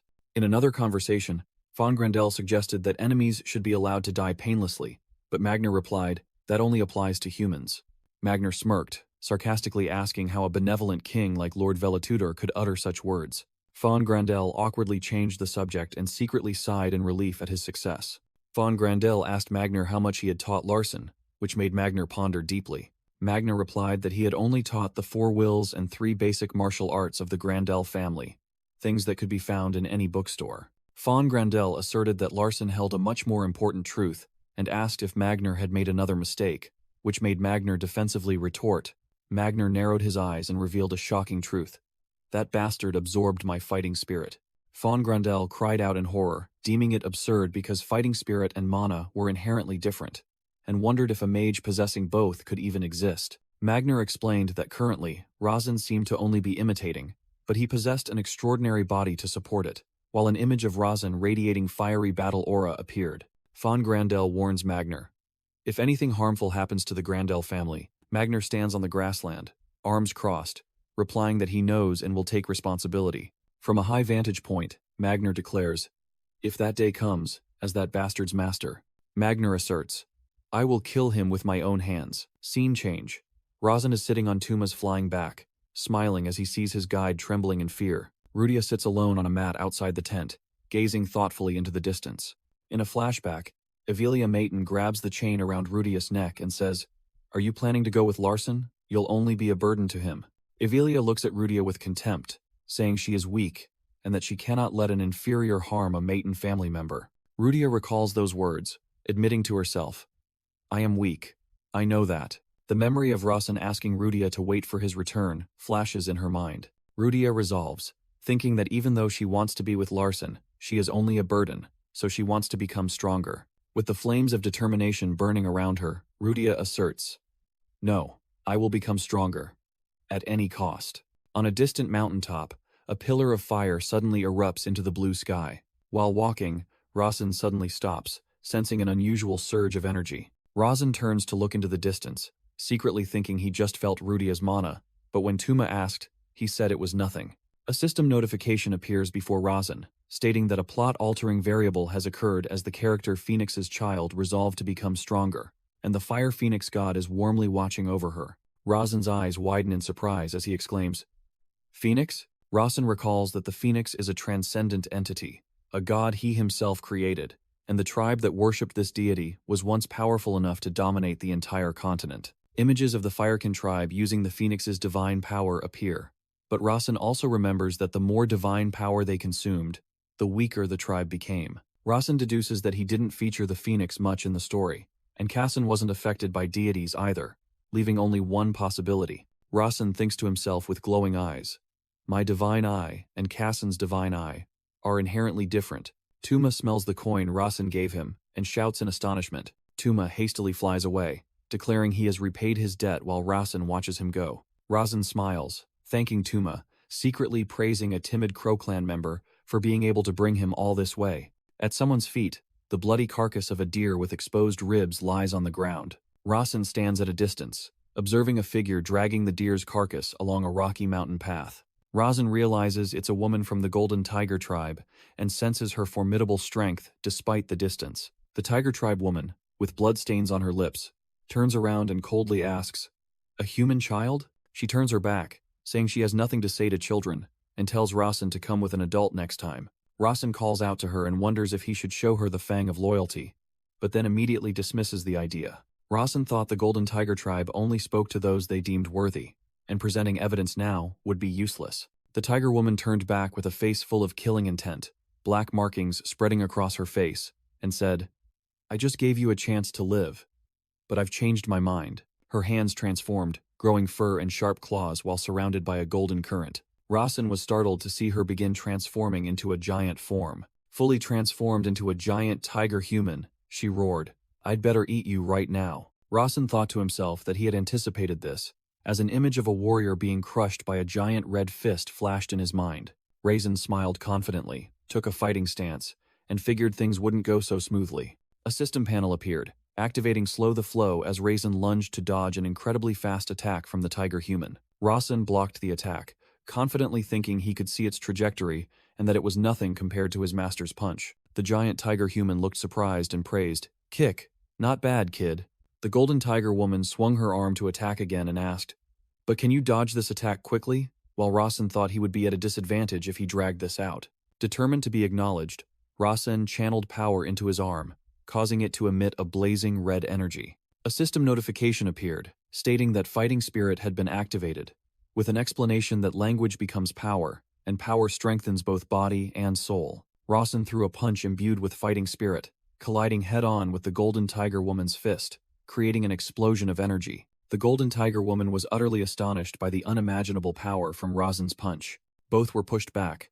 Rasen privately noted that the Golden Tiger tribe was much stronger than he had anticipated. The Golden Tiger woman stood firm, her hand bleeding, and remarked, "You use quite a strange technique. Do you belong to a martial arts clan?" Rasen thought that even the current Kassan wouldn't be able to stand if hit by this level of fighting spirit, then confidently stated that he had found her weakness. The system announced the activation of wind attribute usage. Enveloped in a green aura, Rasen confidently declared, "I've won." This battle, the Golden Tiger woman was surprised by Rasen's sudden change. Rasen used the power of wind to shoot forth like a whirlwind, making his opponent exclaim, "What?" The Golden Tiger woman roared, "Do you want to die?" and swung her glowing arm to block his attack. Rasen quickly dodged and landed behind her, grabbing her tail, which made her angrily scream, "You bastard, my tail!" With glaring eyes, the Golden Tiger woman threatened, "If you let go of my tail right now and beg for forgiveness, I will spare your life." Rasen sneered, recalling the Golden Tiger tribe's fatal weakness was their tail, and mocked, "Oh really? How terrifying." He tightened his grip and provocatively asked, "What if I do this?" The Golden Tiger woman immediately reverted to her smaller form, screaming in pain. "Ah, I get it. All right. I surrender. Let go now." Rasen gently released his grip on her tail and asked, "So, have you acknowledged me yet?" The Golden Tiger woman stumbled back, grumbling irritably, "I let my guard down. Against a kid like you." The Golden Tiger tribe woman gritted her teeth and admitted, "But, letting my guard down was my fault."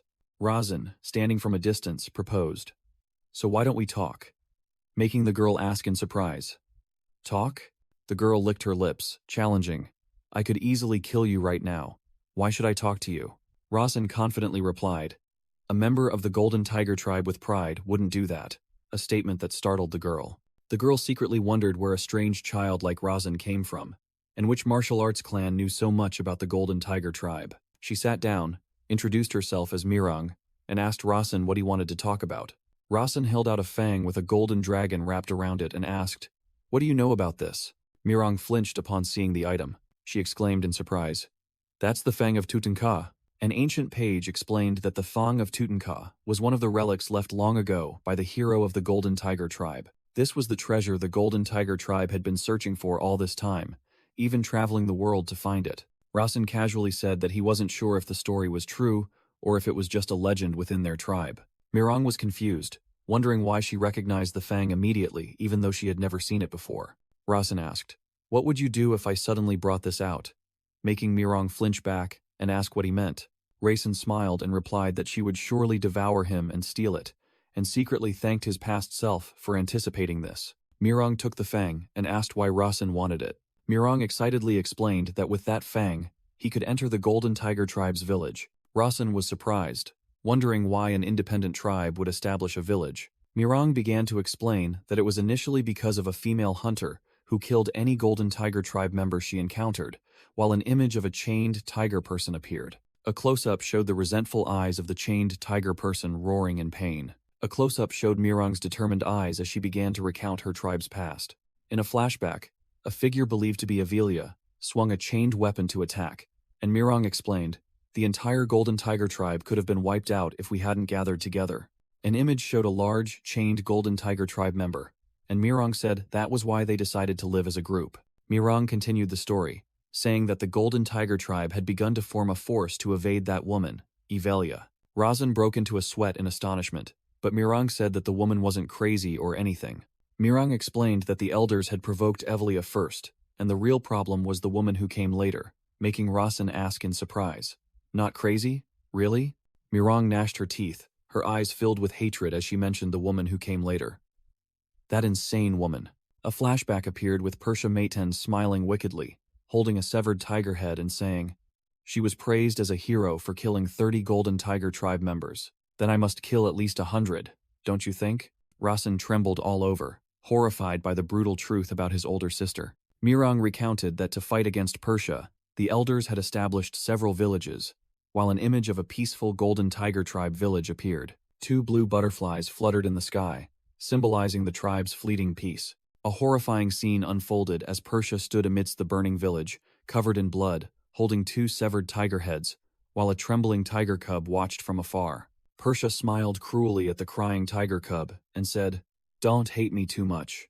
Do you know why you're about to die?" Persia's vicious eyes were shown in a close-up as she declared, "It's because you're weak. If you're angry, come find me when you're stronger." Persia raised a blood-stained finger, adding sarcastically, "Though, I'm sure you'll still be weaker than me." Blood splattered as the tiger cub screamed in despair before Persia's attack. Mirong recounted that all the adults in the village died that day, which was why no one was left to cut her tail. Mirong said, with a calm expression, that she no longer held that anger, because the adults who died were weak. Raisin asked why she couldn't enter the village without a tiger fang, and Mirong turned away, replying curtly, "Because I'm weak." Raisin was stunned by the answer. Mirong explained that she was born much weaker than the average members of the Golden Tiger tribe, and the tribe did not accept those who lagged behind. When Raisin asked her age, Mirong held up 5 fingers and replied, "Me? 5 years old." Raisin confusedly asked again, "Didn't you just call me a kid earlier?" But Mirong casually retorted, "So what?" making him think to himself how absurd this was. Raisin held up the fang and asked, "Anyway, if I have this, can I enter your village?" But Mirong immediately corrected him, "Not my village, it's the Golden Tiger tribe's village. I don't live there."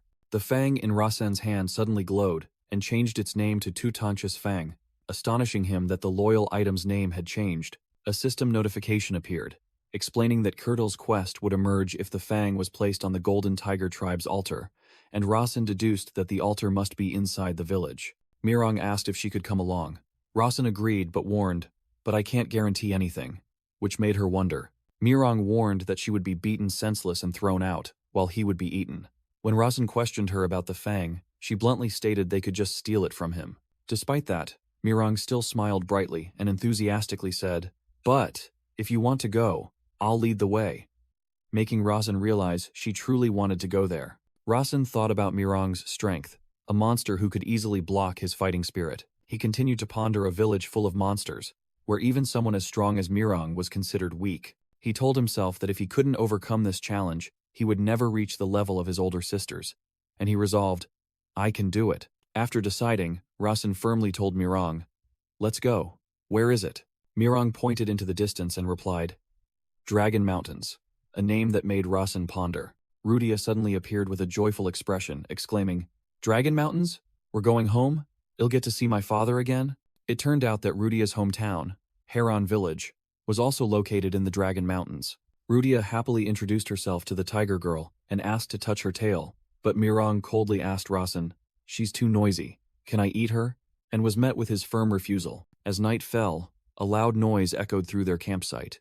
Rasen and Rudia, startled, pulled back the tent flap, and looked out in confusion, wondering, "Huh? What is it?" Mirang stood beside the carcass of a giant wild boar and said, "Here's meat. I found it on the way. Eat it if you want," making Rasen realize with astonishment that it was a rare chaperon wild boar. The group gathered around the campfire. Rasen thought to himself that they had to walk for 3 days because Mirang hated teleportation gates, but the journey didn't seem so bad as he saw Rudia and Mirang had become quite close. Rasen held a piece of chaperon wild boar meat, noting its lack of foul odor and tender texture. Watching Rudia and Mirang devour their food, Rasen thought, "So that's why it melts in your mouth," recalling that the Golden Tiger tribe wasn't known for being picky eaters. Mirang chewed while glancing over, refuting him by asserting that the Golden Tiger tribe's palate was far more refined, making them very selective. Mirang added that the food in Rasen's spatial bag smelled a bit strange, making him confused, as time had stopped inside it, preventing spoilage. He silently acknowledged her pickiness. Rudia cheerfully declared that human meat was the most delicious, startling Rasen, who wondered why she would say that in front of a human, and questioned if Golden Tiger tribe meat was tasty. Mirang bluntly replied, "No. It's very tough," which made Rasen jump in surprise. "You've tried it?" After their journey, they arrived at a crossroads with a signpost. One path through a cave and down the mountain would lead to Ocean Peace. Rudia asked if she could visit her father and then catch up with them later, and Rasen told her to just wait in the village. Rudia asked Rasen in surprise what he would do, and he replied that he would go meet the Golden Tiger tribe. Rudia fell silent, bowing her head in thought with a hint of sadness on her face. She sadly asked if it was because she was weak, which made Rasen flinch slightly. Rasen thought that even though Rudia was very talented for her age, she was still too weak to face the Golden Tiger tribe. Rudia agreed to go see her father, and turned to walk away, while Rasen and Mirang watched her leave. Rudia turned back, gave a thumbs up, and smiled brightly, creating a heart with fire and declaring, "I'll become really strong and protect you, because I am your Fire Covenant partner." Rasen smiled back. "All right, you'll try not to be late," while Mirang cast a judgmental glance, thinking, "The kid's trying to act cool." As they parted ways, Rasen thought that this was best for Rudia, and he would take on Kirtel's quest and become stronger. Rasen and Mirang entered the forest, and he began to smell a familiar scent in the air. The Holy Grail of Transcendence suddenly appeared next to Rasen, while Mirang prostrated herself on the ground and complained, "Ugh, I hate this place," making Rasen exclaim in surprise, "Holy Grail?" The Holy Grail of Transcendence floated, looking tired, and said that it thought it had slept here for 1,000 years, but it was sealed here anyway. Rasen suddenly remembered and thought, "Come to think of it, this is where it was sealed." The Holy Grail of Transcendence wondered why Mirang was digging in the dirt, and explained that she probably didn't know the keyword to enter the village. Rasen watched Mirang happily digging in the dirt, and wondered why she looked so content. A man's voice suddenly rang out, asking Rasen who he was and if he was a Golden Tiger tribe member, startling him. A tall, muscular Golden Tiger tribe warrior with his face shrouded in shadow appeared, astonishing Rasen with his physique. Mirang trembled with fear, and through her reaction, Rasen was certain that the man was indeed a Golden Tiger tribe member. The three stood facing each other in an open clearing, with Mirang still cowering in fear in the distance. A system notification appeared, revealing that Mirang was born weak and had endured much harassment from other tribe members. Rasen looked at the frightened Mirang and thought, "I can't believe she still wants to return to the village despite being so terrified." The Golden Tiger tribe warrior realized Rasen was not from the tribe, and questioned how he obtained the Fang of Tutanka. Rasen fabricated a story that Kirtel told him to come here, thinking to himself that he had never heard that name, then introduced himself as Larsen Maton. The warrior and Mirang were both surprised, muttering the name Maton with doubt. Rasen confidently stated that he was related to Avelia Maton and Persia Maton, certain that they must know those two names. The Golden Tiger warrior gritted his teeth, his expression twisting with rage upon hearing the names of the two Maton family members. Mirang's eyes also widened in horror, her mouth agape in shock at the newly revealed truth. Rasen thought that gaining the entire tribe's recognition would take time, so he decided to resolve everything immediately as the warrior charged forward. Rasen stood firm, confidently reiterating his relation to Avelia and Persia Maton, believing they would surely recognize those two names. The Golden Tiger warrior lunged towards Rasen with astonishing speed, leaving a blur in his wake. The warrior gnashed his teeth, roaring curses at Rasen. Mirang also yelled furiously, feeling deceived and threatening to devour Rasen whole right then. The Golden Tiger warrior turned his rage on Mirang, shouting, "Mirang, "You wretch! How dare you lead a Maton family member right to the Golden Tiger tribe's doorstep?" Mirang cried out in panic, denying she knew Razan's identity, and explaining that she had only heard one could enter the village. Mirang furiously demanded an explanation from Razan, but he calmly repeated her threat, making her scream that she would eat him after he finished speaking. The tiger warrior bared his fangs and growled that they were not afraid. He asserted they would rather die than retreat, but Razan replied, "I am here to prevent that, to rectify my sister's mistakes." The tiger warrior transformed into his beast form, roaring in disbelief and questioning how someone with such vicious blood could rectify anything. Razan held up Tutanka's fang and declared he would offer it to the altar. He continued, stating that he would inherit the will of Tutanka and Kurtel to end the Maton family's senseless massacres. The tiger warrior scoffed, shouting that his claws would judge Razan even before the altar. Razan confidently replied that it wouldn't be too late to judge whether Tutanka's fang was real or fake then. A golden tiger elder, wearing a hooded robe, barefoot, and leaning on a staff, suddenly appeared. The golden tiger warrior was astonished to see the elder, while Razan calmly called out his name, Elder Bakuya. Elder Bakuya was stunned, asking how Razan knew his name, and he explained it was thanks to his divine eye, a status window appearing to confirm his name. Razan smiled, saying that the great prophet Kirtel had told him, which made Bakuya repeat the name in astonishment. Bakuya tried to recall, while Razan explained that Kirtel had seen through the future. Razan continued, speaking of a future where the Maton family caused chaos in the world, and an image of Avelia appeared. He went on, and an image of Persia with a sinister smile also appeared. Razan concluded his explanation with an extremely serious expression. Elder Bakuya was utterly shocked by Razan's words, left speechless. Bakuya pondered deeply, seemingly weighing the shocking information he had just heard. All four stood facing each other in the forest, the atmosphere growing tense after Razan's revelations. In a flashback to the legend of Tutanka, a burly warrior broke off his own fang with his bare hands. He swore that he would be the protector of the land and his golden tiger tribe comrades. The world ruler, Tutanka, created a stone altar with a hole perfectly fitting the fang. The prophecy states that in the distant future, when the fang and the altar reunite, a beam of light will appear, and the great hero Tutanka will once again be reborn. Razan interrupted, wondering, did the great chieftain Tutanka have comrades? I thought the golden tiger tribe always hunted alone. Isn't that right, Mirang? Mirang flinched, awkwardly replying, "Me? Perhaps so?" Razan continued to point out that the strangest thing was Tutanka and his fang. He asserted that the reaction that occurred when the altar and fang met was definitely due to magic. A complex magic circle appeared, as Razan explained. He questioned, since the golden tiger tribe didn't know how to use magic, how could one of their chieftains have enchanted the altar with magic? Razan emphasized that what was even stranger was that none of them had noticed this contradiction. He calmly revealed, I have been to this place a long time ago. It was thanks to the great sage Kurtel. Bakuya sniffed the air and nodded in acknowledgement. You are not lying. I smell this place on you. The tiger tribe warrior spoke up. I have a question, and Bakuya allowed him to speak. He asked why Persia couldn't find them, when she should have detected the barrier here, which stunned Bakuya. Bakuya stood frozen, realizing the warrior's words were true. He trembled, gripping his staff tightly, wondering why he had never noticed that strangeness, that no one in the tribe had ever noticed. Razan smiled meaningfully and declared, the one behind this unnoticed strangeness is none other than the great sage Kurtel. Both the warrior and Bakuya were astonished, wondering who Kurtel was and what his relationship was with the Golden Tiger tribe. Razan continued to explain that Tutanka was not the one with absolute world-dominating power. He thought to himself, if Tutanka's name were replaced with Kurtel, everything would make sense, but he wasn't sure if they would understand this connection. Razan emphasized something more important and began to reveal Kurtel's true identity. He declared that Kurtel was the great sage who had hypnotized their entire bloodline, causing Elder Bakuya's eyes to widen in horror. The Tiger Tribe warrior also frowned in anger at this shocking revelation. Razan concluded, and he was also the one who left Tutanka's fang, which stunned Mirang. Mirang stammered in confusion. Hypnotized all of us?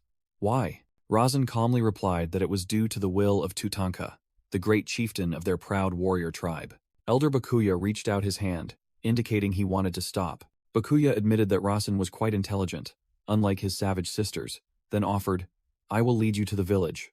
Let's go. Razan smiled smugly, thinking he had overcome the first hurdle. He agreed, and shook hands with Elder Bakuya, officially sealing the agreement. Bakuya, the warrior, and Razan began to move forward, leaving Mirang standing bewildered behind them. Bakuya turned back and called out, Mirang, you come along too. Mirang flinched, then hastily followed the group. The group arrived before a pond at the foot of a large waterfall. Elder Bakuya recited an incantation in an ancient language. Rasen's eyes widened as he noticed something unusual happening.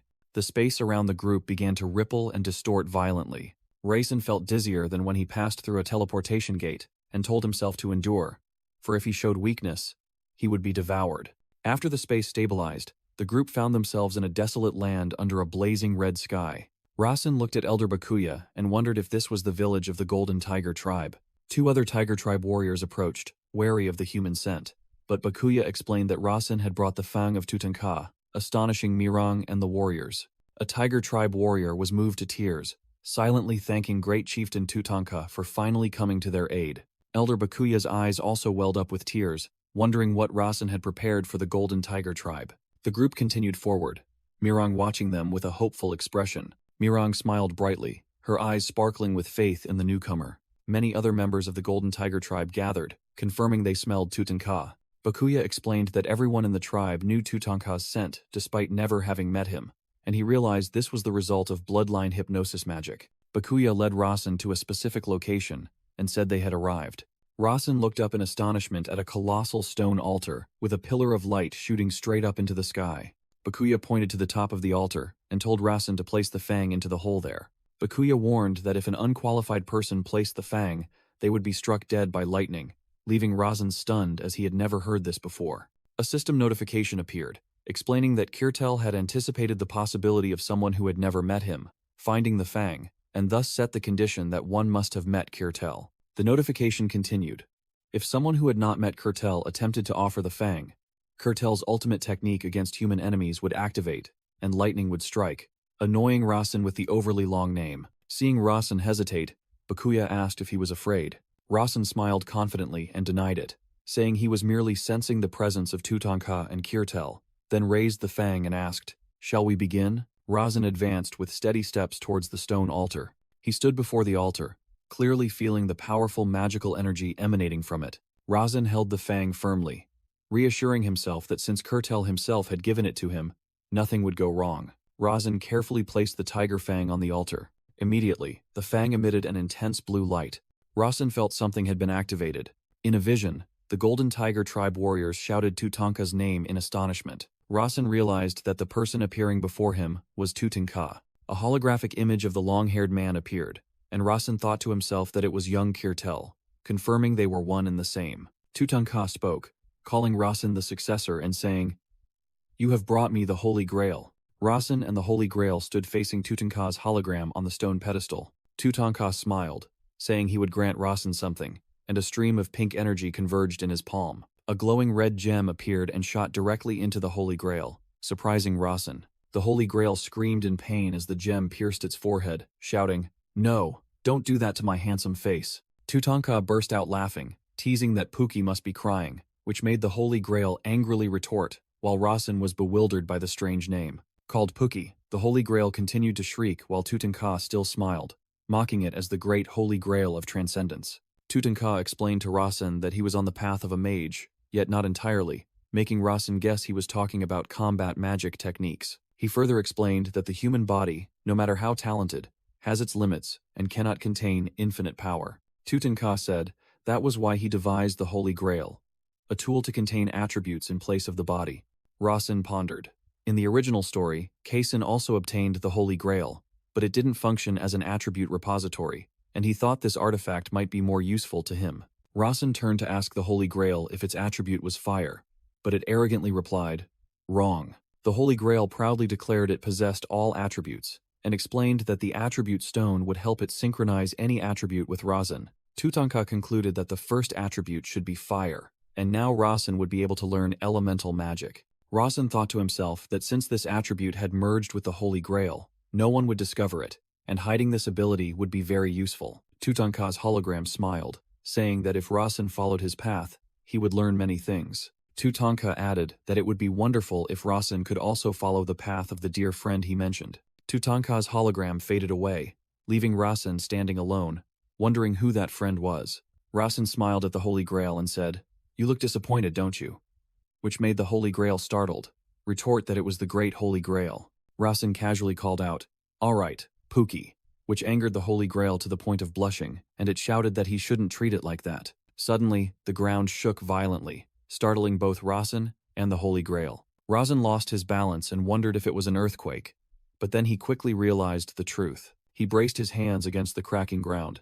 Rasen shouted in panic as he realized the altar was crumbling and he was falling down. Rasen quickly used his wind attribute to stabilize himself in midair, thinking he had just had a close call. The Golden Tiger Tribe warriors, who had been standing motionless, began to stir. Rasen looked towards the Golden Tiger Tribe and noticed they were all standing still, as if frozen.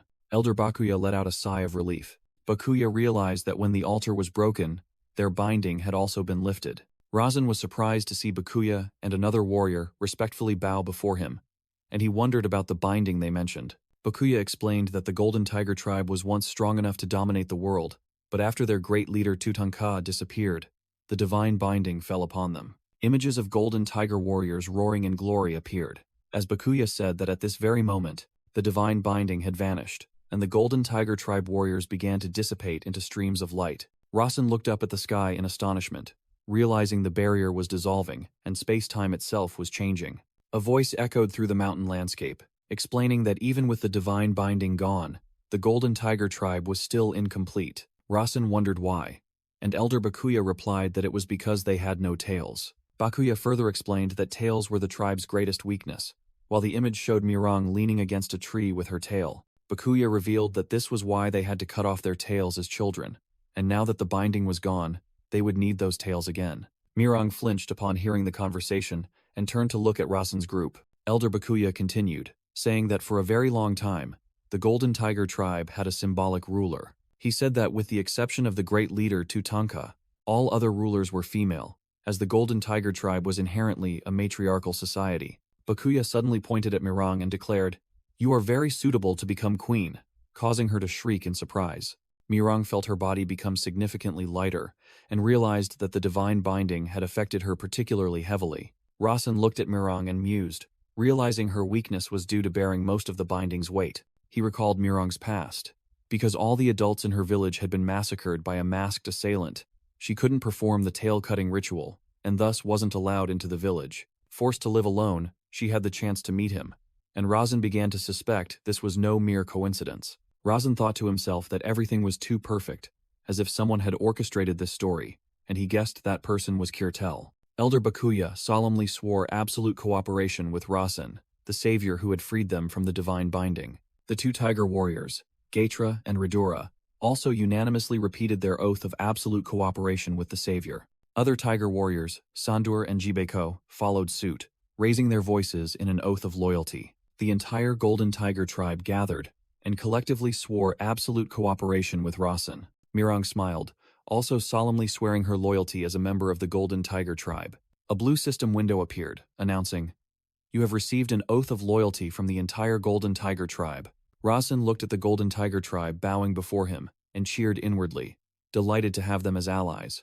Rasen smiled smugly, thinking to himself that this was what Kirtel wanted to give him, an extremely powerful Golden Tiger Tribe, no longer bound by deities. He imagined a scene of muscular Golden Tiger warriors happily dancing and celebrating at a fiery festival. After a day of celebration, Rasen, Mirang, and the Golden Tiger Tribe members raised their glasses to bid each other farewell. Rasen thought they no longer had any reason to live together, as with the binding gone, they could flee from his sisters. Seeing Mirang still remaining, Rasen turned and asked, "But why aren't you going with them? Why are you following me?" Mirang happily replied that this was the direction she intended to go, which surprised Rasen, who asked why she was going to Heron. The tiger woman seemed a bit confused and flustered by Rasen's question. Mirang regained her confidence, stating that Rasen would surely be bored alone, while Rasen wondered about her behavior, as tigers are solitary creatures. But in the end, he agreed, "All right, suit yourself." Before Mirang could even rejoice, both suddenly stopped, looking up in one direction with surprise. In the distance, a massive column of black smoke rose into the sky after a huge explosion. Rasen stared at the explosion and realized, "There's a fire in Heron? That's the Phoenix's village." He suddenly froze as a terrifying memory flooded back. Wait, that fire. The image of Persia, with a cruel smile, her face and hands covered in blood, appeared in Rasen's mind. He realized that destructive fire was his sister's magic and screamed in his head, "Persia's fire." The sight of the smoke column rising in the distance once again confirmed Razan's fear. Razan's face turned pale with horror as he realized the terrible truth. He suddenly remembered something even worse. Rudia is in Hairan right now. If she meets Persia, a system window appeared, announcing wind attribute activated, and Razan immediately dashed away at an astonishing speed. He ran with all his might towards Hairan, leaving Mirang behind, and silently prayed, "No time to waste. I hope nothing has happened yet." Mirang stood frozen in place, her tiger eyes wide with astonishment at Razan's sudden speed and urgency. Mirang stood alone in a field, astonished, watching the massive column of black smoke rising from an explosion in the distance. Amidst the chaotic scene, the words, "a familiar yet terrifying sensation," appeared along with the logo of the second season. Razan shot like an arrow through the village, engulfed in flames, wind magic enveloping him to increase his speed. A villager recognized Razan and called out his name in despair, while he gritted his teeth in fury at the tragic plight of Hairan's people. A woman from Hairan frantically ran towards Razan for help, causing him to stop and ask what had happened. The terrified woman tried to scream the name Persia May, but her words were cut short. Instantly, the woman's body was engulfed by flames, turning into a blazing skeleton in the blink of an eye. Razan froze in horror as he watched the burning skeleton fall from the air amidst the sea of fire. Razan's eyes widened as he recognized someone familiar lying on the ground amidst the rubble. He screamed in despair, seeing Rudia lying unconscious, her face smudged amidst the desolate scene. Amidst the land burned to ashes, Persia stood, and in the distance, Razan had also arrived. Persia licked the blood from her finger with a smug expression and greeted Razan. "You've arrived, my little brother." Razan coldly called Persia's name, who was holding an unconscious Rudia, and casually said, "I saw Avelius' little doll, so I played with it a bit." Persia glanced at Razan provocatively and asked, "Oh, right. This girl is your toy too, isn't she?" Razan maintained an emotionless expression, his icy voice asking back, "Why are you here?" Persia smiled mockingly, retorting if she wasn't allowed to be here, and chiding him for not being able to welcome his older sister more warmly. Razan was overwhelmed by the stench of burning human flesh throughout the village, and asked himself in pain, why? He recalled Rudia happily saying that she would soon reunite with her father in the Dragon Mountains. Razan gritted his teeth, trembling with rage, wondering why Persia would do such a cruel thing. Standing opposite Persia and Rudia, who lay on the ground, Razan said, "If you've been waiting for me, you must have something to say to me." But Persia merely sneered in response. "You? I did want to see you, but you're mistaken, you fool." Mirang suddenly appeared and declared, "I came here for her," making Razan realize with surprise that she had followed him. Persia smirked, revealing that she needed the fangs of a Golden Tiger tribe member, and considered it one of her few hobbies. Through the image of an information broker, Persia explained that she hadn't been able to track the whereabouts of the Golden Tiger tribe with her magic recently. Through the image of gossiping ladies, Persia continued that she had sent people to investigate and heard rumors of their appearance nearby. Razan thought to himself that Persia surely had an information network spanning the world, while images of children playing appeared. Mirang trembled in shock, shouting, "How could I not come?" as she realized that the one accompanying the Golden Tiger tribe was none other than her enemy's younger brother. Persia looked down at Razan from above the flames, saying she had thought long and hard about a gift for him while waiting. A fiercely burning skeleton appeared as Persia declared, "This is my surprise gift for you." Amidst the scene of the burned-down village, Persia said this was a reward for Razan's efforts in preparing the Golden Tiger tribe for her. In Mirang's memory, the masked killer held 2 severed tiger heads, asking young Mirang if she knew why she was about to die. The killer whispered into the ear of the frightened tiger cub Mirang, "It's because you are weak." The killer's image reflected in young Mirang's tear-filled eyes as she challenged, "If you're angry, find me again when you're stronger." The killer added contemptuously that even then, Mirang would still be weaker than her, causing the painful memory to resurface powerfully. Back in the present, Mirang collapsed to the ground, trembling as she watched Razan stand amidst the sea of flames. Mirang turned to look at Razan, tremblingly asking, You lied to me?"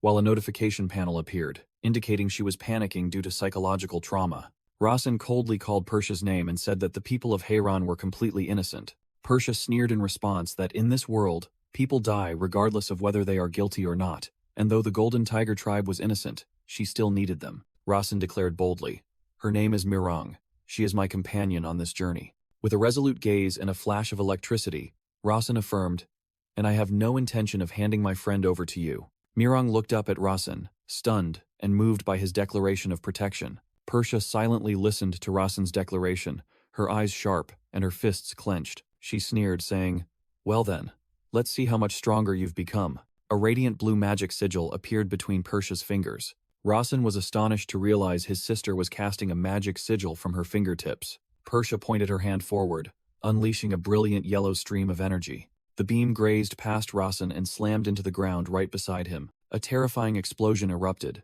completely devastating the surrounding area. Standing firm against the aftershock, Rasen realized in horror that it was the power of two-circle fire magic. Persia sneered, mocking him. "You know I intentionally missed, right? Not this time." She raised the sigil once more and threatened, "If you move, you'll die." The two stood facing each other on the devastated ground, the atmosphere incredibly tense. Persia continued her threats while Rasen focused intently. "And if you move, your friend will die," Persia declared, to Mirong's utter horror. Rasen exhaled. His hand also began to glow with magical light. He shot forward with astonishing speed, leaving a trail of golden light. With a resolute expression, Rasen raised his hand to block Persia's attack. His purple eyes gleamed with fierce determination as the energy stream approached. Rasen, barehanded, completely deflected the attack, sending it soaring into the sky. He calmly stood amidst the lingering energy and looked directly at his sister. Standing beside the unconscious Rudia, Persia said that Rasen knew she wouldn't harm him, and Rasen confirmed it was because she wanted to become the clan head. Rasen confidently declared that during his pilgrimage, he was immune to his siblings' attacks. Persia clicked her tongue in annoyance and complained, "How boring. I prepared all of this for a little fun."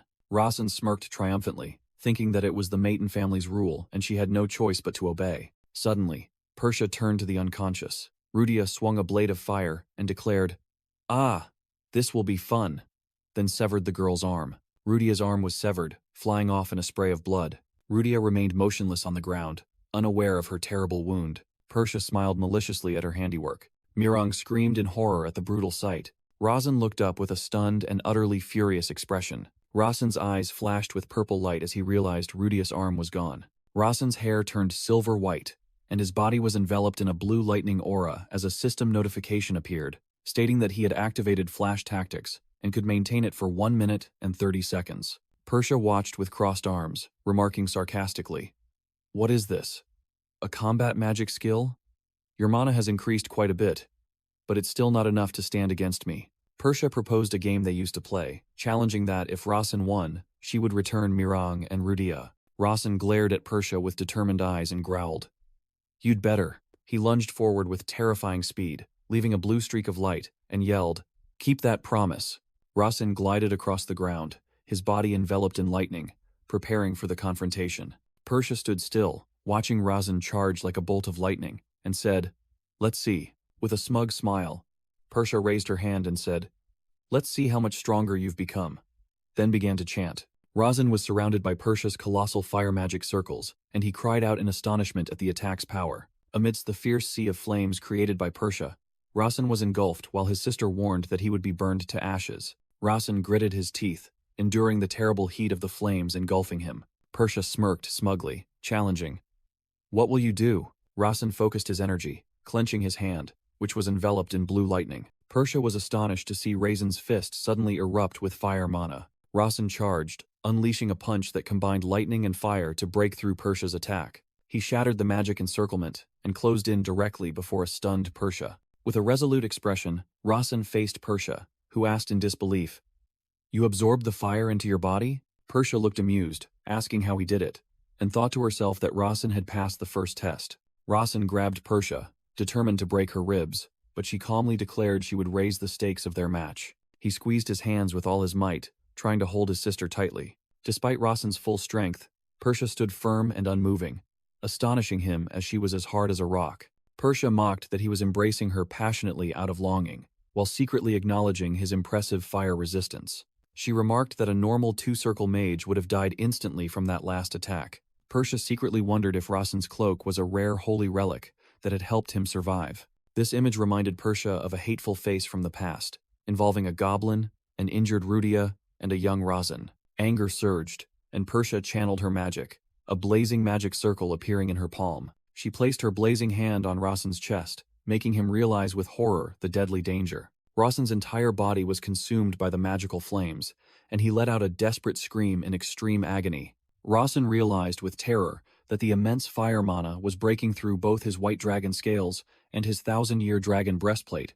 Burned by Persia's flames, Rawson screamed in pain, feeling he had reached his limit. Feeling as if his body would explode, Rawson was flung away while Mirang watched in horror from a distance. Mirang trembled, aghast at the brutal scene unfolding before her eyes. Mirang's memories flooded back, showing a woman from the Golden Tiger tribe joyfully exclaiming, "I found it," as a tiger cub ran to her. The woman smiled, handed the tiger cub a 4-leaf clover, and said, "Here you go." The tiger cub, who was young Mirang, blushed happily upon receiving the 4-leaf clover, which was said to bring good luck. The woman was certain that from then on, only good things would happen to Mirang. But the image of the lucky 4-leaf clover was gradually engulfed by the flames of a past tragedy. The memory shifted to a horrifying scene where members of the Golden Tiger tribe were brutally massacred. A gravely wounded Golden Tiger warrior shouted, urging little Mirang, "Run, Mirang!"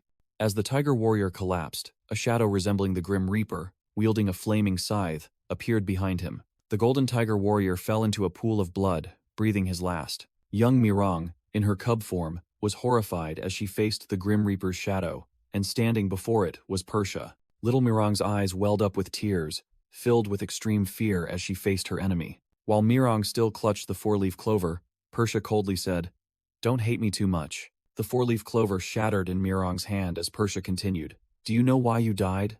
With a cruel smile on her blood-stained face, Persia declared, "It's because you're weak. If you're still angry, come find me when you're stronger." Persia reached out towards the sobbing Mirang and mocked, "Though, I'm sure you'll still be weaker than me." Mirang stared with a horrified yet determined expression as the painful memory resurfaced. Engulfed by flames, Rawson screamed in pain, while Persia mocked, "Does it hurt? That's what it feels like to be weak, little brother." Persia performed a complex spell, declaring that the weak are always hurt by the strong and have everything taken from them. In her half-human, half-tiger form, Mirang horrifyingly recalled the past as Persia said, "And then they couldn't do anything, just like your tiger friend now." Rawson gritted his teeth, enduring the pain, and growled in response. "Every time the weak do something, the world changes, sister." Hearing Rayson's words, Mirang was stunned, her tiger eyes shining with astonishment. In an instant, Rawson, with dark hair and a blue aura, rushed towards Mirang, who was kneeling on the ground, and called her name. He looked at her seriously and said, "The fear inside you. You need to overcome it." Rawson continued meaningfully. Otherwise, his words seemed to fade into the air, leaving a meaningful silence. Mirang clutched her clothes, telling herself that she had to overcome the fear within. With a decisive gesture, she tore open her crop top. Mirang stood up, her body becoming more powerful amidst the surging energy, determined that if she didn't, nothing would change. Mirang's eyes, in her tiger form, blazed with powerful, furious light. Persia turned, a hint of surprise on her face at Mirang's sudden transformation. In her giant tiger person form, Mirang lunged, sinking her sharp fangs deep into Persia's arm. Persia showed astonishment and pain from the unexpected attack. Mirang, in her full beast form, snarled furiously as she clamped down on Persia's arm, sending blood splattering. From Mirang's perspective, she faced the injured Persia, while Rawson lay unconscious on the ground beneath a mysterious pillar of light. A system notification appeared, stating that mana was depleted and the flash tactics skill had ended. Rawson lay on the ground, gritting his teeth in endurance, anxiously calling Mirang's name in his thoughts. Mirang, in her tiger form, was still clamping down on Persia's arm, splattering blood, as Persia coldly remarked, her eyes. With a sneer, Persia said she remembered now. Another system notification appeared, warning that a significant change affecting the storyline had just occurred. Persia glanced over her shoulder as blood spurted from her injured arm. With a powerful tug, Mirang tore Persia's entire arm from her body. Mirang stood tall, facing the now one-armed Persia, while Rawson remained motionless beneath the pillar of light. Rawson horrifyingly recalled the moment Mirang bit off Persia's arm. Persia looked at her wound, then let out a scoff. She clutched her stomach and burst into maniacal laughter. Mirang, in her tiger form, snarled in response to Persia's savage laughter. Rawson sat up slightly, stunned by Persia's reaction. Persia sighed, self-mockingly. "I've grown so much weaker." She looked at Mirang with sharp, cold eyes, praising, "Not bad for a Golden Tiger tribe member. You're much stronger than last time." Rawson was aghast as he realized the implication of Persia's last-time comment. Persia smirked and asked, "But what did I say?" Then snapped her fingers. A brilliant yellow magic circle glowed directly beneath Mirang's feet, catching her by surprise. Fierce flames erupted from the circle, incinerating Mirang and making her scream in extreme agony. Persia declared that Mirang was weaker than her no matter what, while Rasen realized the flames were merely a magical illusion. Lying breathless on the ground, Rasen horrifyingly thought that Mirang had been defeated by a single attack, despite growing so much stronger. Persia looked at the unconscious Mirang and admitted she had potential, enough to be a toy for him, then mentioned her severed arm. Persia threw her severed arm towards Rasen and called, "Larsen, this is a gift." Rasen flinched in horror as he caught Persia's bloody arm. A system notification appeared, confirming that the object in Rasen's hand was Persia Maiden's left arm, further shocking him. Rasen mused about the importance of hands to a mage, as an image of a hand activating a magic circle appeared. He continued to ponder that hands were what allowed mages to cast spells, illustrated by an image of Maiden guardians preparing magic. Rasen stood up and asked why Persia gave him this, and she casually replied, "Because you brought me joy. You can reattach it." Persia smiled maliciously, saying that doing so would ruin today's fun, making Rasen realize she had some ulterior motive. Rasen suddenly froze as he realized an important detail, recalling that in the novel, Rudia was known as the Mage Slayer, and was also a one-armed mage. He wondered how Rudia could achieve that title with only one arm, as an image of her casting fire magic appeared, and he deduced there must be some penalty involved. A system notification appeared, stating that because Rasen had noticed an inconsistency in the plot, he would receive the creator's privilege. Time around them suddenly stopped. An Evian Larvian appeared from a burst of light before a stunned Rasen. A glowing book materialized as Rasen realized he had to use the creator's privilege to fix this plot hole. A passage from his original novel appeared, showing that the reason Rudia became the Mage Slayer, despite having only one arm, was left blank. Rasen pondered the two clues he had, the one-armed mage in the story, and Persia giving him her severed arm. He couldn't understand Persia's thoughts, but was certain she let Mirang live simply because she genuinely found it amusing. Rasen decided he needed to make this plot point more logical, without altering the main story, then began to write. Rasen thought about how Rudia could have earned the title of Mage Slayer with only one arm, all thanks to the diverse success conditions for fire mages. He recalled that he had intentionally set diverse conditions as a contingency, and they were not mandatory requirements. Rasen calculated that if he established a specific physical advantage, it would affect other fire mages. A system notification appeared, confirming that the missing probability had been rectified. Rasen stood amidst the desolate battlefield, watching Persia walk away and Mirang lie unconscious, secretly thinking it was fortunate the world had returned to normal. As Persia walked away, she said, "Today was truly fun. Much more fun than I expected." She turned to face Rasen, smiling as she said he looked very cute when angry and that she was always ready for his challenge. Rasen's eyes gleamed with determination as he heard Persia encourage him, "I hope you grow stronger. Never forget the rage you feel today." Persia unexpectedly pulled Rasen close and kissed his cheek, leaving him bewildered. With the lipstick mark still on his cheek, Rasen listened in a daze as Persia said she hoped he would officially challenge her someday. Persia lifted Rasen's chin and warned ominously, "But when you do, you'll have to be prepared to lose your life. This time, I won't hold back." She smiled meaningfully amidst flickering flames, called him her beloved younger brother, and bid him farewell. Rasen stood alone amidst the swirling flames as Persia vanished, with Mirang and Persia's severed arm lying on the ground. He stood speechless amidst the swirling ashes, secretly astonished. "She's gone." Persia reappeared in her study, where Sando was waiting and bowed. "Welcome back, Lady Persia." Sando asked about her arm, and Persia casually replied, "Oh, right. I gave it to my younger brother, and was informed that the Heron villagers had finished relocating."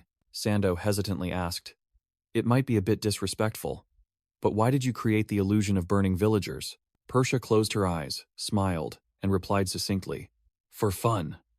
She then added that it would be even more fun if she actually killed them. She leaned back, her sharp, cold gaze explaining that she didn't do it because her younger brother would truly hate her, and that was something she disliked. The devastated village scene under the sunset light. Mirang stood with her arms crossed, watching Rasen and Rudia kneeling on the ground amidst the ruins. In a memory, Rudia's father happily placed a pear blossom in his little daughter's hair and said he really liked this flower. Rudia recounted that her father liked pear blossoms because they were her mother's favorite flowers, as images of carvings on a wooden pillar appeared. With a sad expression, Rudia recalled her father always saying he wanted to go meet her mother. Rudia placed the pear blossom seeds on the ground and called Rasen's name. She clenched her hands on the ground and confessed, "I hold a bit of resentment towards you." Rasen listened in silence as Rudia said that his older sister had killed her father, even though she knew it wasn't his fault. She blamed herself for being too weak to protect her father and her own arm.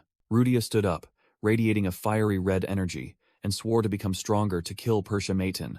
But Razan firmly replied, no. Razan declared with a determined expression that he would kill Persia's father first so she could experience Rudia's current feelings. A gigantic and ominous fiery red energy orb formed above the two of them. Mirang was astonished as she sensed the unusual surge of energy erupting. The energy orb transformed into a gigantic red eye with a vertical pupil, emitting lightning bolts. A notification panel appeared, stating that the orbital healing power had been activated. Rudia's scenario was back on track, and her demon extinction eye had awakened, leaving Rasen stunned. Rasen recalled that in the original novel, Rudia had lost her arm after encountering Persia, which activated her demon extinction eye and turned her into an enemy of all mages. He thought to himself about how he had tried to change the storyline to prevent this tragedy from happening. Seeing Rudia enveloped in the energy of the red eye, Rasen realized that everything had returned to square one due to the orbital healing power and feared the consequences. He panicked, realizing that if things continued this way, the one who would ultimately die would be himself. Mirang, a member of the Golden Tiger tribe, approached Rasen, who was sitting by the tent reading a map, carrying a basket of food. Rasen looked up and asked about Rudia, to which Mirang replied that the girl was already asleep, while also evading the question about the food basket's origin. Rasen grew suspicious when Mirang vaguely answered that she had gathered the food from various places. Seeing Rudia soundly asleep, Rasen thought to himself that Mirang must have deeply empathized with the girl, even giving Rudia her own cloak to cover herself. He recalled the moment Rudia, with her demon extinction eye blazing, declared she would kill Persia's father, so that Persia would also experience her pain. Rudia reminded Rasen that Persia's father was also his own father, while her demonic eye continued to emanate terrifying energy. Through her tears, Rudia confessed that she couldn't bear to see Rasen suffer. She pleaded with Rasen to kill her after she had completed her revenge, asking if that would be the right thing to do. Back in the present, Rasen stood up and told Mirang they would go to the hunter's tomb, making her complain about the foul-smelling place. Rasen explained he needed a power potion, a completely unfamiliar name that made Mirang ask again in confusion. With glowing eyes and mana enveloping him, Rasen explained it was a special potion that increased a mage's mana circle limit. Mirang expressed skepticism, admitting she wasn't well versed in magic but had never heard of such a thing. Rasen asserted that it was because no one had ever seen it, which only confused Mirang further. He thought to himself about his confrontation with Persia and realized that with his current strength, he couldn't even injure her. Rasen pondered the shocking truth that this world possessed an orbital restoration power. He was aware that he possessed the world probability manipulation privilege, represented by a stream of red energy. And as a counterweight, the world possessed the orbital restoration power, which sought to maintain the status quo, represented by a stream of blue energy. Rasen envisioned himself standing between these two subtly warring forces, and concluded he needed to create a change significant enough to overwhelm the world's power. With a determined expression, Rasen resolved to find the power potion and become much stronger than he currently was. He told himself he had to become even stronger to overwhelm the orbital restoration power, which would lead to his execution at 17.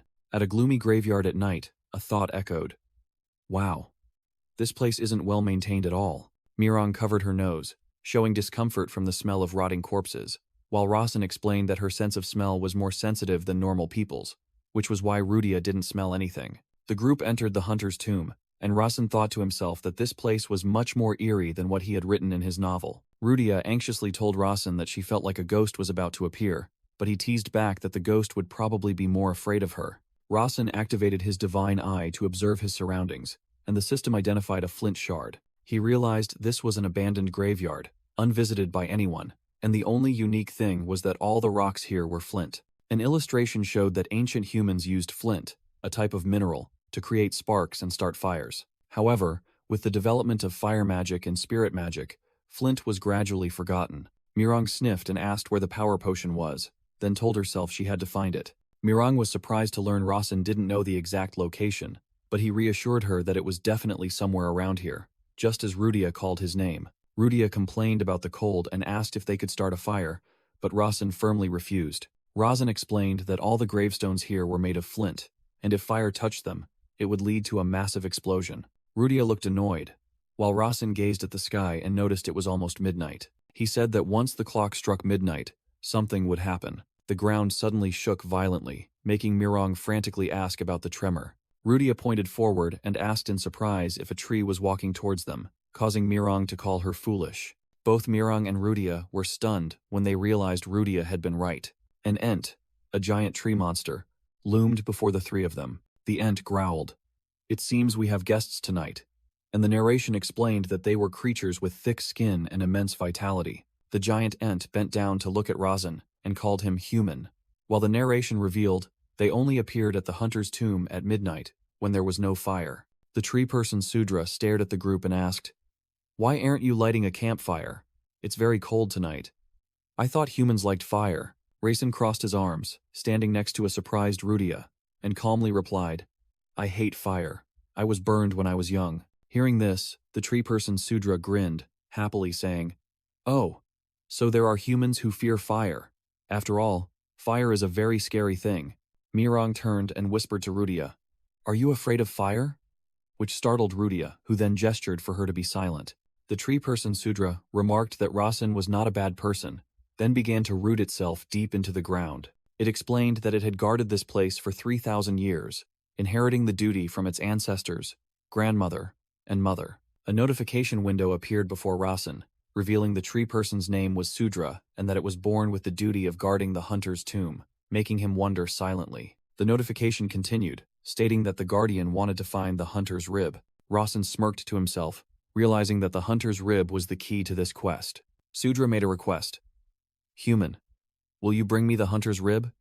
It won't be difficult." Rasen thought to himself that, according to the original plot, no one came here at this time, but in the future, Kassan and his friends would receive the power potion from this Ent. Rasen asked for the tomb's location, and Sudra replied that it would lead the way, as it couldn't dig itself due to the strong smell of fire there. Sudra began to move, and Rasen gestured for the group to follow it. Sudra stopped before a tomb with a sword plunged into it and pointed. "It's here. The hunter's rib is inside." Rasen turned to ask Mirang if she wanted to help, but she admitted her nose couldn't smell anything anymore, and he said it was fine. Holding a shovel, Rasen began to dig, telling himself he had to do this alone, otherwise the power potion wouldn't work. After digging for a while, Rasen stopped, panting, and wiped the sweat from his forehead. Finally, his shovel hit something hard, and he exclaimed in his thoughts, "It's the coffin." Upon opening the coffin lid, Rasen saw a non-human skeleton inside and speculated it must belong to a werewolf, a famous hunter. Rasen noticed a faint stream of fire mana emanating from the skeleton. Then he carefully broke off a piece of rib, thinking that even this much was too much for an Ent. Rasen confidently handed the rib bone to the Ent Sudra. "Here, take it." As Sudra's wooden hand touched the bone fragment, a flash of light erupted, and he cried out in astonishment. Sudra roared with joy. "I finally have the hunter's rib. Thank you, human." Rasen watched in surprise as Sudra's entire body emitted a brilliant blue light, and luminous butterflies appeared around him.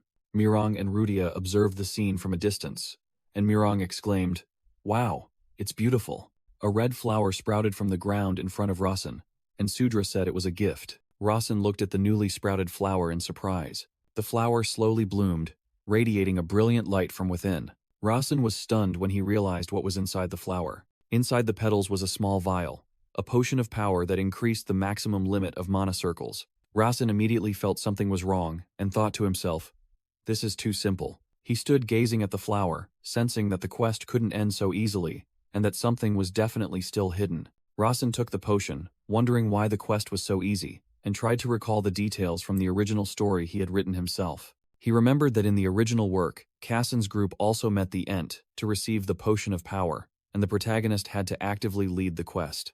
Rasen reasoned that if such a valuable potion was so easily obtained, all mages would become stronger and upset the world's balance. A system notification appeared. "You have noticed the probability deficit." Rasen realized where the problem lay and turned to ask Sudra. "Sudra, why did you give me this potion of power?" Sudra replied simply, "Because you found the rib bone for me." Rasen pressed him, asking about the significance of that rib bone to Sudra. Sudra explained that it was obvious, as he and his mother had desperately searched for that bone. Mirang felt something was amiss, and when Rudia anxiously questioned him, Mirang snapped, telling him to silence. Rasen stood alone, pondering why he wanted this rib bone, and confidently declared, "Now I'm certain." He realized the hidden quest that the Ent hadn't mentioned. These potions of power would continue to be produced. Rasen deduced that they would all be fakes, and there was a chance the potion wouldn't work as he had written. A system notification appeared, stating that he had received the missing probability fragment. Rasen recalled that in the original work, Cassin's group had received the potion of power, but it was simply described that they became stronger. He realized he had never written that the maximum limit of mana circles was raised. With his eyes gleaming, Rasen was determined that there must be a clue here to solve the problem. He discovered a clue carved on the coffin, and a notification appeared, instructing, "Burn fire on the coffin to make a burnt offering." Rasen stared at the text in astonishment, understanding that he had to burn the offering to perform the ritual. He calculated that if he used fire magic immediately, all the tree people in the world might hunt him to death. Rasen rubbed his chin, trying to piece together the probabilities and deduce why the graveyard guardian was a tree person. He concluded it was because of those who immediately burned offerings with magic after reading the inscription on the coffin. Rasen deduced that a fire-hating tree person had been chosen as the guardian to filter out those hasty individuals. Another system notification appeared, stating that he had received the missing probability fragment and his understanding of this place had increased. Thanks to his divine eye, new inscriptions appeared on the coffin. Burn fire on the coffin without using magic to offer the burnt offering. Then the door will open. Rasen wondered if this was Kurtul's guidance, then turned to call Sudra and asked if it knew anything about the burnt offering. Sudra panicked upon hearing burnt offering and stammered the word fire because it was very hot. Sudra's eyes flashed as it suddenly shouted, "I remember now." Sudra explained that according to the family tradition passed down, it was here to offer 77 burnt offerings in the coffin containing the hunter's ribs. Rasen thought to himself that he found it absurd that the tree people, who feared even the smallest fire mana, would offer burnt offerings themselves. He continued to deduce that the number 77 might just be a coincidence. However, as a writer, he knew that in the world of literature, numbers always carried some meaning. Rasen recalled from his past experience that the number 77 was definitely referring to Alberto's 77th book, which he learned about through his divine eye. That book was titled Basic Magic, Easy Mana Cultivation. Rasen recalled that although this book was considered cheap literature, it had become the foundation for his combat magic technique. The tree person Sudra explained that its ancestors had offered burnt offerings a long time ago after receiving help from someone, and so far, 76 offerings had been made. Sudra awkwardly confessed that its task was to offer the 77th offering, and it had been told that the fire would not be hot at all. Rasen knelt down, recalling the inscription on the coffin which requested burning fire without using magic. He realized that was why there were so many flintstones around here, then called out to the trembling tree person Sudra. Rasen smiled, holding a flintstone in his hand, and asked if he could try to perform the 77th offering. Rudia looked extremely confused and asked how he could start a fire with just stones. Rasen knelt down to prepare, thinking to himself that Rudia would never understand because she was born able to use fire mana, while he only needed flint, metal, and flammable materials like dry grass. He explained in his thoughts that not only magic families, but also sword and martial arts families, used widely available fire mana. Because fire mana could be found everywhere cheaply, no one needed to bother looking for other fire-starting methods, just like the gas business in modern times. Rasen noted that the fire mana business was also one of the businesses that the Meiten family operated. Mirong looked at Rasen trying to make fire with disdain, calling him a fire thief and deeming the act foolish. While Rasen thought that the Golden Tiger tribe had a different mindset, because they had to steal fire to survive.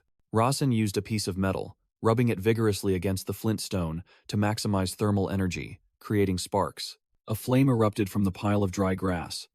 Rasen had successfully started a fire. Mirong shouted in surprise because he had actually created fire, while Rudia only created a small flame on her fingertip, and wondered why he had to complicate such a simple task. Rasen thought to himself that all he needed to do now was transfer these embers to the pile of dry grass and place them inside the hunter's coffin to begin the ritual. The Ent Sudra recoiled in panic upon seeing the flame, stammering, "Fire." However, it noticed something strange and said, "But it's not hot." Rasen stood before the flame, explaining that Ents, while weak against mana fire, were immune to fire created by physical impact. The Ent Sudra bowed in gratitude, saying, "Thank you, human. Thanks to you, I have been able to complete the mission my mother could not." A brilliant golden door appeared amidst the smoke, astonishing Rasen, who recalled the inscription, "Burn the coffin as a sacrifice, and the door will open." The door opened to a blazing space, and Rasen determined it was definitely an artificial dungeon. The group stared at the door, Rasen thinking to himself that the door would disappear when the fire died out, and the inside might be related to the potion of power. Rudia turned to ask Rasen where that door led, and he replied it was an artificial dungeon he would enter. Rasen turned back, warning that it could be dangerous inside because artificial dungeons usually had guardians. Rudia firmly said, "I will go with you," surprising Rasen, as she would normally insist on waiting outside. Mirong interjected, crossing his arms and scoffing. "Hey kid, you don't even have the strength to get up there. You can't even jump." Mirong turned away reluctantly, but still offered, "Get on my back. There's no other way. I'm only helping you this one time." Rasen used his wind attribute, creating a strong gust of wind that lifted both Rudia and Mirong into the air. All three rushed straight towards the golden door, preparing to enter the mysterious artificial dungeon. The golden door slammed shut immediately after they passed through. A system notification appeared, confirming that the hidden scenario 77th Burnt Offering had been completed. The notification continued, stating that they had entered the golden door, which was created by completing the quest. Rasen landed on the jagged ground inside the dungeon, realizing he was in the right place, but it was pitch black all around. In the darkness, Rasen's eyes glowed blue as he activated a skill to see more clearly. Rasen woke up in the darkness, wondering where he was. Just then, a torch automatically ignited, illuminating ancient characters carved into the walls. Light from many other torches spread, revealing a colossal cavern where Rasen, Rudia, and Mirong stood stunned. The group was astonished to realize that all the cavern walls were covered in ancient writing. Mirong and Rudia looked around warily, Mirong wondering about the place, while Rudia commented on the immense amount of writing. A system window appeared, automatically translating the writing on the wall. "If you found this place, you are qualified to become my successor." Rasen was surprised by the word successor and immediately thought this was Kirtel's doing. The text on the wall continued, listing the first condition. One must possess a special type of vision, such as divine sight, making Rasen realize that was why he had come here. The second condition was to possess an ability related to Kirtel, and Rasen guessed it was fighting spirit and combat magic. The third condition was unexpectedly revealed to be possessing the bloodline of the Maton family, which stunned Rasen. The final inscription revealed the writer's identity. "My name is Alberto. I leave here the story of my old friend Kirtel and myself."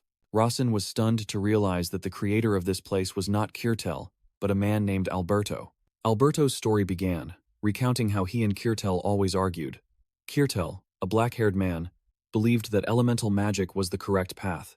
Conversely, Alberto, a red-haired man, argued that combat techniques were paramount, while elemental attributes were merely supplementary. A flashback showed Kirtel and Alberto arguing fiercely, always disagreeing because they walked different paths. Nevertheless, they remained close friends, understanding each other's worth more than anyone else. One day, amidst a ruined city, Alberto and Kirtel met an orphaned girl. The blonde-haired girl, holding a teddy bear, introduced herself as Kesa Maton, and the two of them adopted her. Kirtel taught Kesa magic, while Alberto imparted combat skills to her. The three of them had happy days, raising Kesa as their own daughter, and she learned very quickly.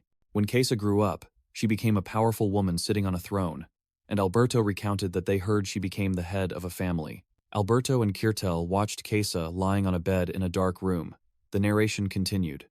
"We didn't know what happened before or after that, but when we saw her again, Kesa's face appeared lifeless." The narration revealed. Kesa's heart was irrevocably broken.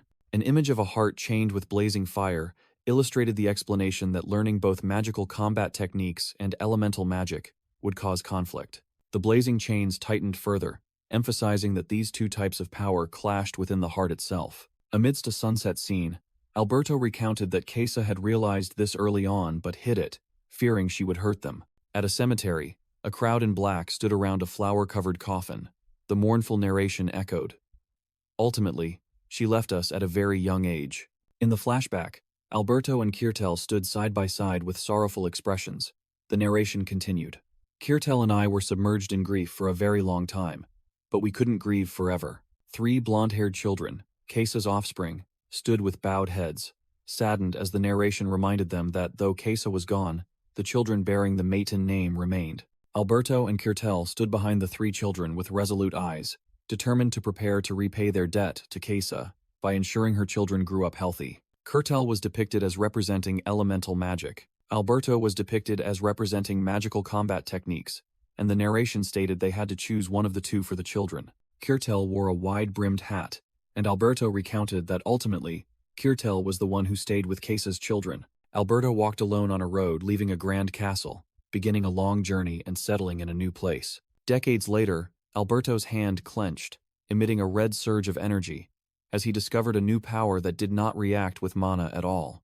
Alberto, now old with long hair and a beard, stood amidst nature, calling this new power Fighting Spirit, and the techniques to use it martial arts. Returning to the present, Rasen looked at his hand, emitting Fighting Spirit. Realizing that the fact mana and Fighting Spirit did not react with each other was exactly what he had written in his novel. A close-up of Rasen's eyes, he suddenly awakened, understanding the unforeseen consequences of a line he had written. Now I understand everything. Rasen thought to himself. He finally understood why elemental magic had flourished so strongly, and why the Maton family had stopped using magical combat techniques. Mirong and Rudia looked at Rasen. Mirong curiously asked what he had read, while Rasen continued his train of thought, understanding even the reason why Fighting Spirit was created. In another illustration, Alberto stood before martial arts students, revealing that he had founded the Grandel family but still loved the Maten family. Therefore, his successor needed to be a member of the Maton family. Alberto's voice from the past echoed, stating it was his final act of care for Kesa. The story further revealed that Kurtal had found a way and created something called the Transcendent Holy Grail. A diagram showed that the Holy Grail could contain elemental abilities, forming a new core for the combat magic technique. This would allow the user to combine both elemental magic and combat techniques simultaneously. Alberto recounted that was when he and Kurtal began to argue, because, for Kurtal, the existence of the Grandel family was an obstacle. Alberto also showed anger, indicating the deepening conflict between the two close friends. In an earth-shattering battle, Kurtal and Alberto fought for 7 days and 7 nights, one summoning a fire phoenix, the other controlling a water dragon. Alberto sadly recounted that no matter how great their love for each other was, their rage was equally immense, and eventually they ceased fighting. After the battle, both Kurtal and Alberto were exhausted, lying collapsed on the shattered ground in pools of blood, unable to continue on the same path. With a blood-stained face, Alberto admitted he still cherished Kurtal as a friend, but didn't know if Kurtal still resented him. Back in the present, Rasen touched the wall of ancient script, understanding the tragic story of Kurtal, Alberto, and the founder of the Maton family, Kesa Maton. Rasen narrowed his eyes in thought, feeling something was amiss in the story just recounted. He recalled that Alberto's guidebook should have been with the Grandel family, but it was in the Maton family library, where Evian Larvian had given it to him. Suddenly, a system notification appeared, announcing that he had discovered a lack of probability. Time around, Rasen abruptly stopped, and all the ancient characters on the wall vanished in a flash. Instead, 2 blank lines appeared on the wall, like a question waiting to be filled in. Rasen understood he had to fill in the blanks, and a feather-shaped pen of light appeared in his hand. He recalled the happy image of Alberto and Kurtal with young Kesa Maton and smiled, believing he had understood the truth. Rasen wrote the first line on the wall. Alberto and Kurtal still loved each other as friends. He completed the story with the second line, as an image of Alberto and Kurtal holding young Kesa's hands, walking through a meadow, appeared. And both eternally loved Kesa Maton. A system notification appeared, informing Rasen that he had received probability, and it had been added to the creator's plan. The system further announced that the great sage Alberto's guidebook was being created. A glowing treasure chest appeared in the cave. Rasen, Rudia, and Mirong all stared at it in astonishment. Rasen narrowed his eyes at the chest, realizing the significance of the item about to appear. The chest opened, revealing a glowing book titled Using Magic, Easy Mana Cultivation, which surprised Rasen. Rasen thought to himself, this book surely contained an in-depth process for mana cultivation, unlike the basic knowledge he had read before. Suddenly, an item in Rasen's pocket glowed brightly, startling him. A potion appeared in Rasen's palm, along with a notification stating the potion of power had been restored from 20% to 100%. As the cave ceiling began to shake and collapse, Rasen realized this was exactly what he needed to learn the new mana cultivation technique. Rasen screamed in panic as the entire cave began to violently collapse around him. He gritted his teeth, enduring a blinding light that enveloped him as he struggled to break free. All three, Rasen, Rudia, and Mirong, were flung out and lay on a lush green lawn outside the cave. Rasen sat up, squinting at the light, and realizing they were back at the hunter's tomb, he immediately worried about Alberto's guidebook. He sighed in relief when he saw both the book and the 100% power potion safely beside him. Rudia woke up and bewilderedly told Rasen that she had just had a dream. Rudia excitedly recounted her dream of Rasen being spun around and sucked into something, while Rasen secretly hoped it wasn't an omen. Mirong tried to recall, but couldn't, making Rasen realize her memories of the dungeon had also been erased. Rasen suddenly remembered the Ent and turned around to look for him. Before the group now stood a gigantic ancient tree, towering in the middle of the clearing. Rudia stared at the tree in astonishment and asked Rasen, "Has this tree always been here?" Rasen looked at the giant tree and thought to himself that it must have protected this place for over 1,000 years because of Alberto's love for Kesa and Kirtel. He gently placed his hand on the tree trunk and said, "You did well, Sudra." Rasen smiled resolutely, telling himself he would use these instructions to create a new power to carry on Kesa Maiton's will. 2 days later, in an inn room, someone remarked that he had been in that state for 2 days. Inside, Rasen sat shirtless in meditation, surrounded by mana flow as he studied the great sage Alberto's Book of Magic Usage, with his interpretation progress at 99%.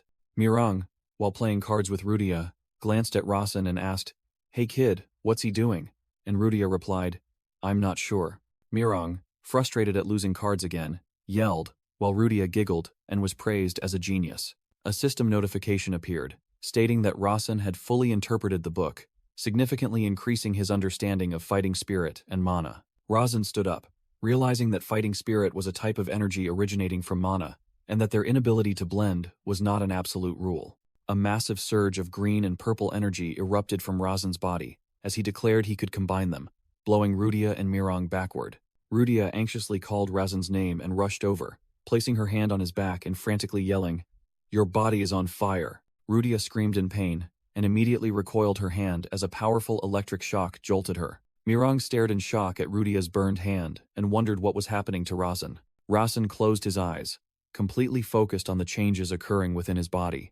In his mind, Rasen envisioned himself observing the universe, with mana as the holy grail. He focused his will to guide the separated energy flow throughout his body, directly into his heart. A system notification appeared, stating that thanks to the book's influence, the magic combat technique had been enlightened and engraved into his heart. A surge of dark purple energy with lightning bolts enveloped Rasen as he braced himself to endure the transformation. The notification panel continued to appear, confirming that intermediate magic combat technique, enhancement, and intermediate magic combat technique, body, had been activated. Rasen looked in surprise at the energy enveloping his hands and wondered about the new technique, while a voice echoed, "Your will shall become power." A voice explained that mana would react to one's will and cause 4 major transformations, illustrated by Alberto, supervising a boy meditating with a bucket of water on his head. The explanation continued that enhancement strengthened the body and spirit, and Rasen realized it was an improved version of self-defense. Rasen, enveloped in purple energy, realized that body was an advanced version of weight manipulation, and rejoiced at reaching a new height in both offense and defense. He clenched his fists, determinedly thinking that if he could acquire the legacies of Alberto and Kirtel, he could become as powerful as the first clan head, Kesa Maiton, who sat majestically on a throne. Rudia suddenly called Rasen's name, making him turn to ask what was wrong, and confirm that he was indeed Larsen. Rudia looked confused, thinking to herself that, while she was indeed looking at Larsen, she felt something was very strange. With Mirang standing beside her, Rudia pointed out that Rasen's aura was different from before. Rasen looked directly at Mirang and Rudia, calling both their names. Under the full moon, Rasen announced that there was something important he needed to tell them. Mirang walked alone through the dark forest at night. Mirang's face showed clear determination as she continued to walk. Back in the room, Rasen declared to the 2 girls, "I will return home." Mirang casually asked what that had to do with her, suggesting that being confined in the Maiton household would be difficult. As Mirang turned away, Rasen said that in 2 years he would participate in the succession war, and might one day need her help. Mirang peeked back from behind the door, muttering, "Whatever," and thinking to herself that she was tired of following him anyway. Rasen told Mirang to find him at the Maiton estate's west gate if needed, then turned to Rudia and said she was probably angry because he always won at cards. Mirang walked through the forest, thinking it was for the best since she was getting bored, while a rabbit hopped nearby. Suddenly, a brilliant blue light explosion flashed in the forest ahead. Mirang had just caught the rabbit when she froze as an explosion occurred right nearby, exclaiming in surprise at the timing. The white rabbit Mirang had caught trembled with extreme fear. Mirang silently gazed towards the forest with a thoughtful expression. After a moment of thought, she decided to release the rabbit. The rabbit ran off, and Mirang thought to herself, this should have been a good thing. But she looked up at the sky and wondered, why are the stars so unusually bright tonight? In another forest under the moonlight, Rasen wondered, so, how much longer do I have to wait? In the room, Rudia looked displeased to see Rasen had changed clothes, saying, Larsen, I thought you said you had to go on a pilgrimage for 2 years. Rudia worriedly said that if Rasen returned now, he would be ridiculed, and she didn't want him to be treated that way. Rasen calmly stood by the window, replying, "But I just need to make sure I don't become a laughingstock." As a hooded rider rode through the night, Rasen explained that a friend would soon arrive and provide him with an excuse. On the wet cobblestone road, a minotaur-like monster stood amidst the corpses of knights and laughed gleefully. "Damn it, the knight squad has been annihilated. How delightful." A surviving blonde knight pointed his sword at him and yelled, "Helmut, you murderer." Helmut grinned savagely and replied, "I am no murderer. You are simply too weak." He continued to mock with disdain, "I can't help it when even a light touch is enough to kill you all." Just then, the mysterious hooded rider arrived on horseback at the scene. The two surviving knights screamed in panic, "Run! That man is a murderer who escaped from Alcat prison." The hooded rider coldly asked Helmut, "Could you move aside?" Helmut roared furiously at the request. "What? Move aside?" Instantly, the hooded rider charged with terrifying speed and decapitated Helmut with a single sword stroke. Witnessing the sight, the blonde soldier exclaimed in horror, "Ah, you ruthless bastard." Standing on the rooftop under the full moon, the hooded rider looked down at Helmut and asked, "Why did you kill the horse?" "It did nothing wrong." Helmut roared in anger. "You! When did you get there? I'll kill you." The hooded rider lunged down, swinging his sword to create a powerful, flashing attack. The hooded rider grabbed Helmut's dying head and coldly said, "You shouldn't scream so loudly at night." Helmut groaned in a pool of blood as the hooded rider advised, "Try to be kinder from now on." The blonde soldier and the dark-haired soldier were utterly terrified, shouting Helmut's name. Rosalind appeared amidst the rubble, muttering irritably, "That bastard." She looked around with an annoyed expression and wondered, "Why did he ask me to meet him in such a rundown town?" Rosalind entered a room uninvited and greeted, causing Rasen, who stood with his back turned, to ask, "Why didn't you knock?" Rasen called Rosalind's name, while she replied that he already knew it was her, so there was no need for formalities, as Rudia sat on the bed in the background. Rasen remarked that Rosalind had grown taller, making her blush slightly in embarrassment. Rasen asked why Rosalind insisted on returning to the Maiden family, and admitted that this world was more terrifying than he had imagined. Rudia ate, while irritably thinking to herself, "Larson Maiden, this bastard. Always causing trouble." Rosalind crossed her arms, irritably thinking that she was in no way inferior to Rasen, and began to speak about what her uncle had said. Rasen asked in surprise, "Master Magner?" And Rosalind confirmed that her uncle had said Rasen was on a level far surpassing hers. Rosalind's eyes flashed. She thought her uncle had judged correctly, and wondered why that was. Rosalind questioned Rasen, "Why do I sense fighting spirit from you? Can you truly use both mana and fighting spirit simultaneously?" Rasen smiled smugly, thinking to himself that she could see through his fighting spirit, and acknowledging that she was indeed the greatest talent of the Grandel family. He thought about the Grandel patriarch, who was holding up 2 fingers, and realized he had used him as bait to motivate Rosalind. Rasen turned around, energy surrounding his feet, and ordered Rosalind, "Follow me." With the fierce aura of a black panther, Rosalind confidently proposed, "Let's have a match." Rasen coldly asked why he should, and what she had to offer in exchange, leaving Rosalind stunned. Cornered, Rosalind awkwardly said that this was a great opportunity for them both to test their progress. Rasen remarked that her words sounded like Cassin's, and said he wasn't interested, making Rosalind ask again, "So, you won't fight me?" Rasen confirmed if she truly wanted to fight, and Rosalind decisively replied that she did. Rasen smiled and suggested, "Then let's make a bet."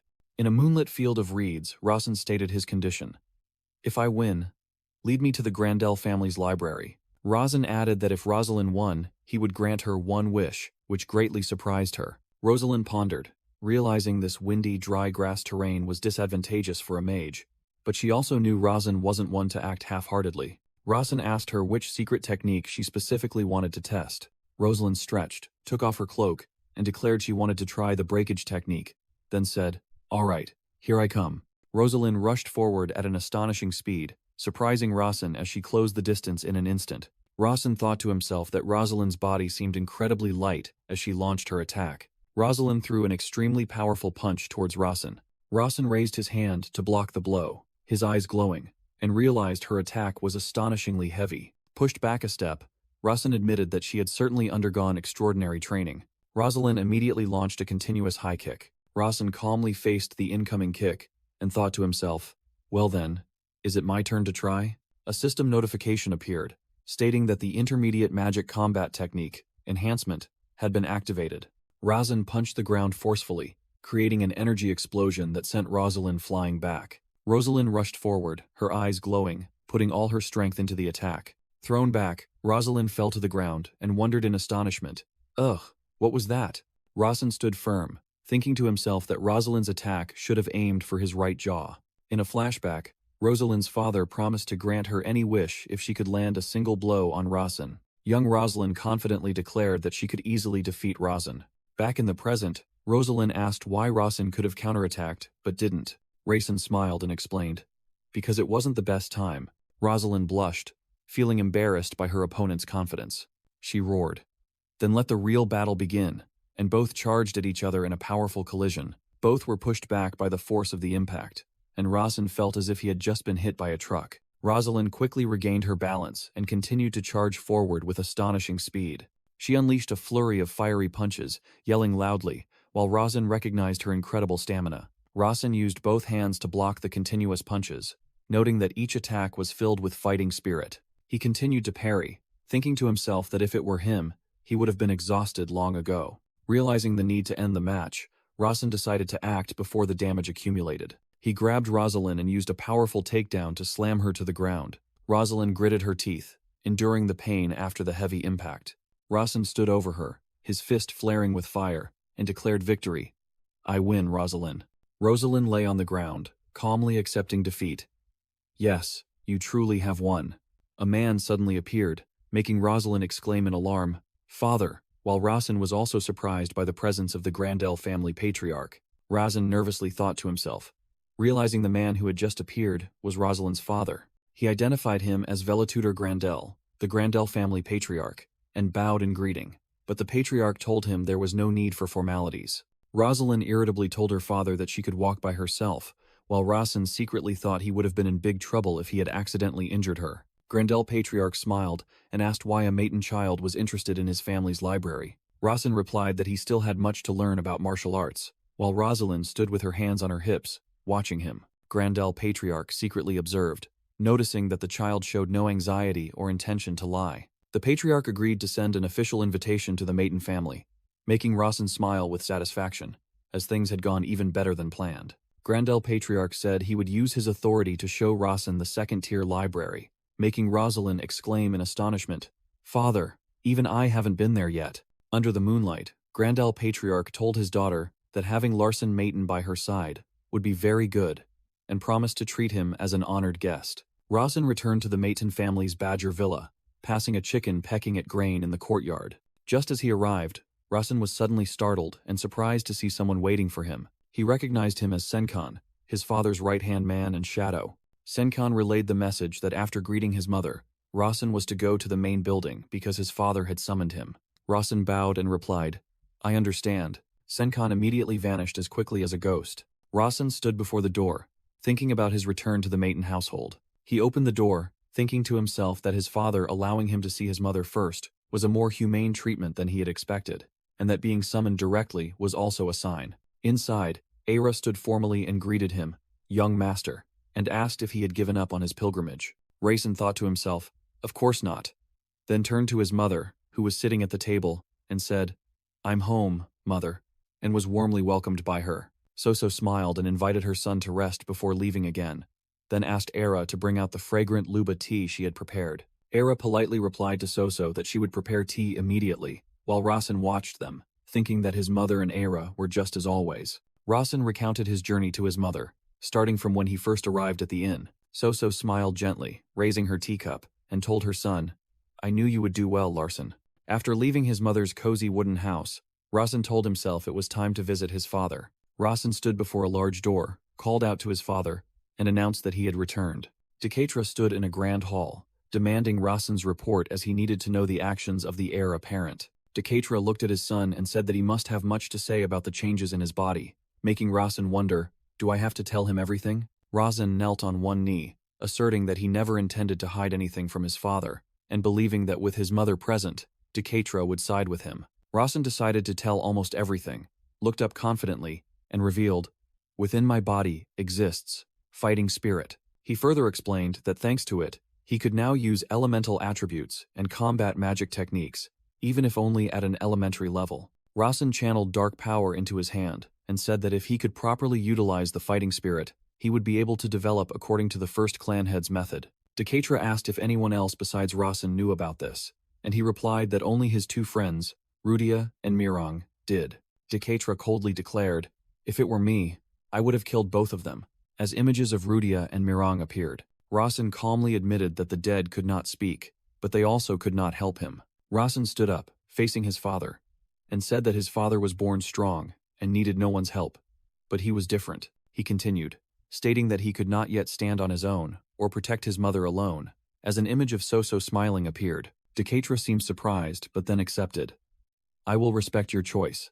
However, keep this secret from your siblings." He emphasized that even Avelia must be kept in the dark, and Raisen replied that he would remember that. Decatra began to offer advice, likening a dominant predator to one that shows 7 parts of its strength and hides 3 parts of its claws, illustrated by an image of a majestic eagle. He concluded with an image of a white rabbit, saying that, conversely, prey must show 3 parts of its strength and conceal 7 parts of its abilities. Rasen smiled confidently, promising his father that he would not only rise to a position where he could display 7 parts of his strength. Decatra smirked as Rasen declared he would reach a status where he could freely exhibit his full power. Senkan placed a letter with a red seal on the table and reported, "This is a direct invitation from Velatutor."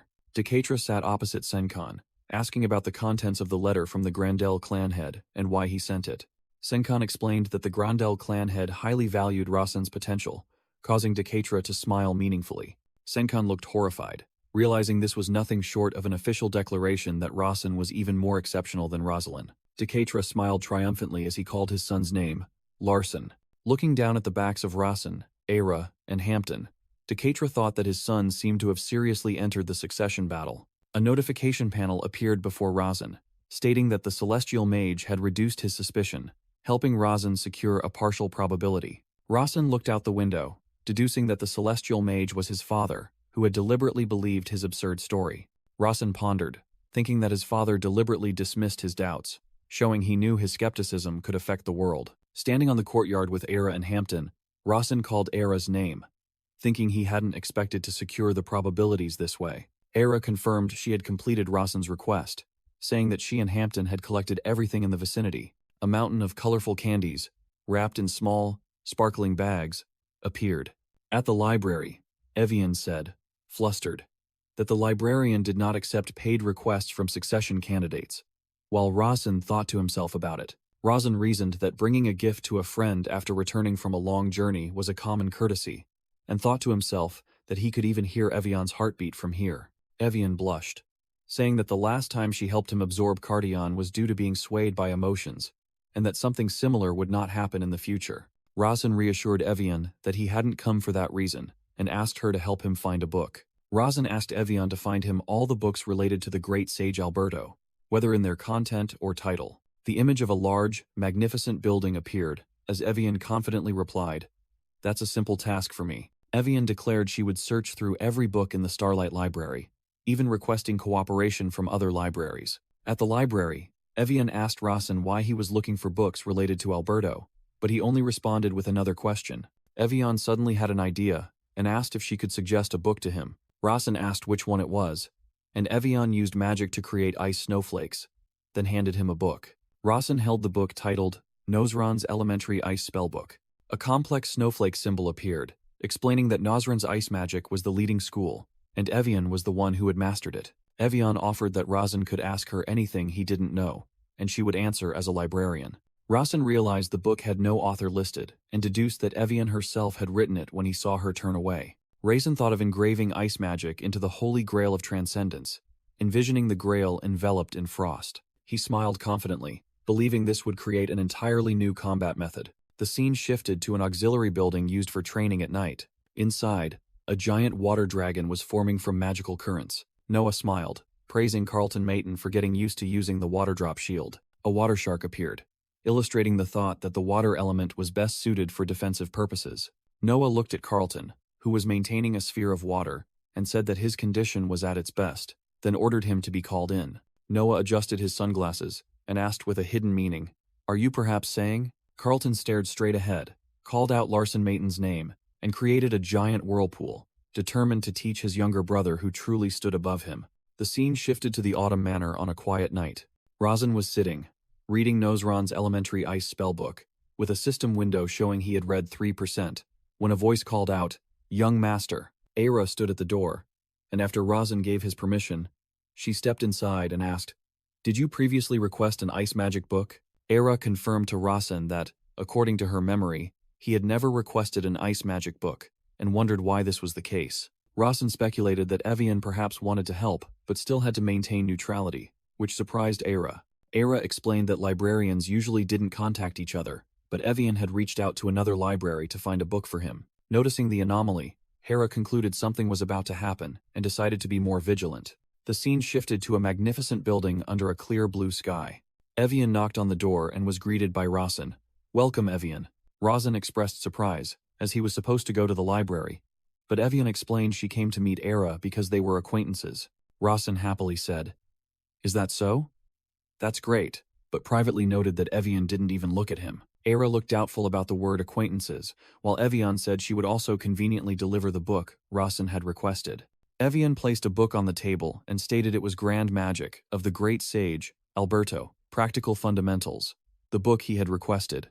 She explained she had found this book in the Library of Light. Razan asked if this was the only copy, and Evian confirmed it was the only one in the libraries in Mayton. Razan thanked Evian, but she simply replied that she was doing her job as a librarian, and said the chocolate on the table was his gift. Afterward, Razan lay on the rooftop, activating his divine eye to analyze both books simultaneously. He noticed that Alberto's book took too much time to analyze. It would take 6 hours for half a page. In contrast, Nosran's ice magic book was simpler than he had thought. Razan mused, an image of Evian writing the book appearing in his mind, and he realized the book was easy to understand because she had carefully noted down important points. The ice magic book emitted a brilliant light, showing its value in Razan's eyes. Razan decided he would continue analyzing Alberto's book when he had free time, but for now, he would focus on finishing the ice magic book first. The system announced successful partial analysis of the ice magic book, causing the transcendent mana in his body to react, and Razan felt a cold current flooding his body. Razan realized the holy grail of transcendence was imprinting the ice attribute onto his mana. A notification window appeared, confirming that the imprinting of first circle ice magic, ice crystal, was complete, and had been added to his combat magic technique. A ring of icy blue energy formed in the air. Razan felt the icy ring surrounding his fist, thinking to himself that he had added magic to his combat techniques, and was curious about its effectiveness. Razan called Aira's name while standing in the room, surrounded by his familiar purple aura. Aira immediately appeared with a serious expression and replied, "Yes, young master, I am ready." Razan smiled confidently, suggesting Hera try to block his attack just once. Both stood facing each other outside, Aira in a ready stance, while Razan mentally explained his physical enhancement skill. Razan thought about combining ice crystal magic into the attack, though he didn't expect much from a low-level magic. He activated the skill Intermediate Combat Magic Technique, Enhancement, as purple and blue energy converged around his fist. Razan charged forward with snowflakes swirling around his hands and shouted, "All right, here I come." The attack created a powerful blast of cold air, pushing both Razan and Aira backward. A loud bang resounded as the attack concluded. Hera stood firm, covering her face with her hand, and calmly asked, "Are you done testing?" Razan smiled with satisfaction, confirmed he was finished, and asked if she was satisfied. Aira looked at the thin layer of frost on her hand, replied, "It's somewhat decent," making Razan cheerfully say, "That's good then." Aira announced she would await further orders in her hidden state, then disappeared, leaving Razan to ponder the still modest effectiveness of his first circle magic. Razan stood alone, determined that he would need to train even more. The scene shifted to the Mayton family mansion at night, with the number 4064 appearing. Razan, shirtless and drenched in sweat, was diligently performing push-ups and counting from 4065 to 4067. Aira stood on the balcony, observing Razan's training, thinking that even though the young master was at the second circle, the ice magic he used was only first circle. She believed that for someone with Mayton blood, using first circle ice magic was not a great achievement. However, Aira noted that Razan, being able to use it immediately after receiving books from the librarian Evian, was an entirely different story. Furthermore, she recalled Razan's punch was even stronger than the single attribute magic of a third circle mage. Aira concluded that young Master Razan was maturing faster than anyone she had ever served, and perhaps this time, things would be different. Suddenly, Hera's gaze sharpened as she sensed an intruder. Rasen, who was training, also flinched as a blue light flashed past, and he sensed someone had entered the Autumn Mansion. A figure in black was running at full speed towards Rasen, surprising him. Rasen recognized the person as Noah, the training ground manager, frantically calling his name, "Young Master." The scene shifted to a modern high-rise building under the night sky, captioned as "The Training Grounds." Rasen, now properly dressed, smiled, and told Noah that he was as arrogant as ever, and guessed Noah had reached the third circle based on this summoning method. Carlton Mayton appeared, surrounded by water magic, calling Rasen a worm and saying, "There you are." Rasen casually asked if Carlton had learned the main third circle defensive magic, Water Drop Shield, and sarcastically remarked that a worm like himself had such an information network. Carlton gnashed his teeth in anger, astonished that Rasen already knew, but Rasen merely replied that he was always predictable. Noah tried to explain that Rasen was on a pilgrimage, but Carlton interrupted, saying he knew and was only here to strengthen their brotherhood. Noah nervously asked permission to report to the main building first. A giant water shark appeared behind Noah as a threat from Carlton, who asked if Noah understood orders from a direct descendant of the Mayton family. Noah broke out in a cold sweat, terrified by the pressure from Carlton. Rasen thought to himself that Carlton really wanted to fight him, then told him that he could submit the report later. Rasen said that he couldn't hide what happened here from their father anyway, but he had no interest in fighting, and had to go to the Grandel family in 2 days. Carlton sneered, saying that if rumors of him bullying his younger brother spread, it would be troublesome, but as one bearing the Mayten bloodline, he could not refuse Rasen's challenge. Carlton's eyes widened in anger upon hearing Rasen call his actions a challenge. Carlton burst out laughing, and mocked Rasen for trying to be funny, a weakling challenging the strong. Noah stood watching, thinking to himself that it was the 7th young master who was orchestrating this plan. Noah continued to ponder, realizing that despite being at a disadvantage, Rasen was turning every situation to his favor. Carlton clenched his wrist, declaring that Rasen should be grateful he was on a pilgrimage. Carlton threatened that if it weren't for the pilgrimage, he would have beaten Rasen into a living corpse. Rasen smiled back eerily.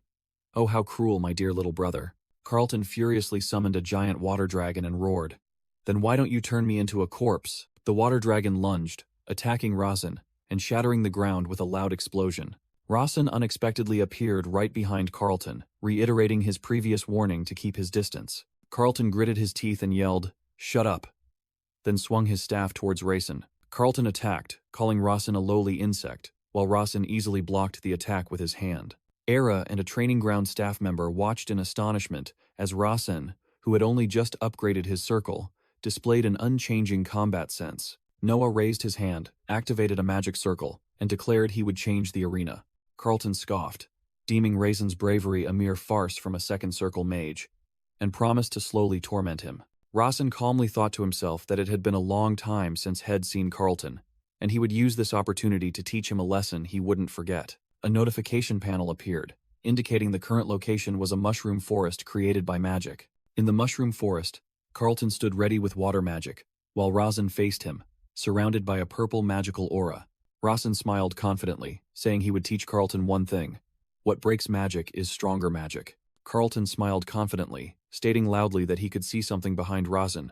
Rasen unleashed a purple magical force, while Carlton summoned the third circle water attribute magic, Water Drop Shield, for defense. Rasen recognized his opponent's magic and exclaimed, "So this is the Water Drop Shield?" Carlton explained that his water vortex would crush everything it touched, and the closer Rasen got, the more disadvantaged he would be. Carlton scoffed at Rasen's statement about stronger magic, breaking magic, finding it ridiculous coming from an insect who had only reached the second circle. Rasen's magic pierced through the water drop shield and struck Carlton directly in the face, splattering blood. Carlton was knocked backward, his face covered in blood, completely disbelieving his eyes, wondering, how can this be? From a distance, Noah frantically yelled Carlton's name, while Era maintained a calm expression as she observed. Hera mused that Rasen's power was certainly not that of a second circle, and something was hidden within his enormous mana circle. Rasen stood firm, holding a blue energy ring, and remarked that the humidity was annoying, while asserting his magic was the strongest second circle magic. Rasen approached Carlton, who was clutching his face in pain, and asked, "Does it hurt?" Rasen looked down at his fallen brother, saying he wanted to punch him a few more times but would stop here, and warned that, if he weren't a Mayten, Carlton would be dead. With a cold gaze, Rasen told Carlton to thank his father for that name and to be more humble next time. Rasen turned and walked away, leaving Carlton sitting on the ground in the mushroom forest. Carlton gritted his teeth, his face filled with rage and humiliation as he watched Rasen's retreating back. A flashback began, showing young Carlton trembling in fear. A hand offered Carlton a dagger and told him to take it. Young Persia Maiden stood beside a tortured man, smiling as she ordered Carlton to kill him as she had taught. The tortured man, his hood stained with blood, trembled, begging for his life. In the flashback, young Carlton trembled, holding the dagger, stammering in fear before the tortured man. Young Carlton was horrified as he heard the prisoner's plea. "Please, I want to live, spare me." Due to Carlton's hesitation, young Persia lashed him fiercely with a thorny whip and called him a worm. Persia slapped Carlton and scolded that a weakling like him was a disgrace to the Maiden family. Young Carlton cried in pain as Persia continuously whipped him. That was why Carlton always took his anger out on Rasen, as seen when young Rasen was kicked flying into a room. Young Carlton, with a look of contempt, placed his foot on Rasen and called his brother a worm, a pathetic failure, and a disgrace to the family. Killing and bullying the weaker, as seen when he hit a dummy with a stick, was how Carlton survived in the Maiden family. Back in the present, Carlton was lying on the ground, punching the grass fiercely, angrily roaring, "Damn it! How dare you, you damn worm!" Carlton stood up, his face filled with murderous intent, summoned the third circle water magic, water drop shield, and yelled, "I'll kill you.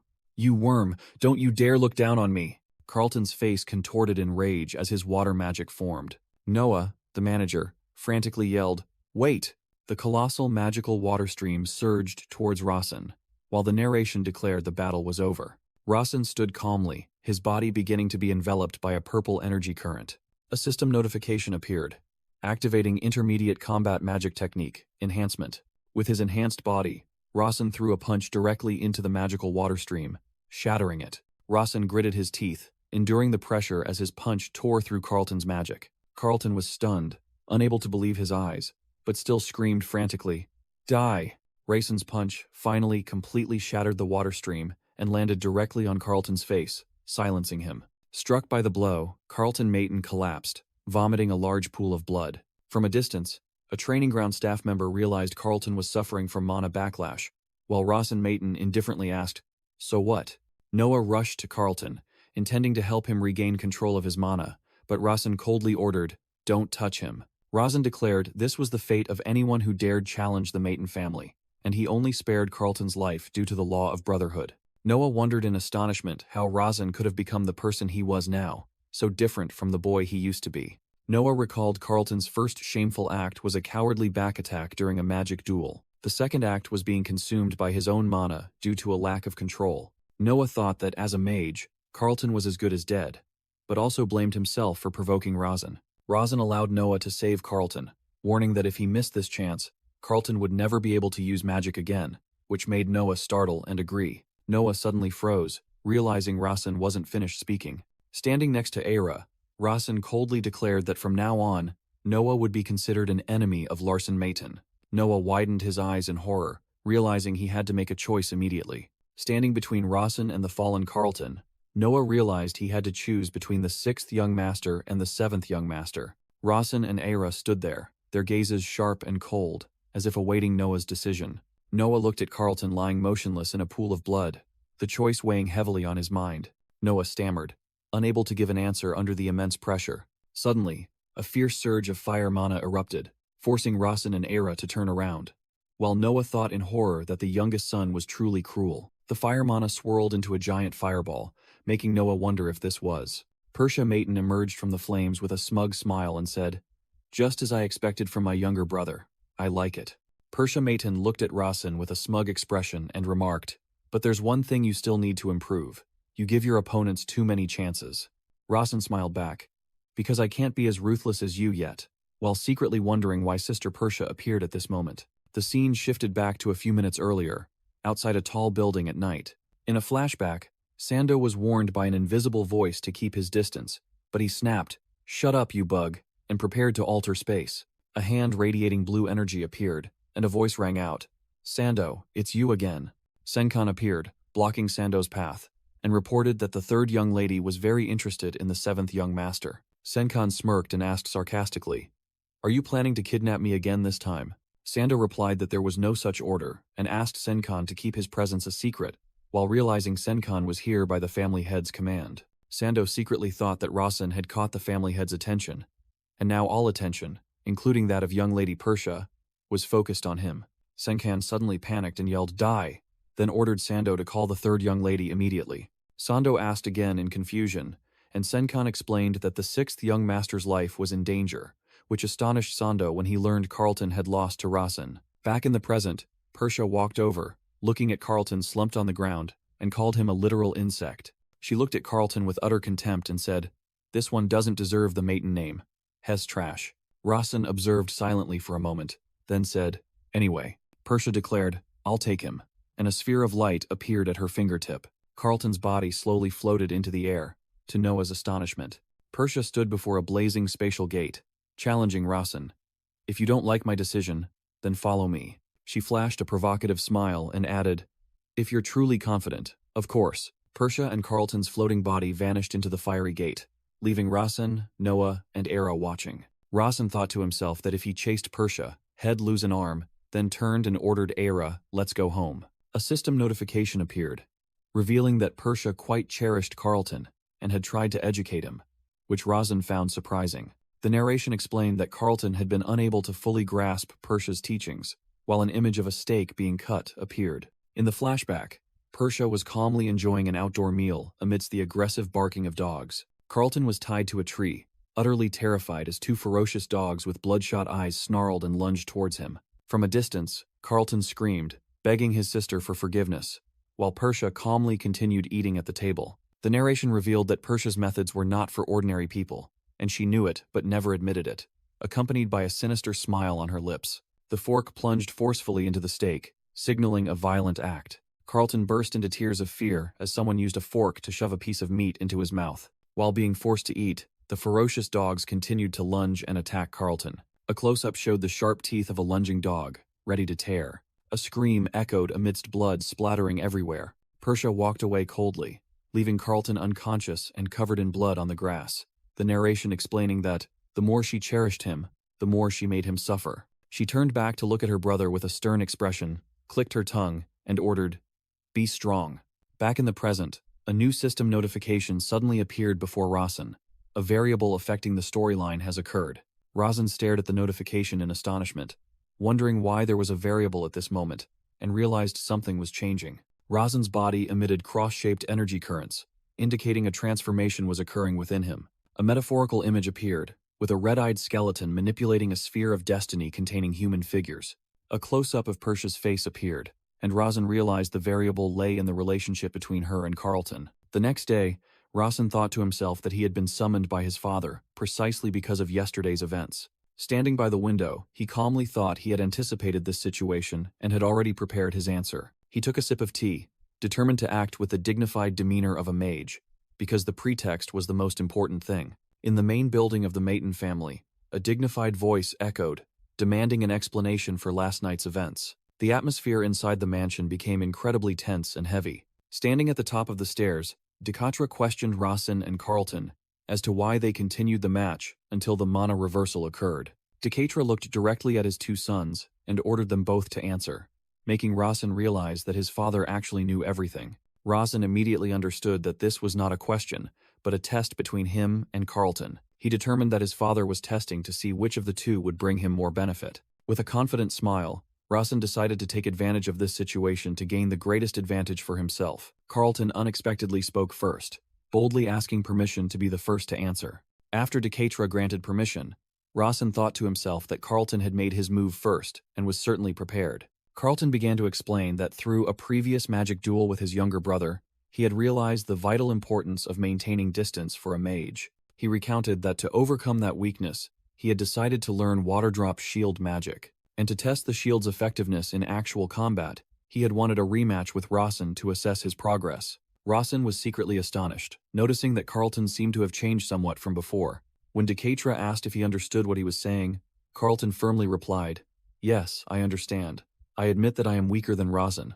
He boldly declared that the results spoke for themselves, and he fully accepted them. Rasen was stunned, thinking to himself that the old Carlton would never have been able to utter such words. Standing before his stern father, Carlton frankly admitted, "I was weaker than my younger brother, and therefore I lost." He concluded that this was the answer his father, Decatra, wanted to hear. Carlton continued to admit his fault, stating that he had experienced the mana reversal, disgraced the family, and promised to strive harder to prove himself worthy of the Meiten household. Decatra accepted the explanation, then turned to Rasen, asking if he had anything to say.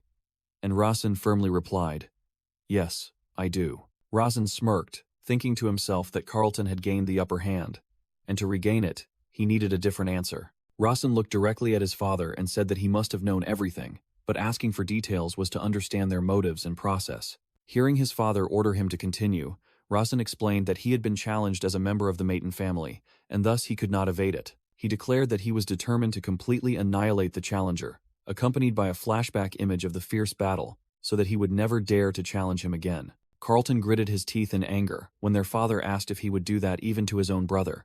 But Rasen asserted that precisely because the challenger shared the same surname, he had to be even more thorough. Decatra pointed out that Rasen had failed to annihilate his opponent, but Rasen calmly replied, "That was my initial intention." Rasen explained that before he could deliver the finishing blow, the third young lady, Persia, had arrived to save Carlton. As a flashback image appeared, he admitted, with an image of Persia smirking smugly, "Currently I cannot stop Sister Persia, so I could do nothing but watch." With a sharp, cold gaze, Rasen sternly declared that once he surpassed Persia, he would certainly not forget this debt, and would come to collect it. Carlton was startled in horror by his younger brother's declaration, stammering, speechless. What? He broke out in a cold sweat, thinking to himself if his younger brother was insane to dare declare revenge on Persia. When his father asked what that debt was, Rasen explained that Persia had overturned his judgment of the defeated opponent, which was an act of abusing authority and disregarding his decision. Carlton grew even more terrified, thinking Rasen was truly insane, and wondering if he had never been punished by Persia before, then realized Rasen and Persia shared a similar ruthlessness. Decatra continued to question Rasen about how he intended to collect his debt, and he replied that there would come a day when he would use force to overturn his sister's judgments and decisions. Decatra gave a subtle smile of satisfaction, as Rasen concluded that on that day, he would ensure to reclaim the debt many times over. Decatra allowed Carlton to leave and said he would overlook this incident, causing Carlton to bow his head in gratitude. Carlton walked away, secretly thinking that his father seemed to intend to speak privately with Rasen, and wondered when the two of them had become so close. With a face full of envy, Carlton gritted his teeth, thinking that he himself had also tried very hard. Standing alone behind the recently closed grand door, Carlton wondered why there was such a vast gap between him and his younger brother. Carlton glanced sideways, questioning himself if he could become stronger. Suddenly, Carlton turned around and was surprised to see Persia standing in the hallway. Persia coldly asked, "An insect like you also wants to become stronger?" Carlton clenched his fists, his eyes gleaming with determination, and replied that even if he was an insect, he still carried the Meiten bloodline. Persia silently looked at Carlton, a subtle smile briefly appearing on her lips. Persia declared that her hobby was caring for insects, causing Carlton to ask in surprise what she meant. A flame flared up beside Persia as she ordered Carlton to come to her room at 10 in the morning every day from now on. Carlton blushed but was full of excitement, shouting that he would try his absolute best. A system notification appeared, stating that the character Carlton Meiten's scenario had changed and a story-altering variable had emerged. Rasen, walking with his father, suddenly sensed the change and thought to himself, "Carlton has another change. What kind of variable is it this time?" Decatra suddenly stopped Rasen, placed a hand on his chest, and stated directly, "You have learned ice magic." Decatra grabbed Rasen's collar, mentioned the name Nazran, and remarked that this magic was very difficult to learn, but extremely effective, while Rasen thought to himself, "As expected, my father already knows." Rasen admitted and explained that that was precisely why Nazran ice magic could interact well with combat magic techniques. Decatra stood with Rasen on a frosty magic circle and asked if he still remembered the magic he had carved into his body. Rasen recalled his father carving glowing magical characters into his hand when he was young, and replied that he was honored to have a type of magic bearing his father's name implanted. Decatra declared he would alter the magic a little, even though he hadn't had a chance to use it yet. Rasen was astonished to hear his father speak of alteration, and the magical characters on his hand began to crawl. The magical characters carved previously were rising and being reconfigured. Rasen looked at his palm, covered in glowing magical characters, and thought to himself, "Fortunately, there's no pain this time." Decatra explained that this magic would conceal Raisin's study of elemental magic, to the extent that even someone as talented as Avelia would find it difficult to see through. Raisin looked up at his father and asked in astonishment if he had foreseen that he would learn both combat magic techniques and elemental magic. Decatra coldly declared that the task was done, leaving Raisin stunned. Decatra asked his son what one should say when receiving a gift, leaving Raisin bewildered, unsure how to respond. Raisin bowed awkwardly and thanked his father. Decatra spoke kindly and allowed Raisin to leave, which surprised him. As Raisin turned away, he noticed his father, Decatra, wearing a satisfied smile. The scene shifted to Autumn Manor at night, under a light rain. In the bathtub, Raisin mused that in the original story he wrote, Decatra never gave gifts to his children, even though he left behind a massive fortune. He continued to ponder how his father had never personally used the word gift, and realized this magic wasn't merely to conceal his elemental magic. Raisin submerged himself in the water, believing he could uncover its true meaning. Recalling his father's smile, Raisin deduced that he would never engrave such magic twice without a reason. He rose from the bathtub and realized his father's use of the word gift was a clue. Raisin understood that this was the new mission Decatra had given him. With a determined expression, Raisin vowed to himself that at all costs, he would uncover the hidden power of this magic on his upcoming journey. Aira reported that preparations were complete, while Hampton struggled to carry a giant bag, and proudly declared himself ready too. Raisin smiled, calling out the names of his companions, Hera, Hampton, and Rudia. Rudia happily waved and shouted Raisin's name, saying she had been waiting for him for a long time. Raisin led the group, announcing they would set off for the renowned Grandel martial arts family. A map appeared, showing that the Grandel family's territory was further from the Maiten family than the Sade families. To reach the Sade territory, one had to cross the turbulent Black Sea, but to reach Grandel, they had to traverse the Sea of Death with its blood-red waves. Raisin's group began their journey across the Alpheus Mountains, the largest mountain range in the world. They continued to row across the Amazon River, the longest and largest river, with a crocodile hidden beneath the water. After 7 days, the group stood on a cliff overlooking the land of Arif, the continent ruled by the Grandel family. Rudia asked in surprise why there was no teleportation gate, while Aira, now carrying the bag for Hampton, announced it would take them about 3 days to arrive. When Rudia wondered why the Grandel family didn't use a teleportation gate, Raisin could only think to himself, because I created that setting. The 3-day journey proceeded smoothly, and the group camped by a bonfire at night. Suddenly, there was a rustling in the bushes and many pairs of glowing red eyes lit up in the darkness. A giant venomous spider burst from the bushes, roaring and attacking the campsite. The giant spider shrieked in pain as lightning-fast slashes tore through its body. Aira landed softly after delivering the finishing blow to the monster in an instant. Raisin identified it as a 200-year-old black poison spider and told Hampton to collect the venom, while Rudia was astonished by Aira's power. Their journey was safe, thanks to Aira handling every threat, and they finally passed through the Arif region. The group of 4 pressed forward, having reached the final destination of their journey. Raisin's group had arrived at the Grandel territory, standing before a colossal iron gate. Raisin noticed there were no guards and placed his hand on the gate to check it. The information panel appeared, revealing the gate was inscribed with magic that amplified fighting spirit. As Raisin touched it, a surge of energy emanated from his hand. Raisin smirked, thinking to himself that he had correctly guessed the gate's mechanism. Meanwhile, in a garden within the Grandel estate, Patriarch Phone Grandel was speaking with Magner about Rosalind's growth being thanks to Raisin. Magner flattered that Rosalind could have matured on her own, but Phone Grandel dismissed the polite remark. A subordinate ran up to report that Raisin Maiton's group had arrived at the main gate, drawing Phone Grandel's attention, who then asked about the group's size. The subordinate reported that the group consisted of Raisin, 2 shadows, and a fire mage, prompting Fawn to remark that the formation was quite simple and ask if he had opened the gate yet. The subordinate replied that Raisin had only placed his hand on the gate and then stopped, causing Fawn to smile and ask Magner's opinion on whether Raisin had recognized the secret. Magner admitted Raisin was quick-witted, but claimed the gate's secret was only known to Grandel warriors. However, he paid special attention to his eyes. When Fawn Grandel pressed him about the eyes, Magner hesitated, then told him to forget about it. Fawn Grandel decided to observe further, as he sensed the fighting spirit residing within Raisin. Back at the main gate, Raisin lied that the gate was only a bit heavy after secretly reading information about amplification magic, and Aira offered to help. Hampton, Kaysen, eagerly volunteered to open the door, flexing his muscles and declaring he had trained very hard, surprising Raisin. Hampton put all his strength into pushing the gate, but it didn't budge, while Rawson silently observed.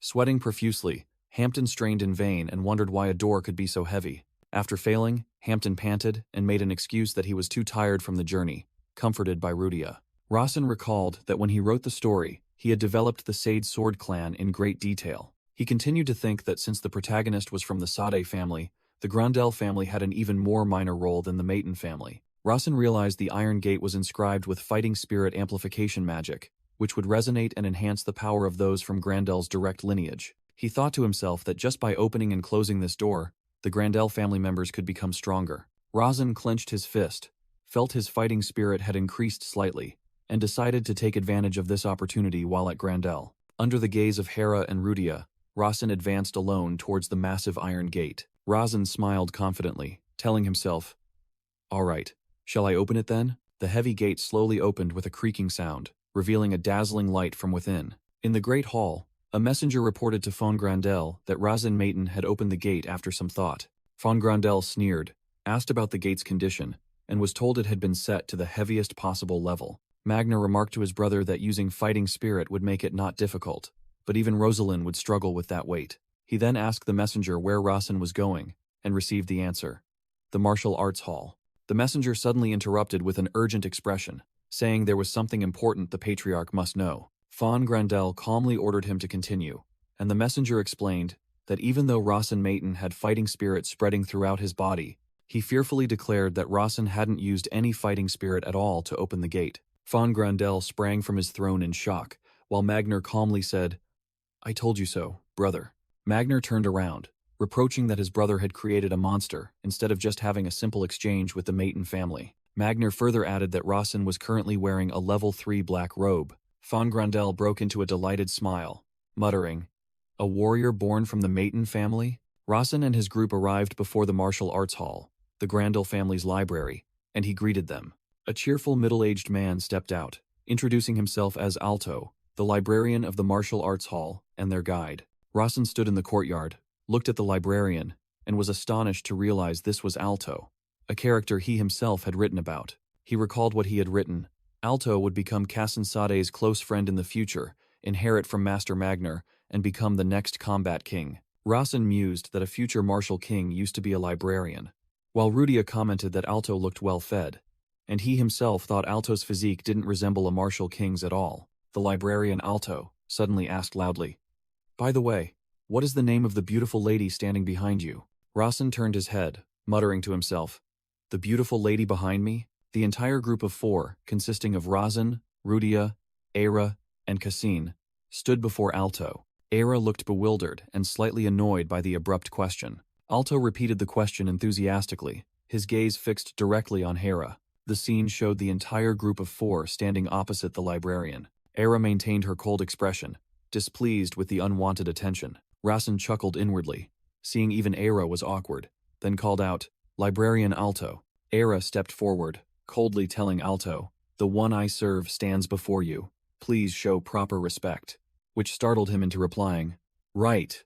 Alto blushed, gave an awkward laugh, and apologized for his rudeness, explaining that he had been captivated by her beauty. Alto turned to apologize to Rawson, but he simply replied that it was fine, and thought to himself that Alto was inherently a flirtatious character. Rawson recalled that in the original story, Alto had also flirted with Rudia and ended up having his hair burned by her fire. Rawson maintained a calm expression and suggested, "Librarian Alto, could you lead us to Lord Grandel?" Suddenly, Von Grandel and Magner appeared from a sand whirlwind right in front of the group, making Rawson exclaim in surprise. Rawson thought in astonishment, "Veletutor and Master Magner?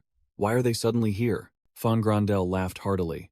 "Ha ha ha, I like that bewildered expression of yours. It just means you haven't trained diligently enough." Magner smiled and asked Rawson, "Anyway, how does it feel to be officially invited by my brother? This must be the first time in history a mage has gone on a pilgrimage, right?" Von Grandel narrowed his eyes, observing Rawson, and said, "Of course, I consider it a great honor. Though I've met him before." Rawson stood firm, exuding a powerful aura, while Von Grandel thought to himself that he still couldn't believe it was the body of a mage. And a mage with fighting spirit was truly fascinating. Von Grandel and Magner stood before Rawson, asking him to choose between the 3rd-tier library and the 2nd-tier library, which surprised Rawson. Rawson gave a wry smile and asked, "Are you really only going to let me see one of the two?" and Fawn replied that he only promised a viewing, not access to everything. Rawson realized in confusion that he had been hoisted by his own petard, while Fawn Grandel laughed gleefully, asking how it felt to be tricked by his own ploy. Rawson firmly declared, "In that case, I will choose the martial arts hall," which surprised Magner, because that place had no restrictions and wasn't even ranked. Rawson thought to himself that Librarian Altos' movements were faster than he expected, while Magner scoffed at the idea, and Rawson was determined to uncover the martial arts hall's secrets. Magner asked Alto if he trained diligently, which made the librarian awkwardly reply that he had been too busy lately, while Rawson thought to himself that there was no way Alto could reach the position of martial king with his current body. Fawn Grandel accepted Rawson's choice as the group stood in the courtyard, while Rawson sensed something special within the martial arts hall. Rawson smiled and thanked Fawn Grandel, thinking that he would search for the quest Alberto had left behind in the martial arts hall. The entire martial arts hall was revealed with a solemn welcome. Inside the martial arts hall, Alto invited Rawson to ask freely if he needed to find any books, and Rawson thanked him, while thinking to himself that this place was nothing special. Suddenly, Rawson's divine eye reacted to a book on the shelf, and he thought it might be the solution to the problem. Rawson asked to borrow the book, and Alto looked up, holding the book, and asked, "This one?" A notification panel appeared with the words, "Tutankha's Secret Art, First Form," making Rawson stunned as he wondered. Tutankha? Kurtel's image appeared in Rawson's mind as he recalled that Tutankha was another name for him, and he wondered why Kurtel's book, from someone who hated the Grandel family, was here. Rawson asked Alto about the book, and the librarian smiled, replying that it was The Courage of Tutankha, a fairy tale that young boys loved.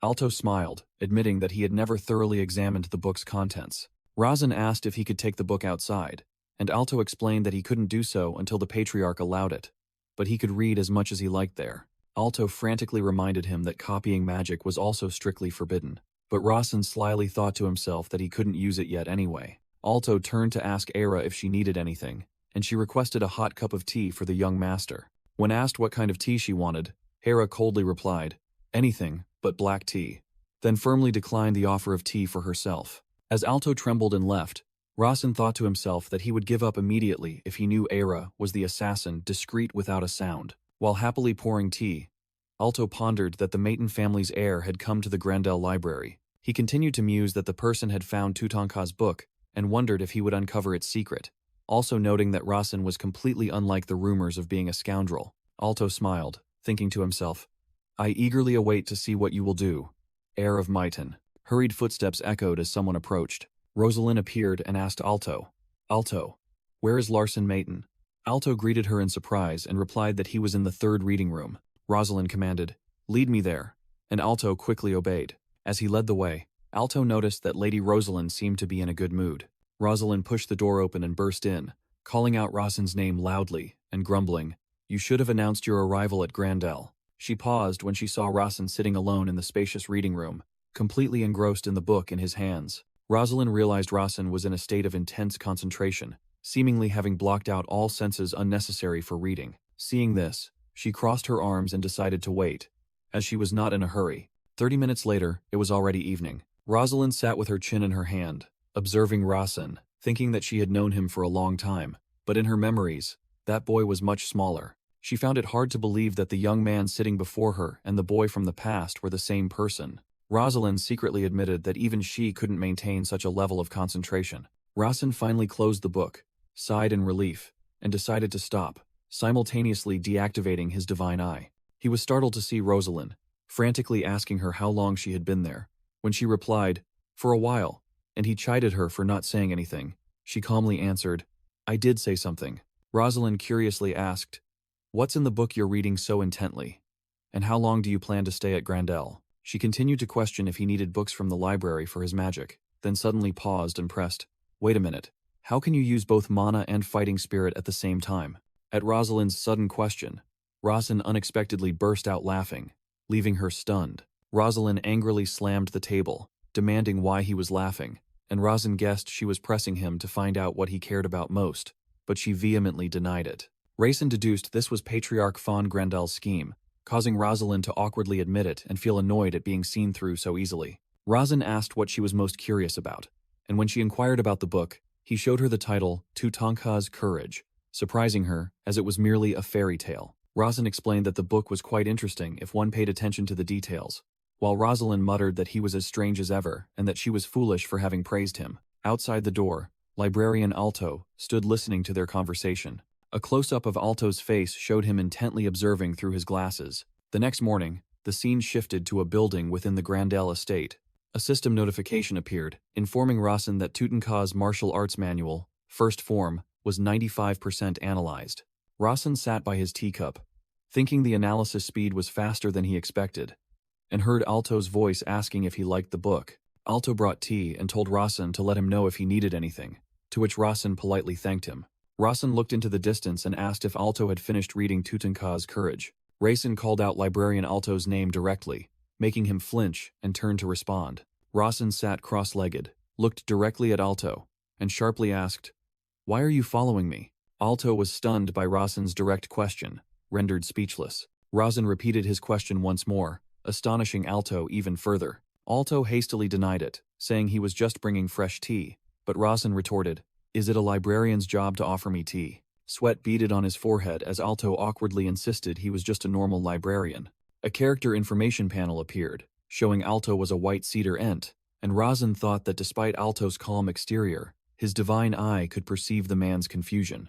Rosin was secretly surprised by the white cedar ent setting he didn't recall creating, and remarked that Alto looked very much like an ordinary person. Rosin directly asked Librarian Alto if, as a member of the Grandel family, he had guarded a covenant through many generations. Alto flinched slightly, asking how he knew and stating that when he read the book, there was no such information. Rosin lightly tapped the book and exposed the other's lie. "But, librarian, didn't you say you hadn't read this book?" Cornered, Alto awkwardly adjusted his glasses and admitted to the covenant. He revealed that the Grandel family had always held a secret about a great successor one day arriving to uncover Tutankhamun's legacy. When Rosin asked if the patriarch knew about this, Alto replied that he probably did, but wouldn't pay it much mind. Rosin recalled that in his novel, Alto was destined to become the next combat king, succeeding Magner, who could strike fear into enemies with just a glance. He secretly thought that the current Alto possessed no qualities to become a combat king at all. Placing his hand on the book, Rosin speculated it was related to Alto becoming the combat king, and revealed its true name, Tutankhamun's Martial Arts Manual, First Form. Alto looked astonished at the name as Rosin rose from his seat. Rosin approached and said he thought he would be able to fully understand the book in one more day. With a confident smile, Rosin offered to discuss the book with Librarian Alto after he finished reading it. After a moment of silence, Alto agreed. Of course. Immediately, a system notification appeared, stating that a variable affecting both the story and probability had emerged. Subsequent notifications indicated that he had fully analyzed Tutankhamun's Martial Arts Manual, First Form, and his divine eye had absorbed its entire content. Rosin suddenly felt a surge of power as the system announced that the skill 10,000 bytes had been etched into his heart. He clenched his fist, astonished to realize that 10,000 bytes was an ability he himself had designed, albeit not in great detail. Rosin recalled that one of its clear effects was to make every touched body part feel a tearing bite. He remembered the skill's description. It felt like being bitten and torn by 10,000 beasts simultaneously. Rosin recalled what he had written. 10,000 bytes was an ability possessed by Combat King Magner, and those weaker than Alto would feel as if a beast were tearing them apart upon contact.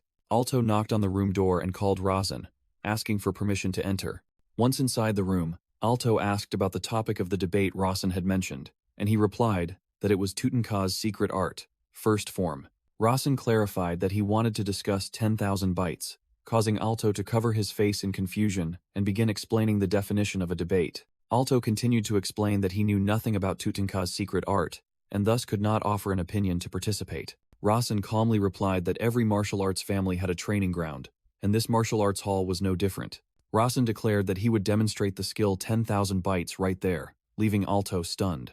Alto thought to himself in astonishment, unable to believe that Rosin had only read the book for 2 days, yet claimed he could use this ability. After calming down, Alto said the training ground was behind the building and offered to lead Rosin there. The narration explained that the reason this library was called a martial arts hall was because it possessed the largest training ground among all libraries. As they both stood in the middle of the vast training ground, Rosin explained he chose this place because there were no surveillance cameras, making it suitable for demonstrating 10,000 bytes. Rosin asked Alto to extend his hand for a moment, and despite some hesitation, he complied.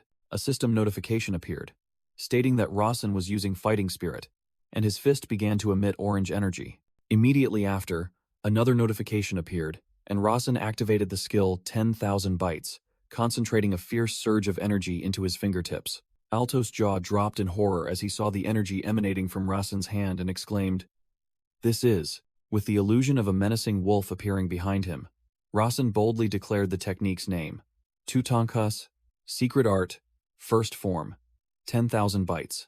Suddenly, the space around them distorted with numbers, and a circle of light spread out from Rasen, startling Alto. The scenery froze in black and white, and a notification appeared, stating that time and space had once again stopped. Rasen looked up with annoyance, wondering if there was another probability issue and what this world wanted from him. He thought to himself that the problem lay in Kirtel's mission being placed with the Grandel family, accompanied by an image of Kirtel screaming in pain.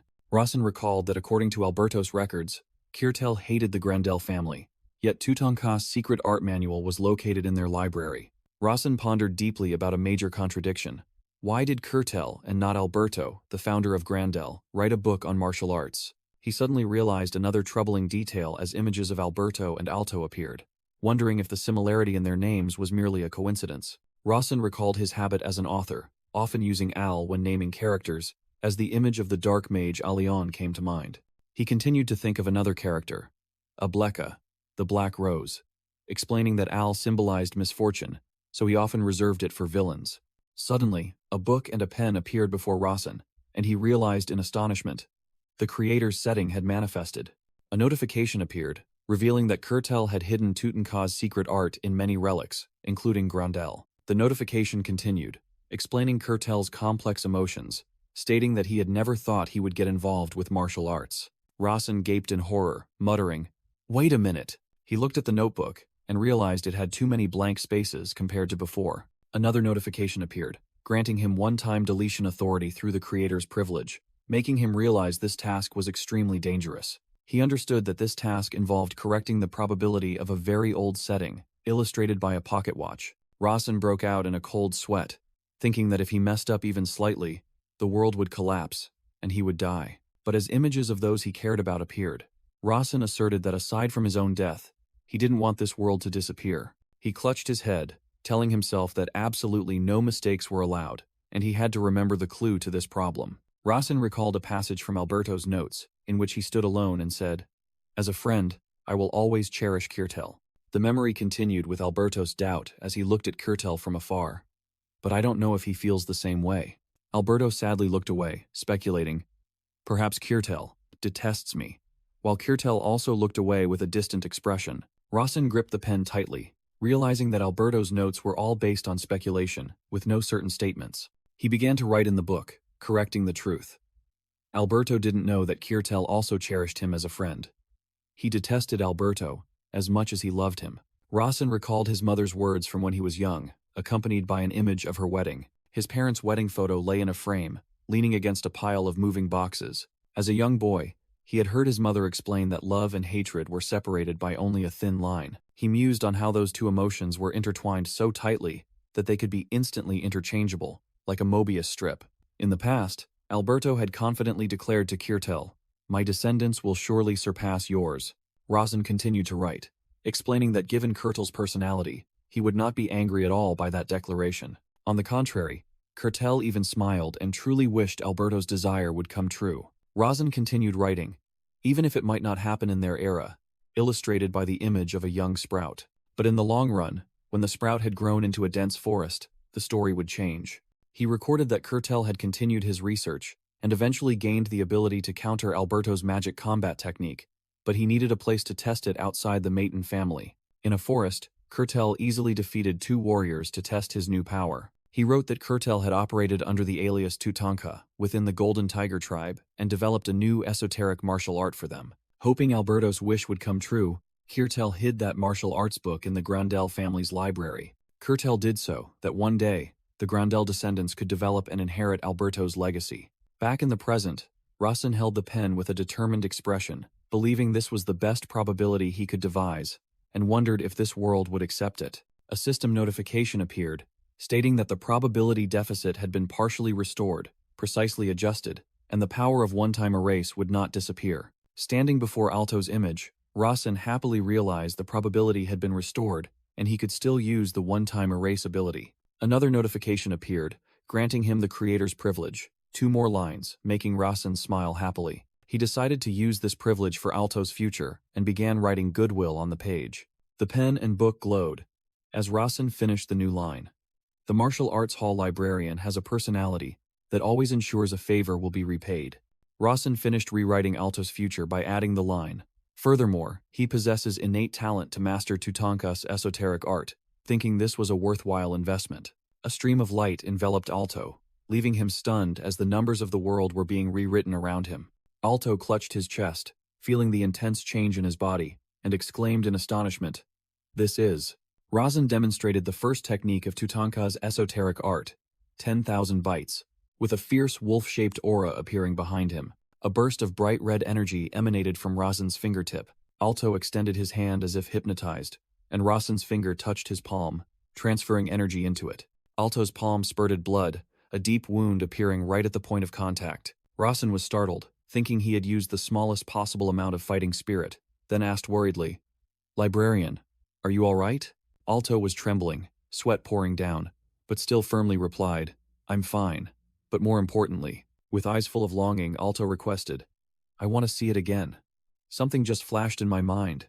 Rasen advised him to stop the bleeding first, but Alto still earnestly pleaded, making Rasen secretly think his setup had worked. Rasen smiled faintly and agreed to perform the technique again. Rasen once again activated 10,000 bytes, energy flaring at his fingertip. Alto gritted his teeth, focused intently on observing, and muttered. Once more, energy flared from the wound on Alto's hand as he tried to imitate the skill, and he continued to mutter, "Just one more time." The scene of the martial arts hall appeared under the sunset, Alto's voice still echoing, "Again, just one more time." After continuous practice, Alto panted with blood-soaked hands, and Rasen said, "That was enough for today." Rasen was surprised to see Alto suddenly speak very politely and asked what he wanted. Alto formally requested, "I want to imitate the esoteric art." Rasen was stunned by the request, secretly thinking that even he, with his divine eye, took 2 days. While a system notification confirmed Alto's new talent, Rasen thought to himself that the reset's effect was surprisingly potent, and said to Alto, who was in an attacking stance, "This time, I will help you." A close-up of Alto's bloodied hand, channeling power, showed Rasen that he could use 10,000 bytes immediately. With the image of a ferocious wolf appearing behind him, Alto roared, 10,000 bytes. Rasen calmly observed, thinking that for now, it was just a prick. Alto looked at his hand in surprise, realizing that using the skill in actual combat was not easy, and muttered, "I thought I saw something." Rasen took Alto's hand and instructed him to try focusing his fighting spirit a little more on his fingertips. While instructing, Rasen explained that he must maintain a constant speed while only increasing the density, which would reduce the volume but increase the destructive power, making Alto suddenly understand. Alto gritted his teeth, focusing his energy as instructed, and Rasen added, "Maintain that state, then unleash it the moment you touch your opponent." Rasen smiled in satisfaction, thinking to himself that just one piece of advice could perfect Alto's technique to this extent. He continued to ponder Alto's astonishing future rate of progress, while Alto called his name. Alto solemnly declared, "You are my master," making Rasen ask in bewilderment, "What?" Alto felt power surging within him, saying that the 10,000 byte skill seemed to have been etched into his body from the start. Rasen broke out in a sweat, thinking to himself that this man was starting to overwhelm him a little. Alto suddenly prostrated himself on the ground, expressing sincere gratitude that Rasen had awakened that power within him, which made Rasen even more flustered. Alto looked up and earnestly asked, "May I take you as my master?" While Rasen realized the effect of adding 2 lines of character settings was taking hold, a system notification appeared, explaining that the martial arts hall librarian had a personality that always repaid favors. Rasen said that this was a bit sudden, but Alto insisted that he had learned Destiny operated in such a way. Rasen brought up the issue of the opposing statuses between the Maiden and Grandel families, but Alto dismissed it, asserting that he was merely a contract employee. Rasen thought to himself with a helpless expression that Alto's family had served the Grandel family for generations, so it was absurd for him to simply call himself a contract employee. Rasen smiled, saying that was what the librarian desired, and asked Alto, "What do you think?" Alto knelt on one knee before Rasen and respectfully called out, Master. An elderly, silver-haired man stood nearby with his arms crossed, smiling as he remarked that he found this quite interesting. Alto flinched in fright as he recognized the newcomer, stammering, "Martial King." Von Grandel looked at Razin with a scrutinizing gaze, asking how he knew he was hiding nearby. Was it intuition? He continued to ask. Or had Razin discovered him with his special eyes? In another scene, Rosalind was eating with her father, and anxiously asked if they needed to keep an eye on Larson Razin. She thought no one could guess what he was plotting, and remarked that he seemed more like a 140-year-old than a 14-year-old. Von Grandel calmly replied to his daughter that they did not monitor guests, and he himself had allowed Razin into the martial arts hall. He emphasized that authority was only gained by keeping one's word, making Rosalind flinch while using her spoon. Rosalind pouted, admitting she had thought wrong, then said, "By the way," when her father questioned her, Rosalind said that there was still one more person who could ignore her authority. She slammed her glass down on the table and asked about that person. Back at the training ground, Von Grandel repeated the question of how Razin had discovered him. He brushed it off, saying it didn't matter, and moved to the main point. Did the Grandel librarian want to serve the Maiden heir again? Alto was flustered, thinking his actions were unreasonable. Von Grandel calmly replied, "No, he is not of the Grandel lineage." He affirmed that Alto had the freedom to choose where he wished to reside. Razin smiled, remarking that the Grandel family seemed different from the Maiden family, and said if Maiden seemed better, it was Grandel's fault. Von Grandel pointed at Razin, declaring he would stop speaking as a vice commander, and directly asked when he had learned that martial arts secret technique, and if it was during his 2 days at Grandel. He said he would believe it if Razin answered yes, because his 4 years of knowing him had been a series of surprises. While recalling Razin arduously training one-handed push-ups with heavy weights, Von Grandel thought to himself that he had been mistaken to think he understood Razin. He couldn't explain Razin's power, and wondered what he had secretly practiced at Grandel. A system notification appeared, stating that the setup destroyer was beginning to be curious about the mysterious setup. Razin realized that the setup destroyer was none other than Combat King Magner, and speculated that the title meant he could influence probability. Librarian Alto appeared and respectfully greeted Combat King Magner. Magner asked Alto to leave so he could speak privately with his disciple, and Alto happily agreed because Magner was his master's master. Alto suddenly turned to Razin, made a heart gesture, and said, "Master, I love you," leaving Razin speechless while he thought to himself that he had never agreed to take him as a disciple.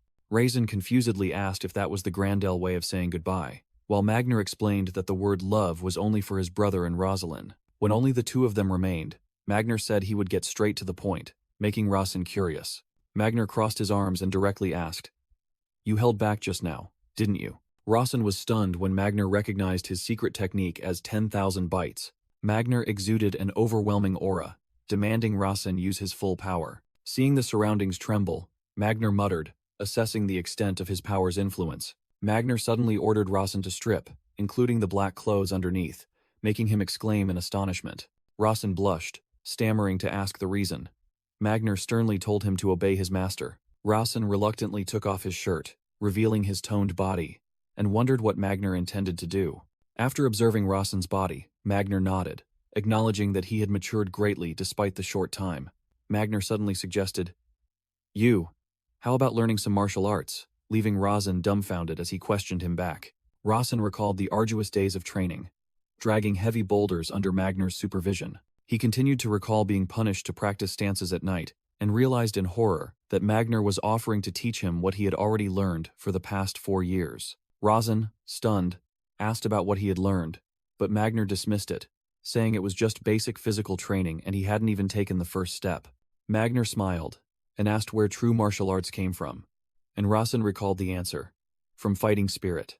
Razin was astonished by Magner's suggestion, stammering, "The amount of fighting spirit?" With a bewildered expression, Razin wondered how he could enhance the Grandel family's fighting spirit when it was already present in his body. Magner focused energy into his hand and declared, "This time, let me properly teach you fighting spirit." Razin was utterly confused, wondering what he had trained so hard for all this time. Magner began to explain that mages use mana cultivation methods to absorb and accumulate it into circles. He continued, explaining that martial artists were different.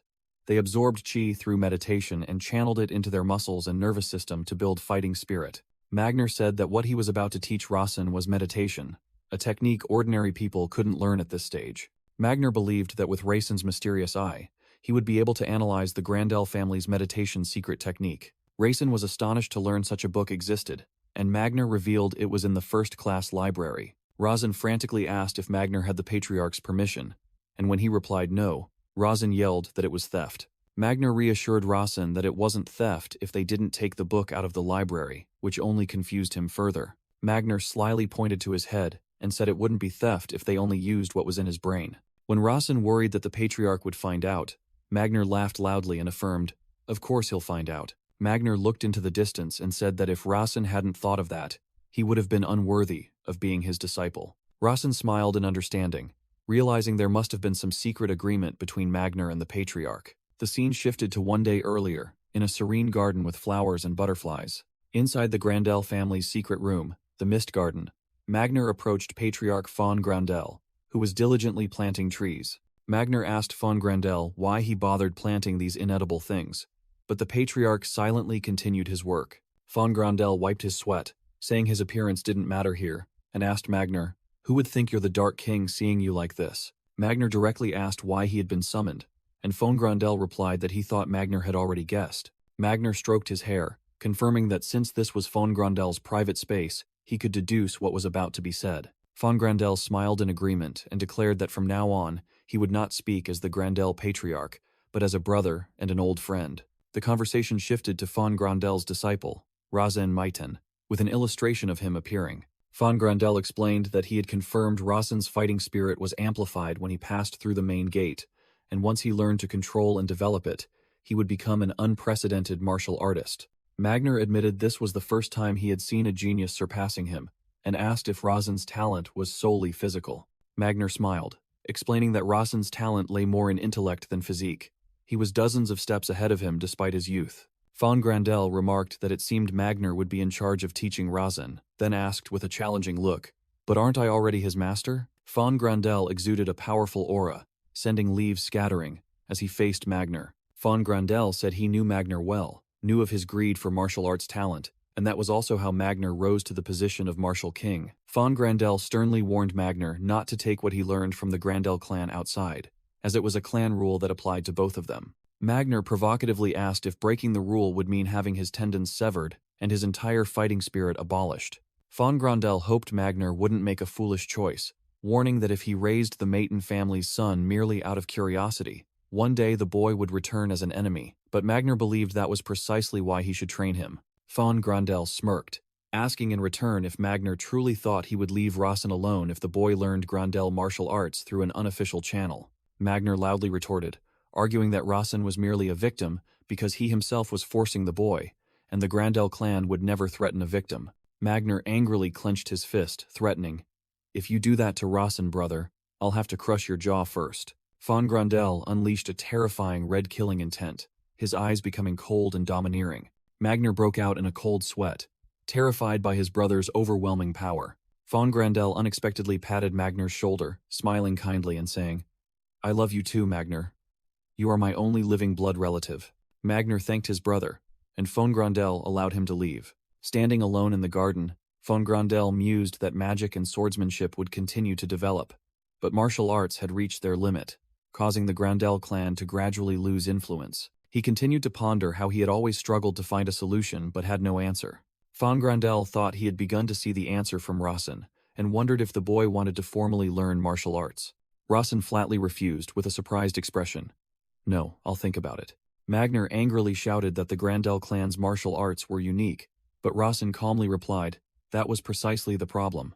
Rosin envisioned being pursued, and thought to himself that his goal was to live a peaceful life. If he accepted something that was an enemy of the Grandel clan, he would become their foe for life. As he put on his shirt, Rosin thought that he only needed to endure 6 more years to be free, so why should he embark on that path? Rosin explained to Magner that all he wanted was an exchange between disciplines, and reiterated that the previous Maiten clan patriarch had also allowed it.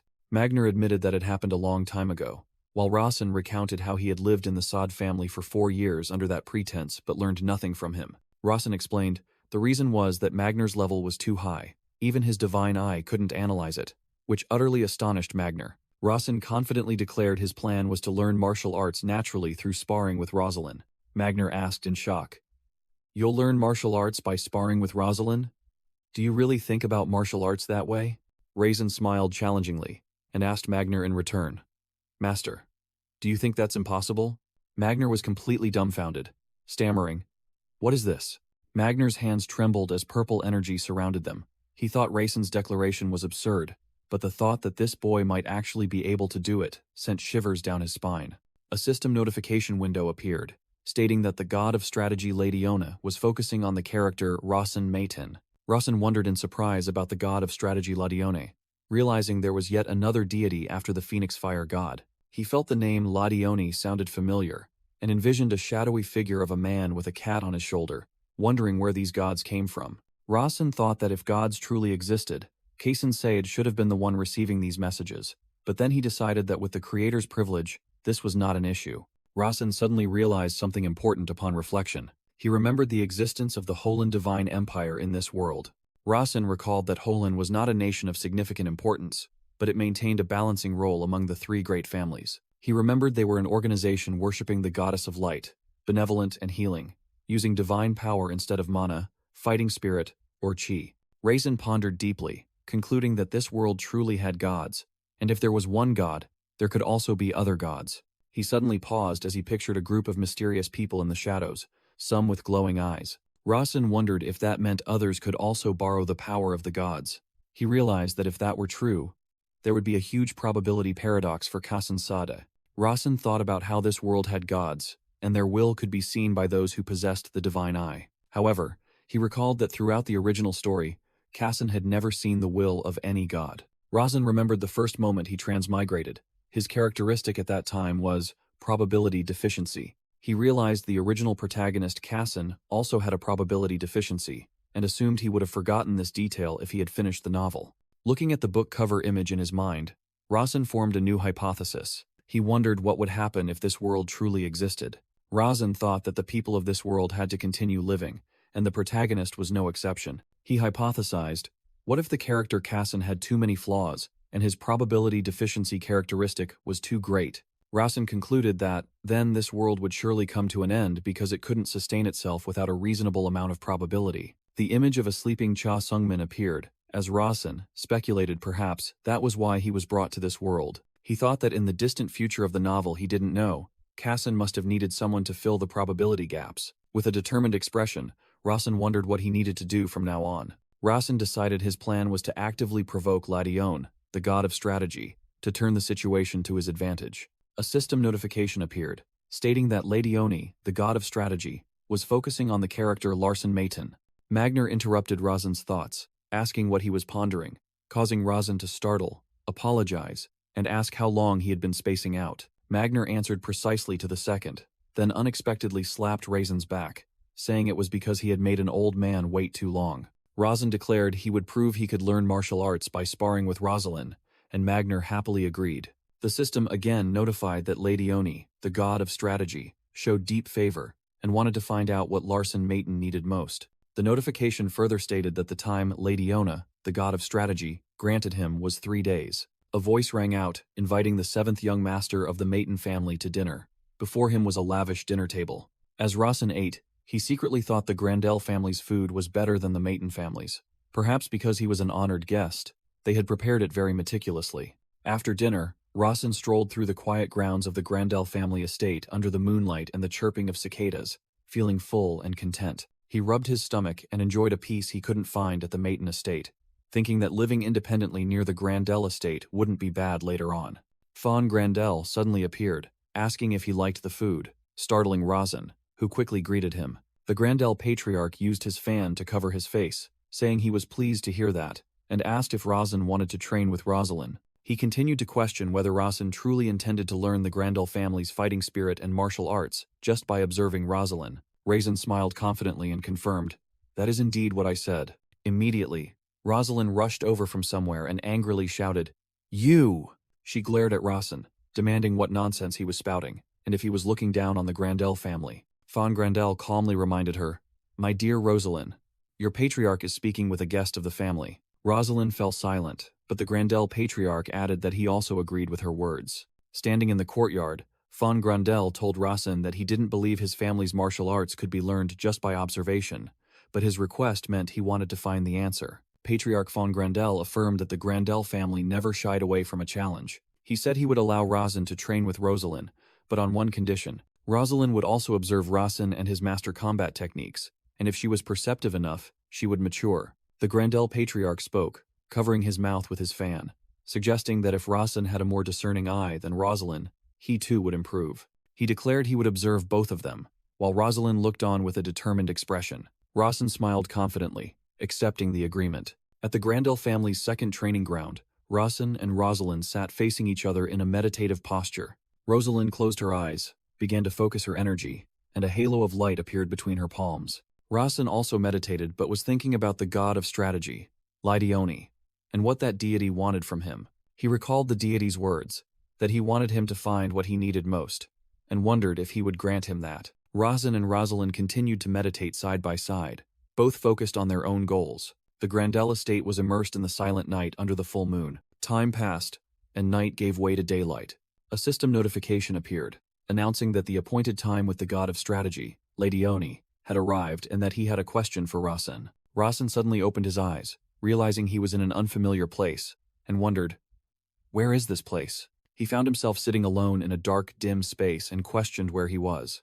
A mysterious voice echoed, asking, "What do you need most?" While giant, cat-like eyes glowed in the darkness behind Rasen, Rasen startled and turned around, recognizing the familiar voice. A voice emerged from the shadows, promising, "If you speak the thing I am thinking of." The shadowy form of a giant black cat with glowing golden eyes vaguely appeared above Rasen, and the voice of the god of strategy, Lydione, finished the sentence, "I will grant it to you." The god of strategy threatened Rasen that if he answered incorrectly, he would take his eyes as the price for deception. Rasen realized this was an illusion, and told himself to act according to his predetermined plan. He wondered what the god of strategy thought was most necessary for him right now, while the god's giant cat form bared its teeth in a grin. Rasen recalled the system notification about the god of strategy Lydione, starting to pay attention to him. In a flashback, Rasen confidently asserted to the Grandel Patriarch that he could learn martial arts just by sparring with Rosalind. Rasen deduced that since Lydione was not a god of martial arts, he wouldn't care about him learning martial arts. Back in the consciousness space, Rasen confronted the god of strategy, reminding him that he had given him 3 days to find what he needed most. The god of strategy confirmed it with a smile, and Rasen said that he had noticed something strange.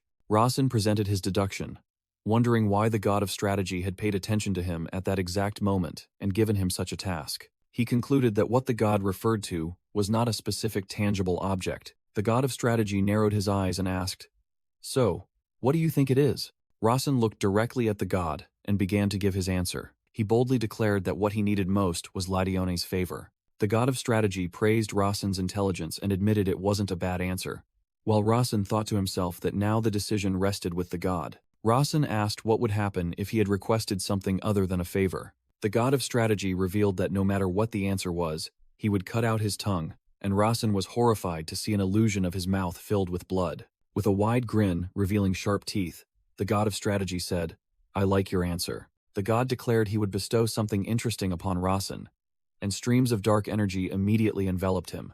A system notification appeared, stating that the favor of the god of strategy, Lydione, had been bestowed. Rasen opened his eyes wide in astonishment as his body was submerged in dark energy. A system notification appeared, stating that the god of strategy, Lydione, had bestowed the eyes upon Rasen. Rasen muttered in bewilderment. The eyes? At the Grandel family mansion, night fell under the full moon. Afterward, in his room, Rasen began to test his new ability by analyzing Nazran's elementary ice spellbook. He realized he could simultaneously analyze both the great magic of the great sage Alberto, practical fundamentals, without any reduction in speed. Meditating in his room, Rasen happily thought that he could now accelerate his development. Rasen smiled smugly, realizing that Lydione's gift of the eyes was a special ability applied to his divine eye. From outside the door, Era quietly observed Rasen sitting and reading. She thought to herself that the young master was definitely reading magic books, and this wasn't just for show. Hera deduced that Rasen was reading 2 magic books simultaneously, an incredibly profound feat. In her mind, an image of a scholar tearing his hair out in frustration appeared, illustrating how even the smartest commoner would struggle to comprehend magic. Hera continued to ponder that magic was the privilege of the elite, and wondered if Rasen could truly read 2 advanced books simultaneously. With a serious expression, Era decided that this matter must be reported to him. A week later, Rosalind meditated and reflected on Lydione's gift. He observed Rosalind meditating, using a breathing technique to accumulate and absorb fighting spirit into her muscles. Rosalind realized the gift not only increased his reading efficiency, but also gave him a clearer view of the world. Rosalind suddenly opened her eyes and spoke with annoyance. "Hey." She irritably asked Rosalind how much longer he intended to stare at her, stating frankly that she wouldn't be in the same room with someone like him if it weren't for her father's orders. Rosalind smiled in response. "I think I understand," which made Rosalind ask back in surprise. He explained that he had understood how to accumulate fighting spirit through meditation, making Rosalind ask in astonishment, "You understood how to meditate?" Rosalind Mayton began to gather an energy sphere in his hand and confidently told Rosalind, "Watch and tell me if I'm doing it right, Rosalind." He explained that this was the Grandel family's meditation technique, which he had analyzed thanks to Lydione's favor, with the goal of focusing fighting spirit around the heart to amplify it. Rosalind cried out in alarm. "Wait!" She rushed over and knocked Rosalind to the floor, confusedly asking why he was doing that. Rosalind warned that meditation required adult supervision because a single mistake could cause severe muscle strain, leading to death, making Rosalind, lying on the floor, secretly think he might die even before that happened. Rosalind asked Rosalind in return, "If something bad happened to me, wouldn't that be good for you?" Which made her blush in embarrassment. Rosalind angrily clenched her fists, asserting that defeating him was something she had to do herself and didn't want him to suddenly self-destruct like that. She declared she would go call her uncle and then hastily ran off, leaving Rosalind alone in the room. Rosalind smiled as he realized that even if she didn't admit it, Rosalind always cared about him. In another part of the estate, the Grandel Patriarch was informed and said, "Yes, I heard." Patriarch von Grandel and Magner appeared, asking back in surprise. "So he learned meditation just by observing?" Rosalind sat cross-legged and calmly confirmed, "Yes. I observed for about 10 days before learning it." Standing between her father and uncle, Rosalind showed annoyance while Patriarch von Grandel was still astonished. Patriarch von Grandel secretly thought that, though not entirely certain, he had anticipated Rosalind might be able to do this. He told Rosalind that he still didn't believe he could meditate correctly and asked if he knew how long it took Rosalind to learn the basics. The Patriarch held up 3 fingers and revealed that it took Rosalind 3 years of practice without missing a single day. Rosalind bowed her head in silence, while her father asserted that it was impossible to learn that technique in 10 days, unless one witnessed it firsthand. Patriarch von Grandel smiled from behind his fan, agreeing to let Rosalind try and reminding him that improper meditation could cause fatal muscle spasms. Magner gravely confirmed, explaining that their meditation technique was both highly effective and destructive, so the side effects were also extremely significant. Rosalind looked straight ahead, his eyes gleaming with determination, and declared, "I will begin meditating." Rosalind sat down in a meditation posture, hands clasped, and began to focus. A system notification appeared, stating that the character, Larson Mayton, began performing the Grandel family's new meditation method. Energy began to gather and crackled intensely between Rosalind's palms. Observing, the Grandel Patriarch, Magner, and Rosalind all showed extreme astonishment. A stream of orange-red energy violently erupted, enveloping Rosalind in pain. Rosalind braced himself against the pain and coughed up blood as his body was ravaged by the energy. The Grandel Patriarch broke into a sweat, frantically thinking he had made a mistake by letting Rosalind learn only through observation, and decided he had to stop him. Magner held the Grandel Patriarch back and shouted, "Brother, wait. What are you doing? At this rate, the boy will die." Magner looked at Rosalind with a trusting gaze, thinking to himself, "Just a little more. If it's him, then." Rosalind gritted his teeth and struggled, realizing he couldn't control his fighting spirit, and felt his blood vessels expanding. He quickly denied that feeling as familiar ancient characters began to spread across his arms like tattoos. Rosalind was astonished to realize this was his father Decatra's technique. Inside his mind, the Holy Grail of Transcendence frantically cried out, warning Rosalind to focus on his mana circle or his body would explode. Rosalind braced himself against the skin-tearing pain as the energy continued to surge uncontrollably. He realized that even though he couldn't stop the explosion, Decatra's technique was still protecting his body, evidenced by the characters covering his skin. Rosalind was extremely worried, shouting to her father that Rosalind was about to die and asking if they couldn't help him. The Grandel Patriarch turned away, helplessly telling Rosalind that there was nothing they could do at the moment. The Grandel Patriarch realized this wasn't a side effect of meditation, and asked Magner if he could feel it, suggesting Rosalind was attempting something incredibly insane. Magner confirmed with a knowing and confident smile. Magna recalled a terrifying scene involving the Maton family, wondering how he could have forgotten it. He remembered the formidable faces of the Maton household, including Persia, Avelia, and another of Rasen's older brothers.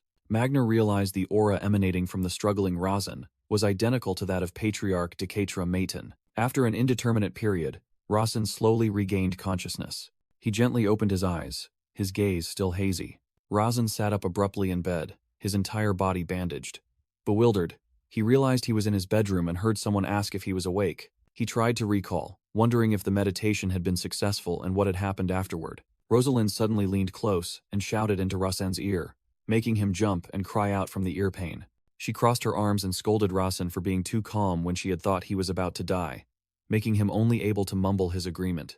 Rasen asked how long he had been unconscious, and was stunned to learn that 10 days had passed. Then he began to recall the last moments of his meditation. In a flashback, Rasen's body convulsed as the ancient characters began to appear on his skin, and he spat up blood. Strange characters spread rapidly from his arm across his entire body. Rasen's consciousness gradually faded, and he wondered if he had succeeded as blood still trickled from his mouth.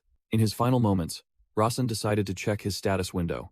A system notification appeared, stating that the Celestial Body basic attribute had evolved, and the Martial King basic attribute had been activated.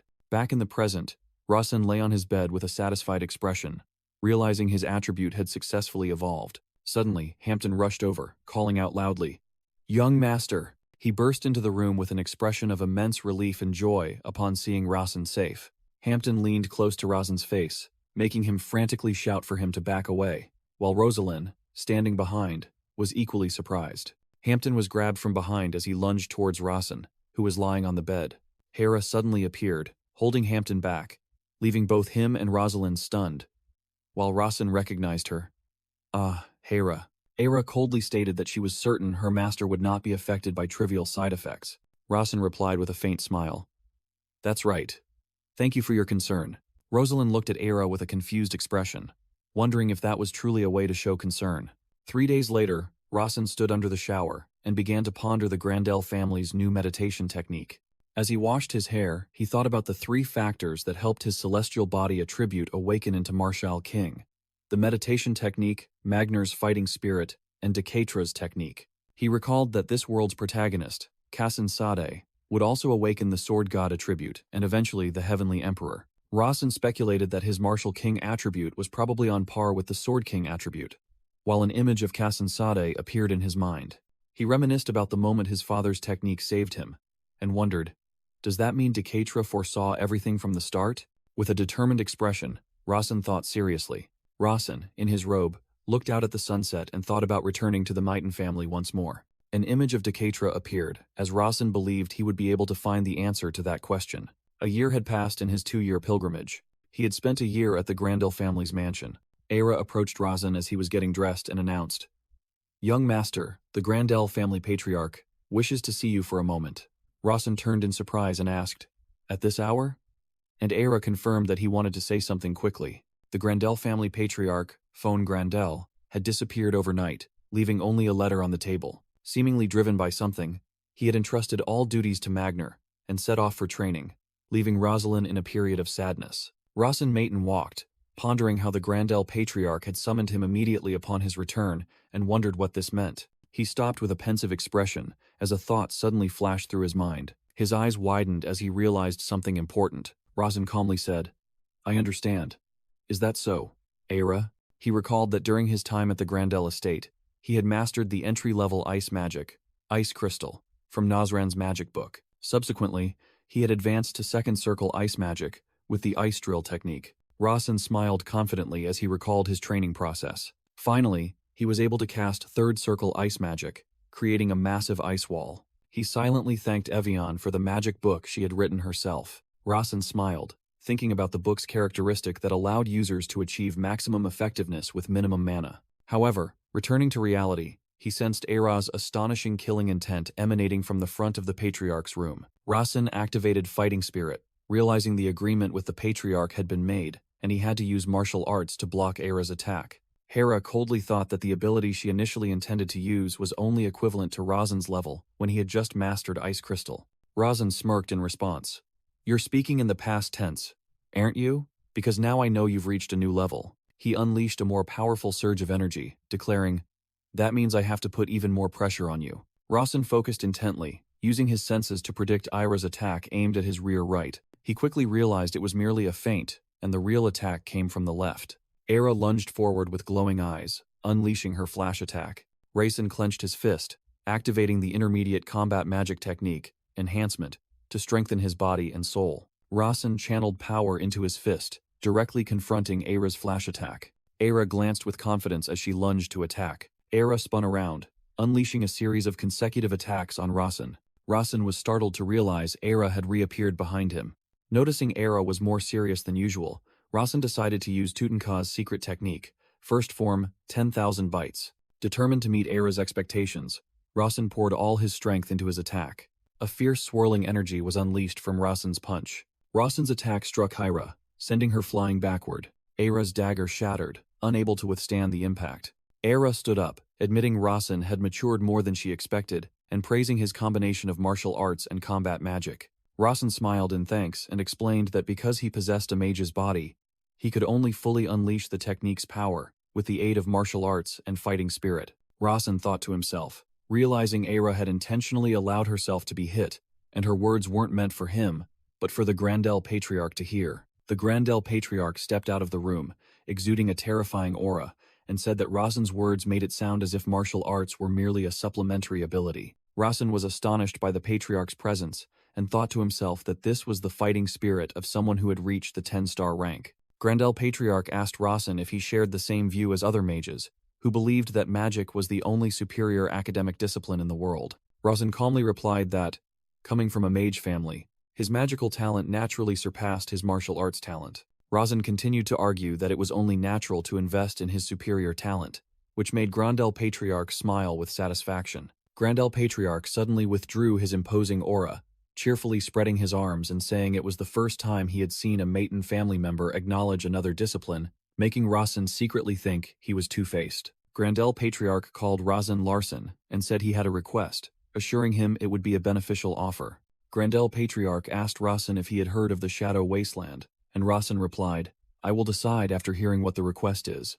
A desert landscape appeared, introduced as the Shadow Wasteland, a territory managed by the Maton family. Rasen confirmed it was his family's territory, and Grandel Patriarch asked him to retrieve an ancient book located there. Grandel Patriarch added that he wanted Rosalind to accompany Rasen, but Rasen unexpectedly replied that he also had a condition. Era was astonished, secretly thinking it was unbelievable that Rasen dared to show such an attitude towards Velatutor, an absolute existence in the world.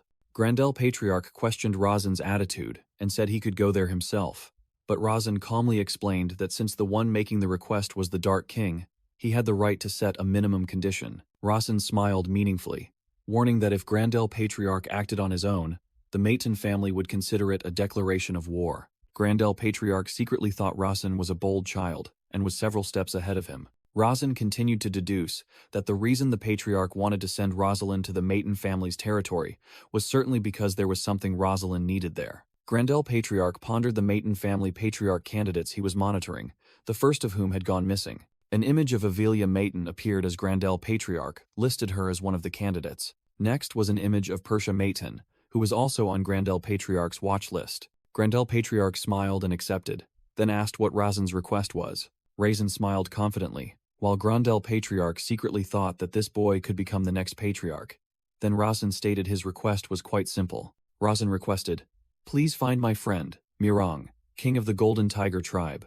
Grandel Patriarch repeated the name Mirong, saying he had heard many stories about the girl, and guessed she was about 6 years old now, which Rasen confirmed. Rasen stated that Mirong had recently fought a battle with the mercenary king, but she was no match for him. In a flashback, the mercenary king swung his giant hammer down, and Grandel Patriarch said that the mercenary king had praised Mirong because she came from the Golden Tiger tribe. Mirong nimbly dodged the attack, and Grandel Patriarch continued that although she couldn't land any significant attacks, he heard she had displayed impressive skills in the battle. Grandel Patriarch recounted that, although Mirong had lost, she was found by a cleric in Holland, covered in wounds. The cleric treated Mirong when she was in a critical condition. Grandel Patriarch was astonished that a girl like Mirong, who used to be afraid to even enter a village, had matured enough to challenge the mercenary king. Grandel Patriarch seriously told Rasen, I don't know what your relationship with Mirang is, but let me make one thing clear. He listed the rare individuals who had directly faced the mercenary king and survived,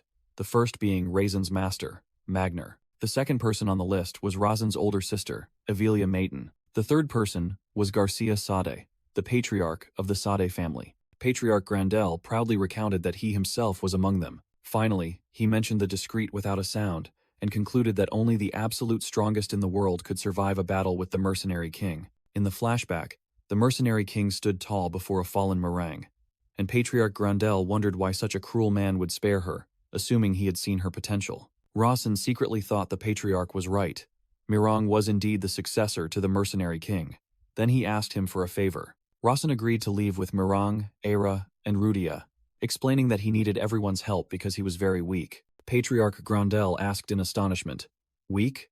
You call yourself weak?" Rawson smiled innocently and replied, "Yes. I'm just a 15-year-old boy who still needs protection." Patriarch Grandel was so flustered that he had to hide his face with a fan. He secretly thought that this was the most terrifying thing about this boy. Patriarch Grandel continued to ponder, thinking that even though Rawson possessed incredible skills for his age, he still considered himself weak. He couldn't understand what standards Raisin was living by. Rawson announced that he would find Mirang in 2 days, and instructed Patriarch Grandel to complete the preparations with Rosalind before then. From the end of a stone corridor, Mirang's figure appeared before Rawson's group, Era, Rudia, and Rosalind. Mirang stood with her arms crossed in the middle of the forest, grumbling, "Why did you call me? How troublesome. I'm busy." Rawson joyfully spread his arms and called out her name. "Mirang." Raisin waved a friendly greeting, while Rudia smiled beside him, and Era and Rosalind simply observed in silence. Mirang swept past Rawson, went straight to Rosalind, and asked who she was, prompting Rawson to intervene. Rosalind introduced herself as the daughter of the Grandel family, making Mirang realize she was their only daughter. Mirang asked Rosalind's name again, showing interest. Rawson tried to calm the situation when Mirang refused to reveal her name, advising Rosalind to try and put up with her. Rosalind was stunned when Mirang suddenly asked, "By the way, are you two really getting married?" Mirang explained that rumors of their marriage had spread across the continent and asked if Rosalind knew. Rawson gritted his teeth, secretly thinking that this was definitely orchestrated by Patriarch Grandel, that old man. Rosalind vehemently denied, "No way. I don't consider him a man," which made Rawson feel strangely uncomfortable even though he thought the same thing. Rudia cheerfully interjected, asking Rawson if he wanted to marry her, and reminding him that he would have to live with her forever anyway as her covenant partner. Mirang smugly declared, "Let me tell you, Larson is my man, because I feel like I have to bear his child." Rawson gritted his teeth, secretly cursing Mirang's endless possessiveness. Raisin decisively cut off the conversation, declaring, "That's enough. No more chit-chat. We must go to the Shadow Wasteland."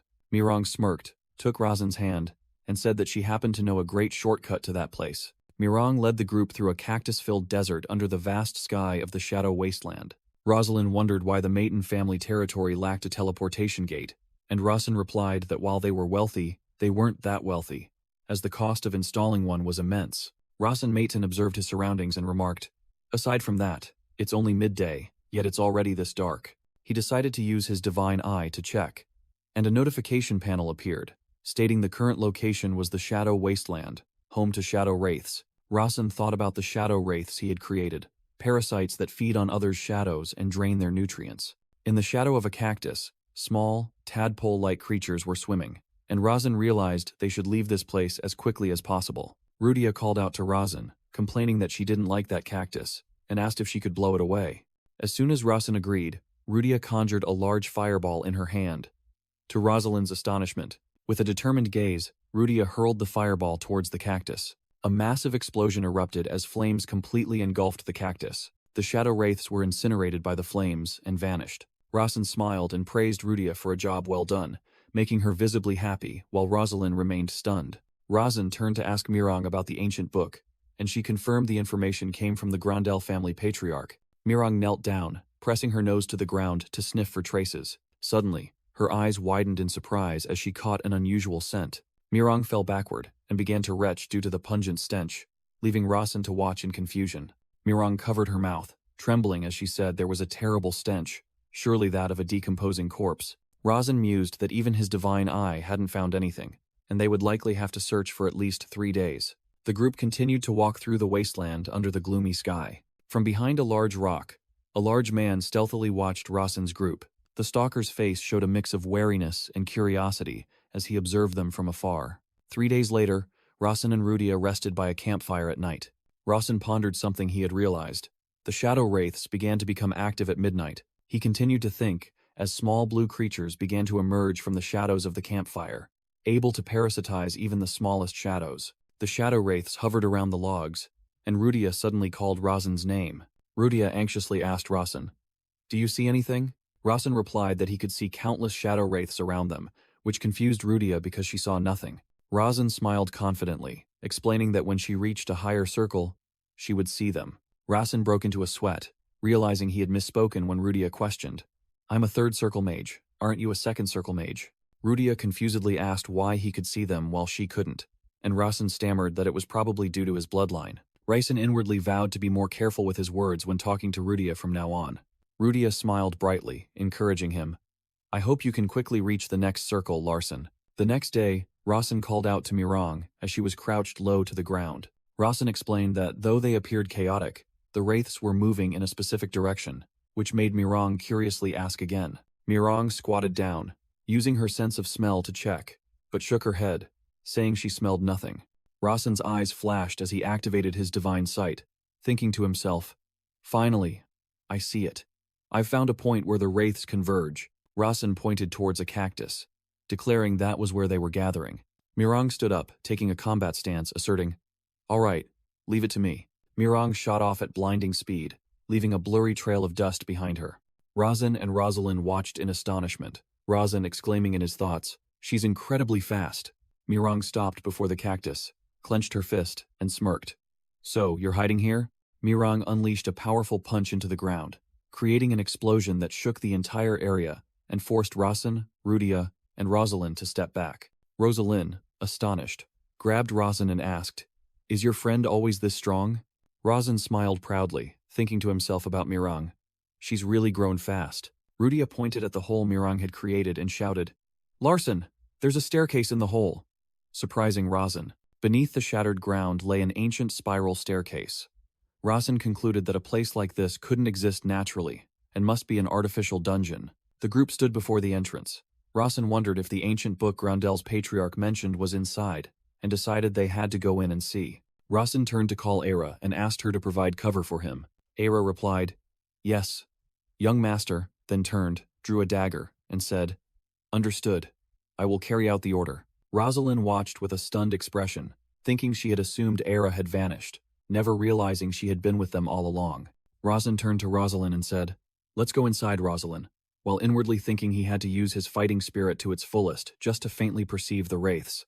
Rosalind looked at Rasen, secretly admiring how easily he could see them without using fighting spirit, and how all his companions were also exceptionally talented individuals. With a determined expression, Rosalind clenched her fists and inwardly roared, "I don't want to lose. I can't lose to him." A system notification suddenly appeared before Rasen with the message, "The Joker character is beginning to awaken." Rasen's eyes widened in surprise as he read the notification, and he silently wondered, "The Joker?" Rasen looked towards Rosalind, who was standing not far away, wondering if the notification was referring to her. A strange man stealthily hid behind a rock, observing Rasen's group. Suddenly, Era appeared right behind the man, pressing a sharp dagger to his throat, terrifying him completely. The man raised his hands in surrender, hastily shouting, "I'm sorry, I didn't mean to spy." Subdued by Era, the man stammered his introduction. "My name is Duran. I'm just an unknown adventurer exploring this wasteland." Rasen looked at the stranger with a sharp gaze, thinking, "This guy is lying. In fact, I can't even call him human." Rasen used his divine sight to see through Duran, noticing his clothes were filled with shadow wraiths, and thought his internal organs were probably already eaten by them. A system notification appeared, stating that the Joker character had a chance to awaken, and the god of strategy, Lady Oni, offered to assist with this. Mirang pointed at Duran and asked Rasen if they should eat this suspicious guy alive. While Rasen thought that Lady Oni wanted to see Rosalind mature, Rasen turned to Rosalind and asked, "Rosalind, what do you say?" surprising her, and she asked back, "Huh?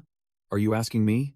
Rasen affirmed that he would abide by her decision, while Duran behind them still had his hands raised in surrender with an anxious expression. Rosalind looked annoyed, asking if Rasen was testing her, but he simply replied that he was asking for her opinion. Rosalind glanced and thought to herself that she knew how strong Rasen's shadow was, so it was strange that she only detected the stalker now. Rasen explained to Rosalind that their stalker was clearly not human, and to prove it, he pointed out that Duran left no footprints in the sand, indicating he was certainly no ordinary adventurer. Duran exclaimed in panic, "What? I'm just a kind person." Rosalind growled, her clenched fist crackling with electricity, demanding Duran state his reason for approaching them before she decided whether to kill him or not. Duran hastily explained that he was investigating the wasteland on his own, then found some traces and followed them. He said he thought the traces would lead to information about the ancient book containing secret arts, catching Rosalind's attention. Rosalind smirked. "Oh, so you're also looking for that ancient book? We've been searching for it for a while too." Duran cheerfully replied, "Well, what a coincidence." But Rosalind merely repeated his words in a suspicious tone. Immediately, Rosalind lunged forward and delivered a devastating kick to Duran, catching him completely off guard. Her kick landed squarely on Duran's face, making him scream in terror.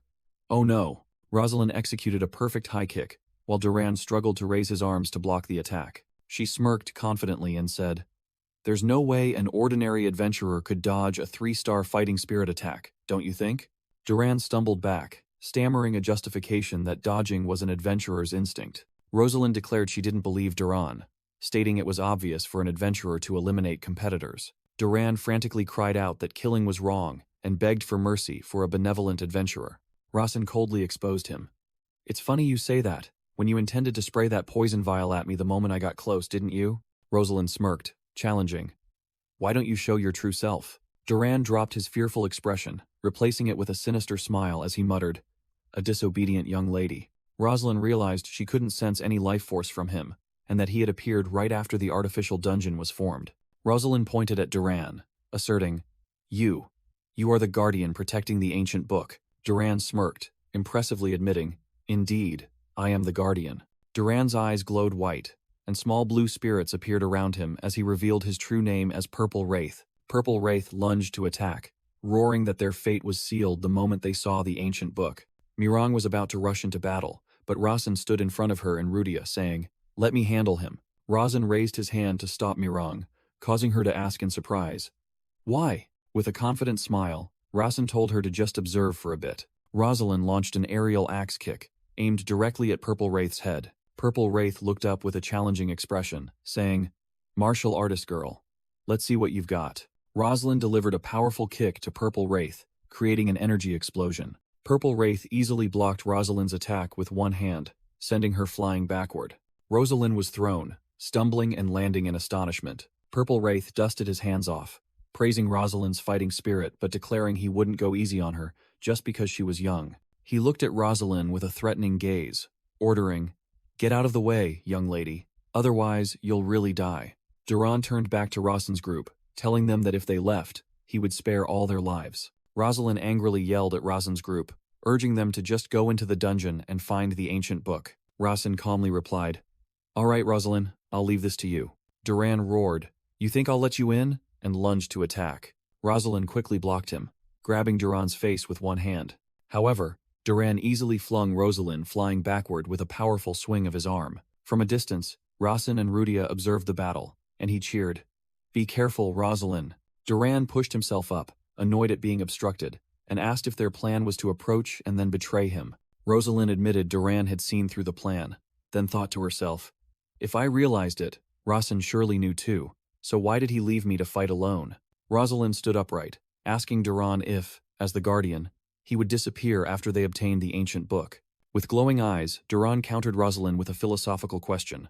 "Why do you live?" Rosalind simply replied that she lived because she was born, then guessed that Duran's reason for existence was to protect the ancient tome. Duran questioned his purpose after the ancient tome disappeared, and Rosalind casually replied she didn't know, asking him what he wanted to do. Duran froze, resting his chin in thought, and admitted that he had truly never considered it. Rosalind steadfastly affirmed that her purpose in life until now was to protect the ancient tome. Duran declared there wasn't much time left, and decided to show her his true power, as a red aura began to erupt around him. He strained, unleashing his full energy, causing the ground to shake, and shadow wraiths to swirl around him. With a terrifying expression, Duran warned that he would no longer hold back, and advised Rosalind to step aside if she valued her life. Rosalind braced herself against the pressure, astonished to realize this was 5-star fighting spirit. She gritted her teeth, concluding he was 2 ranks stronger than her, a gap that couldn't be bridged in a one-on-one fight. Duran, radiating energy, asked Rosalind,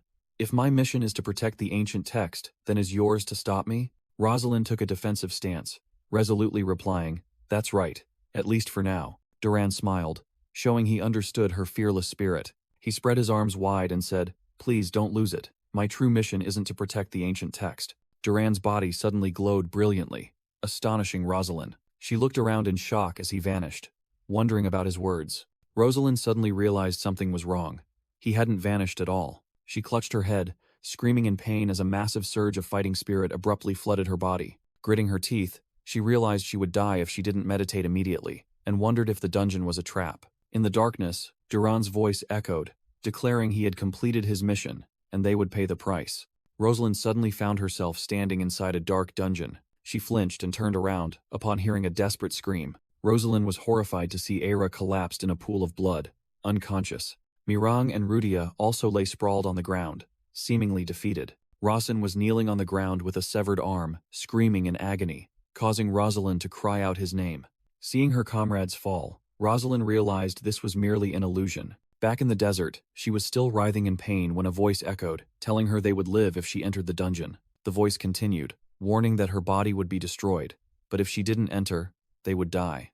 A spiral staircase leading into darkness appeared, as the voice presented the final choice: survive to gain power, or die to save everyone. In the real world, Rudia anxiously called out to Rosin, who seemed to be reacting strangely. Rosin and his group were bound within a magic circle. He thought to himself that it was an interesting trap, as they couldn't move but would be able to escape after some time. Era asked Rosin if he needed her to go out and assist Rosalind, but he calmly replied that it wasn't necessary. Rosin realized there had been no ancient tome from the start, deducing that the god of strategy, Lady Ona, wanted to observe Rosalind's choice. Mirang was surprised she could see what Rosalind was doing, and Rosin explained it was vision magic, while Rosalind was enduring pain. Rosin pondered a place where binding magic and vision magic coexisted, while also recalling they had come here at the Grandel family patriarch's request. Mirang asked Rosin what he would do in Rosalind's situation, and he replied that he would stand still. Mirang called Rosin a jerk, but he simply replied that it was the Maton family's way. Rosin smirked, saying that Rosalind was a Grandel, and they had their own way of handling things. Mirang worried Rosalind's body would be shattered if she stepped in, but Rosin was certain that wouldn't happen. Rosin deduced that his father, Decatra, and Patriarch Fawn Grandel were likely behind this entire situation. He realized all their conversations were being eavesdropped on, but also discovered the abundant healing mana here was very beneficial for them. Mirang and Rudia asked in astonishment how he knew all of that, and Rosin simply replied, "After all, I am a mage." Rosin asserted that the moment Rosalind stepped into that place, her body would be healed, and that was the awakening opportunity Lady Oni had mentioned. Hera suggested going out to warn Rosalind, but Rosin stopped her and asked how long she had been here. Raisin pointed at Rosalind's image and said she still hadn't made a move, making Era also realize the abnormality. Era realized with a jolt that the flow of time inside and outside was different, and blamed herself for not noticing such a simple thing. Rosin listed the types of magic being used: binding, vision, healing, and distortion, making Era admit that not many people could cast them easily.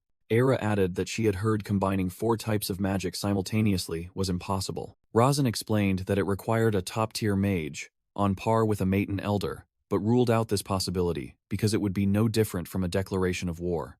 Era asked what Rosin was implying, and he confirmed her guess. "Yes, this test is related to my father." Rosalind landed on the ground just as the magic sphere enveloping Rosin's group shattered. Rosin smiled, seeing that the binding magic had been dispelled as expected. While Rudia and Era stood beside him, Rosalind aggressively approached, shouting loudly that Rosin Maton must repay her for the rest of his life and treat her as a benefactor. Rudia also imitated Rosalind's angry expression, shouting that Rosin must treat her as his benefactor. Rosalind blushed and scolded Rudia to shut up and stop teasing her, while Rosin, Rudia, and Mirang burst out laughing in the back. Rosalind, embarrassed, covered her face with both hands and shouted that she was dying of embarrassment. Rosin urged Rosalind to quickly meditate, but she protested, believing it would be very dangerous to do so here. Rosin smiled, reminding her that she had just resolved to risk her life, and told her to just do it. Rosalind promised he would protect her, leaving Rosalind stunned and blushing.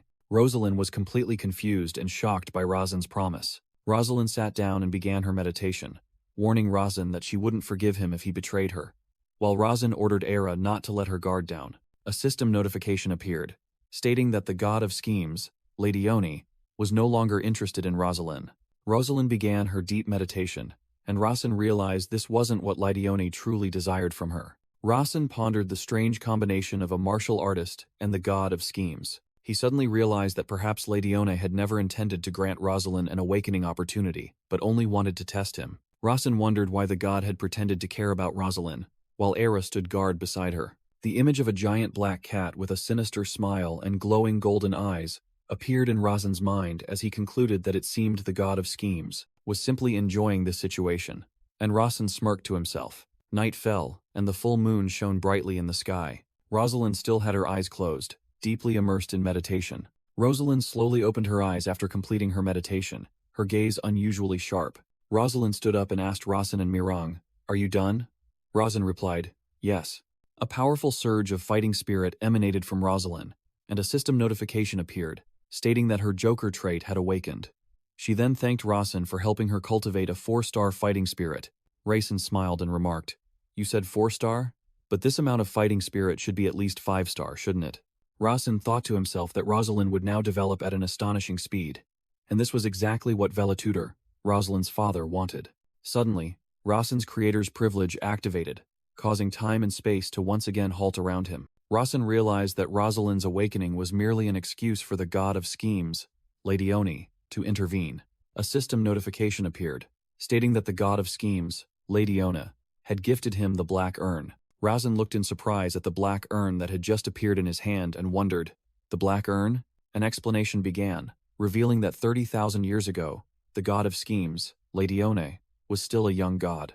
Lady Oni was born between the god of wisdom, Ate, and the trickster fairy, Lane, alongside a divine wolf. Young gods often actively interfered in human affairs because they were very curious and easily drawn to humans, as illustrated by a bustling medieval market scene. A female customer was haggling with the fruit vendor, saying, "Other shops sell cheaper than here." The gods had no natural enemies and lived eternally. Their initial human-like personalities gradually faded over time. Eventually, the gods grew bored, as depicted by a yawning black cat.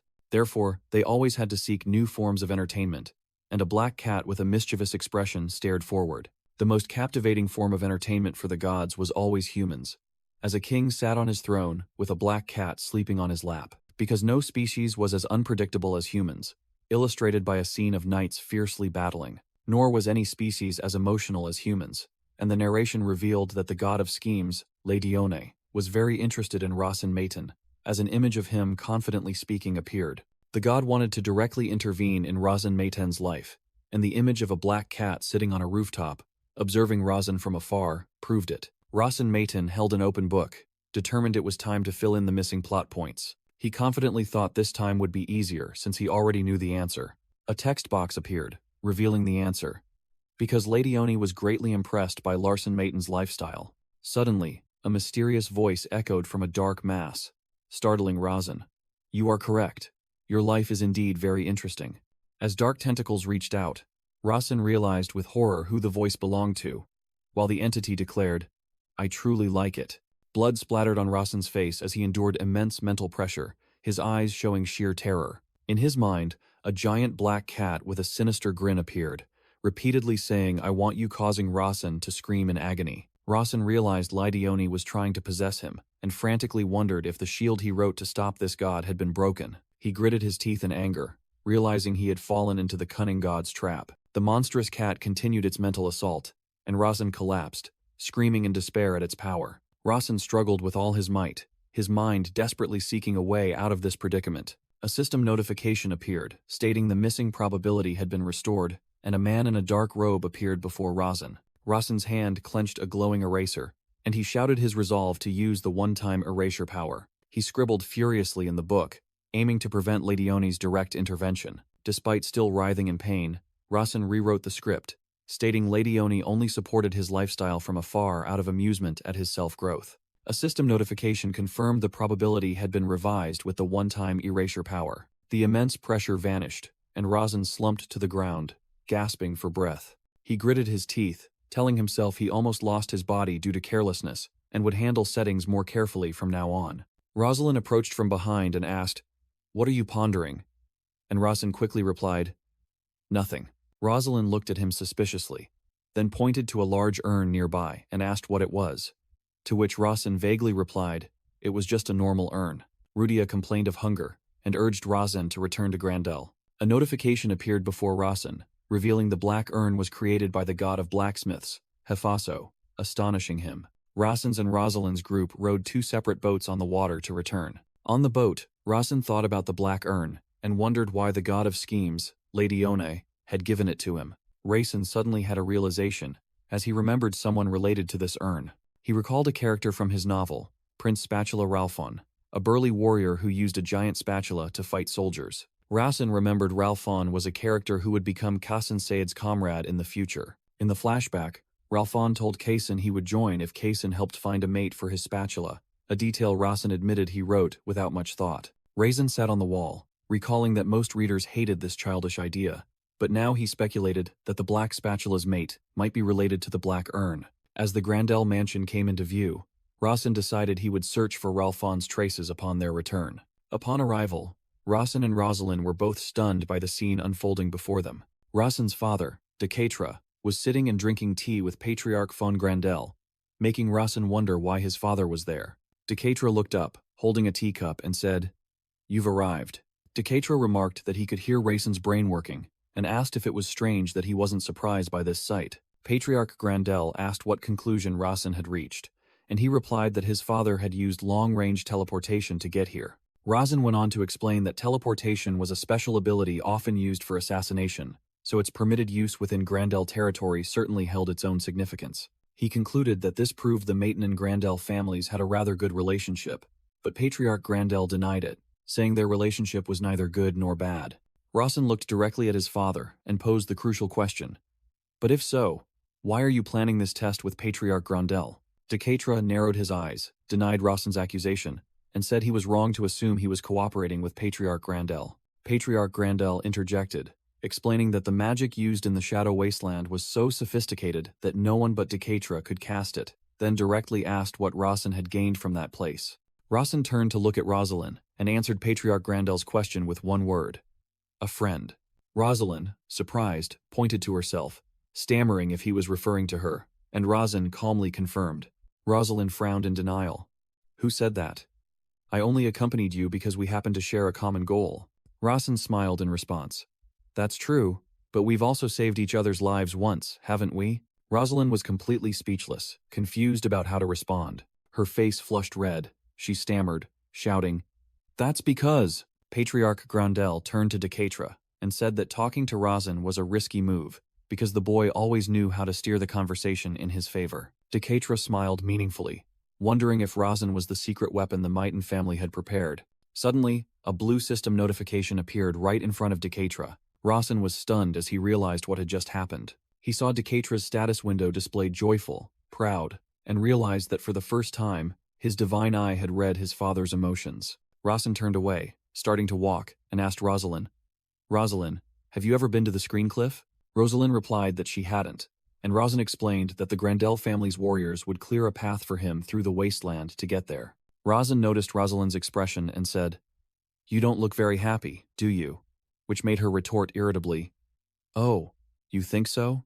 Rosalind turned back, grumbling that of course she wouldn't be happy climbing the Screen Cliff with him. As they approached their 2 fathers, Razin thought to himself that since Patriarch Grandel had made a request of him, it was now time for his father to make a request of Rosalind. Patriarch Grandel spoke up, saying that thanks to Razin, Rosalind had reached the 4-star rank, and he guessed he could also make such great progress. Decatra asked why the Patriarch brought this up, then added that if there was any beneficial task, he wanted to postpone it a bit. Razin interjected, declaring that this request would target Rosalind, so the decision was hers, but since she was his dear friend, she would surely agree. Decatra looked at his son, asking why he wanted to delay this, suggesting that reaching the 3rd circle immediately would be good for him, while Razin merely looked back with a sly expression. Razin boldly declared to his father, and the Grandel Patriarch, "I am close to reaching the 3rd circle." Rosalind turned back with an expression of utter astonishment. The Grandel Patriarch was also stunned, thinking to himself, the third circle? When did he achieve that?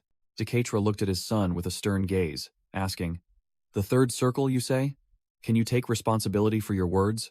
Rawson smiled confidently and replied, yes, father. He continued to explain cunningly, stating he was merely relaying what he heard from a revelation about a tower with the Zahas Edict. A man in clerical robes, Aaron Zahas, startled, wondered how a maiden could know about the Zahas Edict. The narration explained that the Zahas Edict had never been made public and had only been issued twice in history. Aaron Zahas narrowed his eyes in thought, believing that no matter how extensive the Maiden intelligence network was, they couldn't know this, and wondered if it was truly a revelation.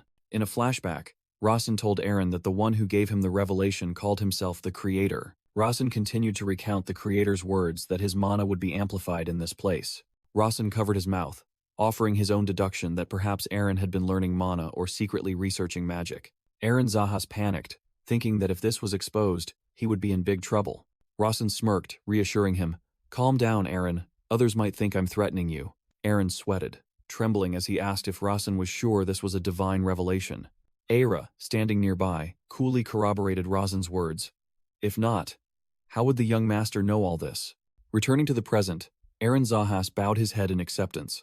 I understand, and requested that only the seventh prince of the Mayten family accompany him. The two arrived at Aaron Zahas's office. Inside the office, Rawson sat opposite Aaron and sarcastically remarked that priests don't doubt each other and embrace each other with unconditional love. When Aaron Zahas confusedly asked what he meant, Rawson pointed to a painting and said, behind that painting. Rawson revealed that there was a space that looked like a secret passage behind the painting. Aaron Zahas asked in astonishment how Rawson knew, and Rawson replied nonchalantly that anyone who could sense mana could recognize it. Rawson smiled meaningfully, suggesting that, since priests were all brothers, only they would know about that space, and surely the so-called Kudo was hidden inside. The space became silent, the two sitting opposite each other across a long table in a luxurious room. Aaron Zahas looked at Rawson with a serious expression, addressing him as the seventh prince of the Mayten family. Aaron firmly stated that in his entire life, he had never spoken the word Kudo out loud. He thought to himself, no matter how strong the Mayten intelligence network was, they couldn't know about Kudo, which were the blue vials hidden on the shelves. Sitting in thought, Aaron wondered if this was truly a divine revelation. Looking at a prayer statue, Aaron doubted the existence of God. Rawson smiled, complimenting the impressive combination of divine power and magic to create such a medicine. He confidently stated that the divine catalyst would help him raise his second circle to the third circle. An explanation appeared. The divine catalyst drug, created with divine power, could instantly transform a talentless person into a first circle mage. However, the divine catalyst only provided minimal talent and could not help users surpass the third circle. Therefore, those who had learned a bit of magic thanks to the divine catalyst always yearned to advance further and would eventually side with the Mayten family. The advent of the divine catalyst was originally foretold to bring about the Mayten family's downfall. But ironically, it made the family stronger than ever. Rawson set a condition. If you give me a vial of the divine catalyst, I will keep everything a secret in the name of the Mayten family's honor. Rawson smiled, advising that whether Aaron chose the path of magic or continued his faith, if he intended to do anything with the divine catalyst, he should seek out the seventh prince of the Mayten family, as he would surely help. Rawson told Aaron, who was internally struggling, not to worry. Looking at the statue, Rawson reassured him that no matter which path Aaron chose, God would not resent him. Aaron Zahas's eyes welled up with tears as he realized that becoming a cleric was not the only way to serve God. Aaron Zahas burst into sobs as a system notification announced that the revelation and the Creator's will would descend upon him. Raisin smiled contentedly, feeling a warmth he had never experienced before, and wondered if this was what it felt like if language had light. Still emotional, Aaron Zahas wiped his tears and promised, within 3 years, I will visit Mayten. Aaron declared that he would give Rawson one of the divine catalysts he possessed, with the image of a towering magic tower behind him. Rawson and Aira departed, blending into the bustling crowd in the grand hall. Rawson frowned, looking at the vial in his hand, and thought that a major problem had arisen, wondering if he had met Aaron Zahas too early. He carefully examined the vial of the divine catalyst containing a blue liquid, and a notification appeared stating that this was an unstable divine catalyst, not the finished product. Rawson returned the vial to Aaron and explained that the current divine catalyst could have side effects. Rawson estimated it would take about 3 more years for the perfect version,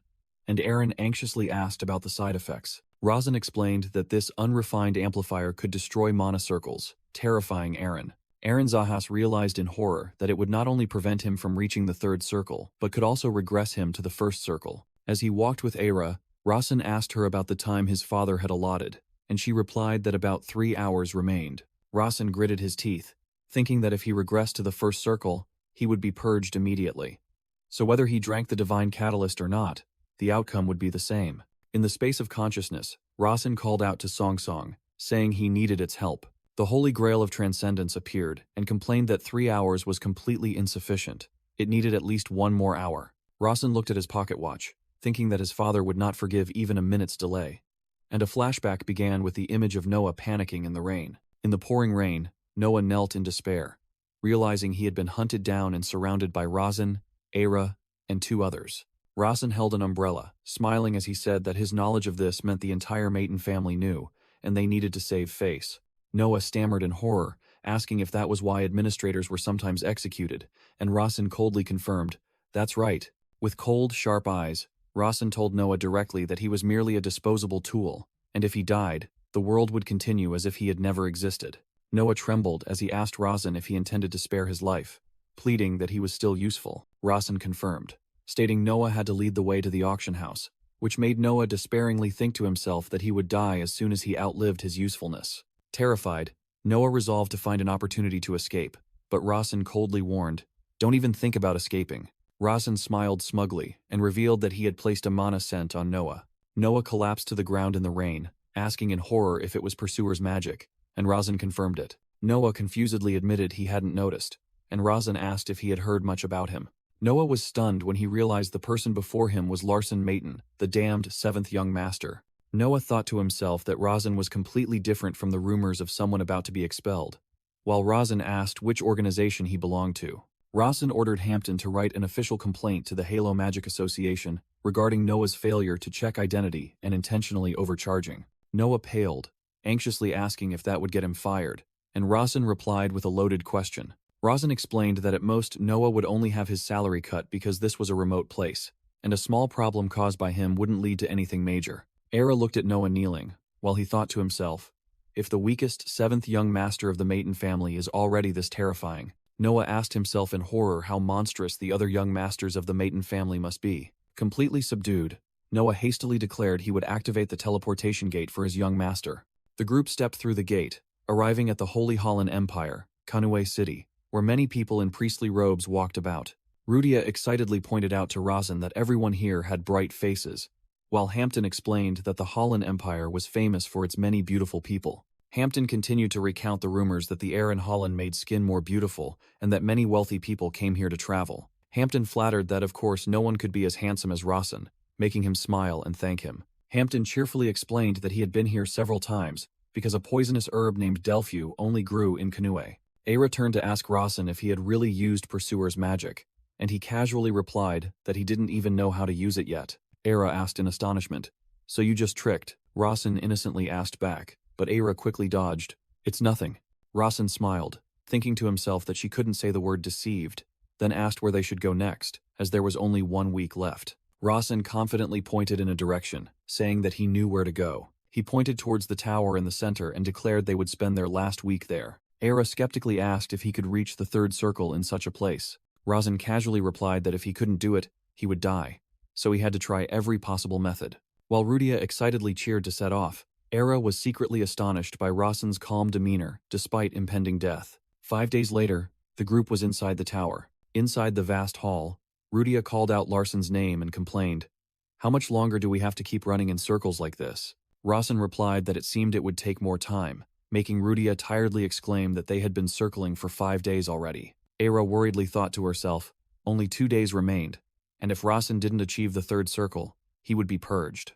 She watched Razin walking alone and wondered how he intended to upgrade his circle without any practice. Suddenly, Razin stopped. He turned back with a satisfied expression and said, "It's finally here." A large door at the end of the hall slowly opened. A man in white ceremonial robes with gold details appeared from behind the door and asked, "Who are you?" Rudia and Hampton were both astonished by the handsome appearance of the strange man. Razin faced the man and introduced himself. "My name is Razin Maton, one who walks the path of magic." Era recognized the man and thought to herself, if I'm not mistaken, that's Aaron Zahas, the Pope of Holland. Era mused about the Pope's divine power, while the man greeted Rasen, and she wondered why the city's second most important figure was here. The Pope introduced himself as Aaron Zahas, a cleric of the Central Tower, and asked why Rasen's group had been wandering there for the past 5 days.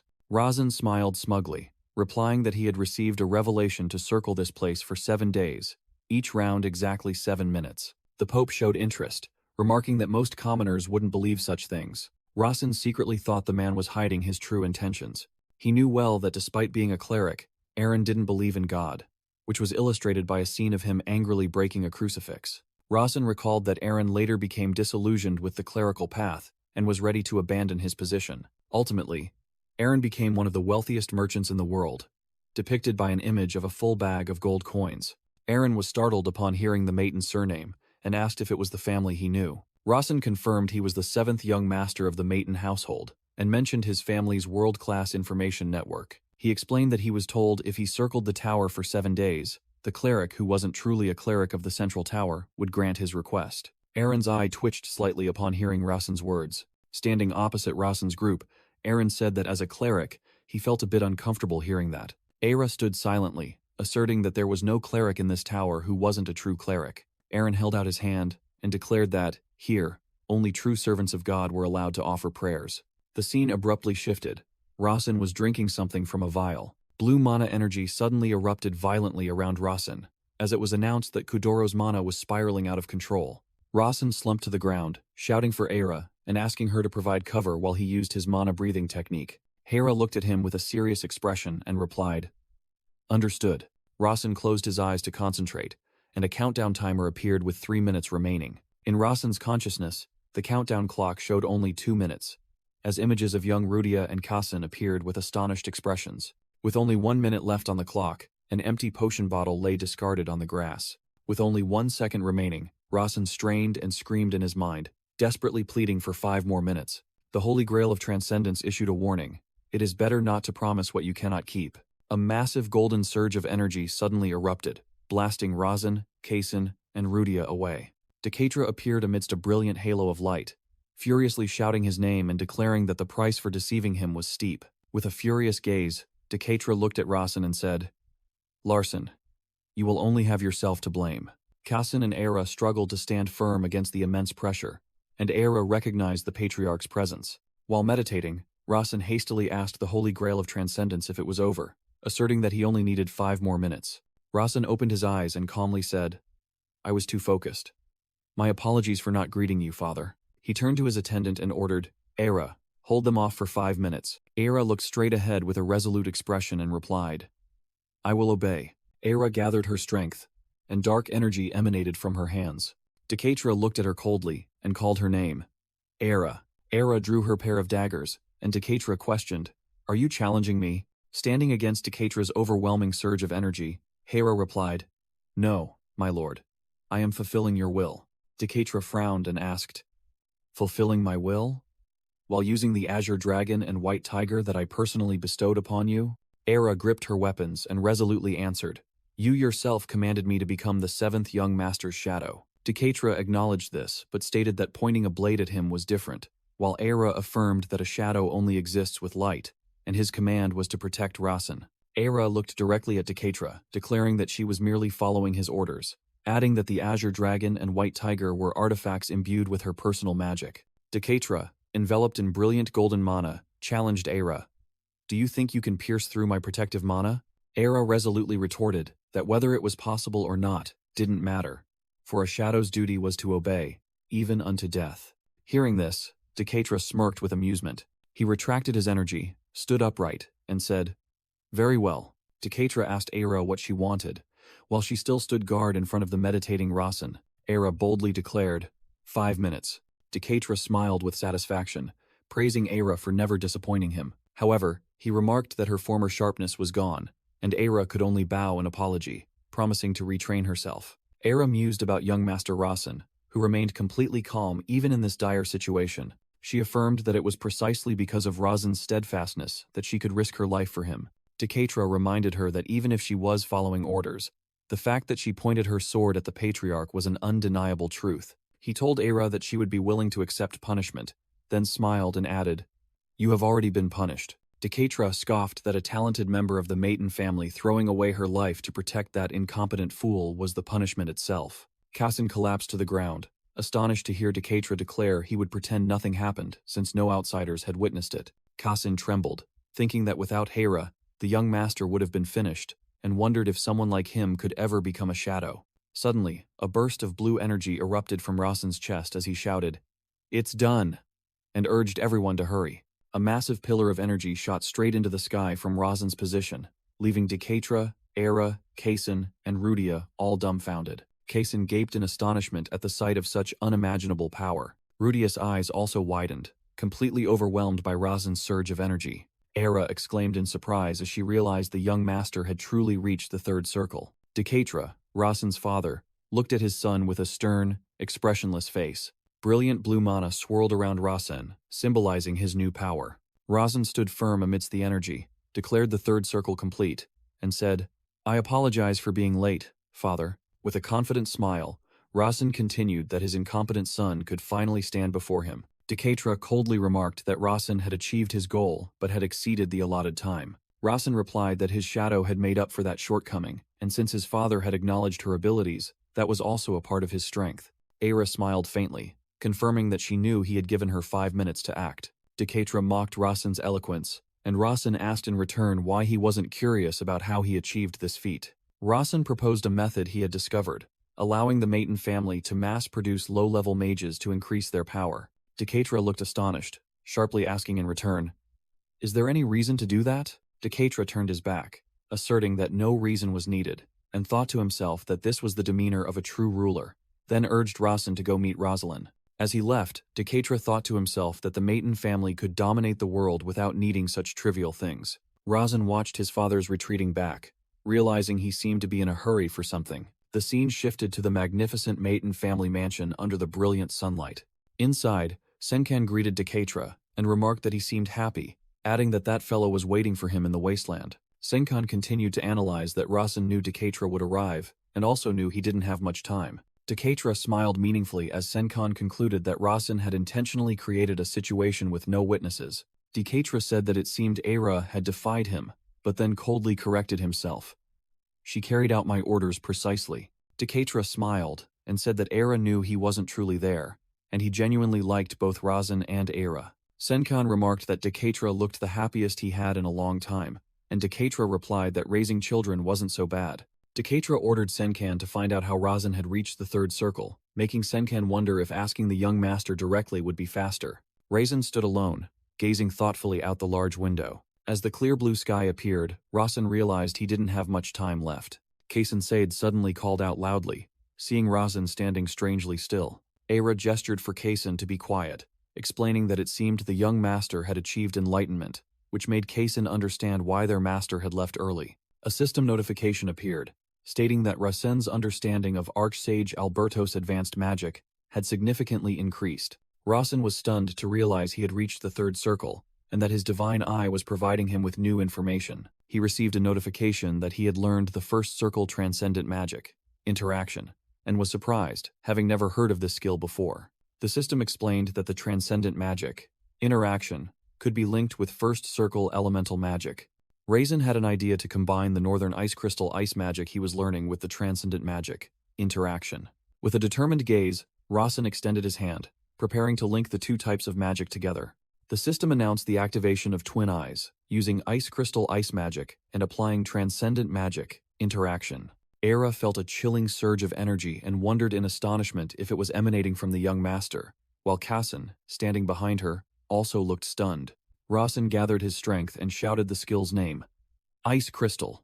Kassan screamed in terror at the magical power being unleashed. Rasen was astonished to realize that a first circle elemental magic possessed power comparable to fourth circle magic. A colossal block of ice, jagged like an ice flower, erupted from the ground before the three of them. Ira asked Rasen in disbelief if the magic he had just used was first circle elemental magic, and he calmly confirmed it. With a stunned expression, Era stammered that this power was unbelievable. Rasen smiled confidently, explaining that since it was his first time using it, His mana was a little out of control. Era's eyes widened in shock at his explanation. After regaining her composure, Era said she understood and told Rasen to continue his training session. Era mused silently about the countless mages she had met in her life, images of talented sorcerers flashing through her mind. She even recalled her former master, who, at Rasen's age, could not have possessed this level of power. She realized that despite the fierce outburst of Rasen's power, his mana circle remained completely intact. Era bowed her head, believing she had finally found her ultimate master. Under the moonlight, Era began writing a report to her master, documenting that Prince Larsen had used an uncontrollable power. She detailed that his extraordinary body had endured it. His heart, which should have been destroyed, remained unharmed. Sitting alone in her room, Era concluded the report by noting that his mana circle showed no cracks, and she would continue to observe him further. Era carefully tied the sealed letter to the leg of a messenger hawk. Standing by the window, watching a bird fly away, Era was inwardly astonished to realize Rasen had generated fourth circle power using only first circle magic. She deeply felt that her destiny seemed about to change. Era recalled the prophecy of that person, who was now deceased, and looked up at the night sky. Elsewhere, Rosalind, with a serious expression, pointed forward and requested that Rasen help her properly, as this was her demand. Rasen, accompanied by Kasin, calmly accepted Rosalind's offer. Mirang and Rudia were also present. Mirang confidently declared that the small request would be resolved immediately if she intervened, while Rudia cheerfully urged Rasen to hurry up. Era informed Rasen that she could not accompany him on this mission because she had to carry out another order from the family head. Rasen asked if she would be punished for the last incident, but Era firmly replied no. Rasen seriously called Era's name. Rasen confidently declared to Era, "I will become strong enough so you no longer have to bear responsibility." Era was completely stunned by Rasen's determined promise. Deeply moved, Era bowed deeply before her young master. The group moved to Grandel territory, entering an area known as the Golden Reed Field. Rasen, Kasin, Rudia, Mirang, and Rosalind walked together through the towering reed field. Rasen suddenly stopped and signaled everyone to wait, then sternly told a questioning Rudia to be silent. A rustling sound echoed from within the reeds ahead, signaling movement. Rasen's eyes flashed with light as he activated his ability and realized, the attack is about to begin. Kasin and Rudia were startled into alertness at Rasen's warning. A spear suddenly shot out from the reeds, aimed directly at Kasin, but Rasen timely blocked it with his hand. Kasin screamed in horror as the glowing spear was blocked right in front of him. Two lizard men, armed with spears, emerged from the reeds, growling ferociously. A close-up of a lizard man's eyes revealed its murderous intent as it commanded, "Kill them." The group quickly realized they were completely surrounded by a pack of lizard men. Rasen remained calm, drew a dagger, and assessed the situation. "We are completely surrounded." Rasen analyzed that with such a large number of lizard men, the situation was quite dangerous, but he believed the Grandel family would surely send help to protect Rosalind. Rasen clenched his fist, confidently thinking that as long as they could hold out, reinforcements would definitely arrive.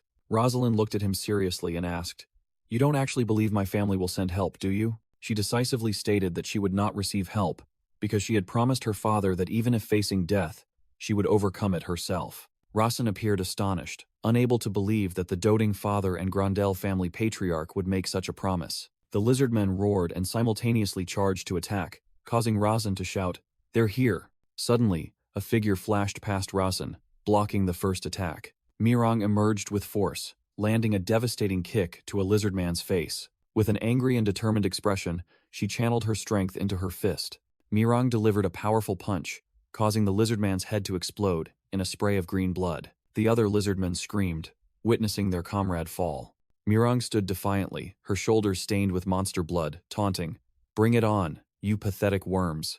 Rasen smiled proudly, thinking to himself, "That's Mirang for you." He believed that with Mirang's strength, they could handle the lizard men even without martial artist reinforcements. Mirang charged into the horde of monsters, nimbly dodging a thrusting spear. She spun around and delivered a powerful kick, sending another lizard man flying and screaming in pain. Mirang moved like a whirlwind, single-handedly tearing through the enemy's encirclement. She grabbed the heads of two lizard men and smashed them together amidst their roars. Rasen suddenly noticed something unusual and shouted, "Wait! All the lizard men are targeting Mirang." Behind the lizard men besieging Mirang, a smaller, cloaked figure appeared, and Rasen identified him as their leader. The lizard man leader roared with hatred, "Tiger Cub, I will kill you," while Rasen realized from his status window that this was an enhanced lizard man. Rasen asked in astonishment why she was being targeted, and she replied coldly, "I killed their mother." Rasen froze, stammering, asking why she would do that after only saying she was going out for a bit. Mirong casually retorted, "Why?" With sharp, cold eyes, Mirong declared her philosophy. The weak die. That is the rule. The reason doesn't matter. Mirong charged into the horde of lizardmen and shouted, demanding that the others just sit back and watch while she wiped out these weaklings. The reed field shook violently under Mirong's power as she began her massacre. Mirong fought fiercely alone amidst countless lizardmen, her breathing growing heavier. Observing from a distance, Rasen noticed that the enemy numbers hadn't decreased, while Mirong was showing signs of fatigue. Rasen thought to himself that the smartest move right now would be to abandon Mirong and escape, as the lizardmen were only targeting her. He continued his cold line of thought that the death of the weak is a natural law, and this wasn't a fairy tale where the strong protect the weak. Rasen told himself that even if such heroes existed, he was not that hero. However, Rasen quickly noticed an anomaly. The lizardmen could act in groups and ambush so intelligently. He decided he had to investigate this and turned to Rudia and Rosalind, saying, "Cover me. I need to concentrate." Rasen closed his eyes, deciding to focus all his attention to analyze the situation using his divine eye. Through his divine eye, a segment of Mirong's past appeared. She had picked up and raised a human girl, which greatly surprised Rasen. In the memory, young Mirong simply sat silently watching the frail human girl happily running and playing in the meadow. As the little girl offered her a flower, Mirong thought to herself that her golden tiger tribe had always grown up alone, and so had she. Mirong gently took the flowers and wove them into a bracelet for the girl, naming the child Luma. Luma, then only 4 years old, happily gazed at the flower bracelet on her wrist. Luma unexpectedly hugged Mirong, which surprised her slightly. Mirong smiled gently, her eyes shining with affection as she looked at the child. Under the night sky, the crescent moon shone brightly. Sometime later, Mirong returned from a hunt, carrying a large wild boar on her shoulder. Suddenly, she stopped dead, her face filled with horror as she witnessed a horrific sight. A lizard man was squatting, gnawing on a human arm, on whose wrist was still the flower bracelet she had made for Luma. The lizard man curiously looked at the flower bracelet on the severed arm. That brutal image reflected in Mirong's stunned eyes. With rage erupting, Mirong charged at the lizard man, baring her sharp fangs. A crisp snap echoed, signaling a finishing blow. Mirong collapsed to her knees in the pouring rain, desperately staring at the arm the lizard man had been gnawing on, lying in a puddle. She screamed in utter agony, for even though she knew the weak must perish by nature's law, Luma's death was still too painful a truth to accept. The image of the happy girl with her flower bracelet flashing in her mind. Unable to forgive the lizard men, Mirong began her bloody revenge. In retaliation for the pain she endured, she stood amidst piles of lizardman corpses, her body drenched in blood, with raging flames behind her. The narration explained that she had massacred every lizardman in the area, even hunting down and killing the lizard queen. Even so, Mirong's rage did not subside, and she continued her hunt, her face filled with hatred. She clenched her blood-soaked fist, on her wrist still the withered flower bracelet. From then on, avenging Luma became Mirong's sole purpose in life. A lizard man let out a savage roar. Mirong single-handedly cut through the horde of lizardmen, their blood splattering everywhere. Rosalind cried out in fright as she saw the lizardmen continuously pouring in. With her face smeared with enemy blood, Mirong gritted her teeth, thinking she finally understood what she had once said. The weak must die is the law of nature. Rosalind observed and realized that even Mirong would soon reach her physical limit, while the number of enemies was endless. He identified the target as the one controlling them from behind, a lizardman leader. Rosalind decided he had to eliminate the lizardman leader first. Taking advantage of all attention being focused on Mirong, Rosalind activated his wind attribute and rushed forward like the wind. He swept past the lizardmen, creating a sharp gust of wind that sliced through those in his way. The lizardman leader, startled and panicked, hastily ordered his subordinates, "Kill him." Rosalind activated secret technique. First form, Wolf's Fury. A phantom of a fierce wolf appeared behind him, and he declared, "It's too late." Rosalind's attack immediately struck the lizardman leader. The leader screamed in pain as its body gushed blood. Mirong turned to look, astonished by the scene that had just unfolded. The remaining lizardmen were bewildered and confused, seeing their leader fall. Looking down from above, the leader's corpse lay in the middle of the battlefield, while the other lizardmen stood motionless. With their leader dead, the entire horde of lizardmen began to panic and flee. Rosalind calmly watched them go, his mind already set on the next objective. Now, I must capture the true mastermind behind this. From the shadows, a large man with glowing red eyes was silently observing everything. The mysterious man's sweat beaded on him, his eyes revealing extreme astonishment. Rasen easily dodged Duran's sword strike, surprising him. Rasen confidently stated that he had dodged Kaysen's sword hundreds of times, so he could dodge such a trivial attack with his eyes closed. Duran angrily yelled, "Shut up!" and swung his sword to attack again. Rasen landed a direct punch to Duran's face, making him spit blood. Duran roared in pain as blood spurted from his mouth. Thrown to the ground, Duran hastily begged for surrender, but Rasen coldly retorted, "Are you kidding? Do you think surrendering will save you?" Rasen suddenly appeared behind Duran, who lay on the ground, realizing he was a free mercenary based on the emblem on his armor. Rasen placed his energy-emitting hand on Duran's neck and threatened, "Move even a fingertip, and you'll die right here," making Duran wonder in terror who he was. With a stern expression, Rasen began to interrogate him, pointing out that the lizardmen only held enmity towards Mirang but didn't attack the whole group. Rasen continued to deduce that some magic was involved and directly asked Duran, "You attacked because you knew who we were, didn't you?" Duran frantically denied knowing anything, claiming he was only well paid, while Rasen questioned who had sent him. Mirang and Rudia ran through the reed field, Mirang loudly calling Rasen's name. Mirang pointed at Duran and asked who he was. Rasen calmly replied that he was just a mercenary. Mirang handed Rudia a glowing red mana stone, seemingly the heart of the lizardman leader.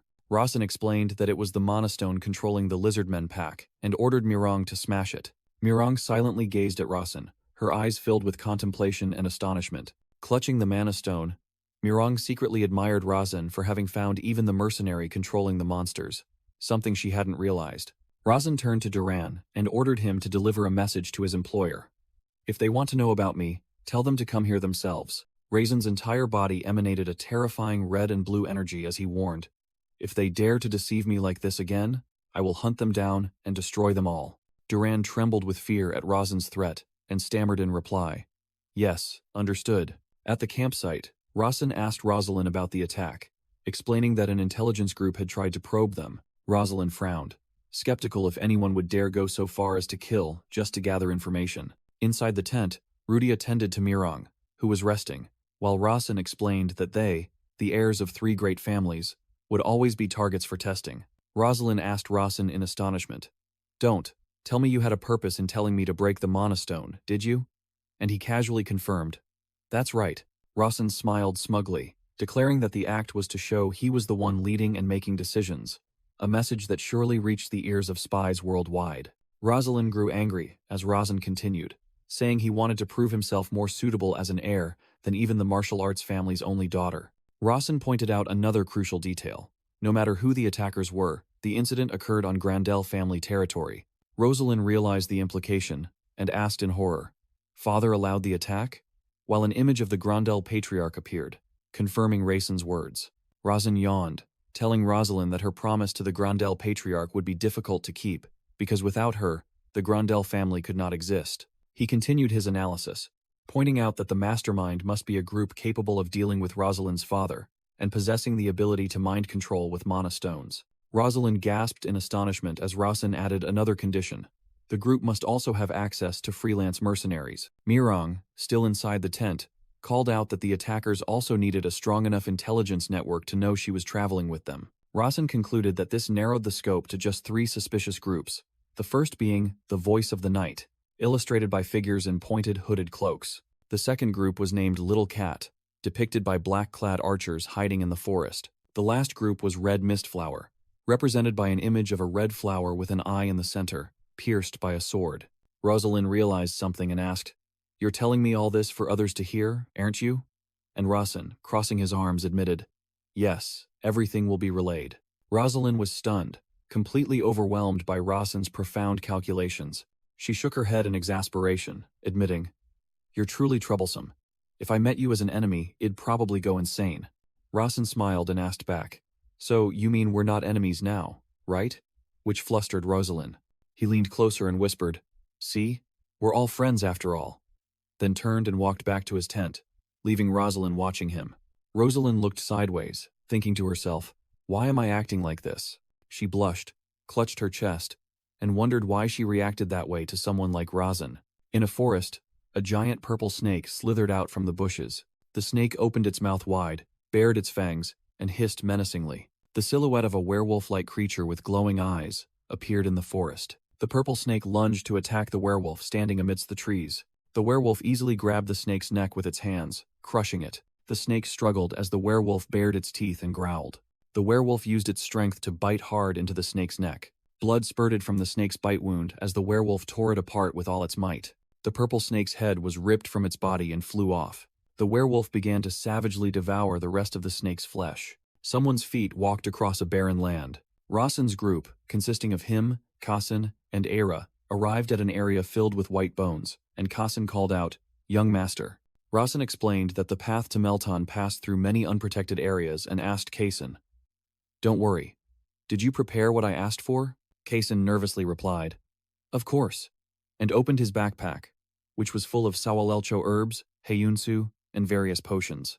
Kasin anxiously asked if they would be ambushed again, but Rasen reassured him, "Don't worry. There's nothing around here." Raisin continued with a mysterious expression, except for the tracks on the ground. Kasin asked in alarm what kind of tracks they were, and Rasen pointed to long trails in the sand, explaining they were from a snake-like creature, and its prey was nearby. Rosalind stood with her arms crossed, remarking, "But this is Grandel territory. These aren't the tracks of cleaned-up warriors." Rasen asked Rosalind if she knew what day it was, and stated it was April 13th, suggesting she should figure out the reason herself. An image of a pack of ferocious white-furred werewolves charging through purple smoke appeared. As Rasen explained, they appeared like wind and vanished like mist, known as the White Wolf Pack. Rosalind gasped in horror, shouting if Rasen also knew about Sawal Bekrong. Rasen asked back with a smug smile, "Am I not allowed to know?" While Kasin behind him curiously asked his young master what Sawal Bekrong exactly was. Rosalind still couldn't believe it, muttering, "How is that possible?" and said that even her Grandel family had only recently learned about them. A scene unfolded with the White Wolf Pack standing on a pile of skulls under a blood moon, explaining they were a pack of wolves that appeared in the northwest near Grandel 2 years ago, incredibly intelligent and powerful. Rudia suddenly appeared and innocently asked, "Sawal Bekrong? Does it taste good grilled?" surprising Rasen and Rosalind, and Rasen had to call her name helplessly. Rosalind raised her hand and shouted, "Wait," then explained they were a type of wolf-like monster that only appeared in April. She waved her hand irritably and questioned Rasen how he knew the name, as Sawal Bekrong was just a temporary name her family used. Rasen casually replied that he read it in the library, causing Rosalind to yell, "Don't lie." An image of 2 black crows perched on a skull appeared, as Rosalind continued to argue that the April White Wolves were first discovered 2 years ago. She asserted that it was impossible for the library to have records of them, while Rasen looked at her with a meaningful expression. Rasen called Rosalind's name and said, "Before being friends, we are rivals. Don't think I'll tell you everything and leave you stunned." Rosalind blushed, declaring that she believed in honest but secret competition, and that was the Grandel family's style. Rasen coldly replied that competition wasn't so beautiful, pointing out that her family was also hiding information. But Rosalind quickly retorted that they hadn't fully investigated them yet. Rasen said that if she wanted to know her rival's secrets, she'd have to pay a price, making Rosalind turn away and think to herself that if it were Kasin, he would probably have already made a deal with Rasen. Rosalind turned her back, asserting, "I will uncover your secrets myself," then accepting the challenge. "All right. I understand. Thank you." She looked into the distance with a determined expression and said that Rasen had reminded her of a truth, that he was her rival. Rasen smiled approvingly, deeming that attitude worthy of a martial arts family's heir, then turned to call Kasin by the name Hampton and asked about boiling April grass in sea sun water. Kasin excitedly explained that if boiled with pure salt, it would transform into a new blue substance at exactly 82 degrees Celsius and suggested calling it Rasen's potion. Rasen thought to himself, rejecting the name Hampton's potion and believing that this was a potion that only the alchemy genius Popona from the story could create. The narration explained that a potion made from April grass would help the April White Wolves return to their original forms. At the Maton family's main manor, Decatra stood on the stairs and said, "You seem uncomfortable." Decatra ordered the hidden person, "You may appear now." Era materialized amidst a stream of green energy, and Decatra remarked that no matter how many times he saw it, it remained fascinating. Decatra wondered how it worked when it wasn't magic, then answered himself that it was the Shadow Clan's way. Decatra looked at Era and said she was special even within the Shadow Clan, then lamented that he himself was growing older. Decatra remarked that Era was exactly the same as when they first met, while she looked back with cold, glowing eyes. Era recalled the past when young Razin had almost stabbed her and said, "Back then, you almost killed me." Decatra called it a shameful past and added, "And I also tried to kill you when I wanted you to become Rasen's maid." Decatra looked directly at Era, reminding her that he had the right to kill her at any time, and asked, "Do you still resent that decision?" Era replied that until recently, she did, but now she no longer did. Era bowed her head and said she had something to report, making Decatra curiously ask what it was. Era began to recount that a few years ago, young Master Rasen often drank tea every day with Lady Soso, a tea brewed from the stem of the carutin flower. She explained that the carutin flower was difficult to brew into tea and also had mild toxins and could cause allergies, so its use was not recommended. Decatra listened as Era continued, emphasizing that young Master Rasen had deliberately specified that tea and drank it daily with Lady Soso. Era revealed that at that time, Lady Soso was suffering from a rare disease that had only recently been named. That disease was called azure dots, a rare, incurable illness with a 100% mortality rate and no known cure. Era concluded that Lady Soso's condition had improved and she was now completely cured, making Decatra realize it was no coincidence and demand to know more. Decatra asked Era if she remembered the plague in the Hailan region, and Era replied, "Do you mean the fire elemental child next to Rasen?" Era recounted to Decatra that young Rasen had used 10-year herbs and silver cloud water to cure the plague, a method he had devised himself. When asked how she knew the method, Era recounted Rasen's warning, "Do not interfere in the Maiten family's affairs." Decatra smiled with amusement, saying he valued Rasen even more, and Era continued to report that he had recently sent Hampton to retrieve silver cloud water and April herb. Hera added that Hampton did not know what those items were for, while an image of a backpack filled with herbs and medicine appeared. Decatra sternly called Era's name. Decatra ordered Ira to personally investigate the matter, after which the scene shifted to a panoramic view of the Maiten estate. The scenery gradually transitioned from day to dusk. The night sky appeared with a crescent moon and clouds. At a campsite, Mirang and Rudia were warming themselves by a bonfire. Rasen called Mirang's name while Rudia stood beside her. Rasen brushed his teeth while telling Mirang not to be nervous, as Kassen stood in the distance. Mirang confidently declared she wasn't worried at all, even hoping all the enemies would rush in so she could devour them alive. Rasen listened silently, with a pensive expression. Suddenly, Mirang's expression tensed as she sensed something. Rasen also sensed it and asked Mirang, confirming that a large number of enemies were approaching. Rosalind emerged from the tent, remarking that Rasen knew they would be ambushed, yet chose this wilderness, meaning he had a plan. Many pairs of glowing golden eyes lit up in the darkness, and Rosalind estimated about 10 enemies were surrounding them, ready to devour them alive. Rosalind asked Rasen about his plan, saying she trusted him but worried that while they might escape, Kassen and Rudia would die. Hearing his name, Kassen, who was hiding behind the tent, flinched in alarm. Rasen calmly looked up at the sky, wondering if the god of strategy Le Dione would be interested in this situation. A system notification appeared. The god of strategy La Dione was curious about Rasen's strategy, while the fire god Phoenix wanted to protect its child and actively intervened. A brilliant fire phoenix appeared, as Rasen thought to himself that Phoenix was also present. A blue energy shield enveloped Rasen as he deduced that if the gods had interfered, something was bound to happen. A giant red demon roared in a fiery landscape, making Rasen wonder if this was an illusion. In the illusion, Kassen, clad in armor, clutched his stomach and shouted Rudia's name, seemingly recognizing this familiar scene. Rasen observed the illusion and recalled that this was the moment Rudia decided to sacrifice herself for Kassen. Rudia stood shielding Kassen, a fireball gathering in her hand, and reassured him, "Don't worry, Kassen, I will protect you." The red demon roared in fury as it faced Rudia's exploding power. Rudia smiled sadly and bid farewell to Kassen, remarking that the time they spent together had been enjoyable. Rasen was astonished to realize Rudia was preparing to commit suicide. A terrifying explosion, like a volcanic eruption, occurred, and Rasen recalled this was the scene where Rudia self-detonated along with the demon Igrate. The explosion continued to spread with tremendous destructive power, engulfing a vast area. Rudia lay unconscious on the cracked ground, and Rasen remembered that in the original story, she had survived this battle and become more popular with readers. The image of a protagonist absurdly dodging bullets appeared as Rasen thought everything was due to the protagonist's aura, not logic. Rasen wondered why the divine eye showed him this moment, and if Rudia was the clue. A blue book, a character setting file, unexpectedly appeared from within the illusion. The setting file opened, revealing the fundamental reason Rudia possessed extraordinary power. but the explanation section was left blank. Rasen, in his author form Cha Sung-min, smiled confidently, realizing he had to fix this logical loophole, and thinking the problem might be easier to solve than he imagined. He used a pen to write into the setting file, adding the reason: because the fire god Phoenix truly loved and cared for Rudia.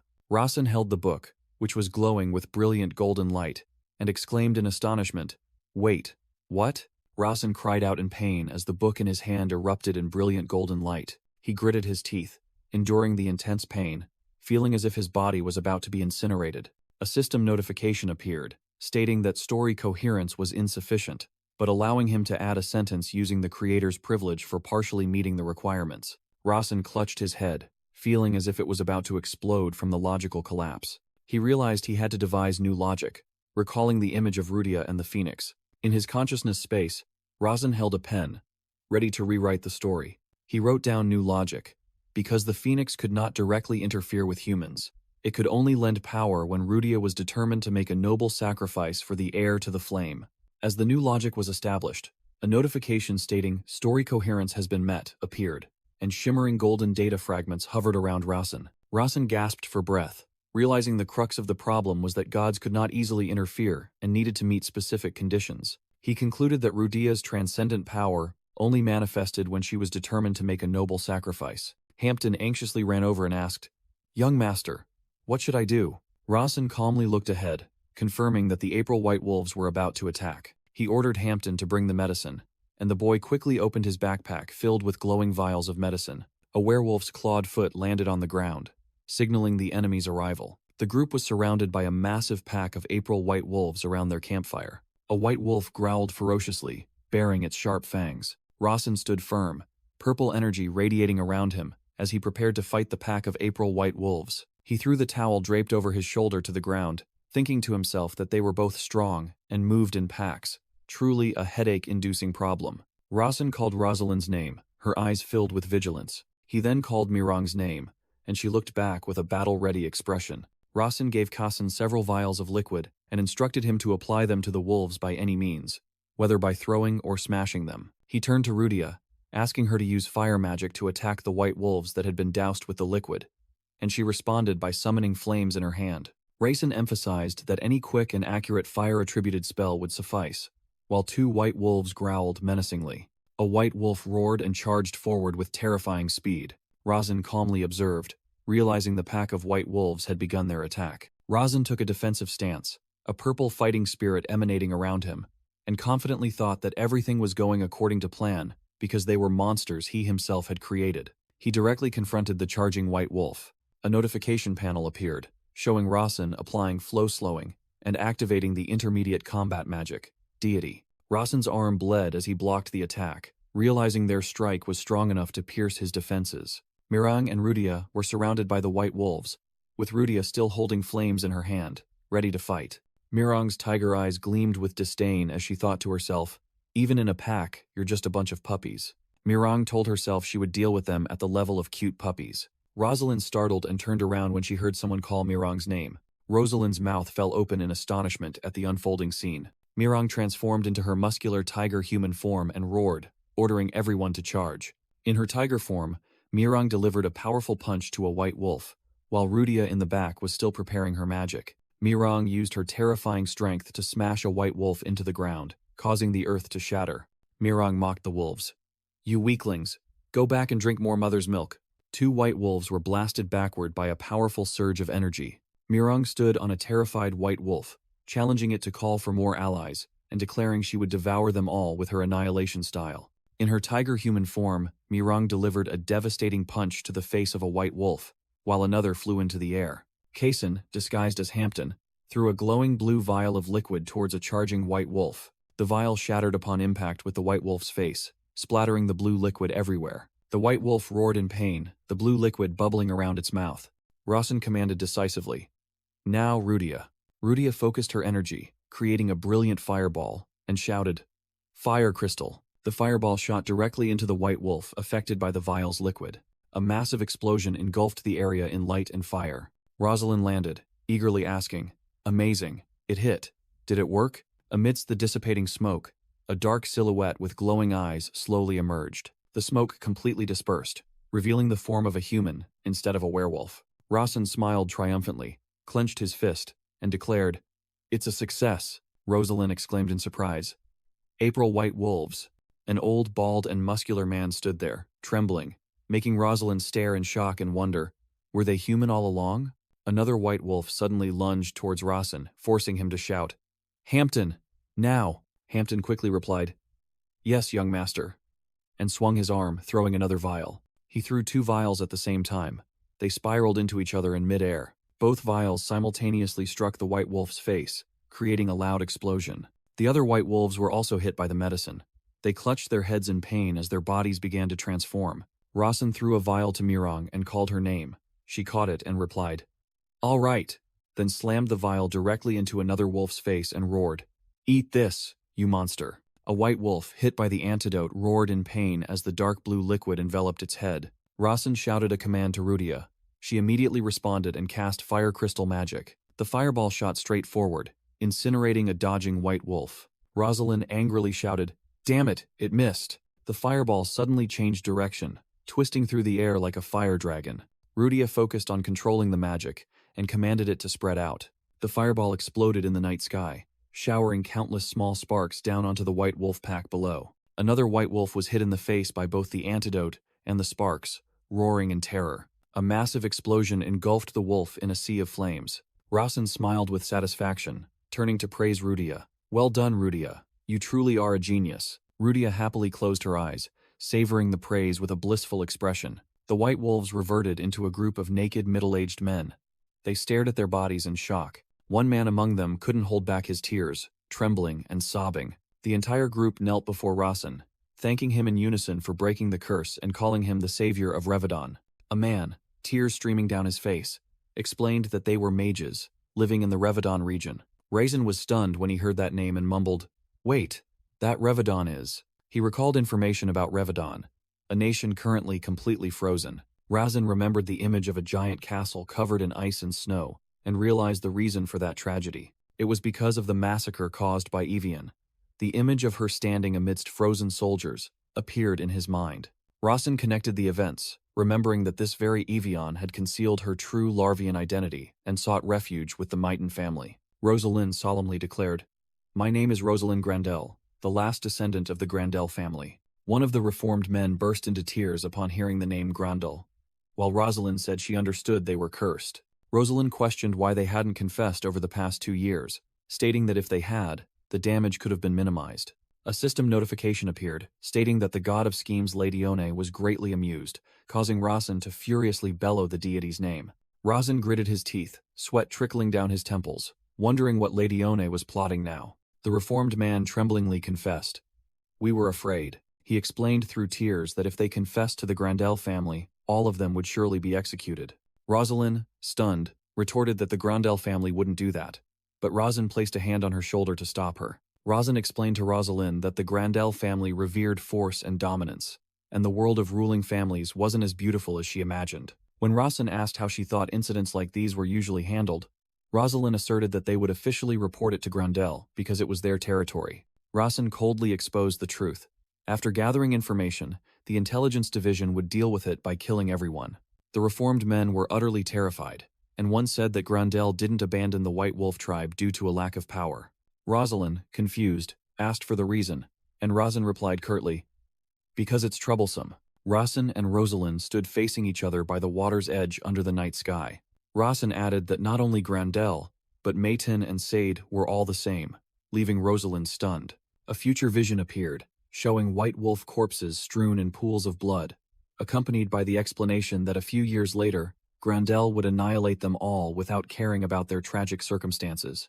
Rosalind asked again if Rasen was saying Grandel deliberately abandoned them, and he confirmed it was because hunting them down brought no treasure or praise. Rosalind angrily shouted that profit wasn't everything, and that this helped maintain law and justice in the world.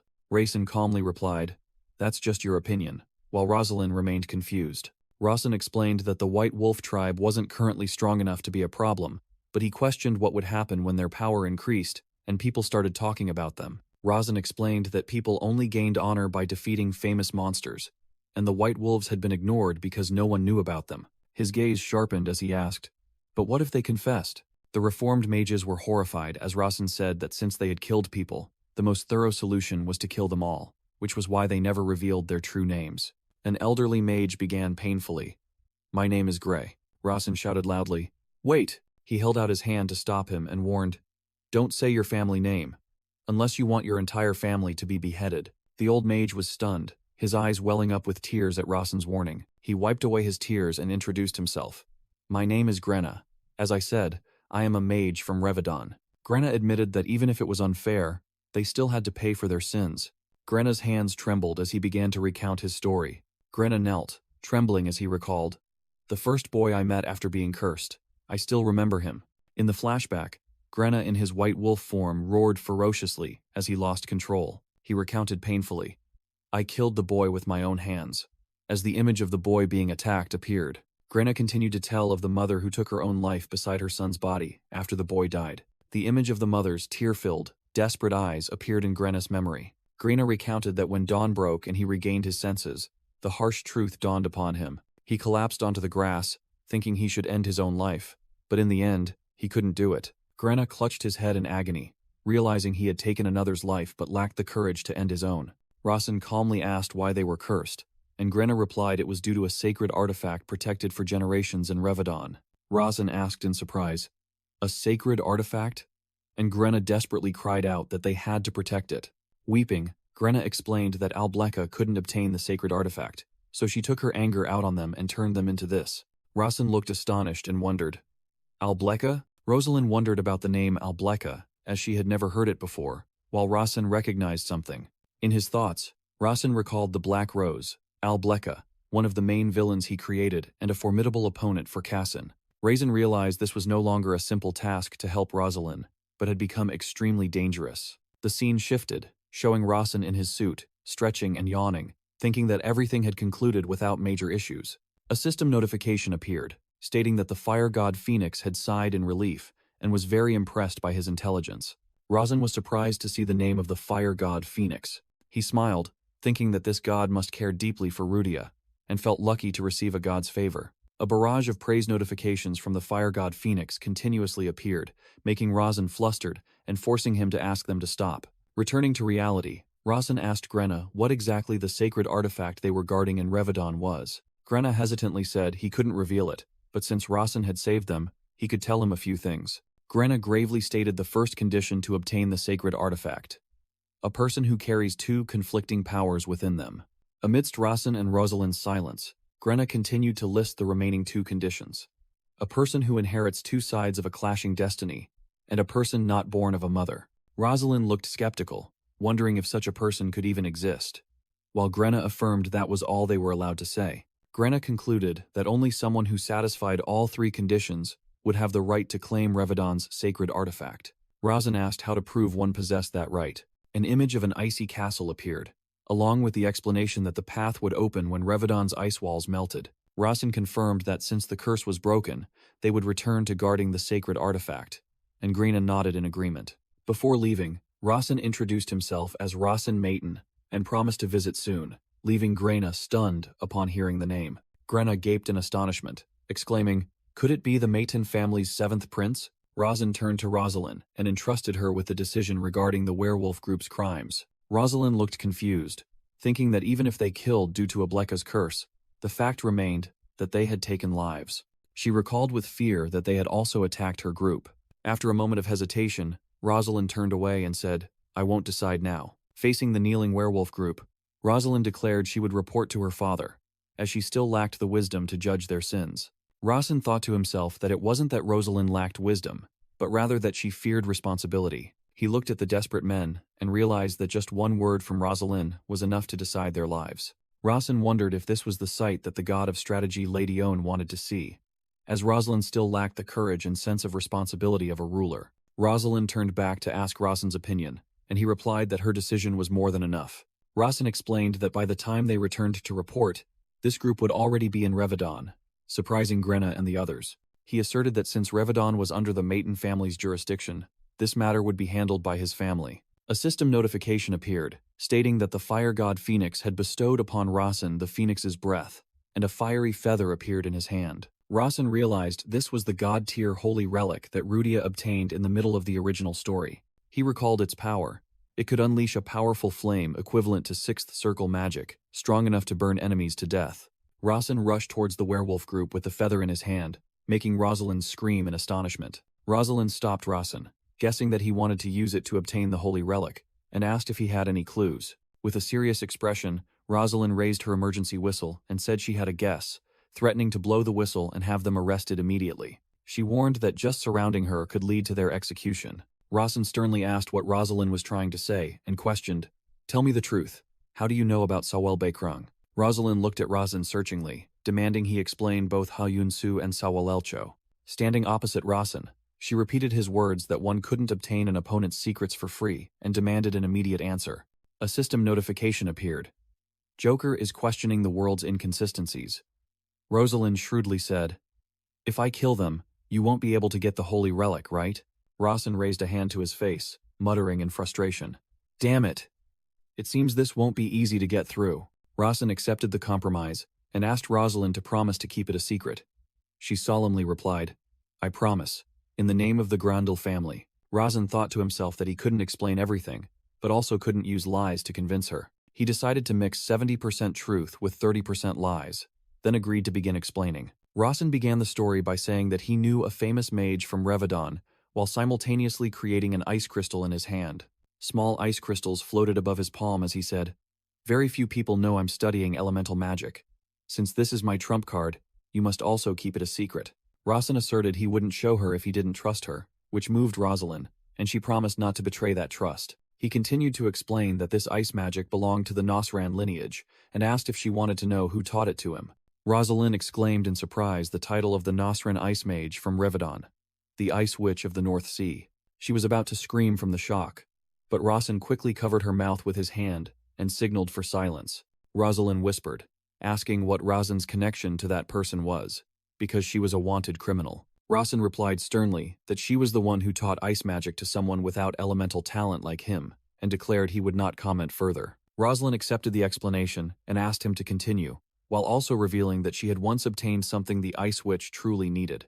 Rosalind said it was a private transaction between the two of them, while an illustration showed Evian standing in the library with Era and the Guardians.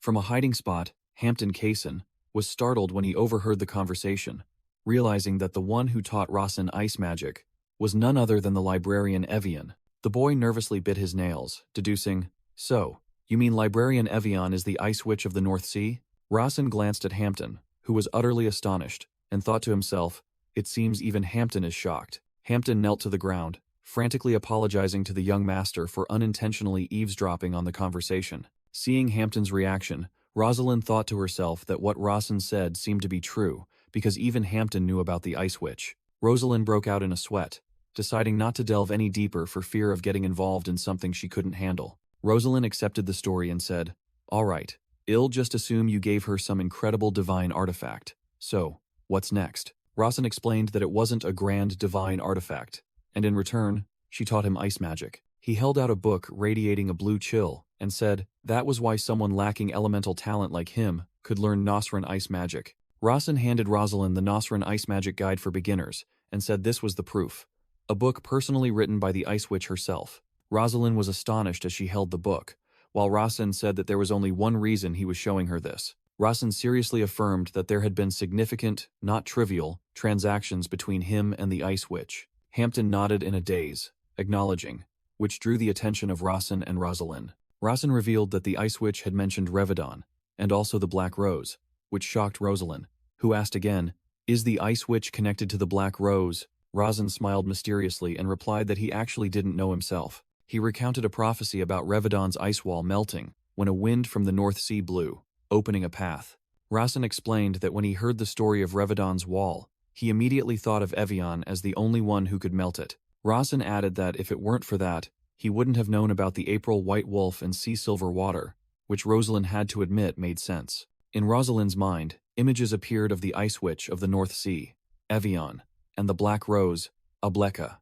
The image of a white wolf appeared, and Rosalind realized that the connection between these three forces was linked. Hampton confirmed that was why he received orders to prepare the April White Wolf and Sea Silver Water, and he had completed the task. Rosalind held the book, thinking to herself that among mages, gifting a book written by one's own hand was an extremely rare act. She blushed and deduced that only unconditional love could make something like that happen.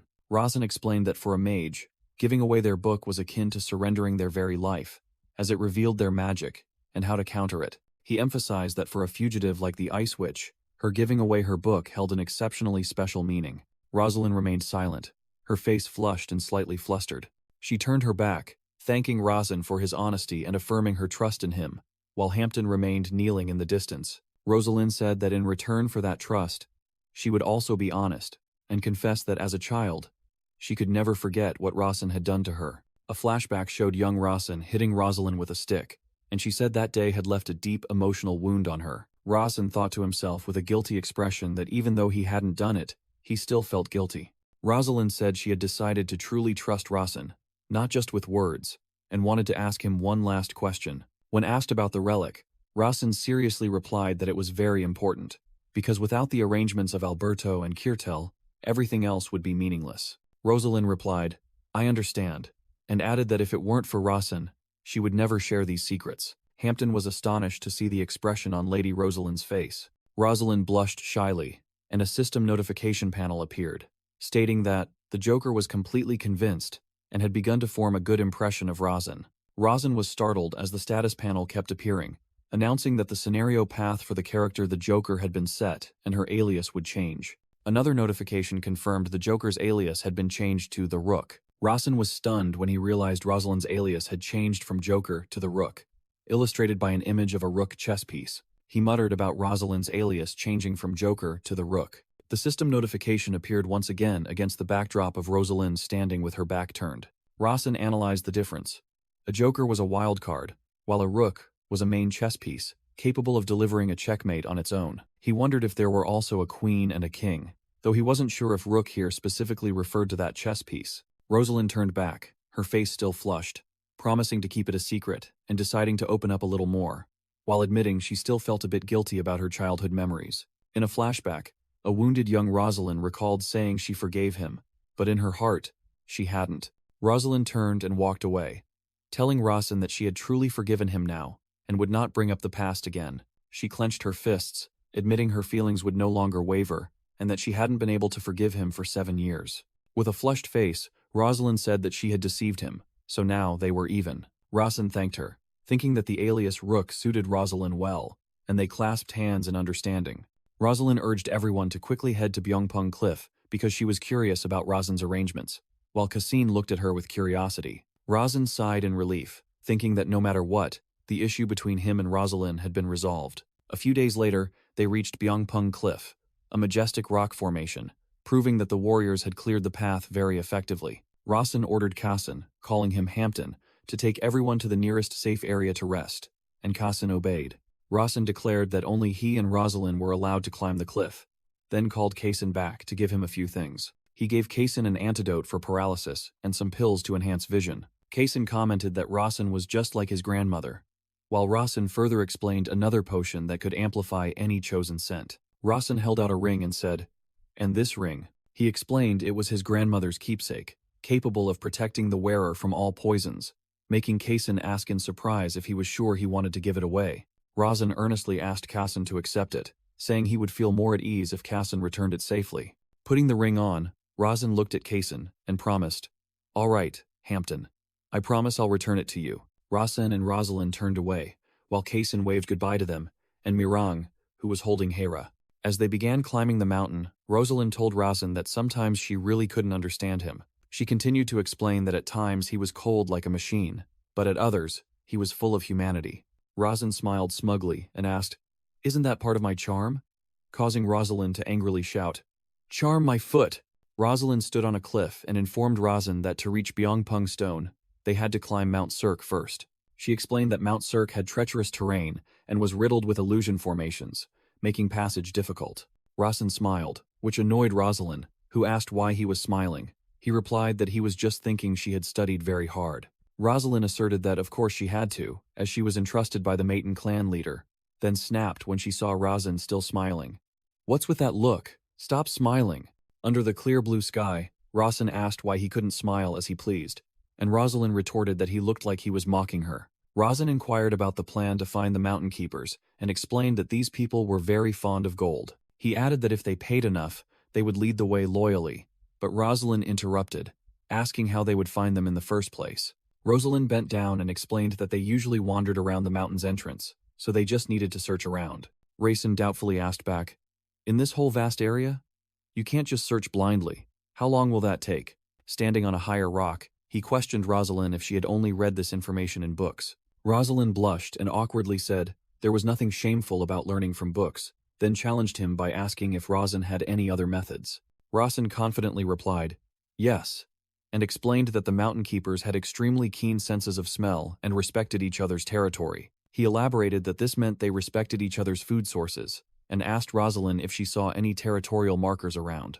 Rosalind replied that she saw nothing, and Rosin asked how they distinguished their boundaries then. Rosin looked towards a large tree, seemingly having found the answer. He approached the tree trunk, sniffed it, and thought to himself, "Just as I suspected." He explained that this wasn't in the books, but the Mountain Keeper's urine had a very strong odor that ordinary people couldn't smell. Rosalind asked in surprise how he knew that, and Rosin explained because their urine was often used as a magical ingredient. He said condescendingly that of course a warrior wouldn't know this, then began to unbuckle his belt.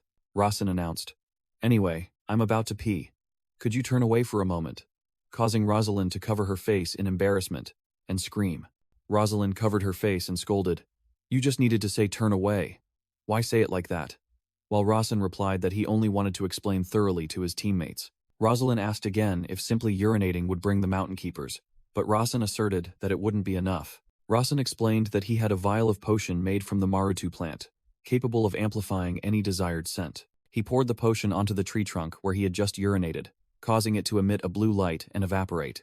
Rosin covered his nose because of the terrible stench, and confidently said that they would appear soon, making Rosalind skeptical if it would work in such a vast place. Rosalind, still covering her nose, thought to herself that such crude methods were never found in books, and Rosin agreed with that thought. Hearing a sound, Rosin whispered, "They're here. Hide." 3 short, bearded men emerged from the forest. They were the Mountain Keepers, wondering about the dangerously addictive scent. One of the Mountain Keepers excitedly rushed towards the tree and shouted, "This is mine. Everyone else, step back."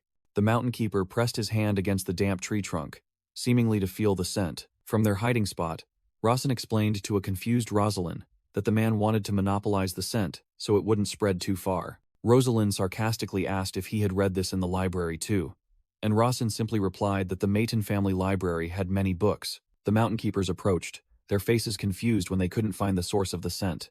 They discovered Rosin and Rosalind hiding, and one asked, "Is that you?" Rosin simply replied, "What?" The youngest Mountain Keeper exclaimed that Rosin was the master of this intoxicating scent, and that he had never smelled anything so potent. Rosin smirked, apologized for being hasty and possibly rude, then asked, "Can you give me more?" Which the Mountain Keepers misunderstood. One Mountain Keeper said no, and offered an empty bottle, asking Rosin to put it in there. Rosin smirked and refused. "No," causing all 3 Mountain Keepers to shout in disappointment, "Why ye?" Standing behind him, Rosalind blushed and thought to herself that this situation was truly too bizarre. The Mountain Keepers pleaded with Rosin to put his urine in the bottle, and he turned back to ask, "Why do you need urine?" One Mountain Keeper explained that he could create an extremely strong territorial mark with that scent due to the increasingly fierce competition. Rosin ignored him and called out to another Mountain Keeper wearing a red hat, "Hey sir, I want to talk to you." The Mountain Keeper in the red hat was surprised to be called, while the youngest one answered Rosin's question, stating he was 56 years old. The Mountain Keeper in the red hat proudly declared that Byungpung Cliff was as familiar as his own backyard, and that he was born and raised there. Rosin offered for the Mountain Keeper to guide them, but he warned that his services were very expensive, making Rosalind, standing behind, look confused. The Mountain Keeper held up 3 fingers and shouted the price, 3 million grang per hour. Another Mountain Keeper complained about the price and asked if there could be a discount, but the guide merely grumbled that adults were even worse. Raisin thought to himself that this person's skill seemed real, and that the Mountain Keeper tribe never joked about guiding fees. He continued to deduce that they charged strictly according to ability, meaning this guide was truly worth 3 million grang per hour. Rosalind was still shocked by the price, while Rosin looked at the guide and commented, "You're quite an important figure yourself." Annoyed, the guide told them to give up if they found it too expensive, causing Rosalind to frown. As he turned to leave, the guide added that if Rasen's scent was stronger than his own, the other mountain keepers wouldn't have been so surprised. Rasen held up the vial, admitting the scent was potent, and asked, "Then, can you show me how to create that scent?" The guide suggested Rasen use his own scent directly, causing him to fall silent for a moment. Rasen presented the vial, explaining it could amplify scents many times over, then offered it for free if the guide led them to the dungeon. The guide happily took the vial and confidently declared that he could climb this mountain even with his eyes closed. Rosalind wondered why, and Rasen only replied cryptically that he found it amazing. Along the way, Rasen asked the guide if anything had changed recently at Byongpung Cliff, and received an affirmative answer. The guide pointed to the sky and told them to look up. Rasen wondered about the clouds, but the guide told him to look even higher. The mountain keeper explained that his tribe possessed extraordinary eyesight and that the bald eagle in the sky had recently grown enormous and begun preying on them. Rasen asked in surprise if bald eagles ate people, and the mountain keeper replied that things were different now, suggesting a dungeon might have formed at Byongpung Cliff. Rasen confirmed that their target was indeed that dungeon, and when asked if they were adventurers, he replied that they were no ordinary adventurers.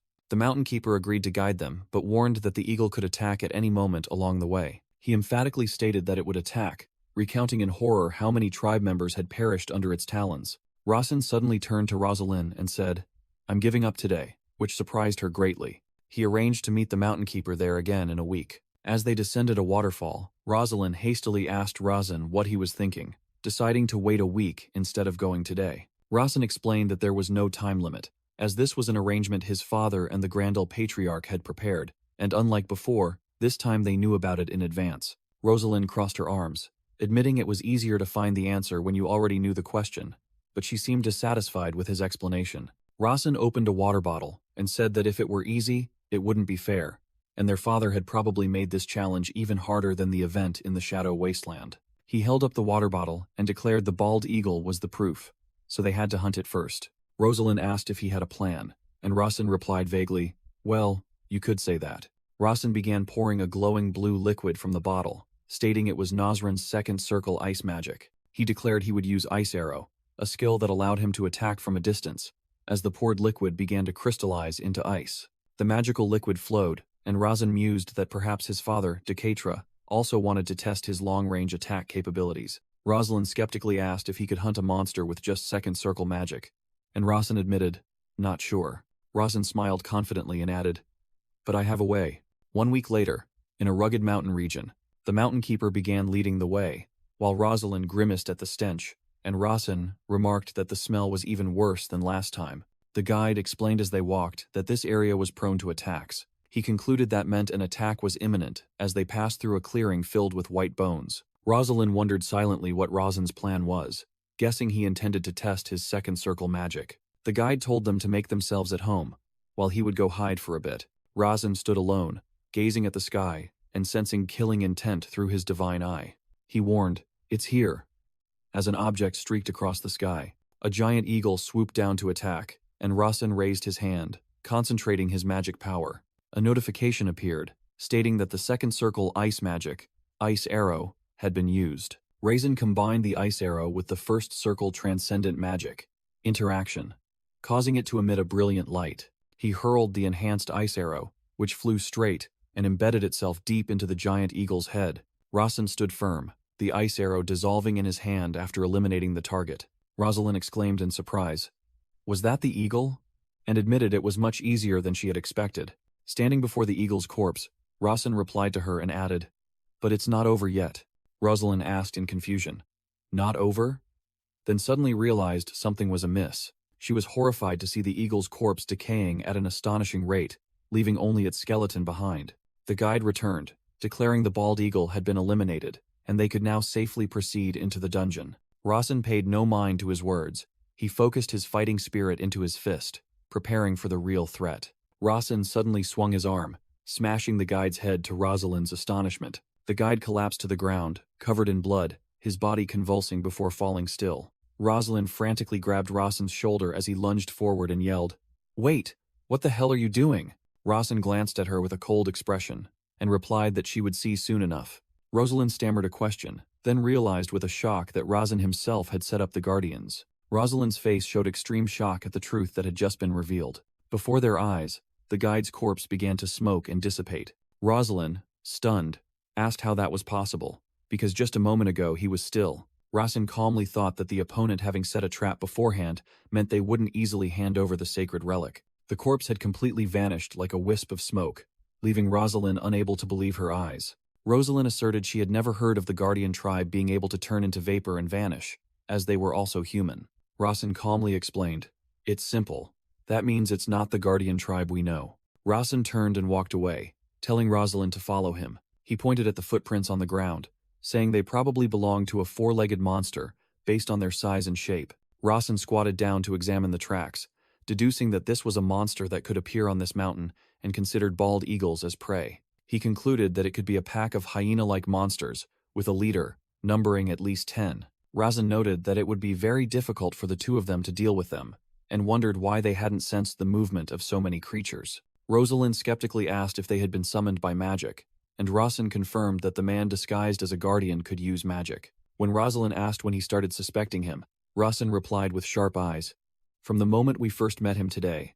Rasen recalled the moment the fake mountain guardian said, "Then, let's begin the guided tour." He explained that there was a magic stone embedded in his staff. While the Guardian clan inherently disdained modern civilization, Rasen realized that from that very moment, the guide had been lurking, waiting for an opportunity to attack them. He squatted down, touching a puddle of blood on the leaves, and said, "Around here." Rasen pointed out a magic formula carved into the ground, explaining that it only appeared when the caster died, and the concealment magic vanished. He stood up, summarizing the situation for Rosalind. The fake Guardian clan had summoned monsters to kill them. Rasen deduced that if killing the bald eagle was a condition for summoning monsters, then there were a few strange points. He recalled facing the fake Guardian and thought that if he were a mage, then for him to know such advanced summoning magic yet attack head-on was meaningless. Rasen continued to analyze that if he wanted to ambush them, he could have set a more sophisticated trap. He held the enemy's staff, his eyes sharp as he thought of the most important thing. With a serious expression, Rasen thought to himself that the strangest thing was that even though he was doubting the consistency of the story, this world showed no reaction at all. He recalled the eagle's skull and asserted that their increased strength was definitely not his father's doing. Rosalind anxiously asked what to do now, and Rasen replied that he wasn't sure, but relying on the Guardian clan might not achieve their goal. Rasen speculated that, if this was Kurtel and Alberto's arrangement, they must have hidden it where the Guardians couldn't find it. His eyes lit up as he noticed something on a strangely patterned tree trunk and exclaimed, "I knew it." A system notification appeared with the message, "Opening the path to the folding rock." The ancient script on the tree trunk glowed, interpreted by the system as, "This text will guide future generations." Elsewhere, Decatra was sitting in the mansion, calmly sipping a hot cup of tea. Decatra frowned as he tasted the tea and mumbled, He complained about the tea's quality to Phone Grandel, who curtly replied, "Why have you dragged your heavy self back here again?" Decatra subtly asked if they had ever drunk tea made from keratin flower stems, adding that Fawn himself was hearing about it for the first time. Phone Grandel rested his chin on his hand, looking annoyed, and asked what nonsense Decatra was spouting. Phone Grandel's expression turned serious as he questioned, "More importantly, isn't it time you told me? What exactly have you hidden at Byungpung Cliff?" Phone Grandel unexpectedly replied that he himself didn't know. Decatra calmly explained that he was merely relaying what was written in the prophet's diary, and had not touched it himself at all. Phone Grandel suddenly stood up, exuding killing intent, and reiterated Decatra's vow not to raise his daughter like a hothouse flower. Decatra casually took a sip of tea, saying that if that were the case, his daughter would have to be under Rasen's care for life. Phone Grandel tightened his grip on the fan in his hand, angrily threatening, "If anything happens to my daughter, I will break your neck first." Decatra, unfazed, replied, "As you wish, but if the prophet is truly right." Under the star-filled night sky, Decatra's thoughts concluded, "Then perhaps many things will change." An ape-like monster with glowing red eyes let out a savage roar and charged to attack. Rosalind let out a scream, then delivered a devastating kick to the ape monster's face, sending blood splattering. Rosalind panted, covered in blood, looking at Rasen fighting behind her, and asked in despair, "We've dealt with so many monsters.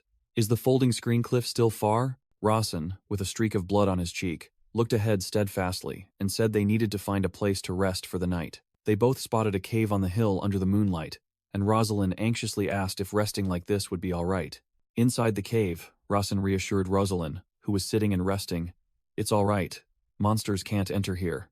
Raisin's eyes glowed as he used his divine eye and explained that this cave was once home to a sacred spirit long ago. Raisin explained that the lingering aura in this cave would prevent monsters from approaching. Rosalind hugged her knees. Noticing the strange thing was that upon entering the cave, their stamina seemed to recover. 3 days later, Raisin and Rosalind finally arrived at the majestic folding screen cliff.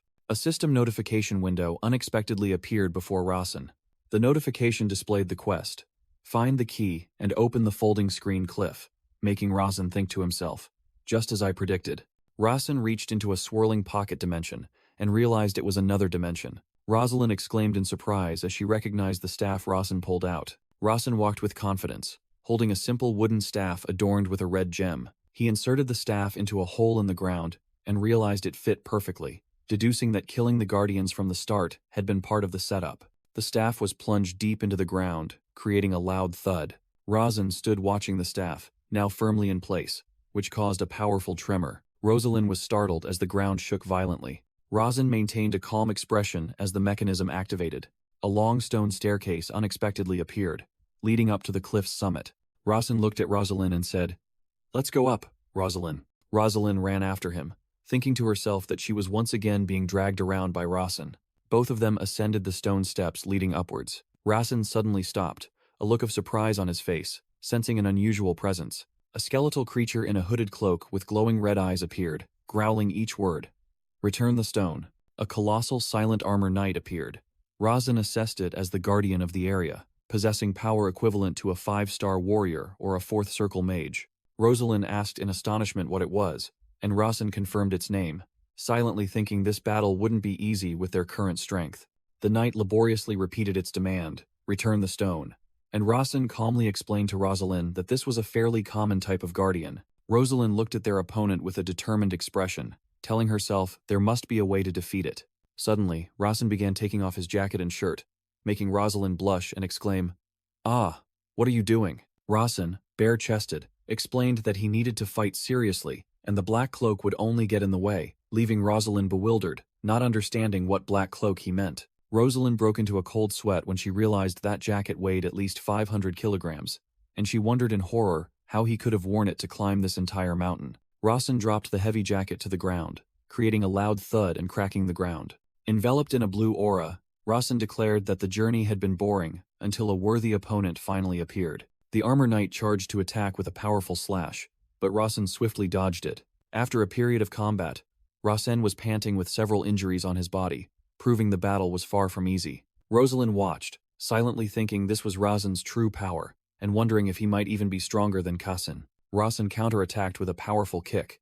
The system announced he was using the flow-slowing skill and intermediate divine combat magic. He retreated, using wind attribute control magic to create an ice bow and arrow from second circle magic. Raisin drew his bow and aimed, identifying the enemy's weakness as the energy core, located in its torso. The ice arrow struck the armor knight's chest, cracking its armor and revealing a glowing blue energy core. Despite being wounded and its energy core damaged, the knight still staggered to its feet, continuing to repeat its demand, "Return the stone." Raisin gave his opponent no chance, creating a larger ice arrow, and declared he would deliver the finishing blow. The second ice arrow shot forward, pushing back the armor knight in a decisive attack. The silent armor knight's armor shattered into pieces under the destructive power of the ice magic. Raisin held his stance after firing, the force of the attack sending the armor knight flying backward. Flung into the air, the silent armor knight crashed to the ground, leaving a long trail and shattering. Raisin knelt down, coughing up blood and clutching the wound on his chest while still tightly holding the ice bow. Amidst the dust and smoke, the silent armor knight slowly rose, its glowing red eyes flashing menacingly. The armor knight stood firm, an ice arrow still lodged in its shoulder, and it began to observe its surroundings. Suddenly, a glowing red magic circle lit up beneath the armor knight's feet. Rosalind exclaimed in shock as she realized something. "He's drawing a magic circle with blood on the ground." The silent armor knight began to freeze as the system announced the casting of first circle ice magic, Ice Crystal. It gripped its sword hilt tightly, trying to resist the ice spreading across its body. The silent armor knight's entire body was encased in a giant crystal of ice, while Raisin's silhouette appeared faintly in the cold mist. A system notification appeared, stating that second circle ice magic, Ice Arrow, was being cast, and Transcendence magic, interaction was applied.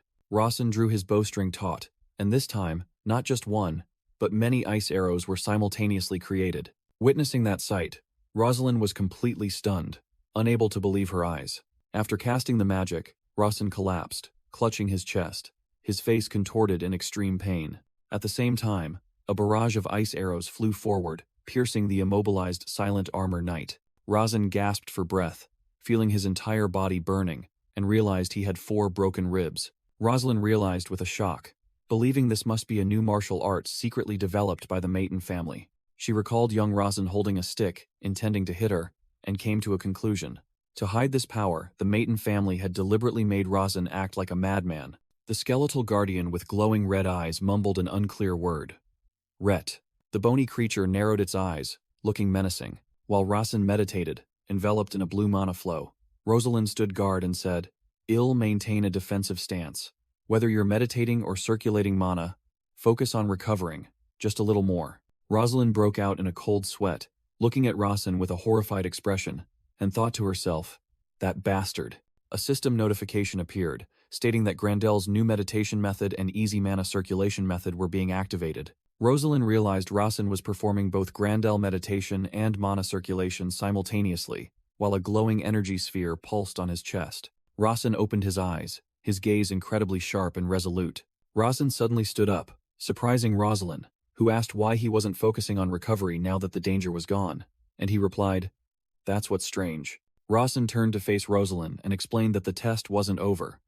The lack of any threat was precisely what was abnormal. Rasen recalled the image of the fake guide and deduced that even the fake guardian family was part of this setup, just like how the bald eagles suddenly grew stronger. He continued to analyze that there should have been a reason for that influence, but there was nothing.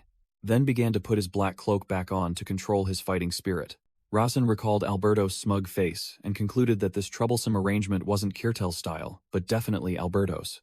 Suddenly, a glowing energy sphere appeared in the air, making Rasen and Rosalind look up in astonishment. After the guardian disappeared, Rasen and Rosalind, now properly dressed, decided to approach and examine what it had been guarding. Rasen narrowed his eyes in surprise as he recognized the object before him and wondered, "Isn't that?" Before them was an orange stone, emitting golden electrical sparks, making Rasen think to himself, a lightning dragon stone? The stone, believed to be extinct and used to seal the lightning dragon, continued to glow in the darkness. Rasen recalled the image of a giant golden dragon in the records. The lightning dragon had never appeared in the main story, only existing in the background lore. Standing before a giant stone split in two, Rasen realized the first clue was the split Byongpung Cliff. Rasen thought about the mandatory battle with the guardian he had just experienced. He looked at the Thunder Dragon Stone and thought to himself that this reward was too great for the risk. Something was definitely wrong. Rosalind commented that the stone had strange energy, and Rasen agreed while pondering Alberto's intentions. The Thunder Dragon Stone suddenly began to crack, emitting fierce electrical bolts. Rasen widened his eyes in astonishment as he realized a horrifying truth. He frantically concluded that this entire space was fake, created by magic. Rasen called out Rosalind's name loudly, startling her into confusion. He shouted, urging her to run immediately, because they had to escape from here. Rosalind rushed towards the entrance but was abruptly blocked by a blue energy barrier. Rosalind shouted that the entrance had been sealed by a barrier. It absorbed her power, so even her 4-star power couldn't break it. Rasen gritted his teeth in frustration, thinking to himself, if only he were in better condition, and tried to find a solution. He suddenly had an idea, muttering, "Wait, don't tell me?" Rasen called Rosalind's name again, making her, who was struggling to break the barrier, turn back to look. Standing next to the increasingly unstable Thunder Dragon Stone, Rasen ordered Rosalind, if the barrier breaks, don't look back, just run straight out.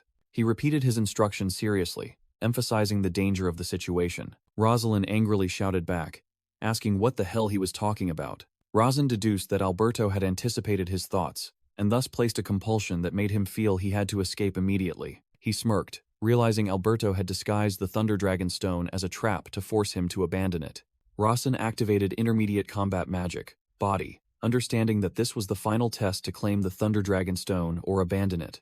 The transcendent Holy Grail frantically screamed, warning Rasen that his mana was spiraling out of control, and he was no longer conscious. With a determined expression, Rasen reached out his hand and thought to himself that those who couldn't claim the treasure had no right to inherit it. As his hand was about to touch the glowing golden energy sphere, Rasen felt his vision fading. A voice echoed, "Wake up!" startling Rasen awake.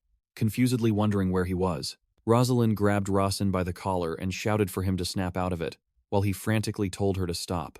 Rasen sat on the grass, still confused, asking where he was, and Rosalind replied that they were right in front of Folding Screen Cliff. Rosalind stood up, crossing her arms, explaining that she had been torn between saving him or escaping herself, and admitted that if it were her old self, she would have run away. With a serious expression, Rosalind said that this time she had chosen to believe his words, making Rasen ask in surprise, "My words?" Rasen froze as he recalled the previous moment. In the flashback, Rasen was holding the Thunder Dragon Stone and told Rosalind that if the barrier broke, she should run without looking back. Rosalind recalled when she escaped from Folding Screen Cliff. She was astonished to see Rasen's body floating in the air before being blasted away by something. Back in the present, Rasen realized what had happened with a stunned expression. In a flashback, Rosalind, with a determined expression, quickly rushed through the chaotic energy field. She managed to rush over in time and embraced Rasen from behind, just as he was thrown back by the explosion. Rosalind asked if he had taken the blow for her, and Rasen admitted it, adding that he had broken a rib doing so. Rosalind told Rasen to meditate immediately while she stood guard, but he anxiously asked her in return if she was all right. Rasen suddenly realized something strange. Come to think of it, despite the powerful impact, his body felt strangely fine. Rasen's entire body was enveloped in golden lightning. He asked Song Song what had happened, and realized that a large amount of lightning mana had been absorbed into his body. Rasen looked down in astonishment at a miniature cosmic space, opening from his chest and shouted, "Pocket space!" Rasen Maton wore a smug smile, with sweat trickling down his temples. Rosalind gasped in surprise upon seeing the stone in Rasen's hand. That stone. Rasen held the Lightning Dragon Stone, which was radiating brilliant golden energy, replying ambiguously to Rosalind's question. Who knows? Is this an arrangement the Maton Patriarch prepared for me? In a flashback scene, a giant eagle swooped down to attack a shadowy figure. Rasen explained that bald eagles becoming stronger usually meant the dungeon had been activated. Rasen explained to Rosalind that the place they had just entered was a false space, and the real Byungpung Mountain was far in the distance. Rosalind asked in astonishment if there were many people of Rasen's father's caliber in the world, and he replied, "I suppose there aren't none." Rasen thought to himself, wondering if his father knew about Alberto or Kirtel and why he had sent him here. In Rasen's thoughts, the image of Alberto, the founder of combat magic, appeared, delivering a powerful kick that brought down a large beast. While he recalled his father always considering combat magic a half-baked discipline, Rasen held the Lightning Dragon Stone, deducing that if his father knew about Alberto, he wouldn't have created such a type of combat magic, and decided he would ask his father directly upon returning. Rasen was startled to realize a problem, asking Rosalind how they could descend the mountain now, because without the mountain keepers, it would take a very long time. Rasen said that both of their conditions weren't good either, then created a teleportation circle and declared, "I'll do it this time." Rosalind asked in surprise, "You?" making Rasen confusedly reply, "What?" Rosalind looked at Rasen with a worried expression, asking if he still had Marutu medicine. Both stood silently, looking at each other amidst the majestic mountain scenery. When they returned to the village at the entrance of Byungpung Mountain, it was already late afternoon. Hampton cheerfully brought a bowl of tonic to Rasen and offered, "Welcome back safely, young master. Drink it all up. This is a special tonic." Rasen took the bowl of medicine and thanked Hampton, while Rosalind stood beside them, wondering, "Is there none for me?" As soon as he finished drinking, Rasen stuck out his tongue with a terrible expression because the medicine tasted awful, while Hampton called out to him. Hampton seriously handed Rasen a sealed letter from the Maton family and announced, "There's a letter from the Maton family's main residence. They said there's an urgent matter to discuss." Rasen held the letter, wondering about the urgent matter, and guessing it might be related to the arrangement of the Byungpung stones. A voice rang out, calling young master, making Rasen open his eyes wide in surprise. Aira suddenly appeared right behind them, startling both Rasen and Rosalind into fright. Aira explained that she had given the letter to Hampton and warned, "Something is stirring within the young master's pocket dimension." Rasen was astonished to hear about the pocket dimension, and sensed a subtle, hidden, yet extremely ferocious aura. He called Aira's name as the scene shifted to a building at night. Inside a dark room, Rasen continued to ponder that subtle and ferocious aura. Hera asked if he was sure he had sensed it, while a cracked golden orb emitted fierce lightning bolts. In a dark space, Rasen confirmed to Hera that he sensed a very dangerous energy, the aura of lightning itself. Hera corrected him, saying it wouldn't be dangerous, but admitted the aura was like a volcano about to erupt at any moment. She seriously warned that the energy would certainly be a threat to him. Razan smiled confidently and asked back, "Isn't unleashing that threat precisely my ability?" In a flashback, Era recalled the words, "Do not doubt the Maton bloodline," and thought to herself that recently, she always saw the shadow of the previous patriarch in Rasen. Era's eyes gleamed sharply as she concluded, "So this is the meaning of the Maton bloodline." Back in the present, Rasen mused that since Alberto had given this to him, it wouldn't be merely a dangerous bomb. He wondered if a thunder dragon would truly appear, even though no dragons had ever existed in the original story. Raisin thought about the lightning attribute. It drew power from mages to grow stronger, but wasn't overly overwhelming. He smirked, thinking that its very inefficiency compared to its power made things even more interesting. Rasen stood with a confident expression, wondering what Alberto, who had created the most underestimated martial magic, had ultimately placed inside the Thunder Dragon Stone. At Maton Manor, the seventh young master arrived. Rasen Maton bowed respectfully. Decatra stood on the steps, telling Rasen that he had not summoned him here as a young master. Decatra requested his son, "Call me father." Rasen was stunned by this unexpected request. After a moment, Rasen replied, "I understand, father," then requested to ask a question first. Rasen got straight to the point, asking his father if he knew beforehand what he would receive at Folding Screen Cliff. Decatra asked if Rasen was implying that he himself had designed the place, and Rasen confirmed. Decatra immediately retorted, "So, who do you think designed it?" Which surprised Rasen.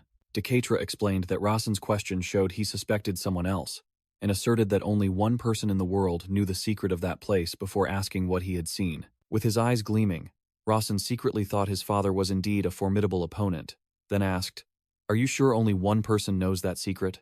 When Decatra asked what he meant, Rasen replied that there might be more than one person. Decatra asserted firmly, "No, only one," then added, "Unless there were two Maton patriarchs." Rasen called out father and asked if there was an arrangement that only the Maton patriarch could know. Both father and son stood facing each other in silence within the vast hall. Rasen seriously stated that he wished to speak frankly, because if he failed, he would soon die from the backlash anyway. Decatra looked at his son and assented. "Speak, my son." Rasen reiterated his father's words, that only the Maton patriarch knew the secret of Folding Screen Cliff. Rasen looked directly into his father's eyes and declared, "You don't know that secret, father." Causing Decatra to ask for his reasoning, Rasen explained, "Because you yourself asked Rosalind to go to Folding Screen Cliff, saying that I would receive an arrangement equal to hers." Rasen summoned a sphere of lightning energy and said, "But this is the arrangement I obtained there." He asked his father if he knew what this was and explained it was the legendary stone used to seal the Thunder Dragon. Decatra looked at his son with a solemn expression, while Rasen said that this was the first time he had seen it but was willing to give it to his father if he needed it. Decatra smiled and expressed his thanks.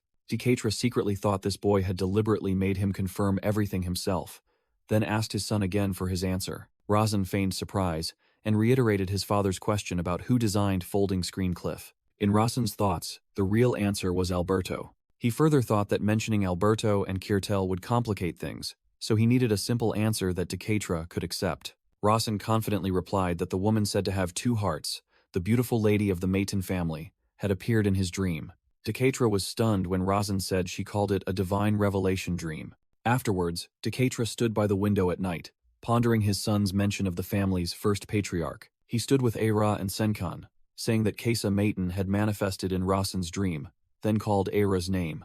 Decatra asked Era what that man had said. Era confirmed he was referring to Prophet Grey, causing Decatra to frown. A flashback appeared, showing a dark-haired woman tied to a burning stake while the crowd screamed for her death. The woman writhed in agony amidst the raging flames. The crowd, including Ira, angrily pointed and screamed for the witch's death, while Ira explained that the prophet had foretold the Maton family's downfall. Era continued to report that to prevent that destruction, the prophet said a true heir of Kesa Maton must appear. Decatra pressed further, and Era explained that the chance for such an heir to appear was almost zero, meaning the Maton family was certainly doomed to be annihilated. Decatra asked how the prophet said that heir would appear, and Era replied that it was in a completely absurd and illogical manner. Decatra ordered Ira to recite the prophet's final prophecy based on the extraordinary phenomena. Era began to recount Prophet Grey's final words.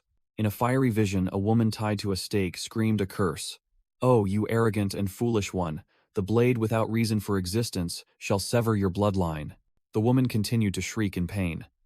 "But the one who fills that reason for existence shall ultimately make the flower bloom. The flames raged fiercely, consuming the woman and transforming into a pillar of black smoke. Decatra mused about the woman said to have two hearts, the beautiful lady of the Maiten family. He looked at the portrait of the first patriarch, Kesa Maiten, and connected her to the one who fills the reason for existence in the prophecy. Decatra thought to himself about Razan's recent claim of meeting the first patriarch in a manifested dream. At Wind Villa, a knock echoed under the crescent moon. A pair of black high heels clicked along the dark corridor. The mysterious woman's fiery red long hair swept past the doorway. Through the gap in the door, a pair of menacing red eyes peered inside. Razan was startled as he sensed the terrifying presence, wondering what his younger brother had done to receive an official invitation from the Grandel family. He turned around and frantically called out the newcomer's name.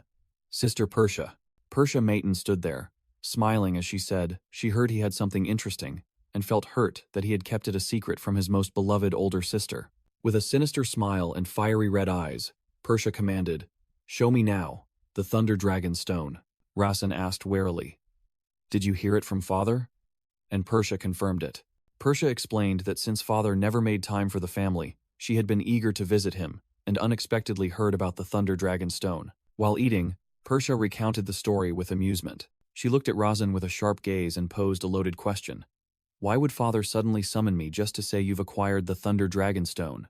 Razan calmly faced Persia, guessing that his sister had information about the Thunder Dragon Stone. He secretly thought he had never told anyone but his shadow guard, and was surprised his father knew about it. Persia smirked, asking Razan if he remembered his 10th-year ceremony, reminding him that she had brought back Sylphid's wings. In a flashback scene in the family meeting room, Persia admitted that her achievement was nothing compared to others, and it would be foolish to boast. Razan froze, realizing the problem. Simply put, acquiring Sylphid's wings wasn't the entire mission, was it? Persia smiled, confirming, "That's right. Just as I'd expect from my little brother." Razan continued to deduce that the mission must have been valuable enough for the Maiten family to risk confronting the Holy Temple. Persia explained that if the Holy Temple possessed such a treasure, they would surely have been well prepared, and the Holy Knights alone wouldn't have been enough. Razan looked directly at his sister and delivered his final conclusion. "The reason you could proudly announce your achievement is because the sword masters were deployed to that location. Isn't it?" Persia grinned with amusement, asking how he could have guessed all of that. With a crazed look in her eyes, Persia said she wanted to cut off Razan's lips that had uttered such interesting words. Razan frantically begged his sister not to cut anything, while Persia seemed amused by his reaction. Razan's expression turned serious again, confirming there were over 20 sword masters there, and asking, "Did you kill all of them?" Persia smirked with a savage smile and replied curtly, "Of course." A flashback scene appeared, showing Persia standing amidst a blazing battlefield, surrounded by the corpses of swordsmen and swords stuck in the ground. A surviving swordsman lunged from above, yelling, "Die, you mad killer of the Maiten family!" Persia merely looked up coldly at the charging attacker. She moved with incredible speed, easily dodging the swordsman's strike. The swordsman screamed in horror as he realized a mage could move so fast. What a mage moving? Damn it. Before he could do anything else, the swordsman was finished off by Persia in a flash attack. A swordsman panted, standing over the corpse of a woman amidst a sea of flames.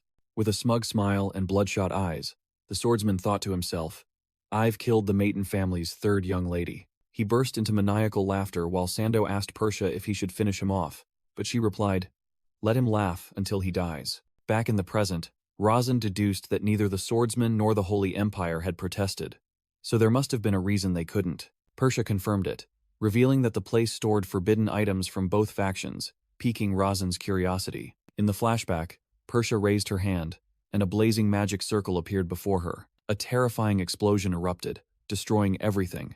As the smoke and dust cleared, a desolate, ruined landscape was revealed. Sando stared in astonishment at the devastated scene before him and called Persia's name. Persia smirked and listed the names of the forbidden items. Sun's Sanpura, Mandela's Tear. Razan gritted his teeth in horror upon hearing the last name, Elizdo Powder, realizing they were all extremely potent drugs. Razan wondered how a temple could be involved with drugs and a distribution network, but Persia explained that precisely because of this, no one could speak up. Persia revealed the reason was that even the fringe swordsmen themselves were involved in it. Razan understood that his sister had pacified the place and seized its treasures, leaving the Divine Empire and the sword clans unable to object. Persia showed disgust, recalling how they had consumed too much pure mountain drug and how the stench of burning corpses had almost killed her, even making her resent her father for assigning that task. Rasen remained silent, his face hardening as he absorbed the brutal truth. Persia brushed it off, saying she had at least obtained the Sylphid's wing and an ancient book from there. She revealed the book was written in code, and after being deciphered, it spoke of the Dragon Stone. Rasen asked about its contents, and Persia confirmed it was related to the Dragon Stone he currently possessed. Persia revealed a shocking secret. A real dragon was sleeping soundly inside the stone, and to awaken it, something called a hatching nest was needed. Rasen asked Persia why she didn't retrieve the hatching nest herself, assuming she was also aiming for it. Persia scoffed at Rasen, saying he was intelligent but sometimes unbelievably naive. With a smug look, Persia retorted, "If I could, would I give you this valuable information?" and warned him that he might become her rival later. Rasen was stunned by the word rival, but Persia dismissed it, believing he wasn't on her level yet. Persia revealed that the hatching nest was located in a very unusual artificial dungeon, with restrictions on entry and exit. Rasen asked if it was an age limit, and Persia confirmed it was indeed strange. Rasen unexpectedly uttered the name Cloud Candy Workshop, startling Persia in surprise as she asked how he knew. Rasen recalled that in Kasen Said's storyline, the Cloud Candy Workshop was actually a drug den. He answered Persia vaguely, saying he had only happened to know. Persia narrowed her eyes suspiciously, pressing him on whether he happened to know what kind of place it was, and Rasen admitted he didn't know the details. Rasen turned his back and apologized to his sister, who asked in surprise why. He declared that he also needed the hatching nest. Persia immediately unleashed a fierce killing intent, growling, "Do you think someone like you is capable of controlling that power?" Rasen didn't flinch. His eyes also flashed with blue light, directly facing Persia's pressure. Persia showed amusement, remarking that Rasen was much stronger than she had imagined, and added, "How fascinating. I want to kill you." Rasen confidently replied that she couldn't do that right now, asserting the Dragonstone was his. He firmly declared that he would also claim the hatching nest. Afterward, Rasen pondered the safest way to enter the Cloud Candy Workshop after thinking all night. He recalled a saying, "If you cannot escape, keep danger close." While writing a letter to his greatest danger and also his closest friend, an eagle carried the letter, soaring into the sky, with the inscription clearly stating the recipient was his friend, Kasen Sayed. A subordinate hastily reported to the sword-wielding young Master Kasen, "Young Master Kasen, a letter has arrived from young Master Rasen of the Maton family." Kasen turned around, his face radiant and excited, asking, "A letter from Rasen?" At the Said family mansion, Kasen explained to his father that Rasen wanted him and Rudia to go together to an artificial dungeon called the Cloud Candy Workshop. Patriarch Garcia Said sat opposite him, calmly asking, "Even if I tried to stop you, you would still go, wouldn't you?" Kasen knelt before his father and replied that he had no reason to stop him. Garcia remained silent for a moment, then looked at his son with a stern gaze and requested, "Son, would you sit beside me for a while?" Kasen bowed obediently and moved to sit beside his father. Father and son sat quietly together in the solemn room, beginning an important conversation. Garcia expressed concern that this might be a trap set by the Maton family, reminding his son of the dirty rivalry between the two opposing clans. Kasen replied with a resolute expression, affirming that he understood his father's meaning, but that this could not be a trap from the Maton family. Kasen explained that because the place had an age limit, the Maton family couldn't provide support, but Garcia still hypothesized, "What if Rudia and Rasen were there, joining forces to kill you?" Kasen fell silent for a moment, his eyes growing sharp and full of determination. He boldly declared his motto, "Kindness repaid twofold, grudges repaid tenfold." Garcia smiled, satisfied with his son's answer, and said, "Good, I like that." Unexpectedly, Kasen spoke in a serious tone, his eyes glinting with indignation. "And father, you just insulted my friend." He looked directly at his father, resolutely demanding, "If nothing happens there, please apologize." The scene of the Said family mansion appeared, but Kasen's words still echoed, demonstrating his unwavering resolve. His gaze did not waver as he awaited his father's answer. Garcia Said's eyes widened, seemingly surprised by his son's frankness and loyalty. Garcia suddenly burst into loud laughter, clutching his head and saying, "It seems I've truly angered my son." Garcia smiled and told his son, "You're right. I will do so," but inwardly, he still felt inclined to trust Rasen Maton. However, Garcia maintained a cautious attitude, believing the Maton family wasn't entirely trustworthy, and that he would reserve judgment until after his investigation. Garcia reminded Kasen that one day he would be the Said family's sword to cut down the Maton family, and Kasen affirmed he would not hesitate if there was a just cause. In a forest, Rudia cheerfully waved at Kasen, saying it had been so long she had almost forgotten his face. Kason, in full armor, stepped forward, greeted Rasen and Rudia, then asked directly, "Do you know where the Cloud Candy Workshop is?" Rasen unrolled a map, pointed to a spot, and said, "Of course, the Cloud Candy Workshop is here," explaining that it was in the northern basin within Sade family territory. Kason gritted his teeth, his eyes red with anger as he recognized the location, and growled, "Here? Is there really an artificial dungeon there?" Rasen observed Kason's reaction, and inwardly thought he had never seen him so disgusted, wondering why it had to be that place. A mysterious woman on a throne explained that the place was the Syed family's disgrace, a city ruled by the Opium King Henker. The illustration showed streets filled with addicts staggering through noxious green smoke. The next scene showed a bandit holding a knife to an old man's throat, indicating that crime here never ceases. Rasen explained to Kason that it was a city of pleasure and entertainment within the Syed family territory, a largely unprotected and quite dangerous area.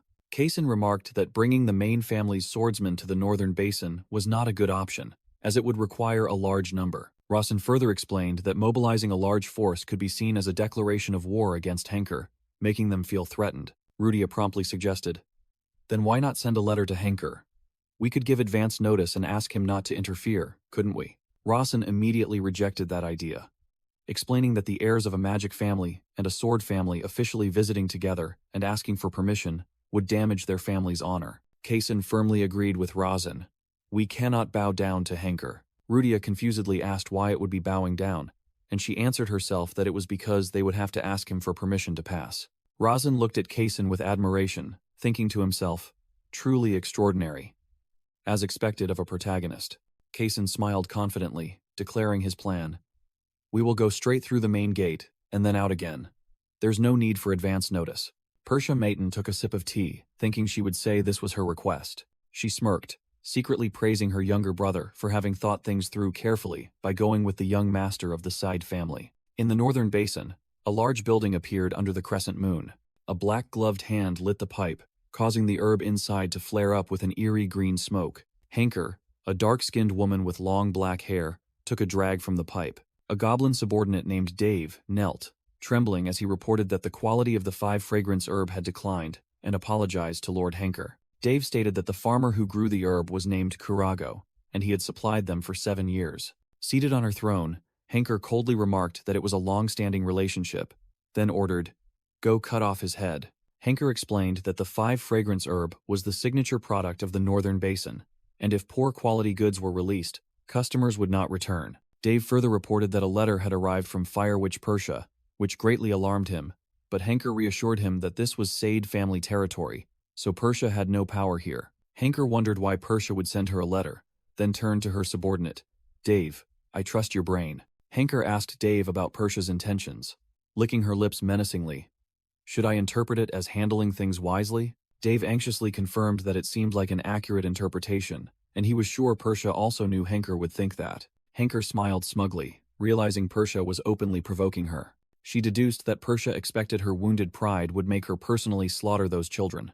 Dave proposed a different plan, suggesting it would be better to treat them with utmost hospitality, as one of them was certainly the Maiten family heir. Dave explained that that heir had long been known as a madman, and if rumors spread that he was lavishly entertained in the pleasure district, Dave excitedly concluded his plan. The Maiten family's honor would sink to rock bottom, he would be socially ruined, and the family's wrath would fall upon their own 7th young master. Henker praised Dave's intelligence, adding that it would be even better if the brat went mad from opium, then asked about the other person. Dave stated that the other person was very likely the successor of a sword family, as images of Rasen, Kason, and Rudia appeared. Dave looked worried, explaining that if Kason, the Sade family's genius, were harmed, the Sade family would have a pretext to destroy this place. Henker smirked, remarking that Persia was quite cunning, but she wasn't usually one to scheme like this.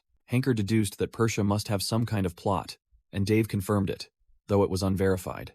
Dave gave a sinister laugh, beginning to reveal that according to his sources, between the Sade and Maiten families, the scene shifted to Rasen, Kason, and Rudia, sitting around a campfire, as Dave's words echoed, foretelling a potential great war. Kason suddenly called Rasen's name, drawing his attention. Kasim turned and asked directly, "Is there a conflict between the Maiten and Side families?" Rasen froze, gritting his teeth as a terrifying thought flashed through his mind. Don't tell me. He recalled a scene from the original novel, where Decatra used magic to confront a swordsman, and realized the Sade family must have learned the truth about that day. An image of a shattered shield appeared, symbolizing the truth that had been exposed. Rasen broke out in a cold sweat, horrified at the thought that if things unfolded according to this script, the future was already set. A vision appeared, the Maton mansion engulfed in flames, bodies strewn everywhere, signaling the downfall of the entire family. Kassen continued, saying that recently, whenever his father mentioned the Maton family, he exuded a faint killing intent. Rasen clenched his fists, resolving that he must at least turn Kassen into his ally. Kassen added that he didn't know why his father was like that. He explained that his father hadn't told him anything, but it was clear something was wrong. Rasen looked down with a serious expression, thinking to himself that the problem had already begun to surface. A flashback showed Decatra standing amidst a thunderstorm over a swordsman's corpse, and Rasen recalled the horrifying truth. Decatra had killed the Sade family's crown prince a long time ago. Looking closely at the prince's body, Rasen thought to himself that it hadn't been an intentional act. Decatra's past face appeared, and Rasen concluded his thoughts. Decatra hadn't even known the man he killed was the Sayed family's crown prince.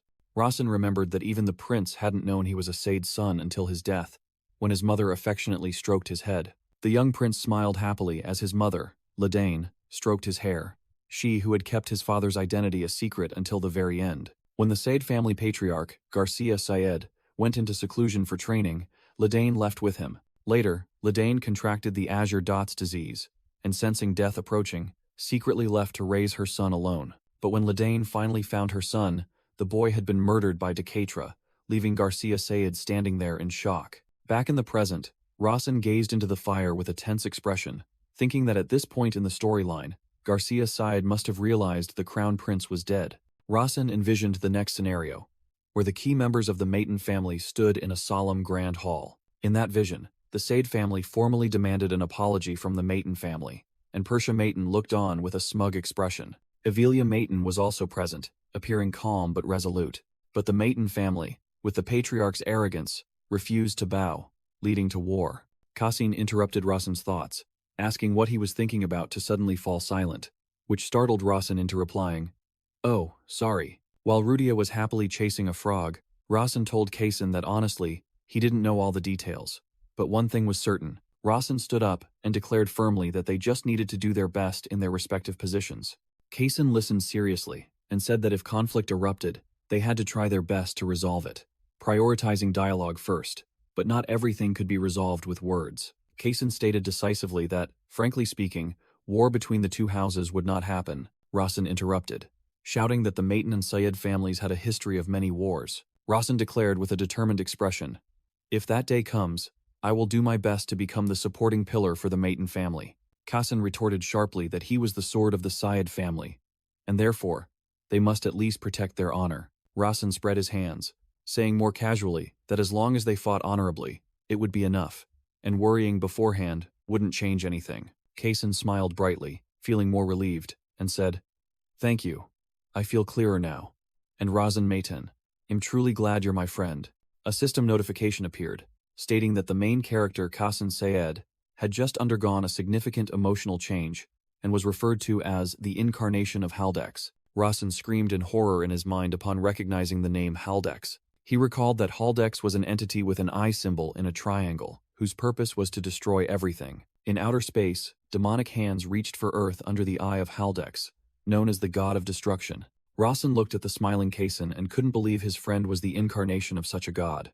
The notification continued to appear, stating that the incarnation of Haldex was beginning to emotionally rely on his friend Rasen Maten. Rasen stood frozen, realizing the insane truth that the god of destruction had descended into Kassen's body.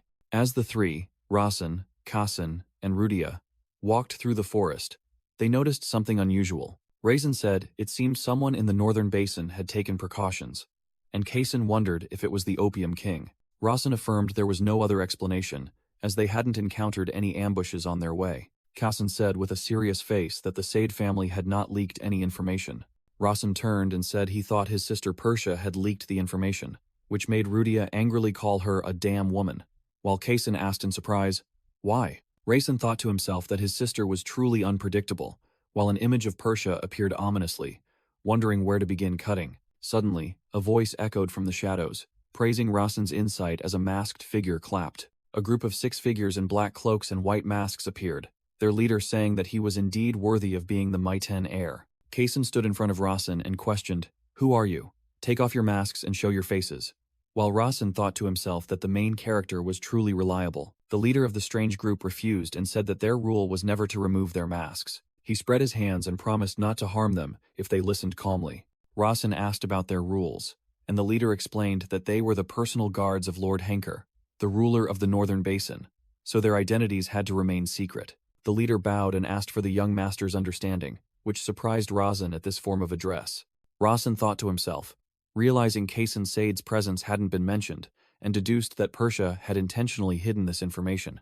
The masked leader bowed, introducing himself as Dave and the head of the Northern Basin. Rasen coldly replied that he understood, as shady individuals often needed to conceal their identities. The other masked guards flinched at Rasen's blunt words. With glowing eyes and a sinister smile, Rasen said, "Thank you for your understanding. But those who are not escorts." Rasen ordered those who were not escorts to remove their masks immediately, or he would sever all their fingers, astonishing the entire group. Standing next to Kason, Rasen stared at the leader and warned that he would pay for trying to deceive him. Rasen gave the leader one last chance and asked his name, to which he stammered, "My name is Dave." Rasen smirked, repeating the name sarcastically. "Dave, huh?" Rasen extended his hand, introduced himself as the 7th prince of the Maiten family, and invited the leader to shake hands. The leader, named Dave, was surprised by the offer, but still reached out and took Rasen's hand. The masked leader revealed an expression of extreme horror. Rasen squeezed his hand tightly, and a cracking sound echoed as he crushed the leader's hand. The leader collapsed to the ground, screaming in pain that his hand bones had been crushed. Kason and Rudia, standing nearby, were both stunned by Rasen's sudden, cruel act. The other masked guards were also struck dumb with astonishment. Looking at the guards behind them, Rasen asked, "What are you doing?" Rasen looked at them with a threatening expression and asked again, "Aren't you going to take off your masks?" The guards trembled with fear, bewildered, wondering what was happening, and realizing Rasen was completely different from the rumors. The image of the bone-crushing hand squeeze was repeated, emphasizing the brutality of Rasen's actions. The guard leader let out a desperate scream, clutching his mangled hand on the ground. Rasen coldly asked the other guards standing further away, "You guys in the back, what are you doing?" With a meaningful smile, he looked up at the night sky and demanded, "Aren't you going to take off your masks?" The other guards panicked, hastily tearing off their white masks. Rasen thought to himself, confirming his suspicion that those in the back were neither swordsmen nor mages.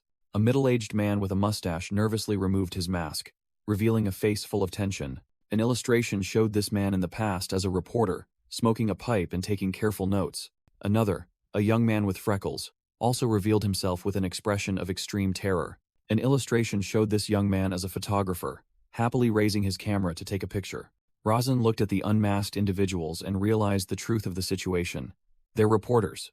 He pondered the opponent's plan, recalling that Henker was the opium king, and the Northern Basin was notorious for opium and debauchery. Rasen envisioned himself being photographed, partying, and thought that if he went in and was treated kindly by Henker, the picture would tell its own story. He continued to analyze that the reporters couldn't fabricate everything, as that would be an insult to the Maiten family. However, if they only reported the truth, such as him enjoying himself at a pleasure spot, then even the Maiten family would have no reason to intervene. Rasen thought it would be easy to ruin his already poor reputation, while the guard leader stammered, "7th prince of the Maiten family, why are you doing this?" Rasen narrowed his eyes menacingly, retorted, "Do you truly not know?" and warned he would break his spine if he uttered "don't know" again. An information panel appeared as Rasen looked at the leader, and he realized this person wasn't Dave. The information panel confirmed his name was Duran, a low-level warrior, making Rasen understand that Dave was indeed someone else. Rasen smiled sinisterly and told Duran that if he continued to deceive, Dave would be the one held responsible. He turned his back and walked away, coldly declaring that when that happened, Dave had better be ready to bet his very life. A black crow with glowing golden eyes landed on a branch, conveying Rasen's final warning. "Show yourself, Dave." The crow issued an ultimatum, its eyes flashing menacingly. "I give you 3 minutes." The crow immediately soared up into the night sky, beneath the crescent moon.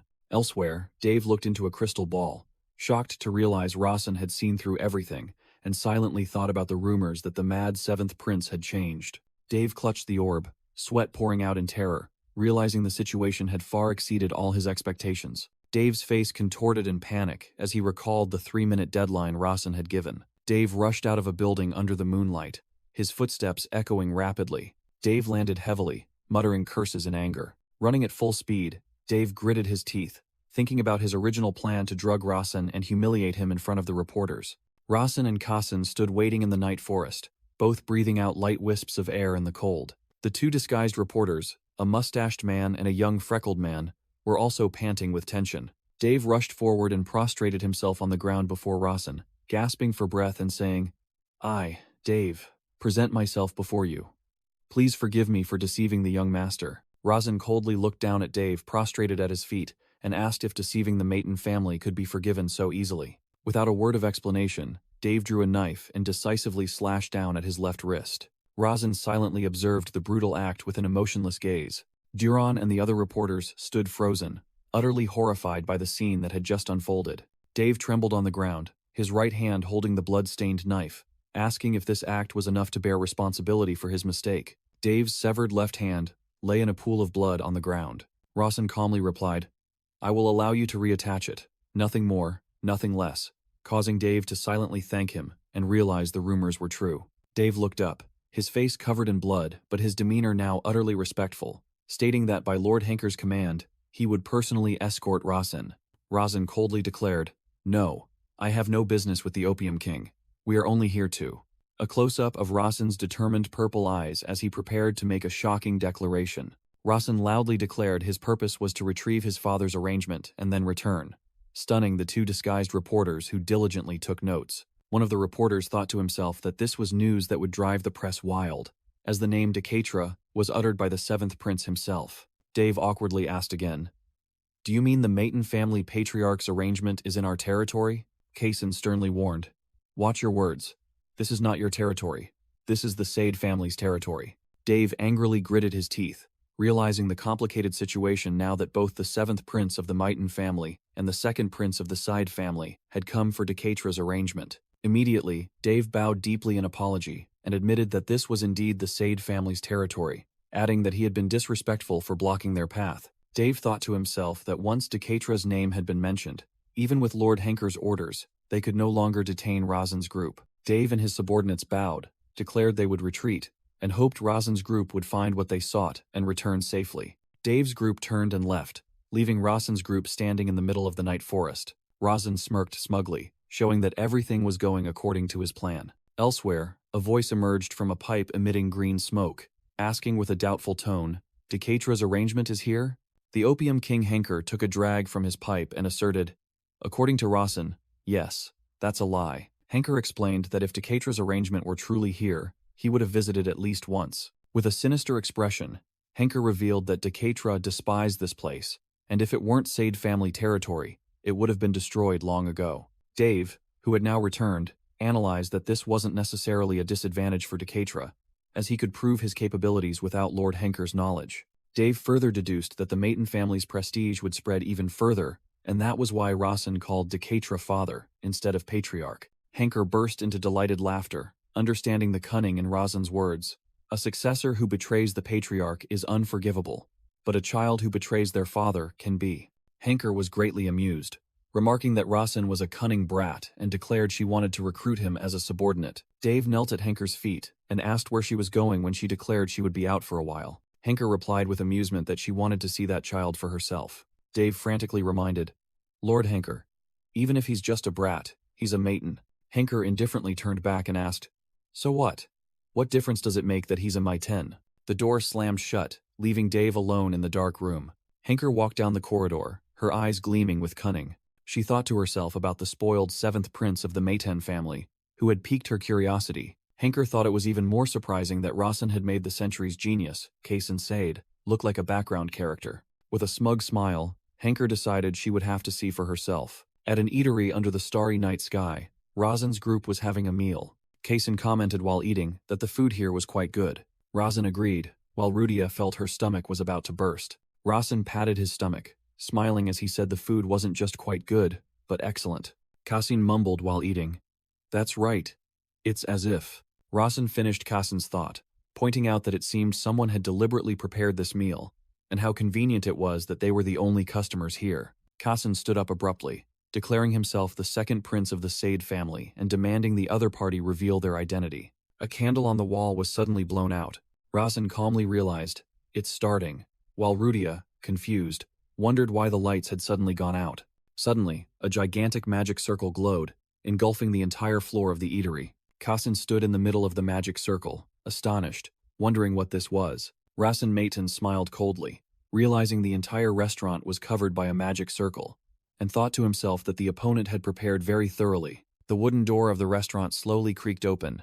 Rasen looked towards the door with sharp eyes, thinking, "You've finally shown yourself, Henker." Contrary to Rasen's expectations, he looked bewildered when he saw who entered. A small figure in a dirty white dress timidly peeked out from behind the door. The group, including Rasen, Rudia, and Kassen Syed, all looked at the uninvited guest in surprise, and Kassen spoke up, asking, "Who is this little girl?"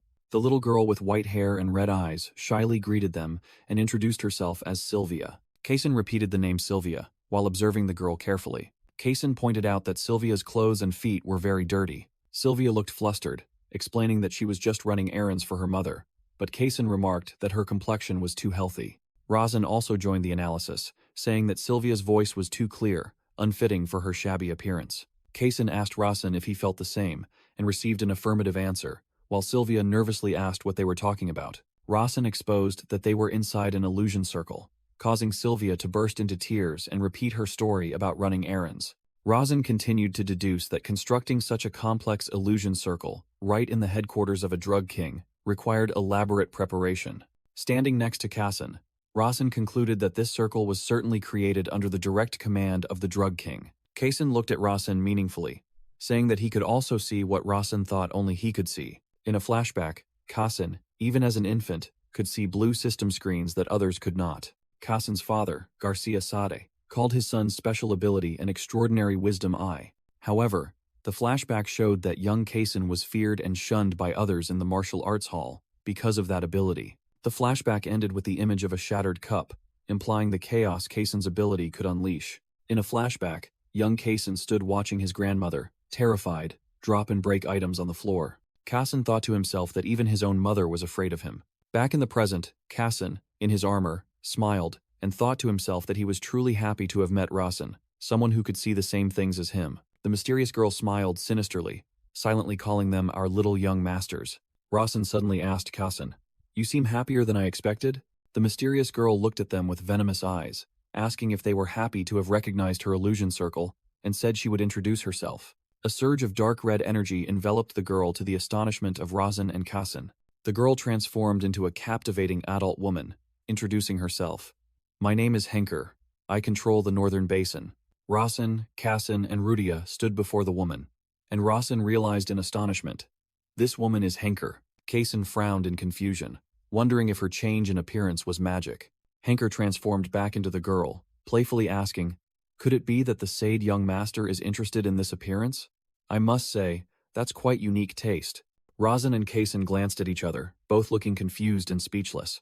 Rasen faced the girl, remarking that this illusion circle was very elaborately crafted, and asked if it was created to kill outsiders like them. The girl smiled, admitting, "That was the plan, but it couldn't even deceive the eyes of you little young masters." Kassen pointed out her mistake. "If you wanted to lure us with illusions, you shouldn't have made the food so delicious.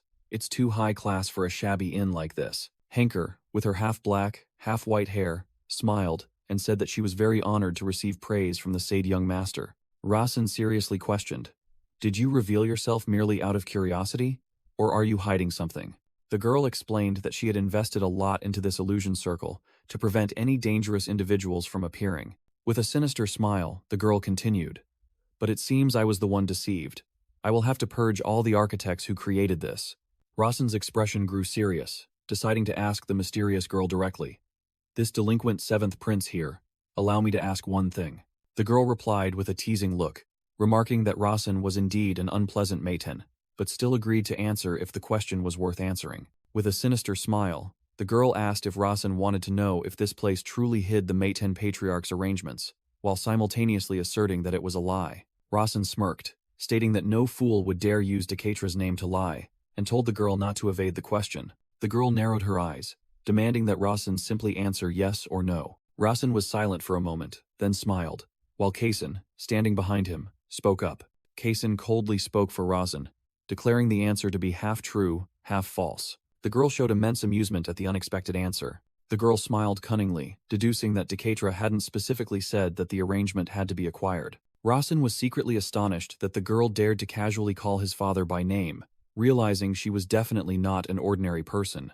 The girl walked around, remarking that something was very strange, because she had heard that the seventh prince was a delinquent from childhood, only obsessed with beautiful women and food. The little girl looked at Rasen and Kassen, then continued, saying that the person she saw now was too ordinary, with clear eyes and mana. Rasen looked down and asked indifferently, "So, are you disappointed?" Rasen was surprised to hear the little girl's answer. The little girl looked at Rasen with eyes full of interest and frankly admitted, "No, quite the opposite. I really like you. A maiden prince hiding a secret." After expressing her interest, the little girl sat down and asked Rasen to tell her what Decatra's arrangement truly was, adding that she would listen even if she didn't believe it. Rasen turned to Kassen, saying this was the northern basin, and he needed Henker's help. The little girl smirked, warning that even if Rasen was the seventh prince of Maiden, he couldn't demand proper compensation in this place. Rasen calmly replied, pointing out that the little girl was aiming for the recording stone he carried, which made her burst into delighted laughter. Sylvia smirked, asking Rasen, "Is it that obvious?" The little girl admitted Rasen's intuition was terrifying, and explained that it would be troublesome if her true face was revealed. Looking at her reflection in the mirror, the little girl confirmed that her previous adult face was real, and she had carelessly let it show. Rasen frowned, thinking to himself that he shouldn't let his guard down, as he had no idea what her true face was, and couldn't trust her blindly. Henker, in her adult form, smiled and offered, "If you hand over the recording stone, I'll give you what you want." She began to reveal the destination as Charles's confectionery workshop, but then suddenly fell silent. Rasen and Kassen immediately sensed a change in the atmosphere and grew tense. Rasen was horrified to realize the insane killing intent emanating from the Opium King as she reacted to the name Charles's workshop. Enveloped in a furious aura, Sylvia questioned how Rasen knew about that place, and denied that any such workshop existed here. Rasen smirked, revealing that he himself had created it, and exposed the Opium King's contradiction as she lost her composure. Sylvia growled a threat that, depending on Rasen's answer, she might have to kill him right here. Rasen crossed his arms, calmly facing the threat, and asked back, "Is that so?" He looked directly at Sylvia and provoked, "Then why don't you try to kill me?" Rasen smiled meaningfully, asking if his sister Persia had gone to such lengths to send her here, and she still didn't understand why. Hearing that, Sylvia let out a savage burst of laughter. Rasen looked annoyed, wondering what was so funny, and called her an insolent brat. With her skin darkening, identical to her adult form, Sylvia roared that she wasn't even afraid of Decatra, so why should she be wary of someone like Persia? Rasen warned that even though this was the Opium King's city, she shouldn't speak carelessly, because Persia's loyal subordinates were present here. He looked at the little girl with suspicion and questioned, "Don't tell me you can't sense them? An Opium King like you?" Rasen smiled confidently, thinking to himself, "Of course, it's a lie. I just wanted to use Lady Persia's name to scare her." The white-haired little girl narrowed her eyes and asked Rasen if he knew the word Beolgu. Sylvia smiled sinisterly, revealing her sharp teeth, and explained, "It means, the moment you open your mouth, you lie," surprising Rasen. Rasen thought that slang had never been used in the novel, then recalled an old friend of his who frequently used the word when facing the Opium King's true form. Sylvia curiously asked about that old friend, and remarked that even if it was a lie, it was quite interesting. Rasen declared that he would normally cut out the tongues of liars, but he quite liked the girl and complimented her cute face. Sylvia smiled charmingly, saying that she wouldn't ask him how much he knew about Charles' workshop. The girl continued with an innocent look, saying it would be more fun if he knew nothing at all. Suddenly, Sylvia changed her demeanor, challenging Rasen to prove that Persia's subordinates were here, and stating she wanted to hear his reasoning. Rasen smirked, replying that he didn't need to prove anything, and whether she believed him or not was up to her. Sylvia confidently asserted that none of Persia's subordinates were here, arguing that if Rasen were so sure, he wouldn't have needed to offer proof. The scene showed Rasen, Sylvia, Kaysen, and Rudia standing within a complex magic circle, and Sylvia explained that only the four of them existed in this space. Rasen retorted, saying he never claimed they were inside, and reminded her that the Maiden family were masters of magic. The Opium King, in her true form with dark skin, appeared, asserting that if someone had penetrated the barrier from afar, she would have sensed it. Rasen taunted, asking if that was all the Opium King's power amounted to, which made Sylvia angrily call him a Maton brat, and remark that his confidence hadn't wavered. Rasen puffed out his chest and declared himself the 7th prince of the Maiten family, then proposed a bet with the Opium King. Sylvia raised a finger, setting the terms of the bet. Let's assume, as you say, that someone outside can penetrate in here. Persia's extremely talented subordinates. Rasen looked down with a serious expression, remarking that her calling Persia by name directly showed she was very certain they didn't exist. Sylvia smirked cunningly, turning the tables and demanding Rasen explain the term path to life as well, if the archmages he spoke of truly existed. Rasen broke out in a cold sweat, thinking to himself that there was still a chance, but also inwardly cursing the perilous situation. Sylvia challenged Rasen to try and escape the illusion formation, saying that if he succeeded, she would believe everything he said. With a cunning smile, Sylvia added that she wouldn't ask about Charlotte's workshop, but if Rasen couldn't escape within 24 hours, the consequences would be dire. Rasen replied coldly, confirming that if they failed, they would die here. Swallowed by the illusion formation, Kaysen, standing beside him, appeared utterly astonished by the tense conversation. Sylvia cheerfully exclaimed, "Bingo!" as the magic circle beneath her feet began to glow brightly. The illusion formation was officially activated, enveloping Rasen and Kaysen in a distorted space. Sylvia narrowed her eyes and smiled sinisterly, saying that she would also be in trouble if Rasen truly died here, especially since he was a Maton family member. She changed the terms, saying that if Rasen couldn't escape within 24 hours, she would save him. With a triumphant smile, Sylvia declared, "And if I save you, you will become my subordinate, Rasen Maten." The space around Rasen, Kaysen, and Rudia completely transformed, trapping them inside the formation. Rasen stood frozen, repeating the question in astonishment. Subordinate? Rudia anxiously looked at the complex magical characters around them, asking if this was an illusion formation and how to escape. Kaysen explained that they needed to find a path to life because a formation always has many paths. Rasen continued, stating that the fewer paths to survival a magic array had, the more difficult and costly it was to construct. He continued to explain the most challenging magic arrays, as the magic circle beneath their feet began to change. The magic circle suddenly turned green. Kaysen cried out in alarm, realizing the formation's shape and color had just changed. Rasen stared at the constantly shifting magic array, noting that its structure and paths to survival were continuously changing, indicating a very high-level formation.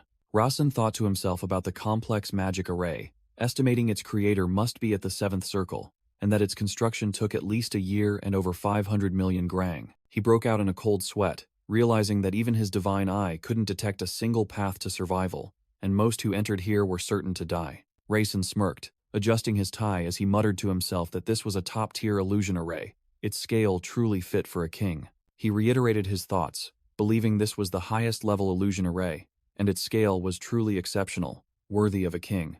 Kaysen stood amidst the array, admitting that despite having studied many array-breaking techniques, he had never seen an illusion array so intricate, not even within the Sade family. Rasen agreed that even in the Maton household, such a thing was rare, while Kaysen anxiously asked how he planned to find a path to survival. Rasen admitted it would be very difficult with his current abilities, then turned to ask if Kaysen could find it.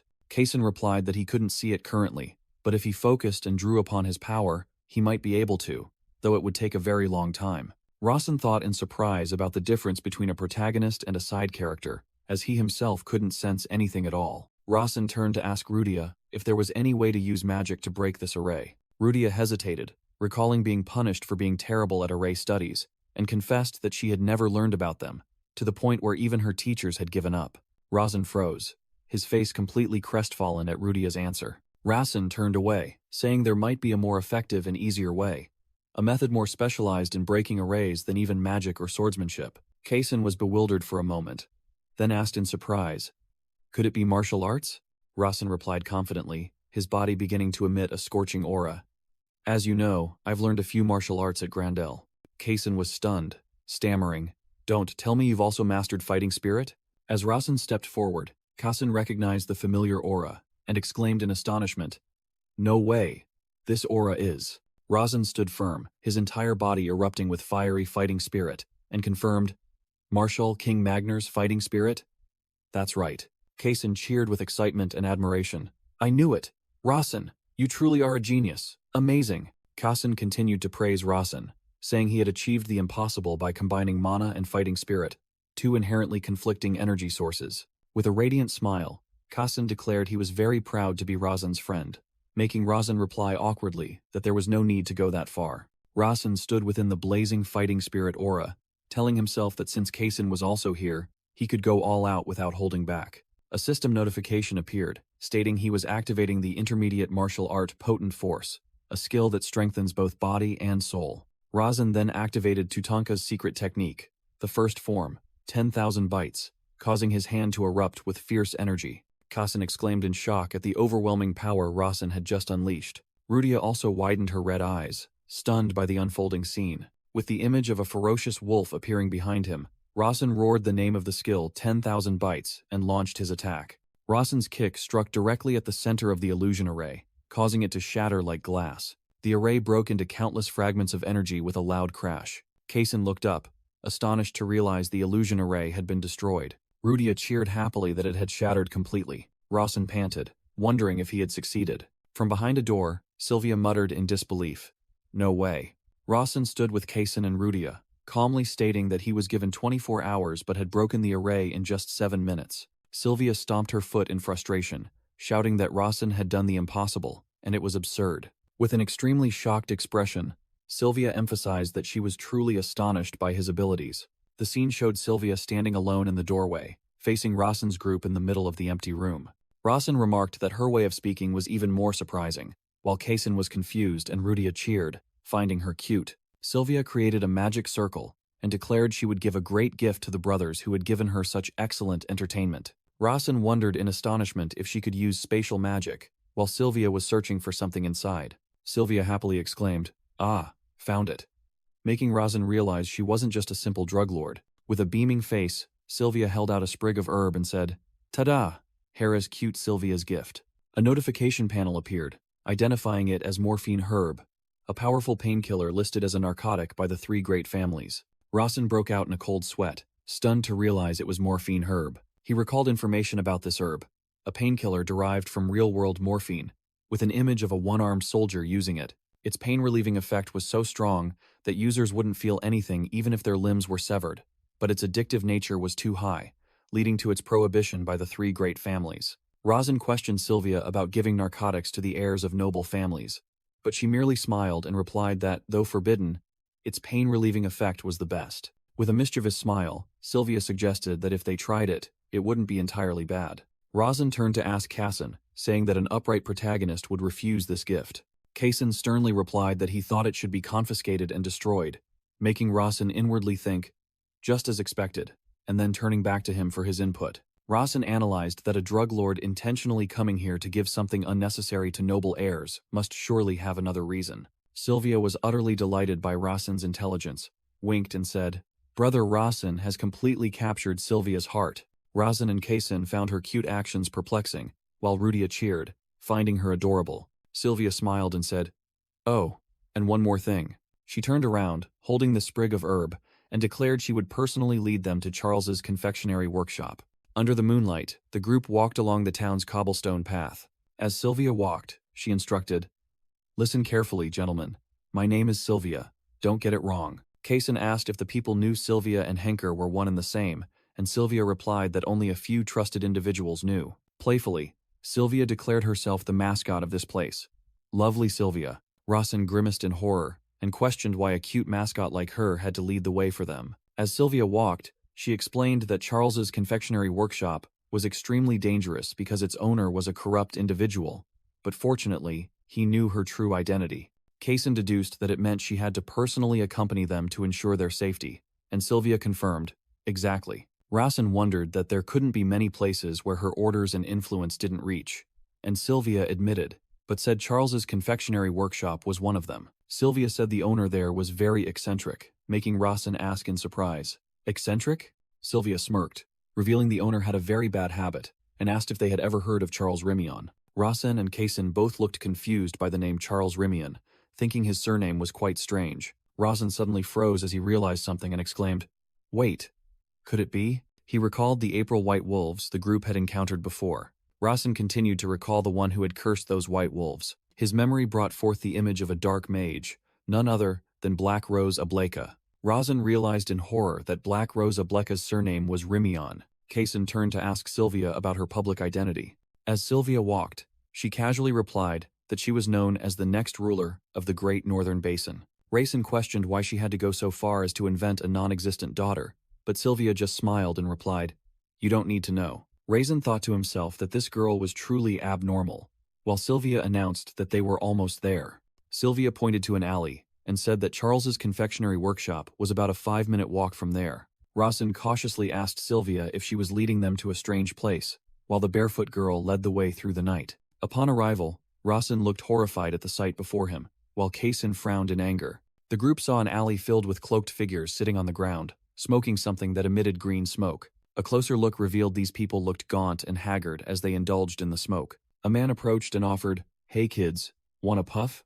This 5-flavor herb." Kaysen gritted his teeth in anger, wondering why his father would neglect a place like this.